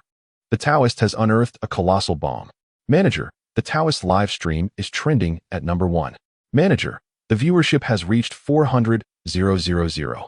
Manager. It has surged to 500,000, 600,000, 700,000, 800,000, 900,000, 1,000,000. In the conference hall, the manager gazed at the soaring viewership, unable to suppress a gasp. In just a few hours, online viewers had leaped from a mere 100,000 to 1,000,000. This is unbelievable. Initially, he suspected a system malfunction. Yet, upon witnessing the extraordinary treasure live, it all seemed justified. Indeed, who wouldn't want to witness an explosion, even if it were merely an underground rumble? 1,000,000 viewers is entirely reasonable. However, the problem lies in the fact that the back-end server of the production team was designed to accommodate a maximum of several million simultaneous viewers. With Fang Yang alone reaching 1,000,000, the combined viewership of all contestants could easily exceed several million. If this continued to escalate, wouldn't the server collapse? Chapter 53. The production team's astonishing decision. The manager turned to the head of the IT department and asked in a serious tone, "Jean, can the server withstand the current situation?" In response, the IT head nodded silently. When the live streaming platform was established, we anticipated a maximum online viewership of 5,000,000. Currently, the server is handling over 4,000,000 viewers, so it can hold for now. That is reassuring. Hearing this, the manager exhaled heavily. His emotions were akin to a roller coaster ride, oscillating wildly. All of this transpired due to one Taoist. He never imagined that inviting a Taoist to participate in the program would yield such remarkable results. The live detonation of a 600-kilogram aerial bomb is no trifling matter. Should anything go awry, the consequences could be catastrophic. Although there are hundreds of experts on site who can guarantee absolute safety, as the program organizers broadcast the footage, they are likely to find themselves at the center of controversy. Furthermore, some envious competitors may fan the flames online, leading to predictable repercussions. However, from another perspective, as the head of the variety show, he yearns for the program to achieve explosive popularity more than anyone else. This kind of live broadcast is unprecedented and likely will not be replicated in the future. If it were to achieve a significant breakthrough, the influx of traffic would be unimaginable, propelling the program to the pinnacle of the entertainment industry in no time. Indeed, risk and opportunity coexist. Yet, the cruel irony is that just when fortune presents itself, he is unable to seize it. What a predicament! In the past, he would have eagerly wished for an increase in viewership for Fang Yang's live stream. But today, he finds himself fervently praying that the popularity does not soar any higher, fearing that the server might collapse. Nevertheless, reality dealt him a harsh blow, leaving him both pained and exhilarated. Once the viewership hit 1,000,000, there was no sign of it slowing down. As it approached 150,000, the manager could no longer remain composed. He urgently instructed the head of the IT department, "Do not attend to anything else. Find every possible means to stabilize the server and ensure network maintenance. Under no circumstances must we falter at a critical moment. If we get through today, everyone in your department will receive double their year-end bonuses." Upon hearing this, the head of the IT department nodded vigorously as if invigorated, immediately preparing to return to work. Wait, just as he was about to leave the conference room, the manager called him back. Hypothetically, if the server cannot withstand the load, shut down all the other 99 contestant streams, leaving only Dao Zhang's live stream running. This statement incited an uproar among those present. Someone quickly stood up to protest. "Manager, that's unacceptable. What you're suggesting is akin to killing the goose that lays the golden eggs. What will the other contestants' fans think? They will surely condemn us." Indeed, this notion was audacious. While Dao Zhang's popularity was substantial, he was but one individual, and it would be folly to sacrifice an entire field for the sake of one. The manager, observing the righteous indignation on their faces, managed a wry smile. "Do you not understand by now? I have ascended from a mere employee to this position because I grasp the essential truth. When opportunity arises, one must seize it with unwavering resolve. It is true that the combined popularity of the other contestants surpasses that of Dao Zhang. But have you considered the implications? If today's live stream reaches explosive viewership, it will undoubtedly create a sensation across the internet. The traffic generated by Dao Zhang alone will be staggering. Most importantly, our program's notoriety will skyrocket, something we could scarcely acquire even with millions spent. Do you comprehend? And let me pose a most pragmatic question. What if Dao Zhang's viewer count exceeds 2 million or even 3 million? Have any of you ever encountered a scenario where one individual garners millions of views simultaneously? I certainly have not. If the server issues lead to the collapse of the Taoist master's livestream, the millions of viewers will undoubtedly transform into relentless critics, mercilessly lambasting us online. Conversely, even if we were to shut down the streams of other contestants, I firmly believe that should they become aware of the content being presented by the Taoist master, the majority would eagerly flock to watch. Thus, there is no need for further discussion. We shall proceed as I have instructed. Upon hearing these words, a heavy silence fell over the room. The manager's words struck them like a thunderclap, instilling a sense of fear and regret. Indeed, an opportunity to create a legend lay before them, yet they failed to seize it, instead contemplating how to distribute the benefits equally. Was this not absurd? Reflecting on their earlier, spirited opposition, they felt a burning shame wash over them. As time passed, Fang Yang's preparations were nearing completion. The night air was cool, and the moon hung high, casting a tranquil aura. Yet, there was not a hint of relaxation among the workers on site. Exhaustion etched on their faces, yet their eyes sparkled with anticipation. 2 kilometers away, a crowd had gathered in the isolation zone. The atmosphere was electric, filled with the voices of local residents, onlookers from afar, and streamers seeking to capitalize on the excitement. Ambulances and fire trucks had been stationed since the afternoon, and no one dared to let their guard down. Families, I have finally secured a vantage point. Though distant, I can still catch a glimpse. The high-temperature furnace has been covered. It will not be long before it explodes. A sports car will take you closer for an up-close view. The viewership in the live stream surged, with gifts flooding the screen, leaving the streamers awestruck. Some streamers, desperate for attention, even attempted to sneak into the construction site to broadcast, only to be forcibly removed by the police. As the clock approached 9 p.m., everything was set.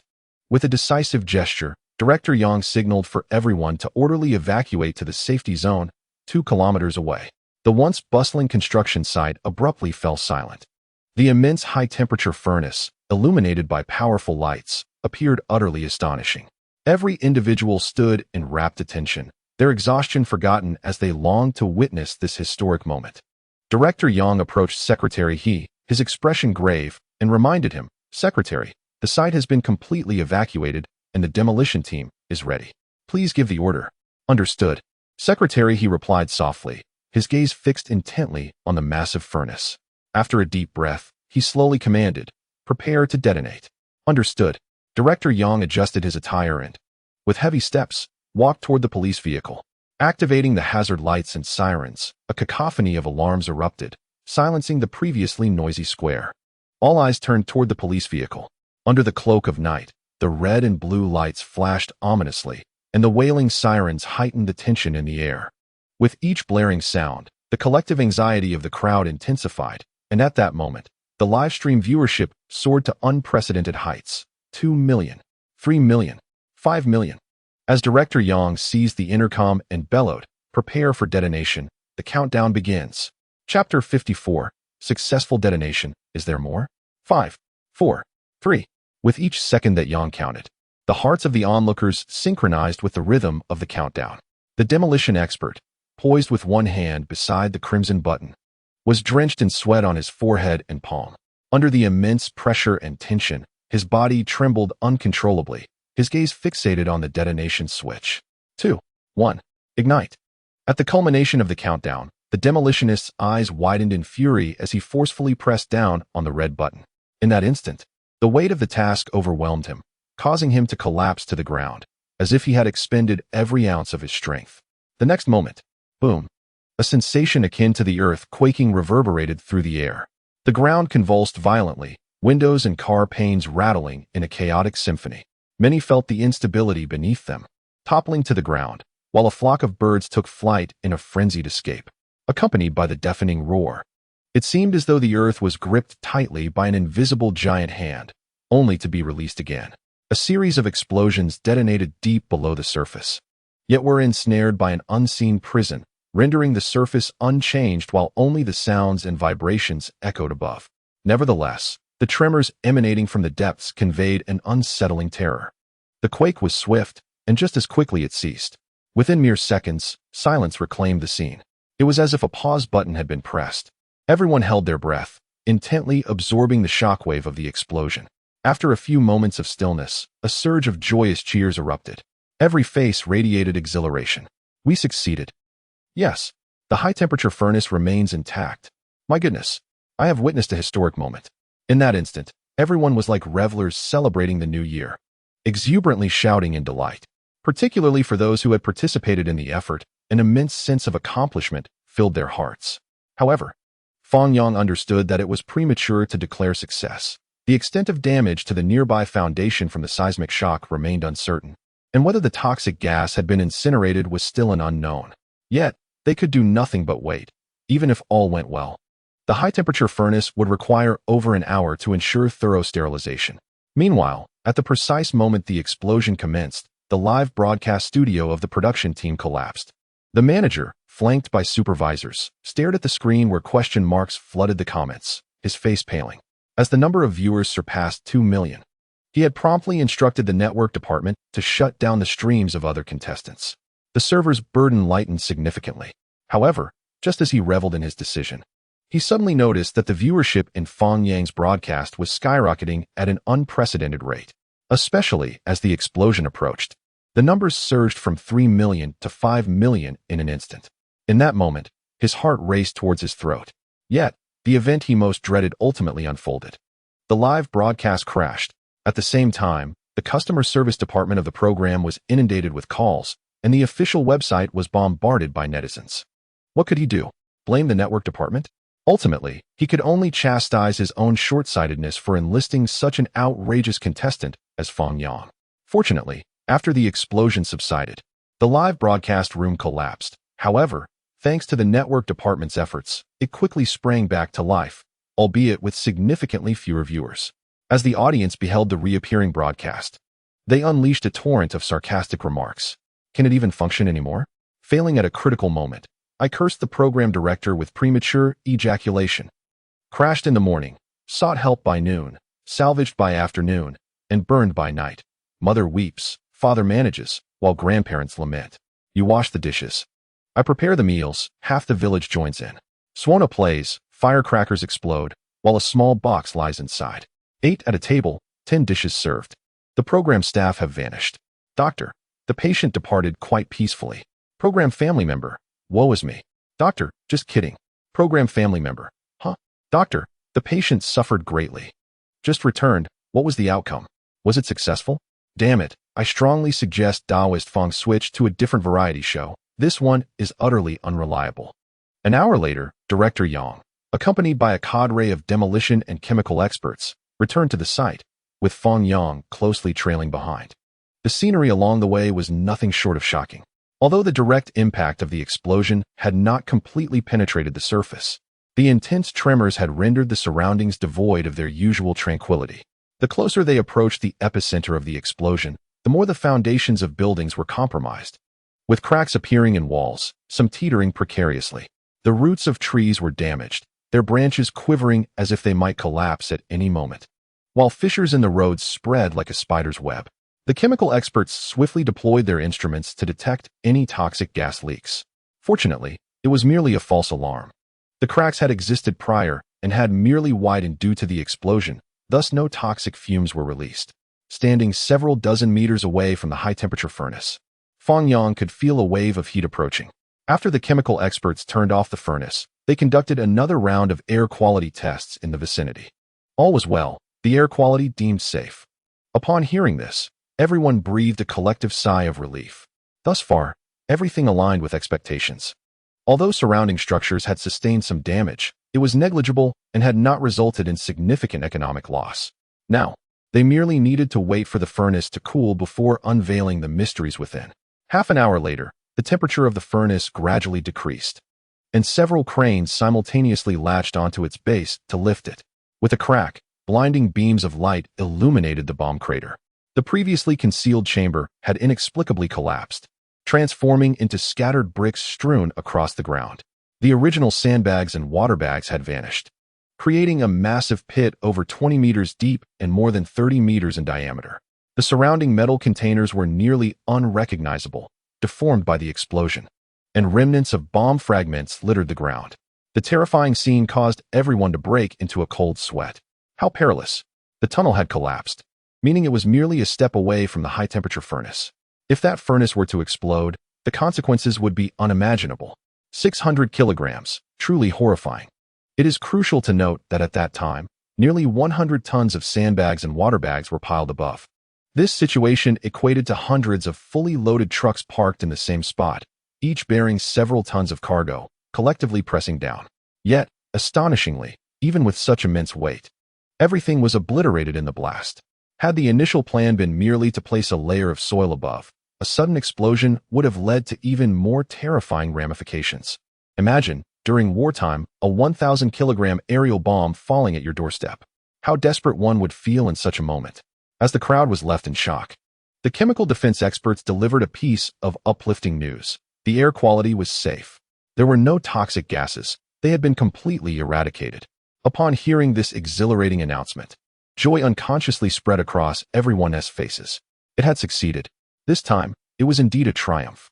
Aside from causing some damage to buildings and foundations, there were no significant accidents.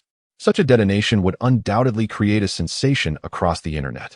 For every participant, this day bore unparalleled commemorative significance. However, amidst the jubilant cheers, Fang Yang's gaze remained fixed on the bomb crater, his brow furrowed. After a moment of contemplation, he turned to Director Yang and said, "Director Yang, it seems there is something in that pit." Chapter 55, The Gruesome Remains. Something? Director Yang had just reported the successful detonation to Secretary He. Hearing Fang Yang's words, he curiously peered into the crater. After a prolonged inspection, he asked in confusion, "What is it? I can't see anything." Fang Yang frowned and pointed to a corner of the deep pit, saying, "Do you see that spot? There appears to be something brown." Director Yang scrutinized it closely. Indeed, there seems to be something there. What could it be? Uncertain, Fang Yang paused for a moment before responding slowly. "Based on my experience, it seems to resemble bone." "What?" Director Yang's face blanched in shock, and he hurriedly instructed the nearby officers, "Shaoli, you and the others put on protective gear and go down to excavate that brown object. I need to see what it is." "Understood." Without further ado, several officers donned their protective suits. Although it had been confirmed that there were no toxic gases, safety could not be guaranteed below. The deep pit, measuring several meters, posed considerable difficulty even for descent. Armed with shovels, the officers toiled diligently, and before long, they unearthed the object within. However, contrary to expectations, an unexpected discovery emerged. What began as a single excavation revealed increasingly more objects, uniform in thickness, resembling rods but with curvature. Upon closer inspection, they were caked in mud, making it impossible to discern their true nature under the beam of light. "Director Yang, there is not just one down here. There are many, and they keep appearing." "What?" Director Yang's eyes widened in astonishment as he exclaimed, "First, bring a few up so I can see what they are." "All right." One officer climbed up while the others continued to dig. As the chief of police, Yang had years of investigative experience and immediately discerned that the brown stick was not stone, though he could not be certain it was bone. He approached Fang Yang and inquired, "What exactly is this?" Fang Yang took the object into his hands, examining it closely. His pupils constricted sharply, and his heart seemed to momentarily cease. With an expression of grave seriousness, he replied, "Chief Yang, we need to deploy more personnel to excavate. I suspect there are many more beneath." Yang opened his mouth in surprise, but chose to trust Fang Yang, promptly summoning dozens of officers to assist in the digging. He then asked, perplexed, "What is this, really?" Fang Yang fixed his gaze on the bone in his hand and sighed. "I was right. This is human bone." "Human bone?" Both Yang and the photographer exclaimed simultaneously. The photographer, puzzled, asked, "But it doesn't look like it. Isn't human bone white?" Fang Yang shook his head. Bones freshly buried in soil indeed appear pale yellow or off-white. However, over time, The organic material within the bone gradually decomposes, consumed by microorganisms and natural processes. During this time, the inorganic minerals, such as calcium phosphate, become predominant. Concurrently, chemical substances in the soil, metal ions like iron, manganese, and copper, react with the bones, forming compounds that deposit on their surface. This results in a transformation to brown, red, or even black hues. After hearing Fang Yang's analysis, the photographer was left in shock. After a few moments of silence, he asked in confusion, "Why did you say there are many bones below?" Just as the words left his lips, a chorus of gasps arose from the depths of the pit. The officers had unearthed not only ribs and leg bones, but also skulls. The unusual coloration left many trembling in fear. Witnessing this scene, Yang's earlier joy vanished, replaced by a solemn expression. "Fang, what on earth is happening? Why are there so many human bones beneath?" Fang Yang sighed and shook his head. "Chief Yang, can you truly not guess?" At this, Yang paused, his brow furrowed. He certainly had an inkling, but was unwilling to acknowledge or accept it. The presence of such deep-seated bones, altered in color, suggested they had been buried for many years. Given that this site had yielded chemical shells from a former Japanese research facility, the discovery of numerous remains was telling. Any Chinese person could surmise what had transpired. Fang Yang sighed and slowly explained, "The remains in my hand include those of children, women, and the elderly. The implications should be clear." The photographer, now fully understanding, widened his eyes and involuntarily gasped. As he observed the increasing number of remains in the pit, his heart seemed to halt, and even breathing became a challenge. Yang immediately pulled out his phone to report the situation to Secretary He and notified all forensic experts in Shihai City to assist. The viewers in the live stream erupted in a frenzy upon grasping the gravity of the situation. In recent years, many have urged us to relinquish the past and embrace new beginnings, asserting that what has transpired is behind us. Yet, confronted with this scene, I find myself questioning, how can one forget? How can one erase such memories? Are they not human beings? Do they not desire to live? Do they not yearn to forget? Yet who can speak on their behalf? Who will advocate for their justice? As a junior, I may lack the power to avenge them, but I shall never forget this enmity. I have a penchant for watching Detective Conan, where a Japanese individual meets their demise in each episode. I enjoy One Piece, where a ship perishes in every chapter. I am captivated by Naruto, where a village falls in each installment, and I revel in Ultraman, where an entire city is destroyed in a single episode. I may appreciate Japanese anime, but when it escalates to national grievances, it becomes utterly contemptible in my eyes. Does anyone remember the biological warfare in Ruishi? The largest-scale biological attack in human history resulted in 4.27 million fatalities, rendering 1,500 kilometers of land uninhabitable. Yet, how many are aware of this? This is why I remain skeptical of the existence of ghosts in this world. If they truly existed, those Japanese individuals would have perished countless times over. Do you understand why the human body is composed of 70 water? If the previous explosions were exhilarating, what we have unearthed now is a weighty burden of resentment. No one anticipated that the fluttering of a butterfly's wings could incite such upheaval. Initially, it was merely a request from the foreman for Fang Yang to perform a ritual, a formality. Who would have thought that an excavator would unearth a naval bomb, and alongside it a gas bomb? Consequently, the entire city was mobilized for a sensational live demolition event that captivated the internet. Just as we thought it had concluded, the outcome was far more shocking than expected. Could it be that the supernatural occurrences at the construction site are authentic? Not merely a gas bomb, but rather, the souls of the wrongfully deceased seeking to return home? Over half an hour later, forensic experts from Shihai City arrived one after another, meticulously piecing together each skeleton through comparison. Secretary He stood by, observing the incomplete remains on the ground with a profoundly somber expression. Despite the frenetic activity at the scene, the atmosphere was chillingly subdued. Witnessing such a sight, each individual felt an immense weight upon their hearts. After several hours of excavation and assembly, hundreds of remains were laid out on the ground, the live stream obscured with mosaics. As a Taoist priest, Fang Yang could only set up the altar and personally conduct a ritual for their transcendence. Supreme edict, may the solitary souls be freed, all spirits granted mercy. Those with heads transcended, those without reborn. Chapter 56. Have wishes led to fortune-telling? Today, Fang Yang toiled from the afternoon until the early hours of the morning before finally returning to the hotel for rest. Secretary He and Director Yang came in person to express their gratitude, but due to the pressing situation, they had many matters to attend to and could only exchange a few brief words. That night, Fang Yang lay in his hotel bed, gazing at the ceiling, unable to sleep. Since his arrival in this world, he had lived freely, but never had he felt such profound heaviness as he did today. The photographer in the adjacent bed also struggled to sleep and quietly inquired, "Brother, do you truly possess magical powers? Perhaps you could cause Mount Fuji to erupt."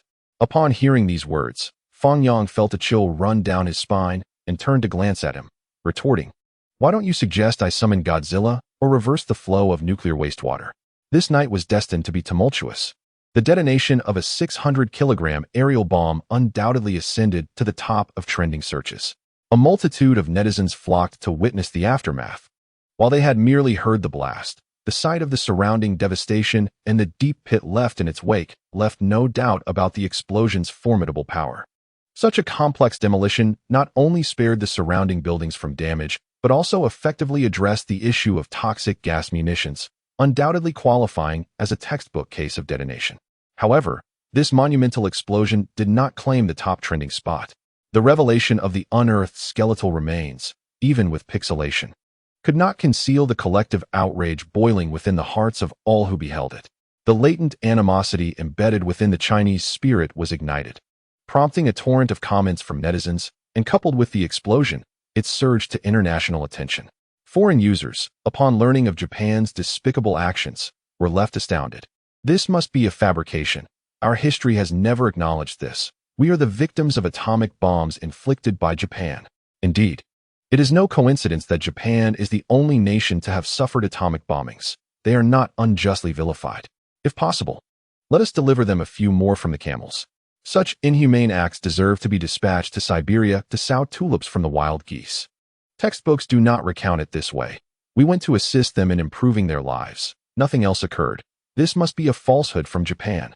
China awaits their repentance, while they anticipate our forgetfulness. I believe that the moment the youth of China kneel in reverence at the martyrs' cemetery will be the moment Japan fears most. For they know the younger generation has not forgotten that history. Forgiveness? What a jest. In the words of the Eagle's sauce, forgiving the Japanese is a divine matter. Our duty is to send them to meet the Almighty. The Japanese are the most despicable people on earth. The Kangxi Emperor of China once remarked that they may appear polite and kind, yet within they are nothing but wretched gray wolves. As the video spread across foreign networks, its popularity soared.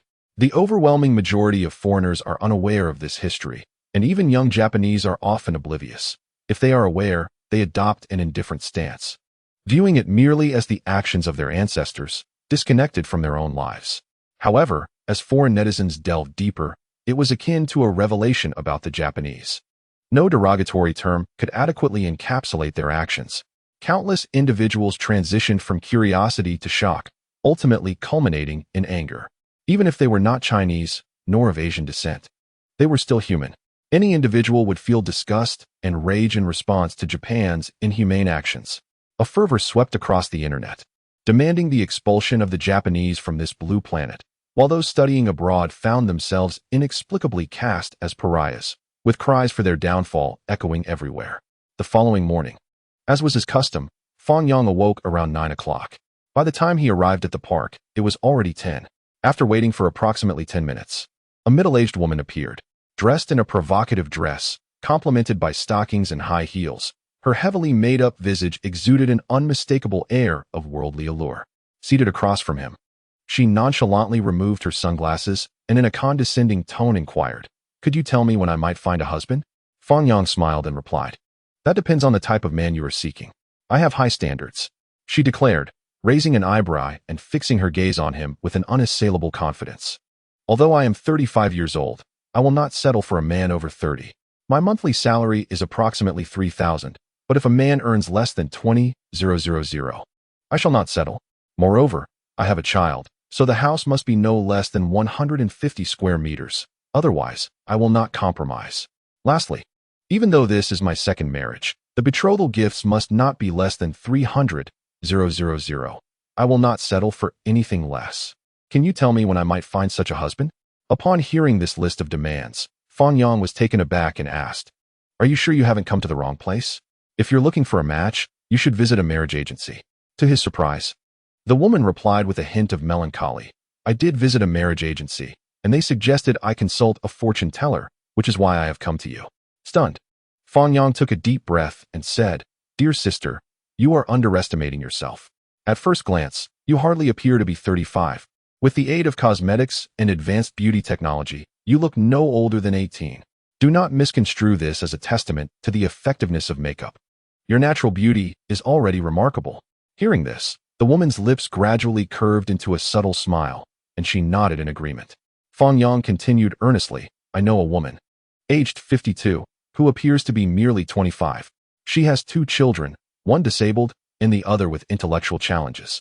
Despite attending over 100 blind dates without success due to her unwillingness to settle, she ultimately found her destined match, a wealthy oil prince from Qatar.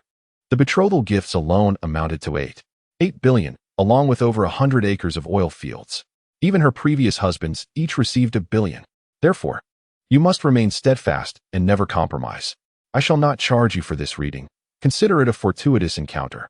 I feel honored to have met a future billionaire. As Fang Yang's narrative grew increasingly fantastical, the woman's eyes sparkled with intrigue, and her smile widened, nearly breaking into laughter. She regarded him with admiration and satisfaction, instinctively retrieving her phone to capture a close-up of her exquisite beauty. Although Fang Yang had insisted on waiving the fee for the reading, she generously scanned a QR code on the table, transferring 50 yuan. Thank you, Taoist. Your words resonate with great wisdom. I shall persevere, and when I find my destined partner, I will surely return to express my gratitude. The photographer, standing nearby, could not suppress a smirk as he observed the departing figure of the woman. Once she was out of sight, he couldn't help but give a thumbs up, exclaiming, Brother, aren't you essentially condemning her to a lifetime of solitude? Fang Yang glanced up and shot him a disapproving look, retorting, Do you truly believe anyone would have a prosperous life with her? I am not harming anyone.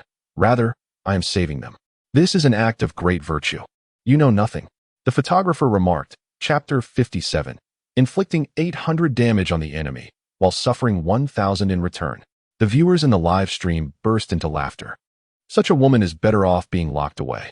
In just a few seconds, I felt murderous intent towards her multiple times. Though you have 3 non-negotiables, I have but one inquiry. Can you endure a beating? As per tradition, those with yellow urine go first, while those with stones are saved for last. In the first month of marriage, when I didn't get my period, I thought I was pregnant. With joy, I accompanied my husband to the hospital, only to discover I was in menopause. Not long after the woman departed, another woman of similar age arrived. However, their attire, demeanor, and expressions were strikingly different. She was dressed in simple, casual clothes, her hair somewhat disheveled, and her expression was one of despondence as she sat across from Fang Yang, embodying a sense of hopelessness. Taoist, please help me ascertain my fortune over these past few years. I feel utterly exhausted. Upon hearing this, Fang Yang immediately perked up. Typically, those who express such sentiments are burdened with deep emotional turmoil, and if they encounter a significant setback, it could lead to dire thoughts. Therefore, rather than hastily performing a reading, he chose to inquire, Esteemed lady, I perceive a lingering cloud of sorrow upon your brow. It seems you must be facing some difficulties.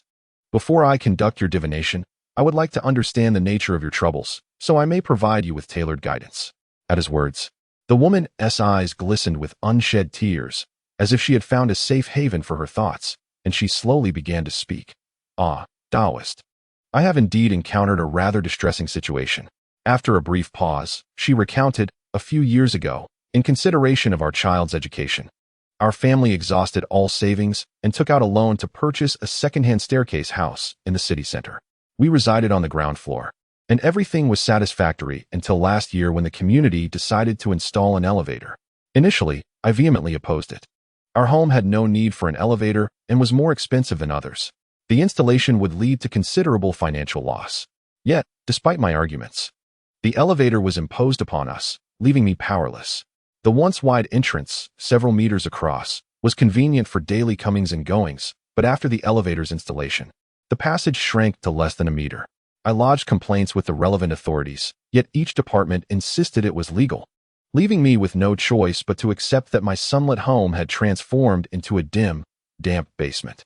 Whenever it rains, a musty odor permeates the house.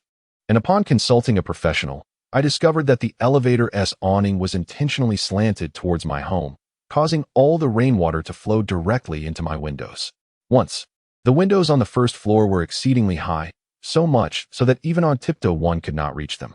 Now, with the ground elevated by over a meter, the first floor has effectively transformed into a basement. Upon hearing this, Fang Yang furrowed his brow and inquired, "Why is it that you cannot add an elevator even if you disagree?" The woman offered a wry smile and shook her head, explaining, "As long as 23 residents consent. The first floor holds no authority, and I wasn't even notified.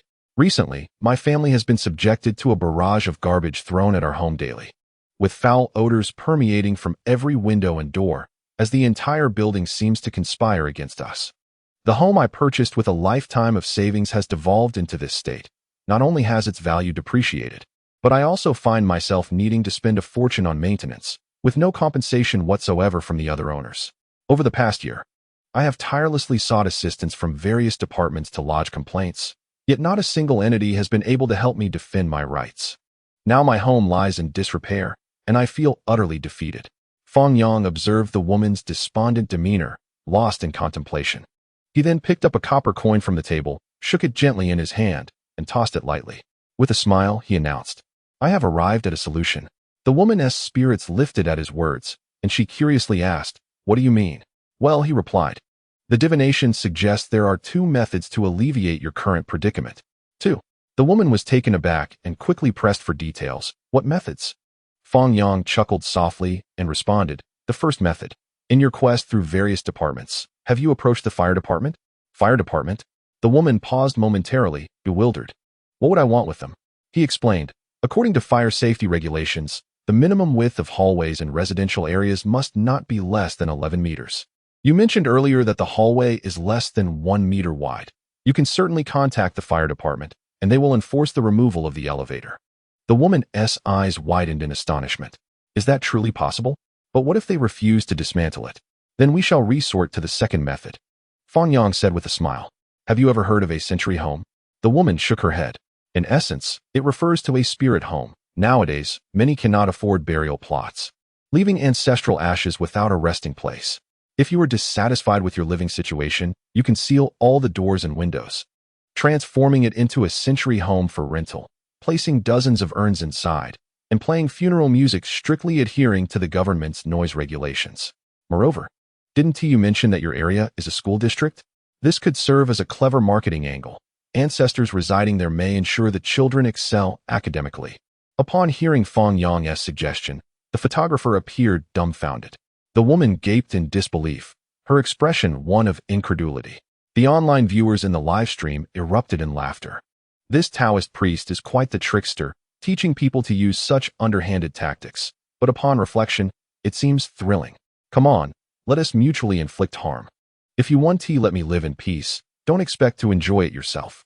I say, don't seal the windows, but rather, place 2 coffins inside.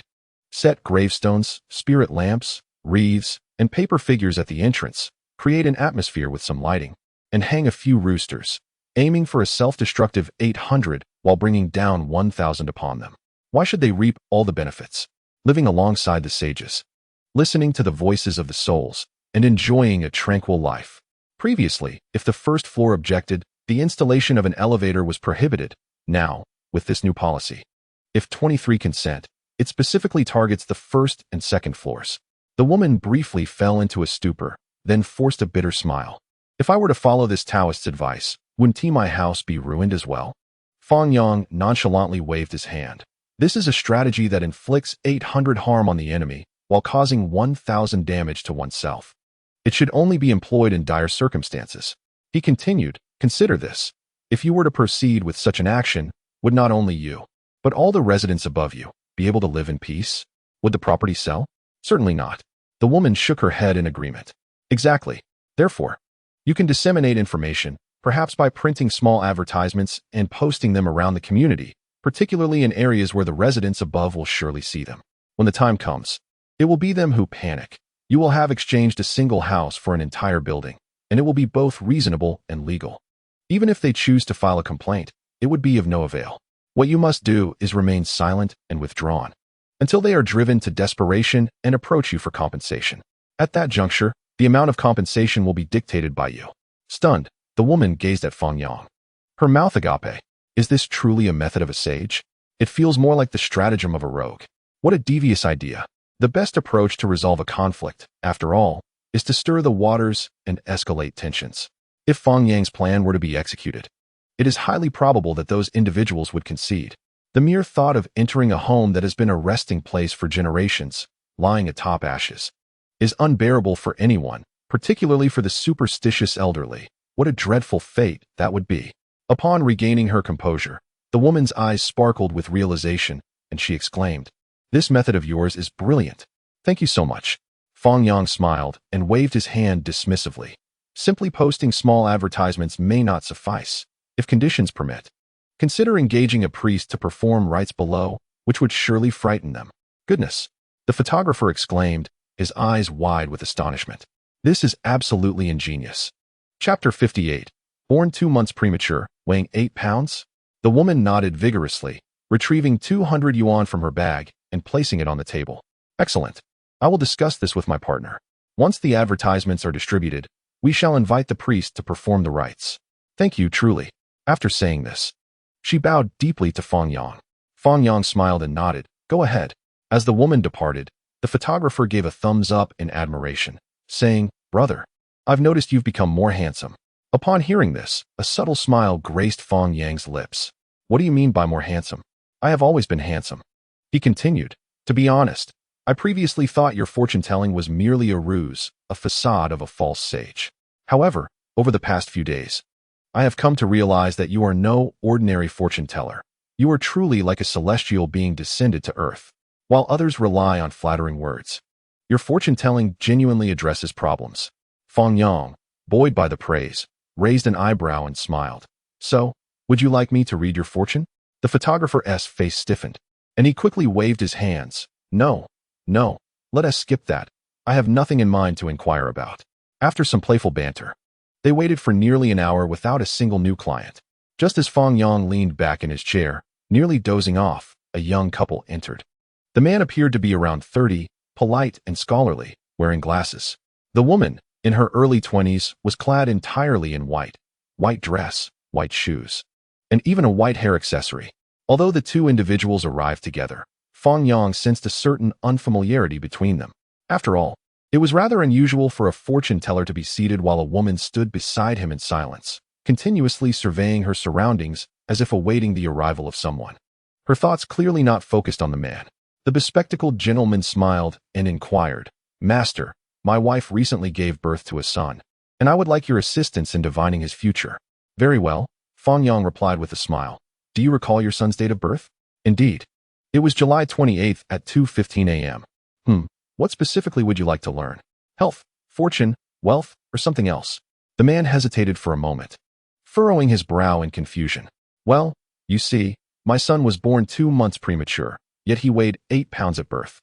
I suspect he may exhibit symptoms of macrosomia. Could you help me determine if there is anything abnormal? Fang Yang was momentarily taken aback, uncertainly asking, born 2 months early and weighing 8 pounds?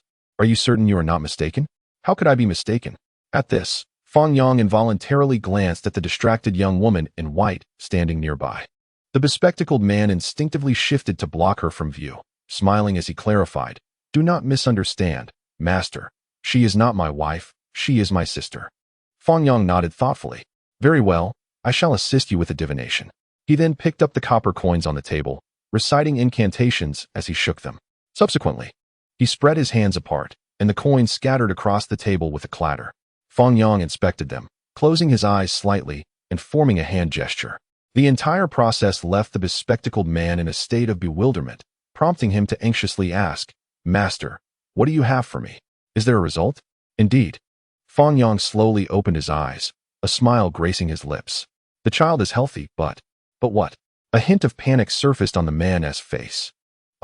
I just calculated that this child may be fated to bring you misfortune. With him around, you and your wife are likely to argue frequently and may even divorce. Is that true? The man exclaimed in astonishment. Master, your predictions are remarkably accurate. Just the other day, my wife and I had a quarrel, and she drove off and has gone missing. Master, could you also assist me in divining her fate? Fang Yang frowned and asked, what is her zodiac sign? I do not know. What year was she born? Do you have her date of birth? I cannot recall. The bespectacled man was utterly clueless, shaking his head vigorously. Fang Yang, feeling a sense of exasperation, inquired, then what kind of car does she drive? I know that. The man replied, it's a BMW. Fully equipped with 5 packages, dual exhausts, a carbon fiber rear wing, 20-inch wheels, and a high-performance braking system. Upon hearing the man's detailed description, Fang Yang was left speechless, astonished. Goodness, when asked about your wife's identity, you have no information, yet you recall every detail about her car with remarkable clarity. He found himself questioning whether the man was searching for his wife or his vehicle. Nevertheless, reflecting on the earlier discussion of the unusually large infant, it all made sense. Truly, as the saying goes, those who are not of the same family do not enter the same door. The viewers in the live stream erupted in laughter. Do not worry, the police will locate the car promptly, said the Taoist priest. But I must confess, I find it hard to comprehend how a child born 2 months premature could weigh 8 pounds. Having worked in obstetrics for many years, I have never encountered such a case. Even a full-term baby weighing 8 pounds is considered quite hefty. Could there truly be an underlying issue? The Taoist priest mentioned that the child is a burden, which could lead to quarrels with his wife and potential divorce. Doesn't that seem accurate? What are we discussing? Just the other day, I came across a news story about a Caucasian couple abroad who gave birth to a black baby, and the very next day, the wife sued her husband, suspecting infidelity with a black woman. I must admit, I only understood the comments after reading them. Is there still hope for me? Ahem. Fang Yang coughed lightly, glancing at the bespectacled man. No need to stress. Just contact the police. Oh, and do remember to hire a lawyer in advance. What? The bespectacled man was taken aback, tilting his head in confusion, unable to grasp the situation. Just then, his phone rang. Upon glancing at the message, his expression shifted dramatically, and he leaped to his feet, dragging the woman in white away in haste. This abrupt action left Fang Yang feeling anxious, prompting him to shout, "You haven't settled the payment yet." The bespectacled man rummaged through his pocket, eventually producing a $20 bill, which he tossed onto the table before hurriedly exiting with the woman. Fang Yang was left feeling quite disheartened, internally cursing the man for being so miserly despite his good intentions. After waiting for another 20 minutes, the clock struck noon, and with a resigned sigh, Fang Yang began to gather his belongings to head out for a meal. However, just as he was leaving the park to make his way to the restaurant, he unexpectedly encountered the bespectacled man once more. This time, however, he appeared somewhat disheveled. A large crowd had formed several meters away, seemingly engrossed in some commotion. In the center of the throng, the bespectacled man was animatedly explaining something to the police, while the woman in white clung desperately to his leg. Her eyes reflected a mixture of anxiety and fear as she uttered incoherent sounds, utterly incomprehensible to those around her. Additionally, a young man covered in tattoos stood nearby, arms crossed, silently observing the scene with a detached demeanor. "Officer, I sincerely apologize. My sister is deaf and mute. She has been autistic since childhood. Please allow me to clarify things with her so that she will cease her distress," the bespectacled man explained with a forced smile. The 2 patrolling officers furrowed their brows at his words. If she is indeed a person with disabilities, it is crucial to supervise her closely when out in public to prevent her from getting lost. Do you require our assistance? No, that won't be necessary. The bespectacled man hastily waved his hands in denial. He then crouched down to communicate with the deaf-mute sister, gesturing animatedly. Surprisingly, she ceased her cries, rising to respond with sign language. The onlookers watched in silence as the 2 exchanged gestures, their expressions a mixture of confusion and curiosity, completely unable to decipher their communication. However, judging by the girl's expression, she first appeared perplexed, then nodded slightly, and finally ceased her commotion altogether. The bespectacled man exhaled deeply, smiled at the police officer, and said, "Comrade officer, everything is fine now." He then gestured towards the tattooed man, explaining, "This gentleman is a matchmaker arranged by her family. I brought her out today simply to meet him and see if there was any spark. Unfortunately, she adamantly refused, insisting on returning home, which led to this misunderstanding. I apologize for the trouble." The police officer, upon hearing this, smiled and waved his hand dismissively, saying, "As long as everything is all right, we shall take our leave." "Thank you," Officer, replied the bespectacled man. However, at that moment, a loud voice from the outskirts of the crowd suddenly called out, "Wait! Don't leave!" Everyone instinctively turned toward the source of the voice and caught sight of Fang Yang, clad in his Taoist robe. The crowd gasped in astonishment, utterly baffled by the sudden appearance of a Taoist priest. Upon noticing Fang Yang, the bespectacled man revealed a fleeting hint of panic in his eyes, and then, resigned, inquired, "Didn't I just pay you a fee for divination? Why are you back for more?" Fang Yang scoffed coldly, stepping into the center of the crowd, and calmly addressed the police officer, "Comrade officer, these two are human traffickers." Gasps of disbelief rippled through the crowd, as the revelation stunned everyone into silence. The police officer, bewildered, asked, "Traffickers? How could that possibly be?" The previously indifferent tattooed man's expression shifted uncomfortably at this accusation. The bespectacled man widened his eyes in shock, exclaiming, "Have you lost your mind? What are you talking about? This is my sister. You've seen us together before. If I were a trafficker, would she still be with me?" "Indeed." The police officer, equally perplexed, questioned, "Why would you say that?" Fang Yang cast a sidelong glance at the bespectacled man and replied coolly, "Because I just witnessed him conversing with this girl about helping her find a boyfriend, rather than taking her to a blind date." Once again, the crowd erupted into a frenzy of chatter, leaving everyone utterly confounded. The police officer remained equally in the dark, unable to comprehend the situation. The bespectacled man smirked and retorted, "Is it really necessary for you to hold such a grudge just because I shortchanged you on your fee?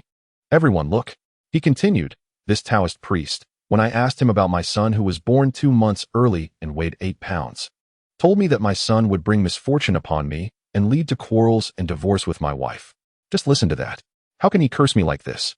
He expected that such words would sway public opinion in his favor, but to his surprise, there was a profound silence. The crowd stared at him, their expressions a mix of bewilderment and pity. Even the police officer couldn't help but cough awkwardly. "Ahem, I believe the Taoist priest has good intentions." "Exactly. How could the priest wish ill upon you? You are merely projecting your own malice onto him," others chimed in. "What? I've become the villain?" the bespectacled man exclaimed in disbelief. Finally, Fang Yang could no longer bear the spectacle and approached the mute girl to communicate with her using sign language. "Do not fear, dear girl, for I am here to assist you. This individual is a fraud. He is not here to help you find a boyfriend, but rather to sell you to that man." Upon witnessing Fang Yang communicate in sign language, the girl felt as though she had grasped a lifeline and quickly responded with natural gestures. "Why? He contacted me earlier, claiming that my boyfriend had sent him. I do not understand why he wants me to go with that person." Indeed, seeing her response, Fang Yang became increasingly convinced that these two harbored a dark secret. As the crowd observed Fang Yang engaging in sign language with the deaf-mute girl, their eyes widened in astonishment. The bespectacled man and the tattooed individual were particularly shaken, their pupils dilating and their bodies trembling involuntarily. The police officer recognized that Fang Yang was not merely causing a disturbance or jesting. There was something genuinely amiss. With a serious demeanor, he approached to inquire, "Taoist, what is the situation here? What did she say?" Fang Yang did not hold back and recounted the events truthfully. The officer, astonished, replied, "So you mean to say that this man is not her brother, and he is not the suitor?" "Indeed," Fang Yang nodded. The officer continued, "Please, converse with the deaf-mute girl again to clarify the specifics." "Certainly." The bespectacled man hurriedly stepped forward to interrupt, but was met with a piercing glare from the officer that silenced him.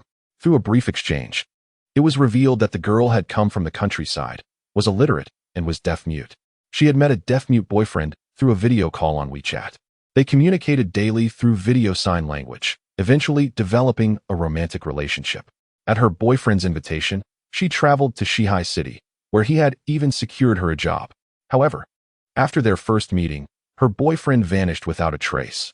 All her attempts to reach him through video were in vain, as if he had evaporated into thin air. In a state of panic, she had attempted several times to sneak away from work to search for him. Today, the bespectacled man suddenly appeared, claiming to have been sent by her boyfriend to take her to meet him. Without hesitation, she agreed and followed him, leading to the earlier scene at the park where fortune-telling took place. Yet, the man she was brought to see was not her beloved but a stranger, who insisted that if she followed him, she would reunite with her boyfriend. Initially suspicious, she refused to go, which attracted the attention of onlookers and the police. After grasping the entire situation, The officer turned to the bespectacled man, his expression stern, and asked, "Where is her boyfriend?" The bespectacled man stammered, "Her boyfriend dumped her. So I brought her here to find another one." The tattooed man quickly nodded in agreement, adding, "Yes, I had no idea she was deaf-mute. Had I known, I would never have come." "Is that so?" Fang Yang scoffed. "Yet the girl just informed me that you were exceedingly rough with her, dragging her towards the car, which frightened her. How do you explain that?" At once, the color drained from both men's faces, and they instinctively took a step back. The officer noticed their furtive gestures, his frown deepening with concern. One individual promptly seized the walkie-talkie, summoning the nearby patrolling officers for assistance. At this moment, the two culprits were utterly panicked. The beads of sweat glistening on their foreheads and their flustered expressions were evident to even the most naive observer. Chapter 60. The Shattering Revelation. The police officer, observing the demeanor of the two, suddenly bellowed, "Confess at once." The abruptness of his voice startled them. Surveillance cameras were present in the vicinity. It would soon be revealed whether they had treated her roughly and whether they were indeed siblings. "I advise you to return to the station with me and clarify the situation." As his words lingered in the air, the crowd instinctively tightened its circle around the two. The man with glasses and the tattooed man turned increasingly pale, their terror unmasked in their wide eyes. "Officer, I was wrong. His boyfriend truly abandoned her, and I merely wanted to assist her in finding a partner. It was just a bit rough." "Do you even believe what you were saying?" Fang Yang retorted sharply. "Would a sound-minded youth seek out a deaf-mute? I ask all present, would you?"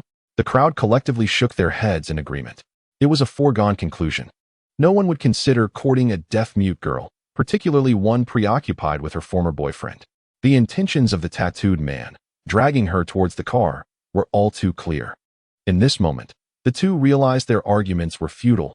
Their lips were parched with tension as they collapsed to the ground. Bystanders whispered and pointed, the unfolding drama defying their expectations. An adult, abducted in broad daylight, right under the noses of so many, including the police, and even the victim herself remained oblivious. It was terrifying. This predicament arose solely because she was deaf-mute, unable to express herself or hear the words of others. The only conduit for communication was the man with glasses. A chilling thought emerged. Did this not imply that whatever he said would be taken as truth, making it exceedingly difficult for her to discern reality? Selling her under such circumstances would be alarmingly simple. Had it not been for Fang Yang's fortuitous presence and his understanding of sign language, a tragedy would have unfolded before the eyes of the crowd. Imagine, if you will, the despair and helplessness that the deaf-mute girl would experience on the day she was deceived. The viewers in the live stream were now in a frenzy. Popularity, 1111. Popularity, 1111. Some questioned why they could not type, and I can only say that such assumptions are naive. Why do children learn to speak automatically? It is because they absorb language through constant exposure. But what if they cannot hear? They would never learn. For the deaf-mute, the journey of learning is 100-fold more challenging than for us. They are not dumb. Rather, their inability to hear results in their silence. What seems simple to us may take them an eternity to grasp. Furthermore, how many families can support deaf-mute children in their education? I had always assumed that deaf-mutes could not argue, until one day at a hot pot restaurant, I witnessed two deaf-mute individuals quarreling. Their sign language more rapid than Kakashi's hand seals in Naruto. Such terror, indeed. A despicable individual, it is no wonder he was betrayed, his wife having fled. He truly deserves such a fate. Had Fang Yang not intervened today, I shudder to think of the tragic outcome for that young woman. This sensation is akin to being assaulted in broad daylight, with onlookers oblivious, believing you are engaged in a perfectly ordinary affair. It utterly disgusts me. Soon, the patrolling officers arrived at the scene, promptly escorting the bespectacled man and the tattooed individual back to the precinct for questioning. As for the mute girl, she was added on WeChat to be summoned should any developments arise. Thus, this dramatic spectacle came to a close, and the curious crowd naturally dispersed. Fang Yang intended to slip away discreetly, but as he took a couple of steps, a flurry of white appeared before him. The mute girl stood before him, hastily inquiring through sign language, "What happened? Why were those two taken away?" Fang Yang responded with a smile, "They are not good people. They intended to sell you." "Why? What about my boyfriend?" In exasperation, Fang Yang felt compelled to elucidate the entire situation to her. Upon grasping the unfolding events, she burst into tears. Observing her in such despair, Fang Yang felt overwhelmed. Comforting someone through sign language proved to be quite a challenge. Fortunately, she soon regained her composure, wiped her tears, and gestured, "Thank you. You're a good person. I don't know how to get home. Could you accompany me?" With a bittersweet smile, Fang Yang nodded in agreement and inquired about her approximate address. Subsequently, he hailed a taxi from the roadside. However, the moment the driver learned the destination, a look of astonishment crossed his face, and upon glancing back at the girl, he seemed to grasp an understanding. Fang Yang was taken aback but thought little of it. After a brief journey, they arrived at the entrance of an alley. From the outside, it appeared quite dilapidated, reminiscent of houses from decades past, with towering trees flourishing within the alley. On either side were rows of storefronts and a few shabby inns. After paying the fare, Fang Yang escorted the girl to what she referred to as home, a modest room in a rundown hotel. Upon entering, an indescribable odor assaulted his senses. The room contained a bathroom, a bed, air conditioning, and a television. Though shabby, it was adequately furnished. After surveying the surroundings, Fang Yang intended to take his leave. Yet before he could utter a word, he noticed the girl had shed her long dress and approached him. This sudden turn of events left Fang Yang dumbfounded, prompting him to shout to the photographer, "Quick, turn off the live stream." He then signed, "What are you doing?" The girl, seemingly oblivious, replied, "I want to thank you." Fang Yang was taken aback. Was this her way of expressing gratitude? Goodness! Although he was indeed a man, he was not so base as to indulge in such acts indiscriminately. He hastily gestured to stop her. "Do not undress. I do not require your thanks." "Who taught you to do this?" The girl tilted her head slightly. "My grandmother told me to show gratitude." "Is it not your grandmother who taught you to provide companionship for sleep, or is it to repay a debt of gratitude?" "No." The young woman shook her head. "This is my job. My boyfriend encouraged me to do this." "What's wrong with that?" Flabbergasted, Fang Yang gazed at her with sheer bewilderment, his eyes nearly popping out of their sockets. Fortunately, she was dressed modestly enough that her outerwear concealed her figure. Her boyfriend urged her to engage in such activities? How peculiarly niche. He had thought such scenarios only existed in dramas, yet here was the stark reality. Was her boyfriend exceedingly generous? Or had he never regarded her as a girlfriend, but merely as a means to an end? At this thought, Fang Yang was jolted, urgently inquiring, "Are you aware that what you are doing is illegal?" The young woman, perplexed, shook her head and retorted, "Why? No one wanted to hire me before. I finally found a job that is quite easy. I entertain guests. They are happy. They give me money voluntarily. I neither steal nor rob. Why is this illegal?" Chapter 61. A Major Misunderstanding. Dumbfounded. Now he was utterly bewildered. Fang Yang's eyes widened in disbelief as he stared at the seemingly innocent young woman. This was the most bizarre rationale he had ever encountered. If he were to present this argument to the police, they would surely nod and inform him that such a version was indeed novel. However, from her perspective, while shocking, it seemed rather reasonable. Consider a deaf-mute individual, illiterate and raised in the mountains, devoid of formal education. How could she comprehend the law? At most, her parents taught her not to steal, rob, or deceive. Thus, what was clear criminality to a normal person appeared differently to her.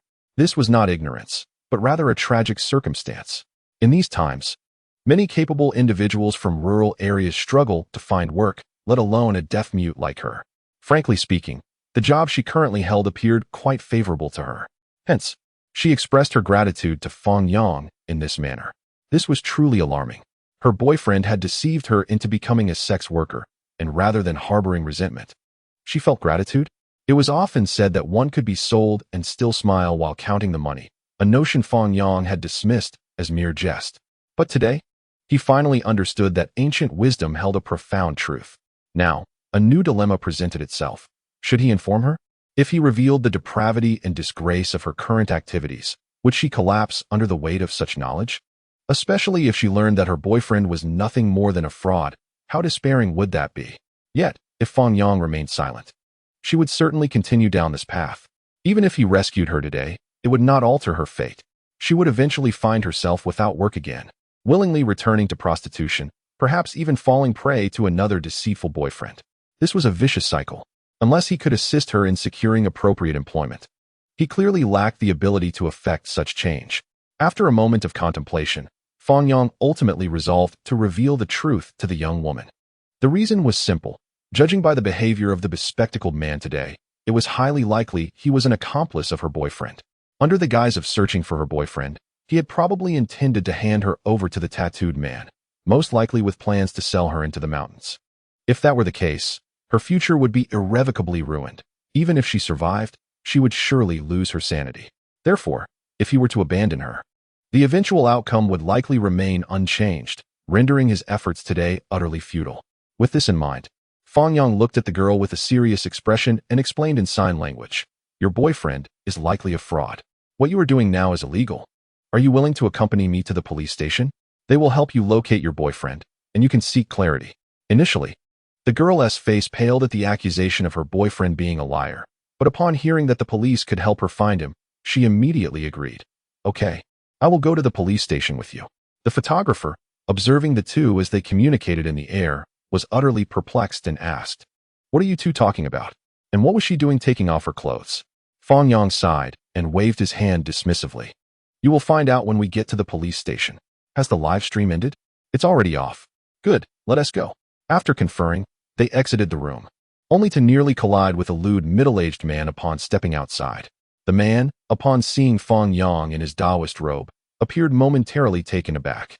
He then bore a lewd grin and said, "So, the Taoist is also a man of passion. Now it's my turn, huh?" Hearing this, Fang Yang's expression stiffened, and he spat, "Get lost. What do you mean? You can play but I can't? Hey, you fake Taoist, are you playing rough?" Fang Yang was incensed by his words, finding them absurd. Without further ado, he threatened, "If you don't leave, I will call the police." "What? Are you crazy? Aren't you playing too?" Before the man could finish, Fang Yang swiftly kicked him, sending him sprawling to the ground, utterly bewildered. As the man cursed and prepared to rise, he was met with Fang Yang's calm voice close to him. "If you want your wife and children to know, keep barking." The man opened his mouth, but ultimately swallowed his words. In the end, Fang Yang, with the two others in tow, left the hotel with a confident demeanor. They hailed a taxi by the roadside and headed to the police station where Officer Yang was located to file a report. 20 minutes later, the car stopped in front of the police station. Due to a spate of significant cases recently, the station appeared notably quiet. Although it was barely past noon, they only encountered police officers upon entering the lobby. Fang Yang, having aided the police station recently, was immediately recognized, and he greeted with a smile. "Greetings, Taoist Fang. Are you here on official business?" "Not exactly for that. I'm here to report a case." Upon hearing the word report, the officer paused, hastily setting down his lunchbox. "Follow me to the reception room. I will call team leader Wang right away. Thank you for your assistance." In the reception room, after waiting for about 2 minutes, the door was swung open with a thud, and team leader Wang rushed in, panting heavily. Upon seeing Fang Yang, I quickly inquired with a smile, "Master Fang, I heard you were coming, so I rushed back immediately. My colleagues mentioned that you intended to file a report. What has transpired?" Fang Yang nodded with a smile. "Captain Wang, I have discovered a ring that traffics the deaf-mute for the purpose of prostitution." Captain Wang, having just taken a sip of water, was so taken aback by this revelation that he spat it out. What? The implications contained within such a brief statement were profound. Both trafficking and organized prostitution are serious crimes, and to have them intertwined is bewildering. What exactly is going on? Please elaborate. Fang Yang nodded and relayed all the information and suspicions he had gathered. Upon hearing half of the account, Captain Wang's eyes widened in disbelief. "What did you say? She doesn't even know that prostitution is illegal?" It wasn't only him. The photographer was equally astonished. He had never imagined that the conversation between Fang Yang and the girl at the hotel could involve such explosive matters. Once Captain Wang had absorbed all the intelligence, he furrowed his brow and murmured, "Are you suggesting that her boyfriend is likely a fraud, luring her here to engage in prostitution for profit?" "Indeed," Fang Yang affirmed with a nod, "there are too many red flags. I cannot believe that genuine lovers would allow their partner to become a prostitute. Moreover, ever since they first met and spent the night together, her boyfriend has vanished completely. Upon investigation, I discovered that his WeChat account is a secondary one. Lastly, the appearance of that bespectacled man is highly suspicious." The photographer, puzzled, asked, "But if he truly deceived her into prostitution, why is she so free? Shouldn't she be under strict control?" Fang Yang chuckled awkwardly and shook his head. "That approach is for ordinary individuals. Dealing with a deaf-mute does not require such meticulousness. She does not even realize she is breaking the law. Do you think she would attempt to escape? I suspect her so-called boyfriend never anticipated that she would be so infatuated with him that she would desperately seek him out, which ultimately led to her being sold. Chapter 62. A scam ring targeting the deaf-mute. After hearing Fang Yang's analysis, both men involuntarily gasped in astonishment. Their perceptions had been utterly transformed. Regardless of the accuracy of Fang Yang's deductions, one thing was certain: her boyfriend was highly suspect. Furthermore, the bespectacled man who had been apprehended would serve as an excellent lead. With this in mind, Captain Wang immediately picked up the phone to contact the police station that had taken the bespectacled man. Upon inquiry, it was revealed that he had disclosed the essential information. In line with Fang Yang's speculation, they indeed planned to sell the deaf-mute girl. However, they never anticipated the intervention of a priest proficient in sign language. It is worth noting that in the entire city of Shihai, the number of individuals holding a sign language certification does not exceed 100. They would never have imagined being caught. As for the girl's beloved boyfriend, it was discovered that he was staying at a hotel in the suburbs. After a brief negotiation, Captain Wang personally led a team to execute the arrest. Fang Yang and the girl were also permitted to accompany them. Half an hour later, the police arrived at the hotel, swiftly ascending to the top floor and bursting into the room with lightning speed. The scene that unfolded before everyone's eyes left them utterly astounded. The top floor, comprising numerous hotel rooms, had been entirely transformed into an expansive office space. Adorned with meticulously arranged desks, each equipped with computer systems and several mobile phones. Some individuals were typing away at their keyboards, while others engaged in gestural conversations with people on video calls. Upon the arrival of the police, a synchronized glance was cast towards the entrance. The video revealed both men and women, all of whom appeared shocked, incessantly gesturing to inquire about the unfolding events. Such a bizarre office setup was indeed unprecedented. As the officers shouted commands, the young men and women instinctively crouched down, cradling their heads. After gaining control of the situation, the police conducted a brief count, discovering that over 50 individuals were wearing employee ID badges, including several supervisors and a manager. Faced with the officers' inquiries, they quickly divulged the nature of their operations. Visibly shaken by fear, the revelation left the police astonished. It turned out to be a scam company. Every employee had undergone sign language training prior to employment, equipped with various pictorial explanations, enabling even those with limited understanding to communicate. Their script was thoroughly prepared. No one could have anticipated the existence of such a company. Contrary to the common perception that scam companies primarily engage in telefraud, this organization had carved a niche for itself by specifically targeting the deaf and mute community. Since the deaf and mute often lack extensive social circles, their primary network consists of others like themselves, many of whom have formed various underground organizations. Individuals impersonating the deaf infiltrated these circles, seeking out young women for emotional scams. These women, yearning for love and a beautiful life, often lacked experience in relationships. Having faced numerous injustices and hardships throughout their lives, they could easily be swayed by a mere glimmer of hope, leading them to become emotionally entangled. For those with means, the scam involved financial deceit. For those without, they were lured into prostitution. If they encountered educated individuals, they would gradually be manipulated and sent to bathhouses, while the most desperate would be sold into remote mountainous regions. Consider this: if an average person is unable to recover lost funds, what hope is there for the deaf and mute? When they attempt to report their plight, the police often cannot comprehend their situation, resulting in a lack of resolution. In the case of the woman today, she was oblivious to her own exploitation. Even if apprehended by the police, she would merely be deemed responsible for her own actions. Truly, this situation is absurd beyond belief. The lengths to which these individuals would go for money defy description. They are nothing short of beasts. Amidst the crowd, the woman quickly identified her so-called boyfriend and rushed over, employing sign language to inquire why he was avoiding her. In the face of so many police officers, he stuttered, at a loss for words.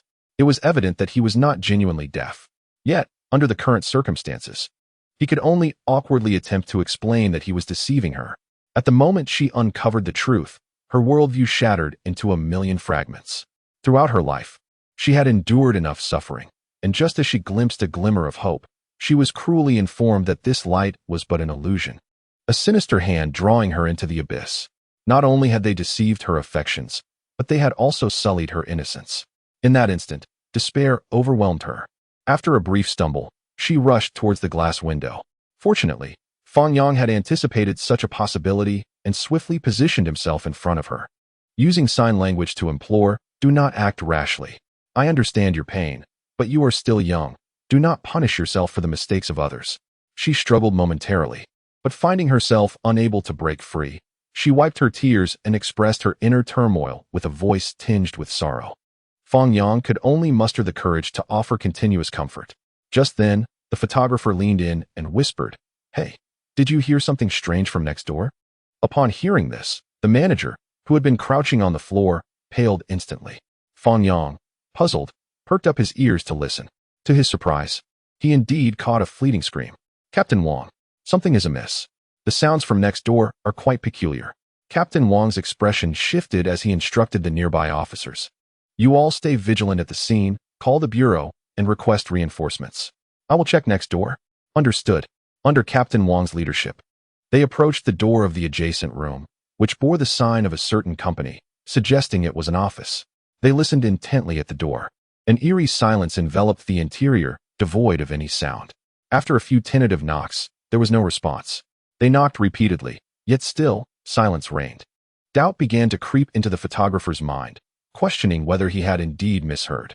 However, Fang Yang resolutely shook his head. "You did not mishear. I distinctly heard screams, albeit momentarily, as if something had stifled them." Captain Wang nodded, instinctively trusting Fang Yang. After a moment of contemplation, he declared solemnly, "Breach the door." Upon hearing this, the officers exchanged worried glances, one of them saying, "Captain, are you sure? We lack evidence." Captain Wang frowned, pondering for a few seconds before responding with unwavering determination. "We cannot afford to hesitate. Breach the door. I will take responsibility if anything goes awry." Understood. The officers, no longer hesitating, donned their firefighting gear and began to strike the door with fervor. Thud after thud, splinters flew, and a crack appeared in the wooden door, widening until they were able to reach through and push it open. With a resounding thud, as the door swung open, a burly man clad in casual attire appeared, bellowing, "Who dares? Who permitted you to vandalize my door?" Captain Wang surveyed the room before him. It was spacious, resembling both a living area and an office, yet more akin to a lavish reception space. A grand executive desk adorned with fragrant tea set the tone, while an opulent sofa gleamed with elegance. The entire room radiating an air of sophistication and affluence. The bald man appeared to be in a state of drowsy confusion, his visage betraying no hint of fear. Instead, with an air of arrogance, he audaciously inquired, "Are you questioning us? Does being a police officer grant you the right to intrude into private residences at will? Do you believe that with a mere phone call, I could ensure your dismissal?" In Chapter 63, titled A Complete Sweep, the imposing demeanor of the bald man rendered Captain Wang momentarily speechless, caught off guard by the presence of someone in the room. It was rather amusing to awaken only to find the door broken. He was inclined to question whether they possessed a search warrant, demanding, "By what authority do you trespass into my home?" The bald man bellowed defiantly. Just as Captain Wang grappled with his predicament, Fang Yang stepped forth, his tone solemn, stating, "The police have just dismantled a fraud ring, and we received a tip that the mastermind was in this very room. After knocking for an extended period without a response, we were compelled to breach the door." Upon hearing this, the bald man's expression shifted to one of panic, yet he quickly regained his composure, retorting, "Nonsense. I do not even know the individuals next door. How could this possibly concern me?"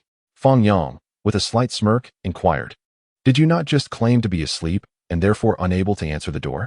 How then could you know about the fraudsters next door?" The bald man's pupils constricted sharply, and he forced a nervous laugh.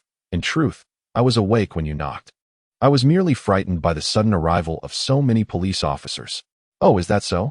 Fang Yang replied noncommittally with a smile. "Yet, I have heard from those who were defrauded that they claimed you were in cahoots with them." "Impossible," the bald man asserted with unwavering conviction. "They cannot speak. How could they possibly implicate me?" However, as soon as he uttered those words, his demeanor drastically changed, realizing that all eyes were fixed upon him.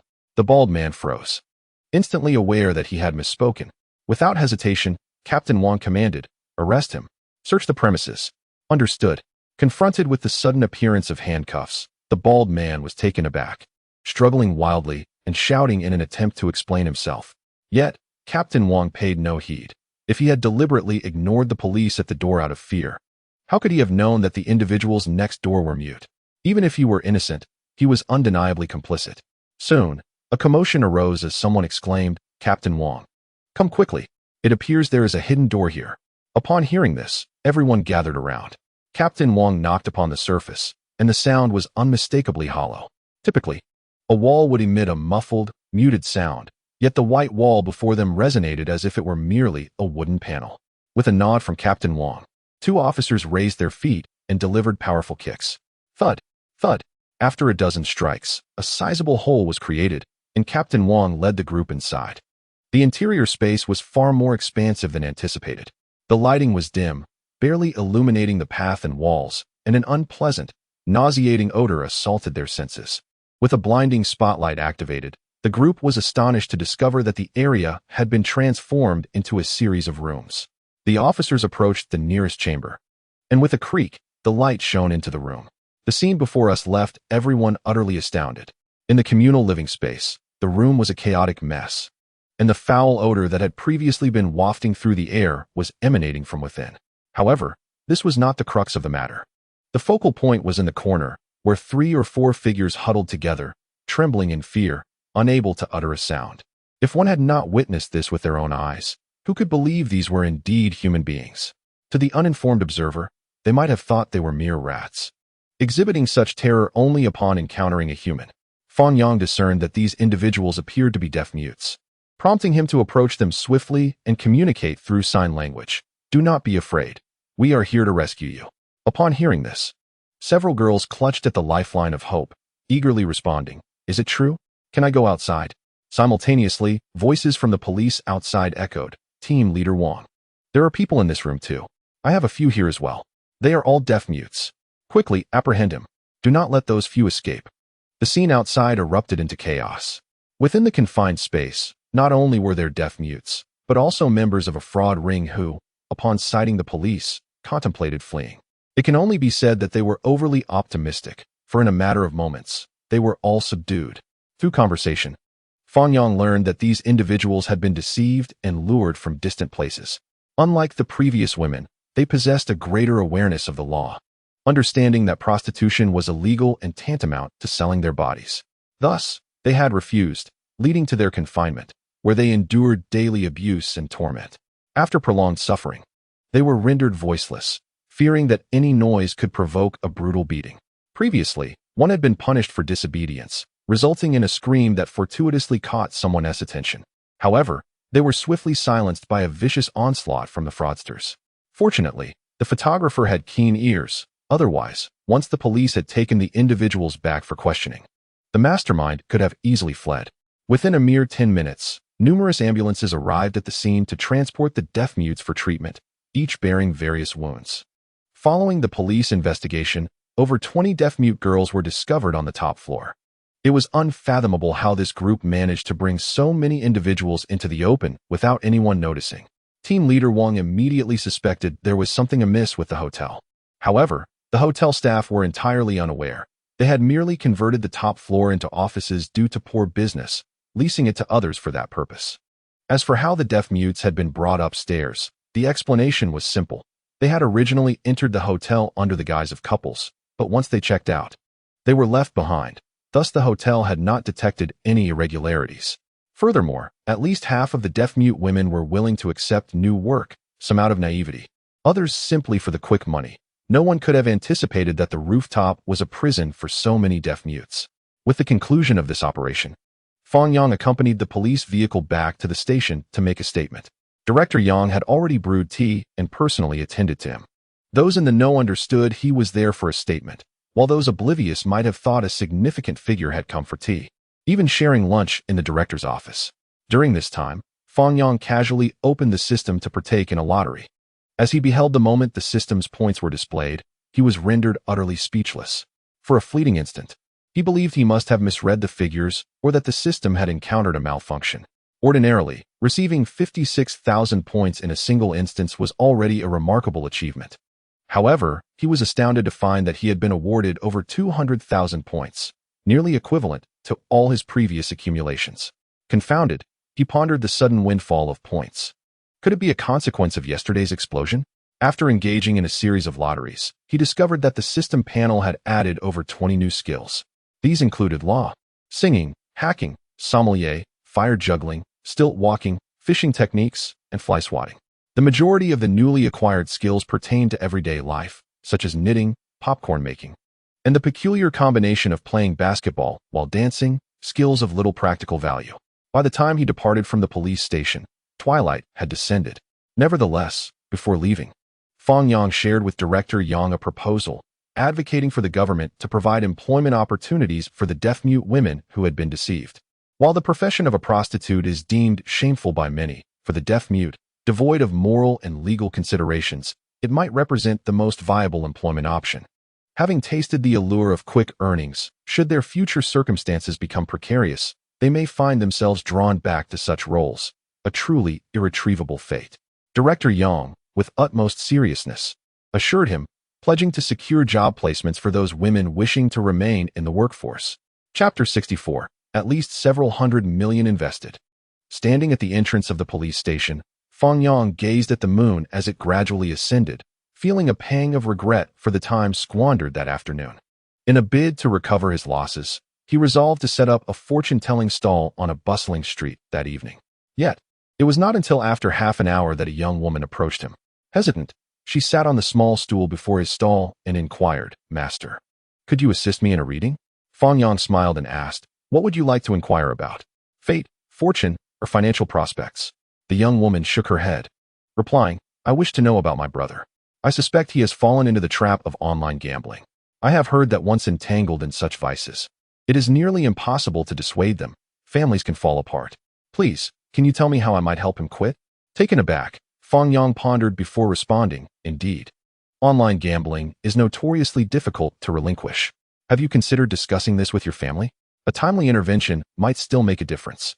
To his surprise, the young woman shook her head, offering a bitter smile. "I am uncertain, and my brother possesses a timid and fragile nature. Without concrete evidence, I cannot bring myself to inform my parents." Fang Yang furrowed his brow, perplexed, and asked, "How did you come to suspect he was involved in gambling?" The young woman began to recollect, explaining, "Lately, every time I walk past my brother's room, I hear the phrase, 'The first online casino in Macau has launched,' on several occasions. Upon entering, I found him in a fluster, desperately refreshing his screen, attempting to feign calmness. I know him well, ever since childhood. Whenever he has done something he feels guilty about, he exhibits such behavior. Thus, I surmise that he has indeed succumbed to online gambling, fearful of being discovered by me." "What?" Fang Yang was taken aback, staring at the young woman, his mouth agape. After a prolonged silence, she quietly remarked, "If I'm not mistaken, your brother's stake must be toilet paper." Coughing awkwardly, Fang Yang waved his hand dismissively. "I fear your brother has suffered considerable losses, at least several hundred million." "What? Several hundred million?" The girl was utterly bewildered, her eyes widening in disbelief. "Where did he acquire several hundred million?" "Just a jest," Fang Yang replied, suppressing a smile. "Dear lady, you are overthinking it. I've already calculated that your brother is not engaged in online gambling, so rest assured. However, as a fellow traveler, allow me to offer a word of caution. He should refrain from isolating himself in his room day after day. It's detrimental to his health." "Oh, I see." The girl nodded thoughtfully. "The Taoist speaks truth. He does prefer to seclude himself at home. His character is somewhat timid, and I have urged him numerous times not to remain cooped up, yet he pays me no heed."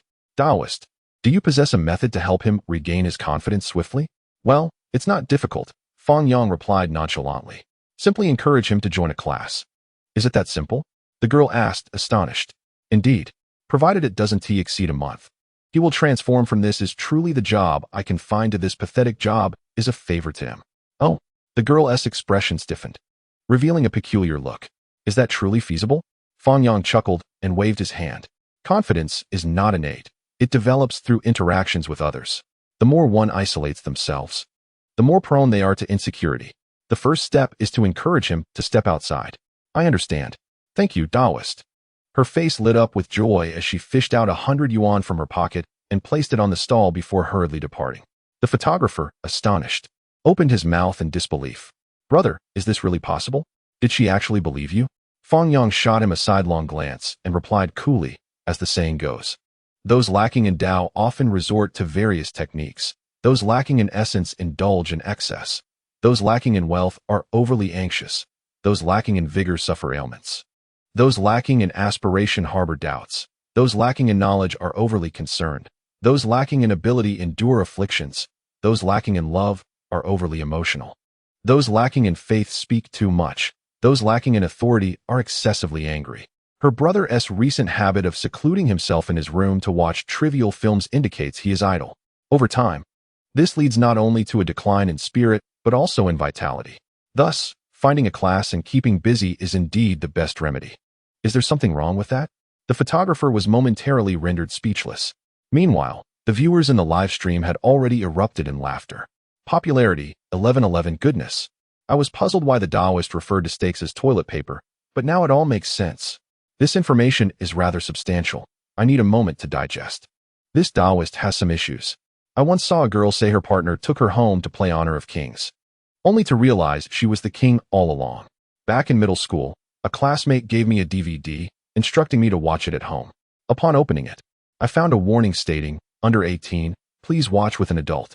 So, I summoned my parents and grandparents, and I will never forget that beating. I screamed louder than the heroine in the film. After the girl departed, a lengthy wait ensued, yet no one else approached for a fortune-telling. As the clock approached 9 in the evening, Fang Yang was preparing to pack up and leave when suddenly a small boy appeared in front of his stall, backpack slung over his shoulder, resembling a preschool student. With a voice that retained the innocence of childhood, he inquired, "Hello, uncle, are you a Taoist priest?"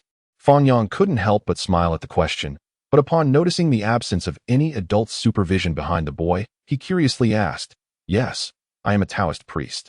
Where are your parents, little one? Why are you out here all alone at this hour?" The boy fell silent for a brief moment and did not answer the query. Instead, he asked again, "I saw on television that Taoist priests can catch ghosts. Can you catch ghosts?" At this, Fang Yang truly couldn't contain his laughter and teasingly replied, "Indeed, I can catch ghosts. Aren't you frightened?" "I am not afraid."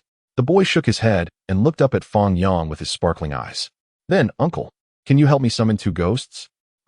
Fang Yang was taken aback, his expression a mixture of confusion and concern. "Little friend, ghosts can be quite terrifying. What do you wish to do with them?" The boy hesitated for a few seconds, and tears began to spill from his eyes as he spoke with a quivering voice. "I want to see my mommy and daddy, but I can never see them again." "Uncle, you said you can catch ghosts. Can you help me bring my parents back? I just want to talk to them." Chapter 65. Quite the skilled practitioner. Fang Yang's expression shifted from surprise to a deep sense of bewilderment. However, his pupils suddenly constricted, and he felt a wave of suffocating anxiety wash over him. Even the photographer nearby gasped in disbelief, wide-eyed as he regarded the small boy. Fang Yang crouched down to examine the child closely and gently inquired, "Little one, you wish to see your parents? What happened to them? Where have they gone?" The boy wiped away his tears and feigned strength as he replied, "They died. They died in a car accident." As he spoke, the dam of his emotions broke, and he began to sob uncontrollably, drawing curious glances from passers-by. Fang Yang hurriedly wiped the boy's tears away while soothing him, "Please don't cry. Uncle just wants to ask, do you miss them?" The boy nodded vigorously. "And where are your guardians? How come you're out here alone?" "My grandfather is working, so I ran out, uncle." "Will you take me to see my mommy and daddy? Please." Seeing the boy's pitiful expression, Fang Yang furrowed his brow, feeling a headache coming on. He could only smile gently and reassure him. "How about I help you contact your grandfather? He can take you." "No." The boy firmly rejected the suggestion. "Grandfather is very busy. He doesn't have time to take me. And please don't call the police. They will send me home." "Uncle, I beg you. Will you take me to see my mommy and daddy? I will give you money." With that, he pulled out several coins from his pocket and offered them to Fang Yang. Fang Yang gazed at the small amount of prop money, a bittersweet smile gracing his lips. Now he truly felt overwhelmed. Logically, returning the boy home would be the safest course of action, relieving him of responsibility. Yet, witnessing the child's heart-wrenching plight and recalling the tragedy of his young loss, Fang Yang found it difficult to turn away. He merely yearned for his parents. Yet he found himself bereft of the opportunity to converse with them, leaving him at a loss for words to refuse. In this poignant moment, a phrase crossed his mind. "The specter you dread is a cherished relative that many long to encounter." As a Taoist, He had anticipated that individuals might seek him out to exorcise malevolent spirits, yet he never fathomed that one day someone would request him to summon a ghost, simply for the sake of conversation. Perhaps, at this instant, the young boy desired nothing more than to believe in the existence of ghosts. When parents are present, there remains a path to return. When they depart, only the journey home remains. At such a tender age, he could no longer feel the warmth of parental love. Merely contemplating this existence was profoundly painful. Upon reaching this realization, Fang Yang suddenly made a bold decision. He resolved to take the young boy to meet his parents, even if only to exchange a few words. "All right, Uncle promises to take you to see them." Really? The boy's eyes sparkled with newfound hope, and his spirit seemed to rejuvenate. However, the photographer looked on in shock, questioning, "Are you really going to take him there?" With a resigned sigh, Fang Yang replied, "How could you bear to deny him this? But what if his grandfather discovers he's missing? He might go mad." "It's all right. Just call the police and you know what to say, right?" "Yes, I understand. Don't worry." Fang Yang hurriedly gathered his belongings and handed over his phone. The photographer promptly dialed the emergency number. Soon, the call was answered, and a sweet voice on the other end chimed in. "Hello, this is the Shihai City Police Department. Please state your emergency." The photographer glanced at Fang Yang, then at the tear-streaked face of the boy, and replied in a calm tone, "I've intercepted a child, approximately 5 to 6 years of age." At this revelation, the operator paused, her pupils dilating in shock. Fang Yang, who was busy packing, froze. His mouth agape as he looked at the photographer, sensing something was amiss. The photographer, taken aback by Fang Yang's expression, hastily added, "I believe you understand my meaning, correct?" "Ah, I see. Please hold for a moment," the operator stammered, her mind momentarily blank. However, as she regained her composure, she began to tremble involuntarily, excitedly inquiring, "May I ask, is the child safe?"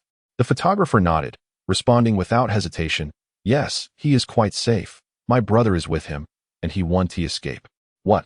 The operator nearly gasped, her heart racing at the mention of another person. The photographer, glancing at the distressed child, hesitated before saying, "The child is crying profusely. He misses his parents, and now my brother has decided to take him to the mountains. You know, going to the mountains at this hour is quite dangerous. So I wanted to inform you. If his grandfather calls to report him missing, please do let us know." "Understood." The operator felt a shiver run down her spine. "Going to the mountains at this hour? For what purpose? Are you perhaps seeking ransom?" With this thought, she quickly pressed, "How much do you want?" The photographer was momentarily taken aback, as he had not explicitly requested any money, yet the inquiry arose unexpectedly. However, reflecting upon the impending visit to the mountain for a burial, he realized that some funds were indeed necessary, albeit for the purpose of burning offerings for the deceased. After a brief contemplation, he responded, "You may bring whatever amount you deem appropriate.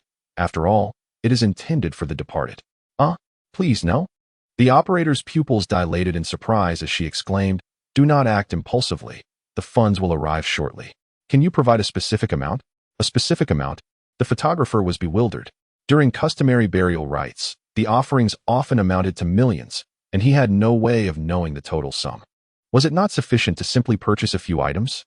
Who would carry an exact monetary figure when visiting a grave? Reluctantly, he settled on a vague response. "Filling a bag will suffice." "Understood. I will arrange it immediately." Following the photographer's emergency call, viewers in the live stream were left in a flurry of question marks on the screen. Popularity 1111, popularity 1111. What a conundrum. This clearly indicates an experienced operator. What was initially perceived as an extraordinary pairing now reveals the photographer's adeptness in the field. The richness of Chinese culture is profound, and language itself is an art. Listening from the photographer's perspective, it seemed entirely reasonable. However, from the police's viewpoint, it appeared to be an impending significant case. 2 years ago, I experienced something similar. My family was quite exhilarated, particularly my father, who excitedly searched for his belt. In my opinion, Hamada is exceptionally genuine, providing a uniquely comforting sensation. Especially in the eyes, just the right number, precisely 2. Once the call concluded, the photographer noticed Fang Yang's unwavering gaze fixed upon him, prompting a dazed inquiry. "What is the matter, brother?" Fang Yang, uncertain, asked, "Why do I feel that your call was rather peculiar? Are you sure the police comprehended your intent?" The photographer scratched his head, responding, "They should have understood. They even planned to bring some paper money." Fang Yang pondered for a moment before continuing to pack. Listening from his perspective, he discerned that only the photographer's initial statement seemed slightly off. Everything else appeared normal. As for how the other end interpreted the conversation, that remained a mystery to him.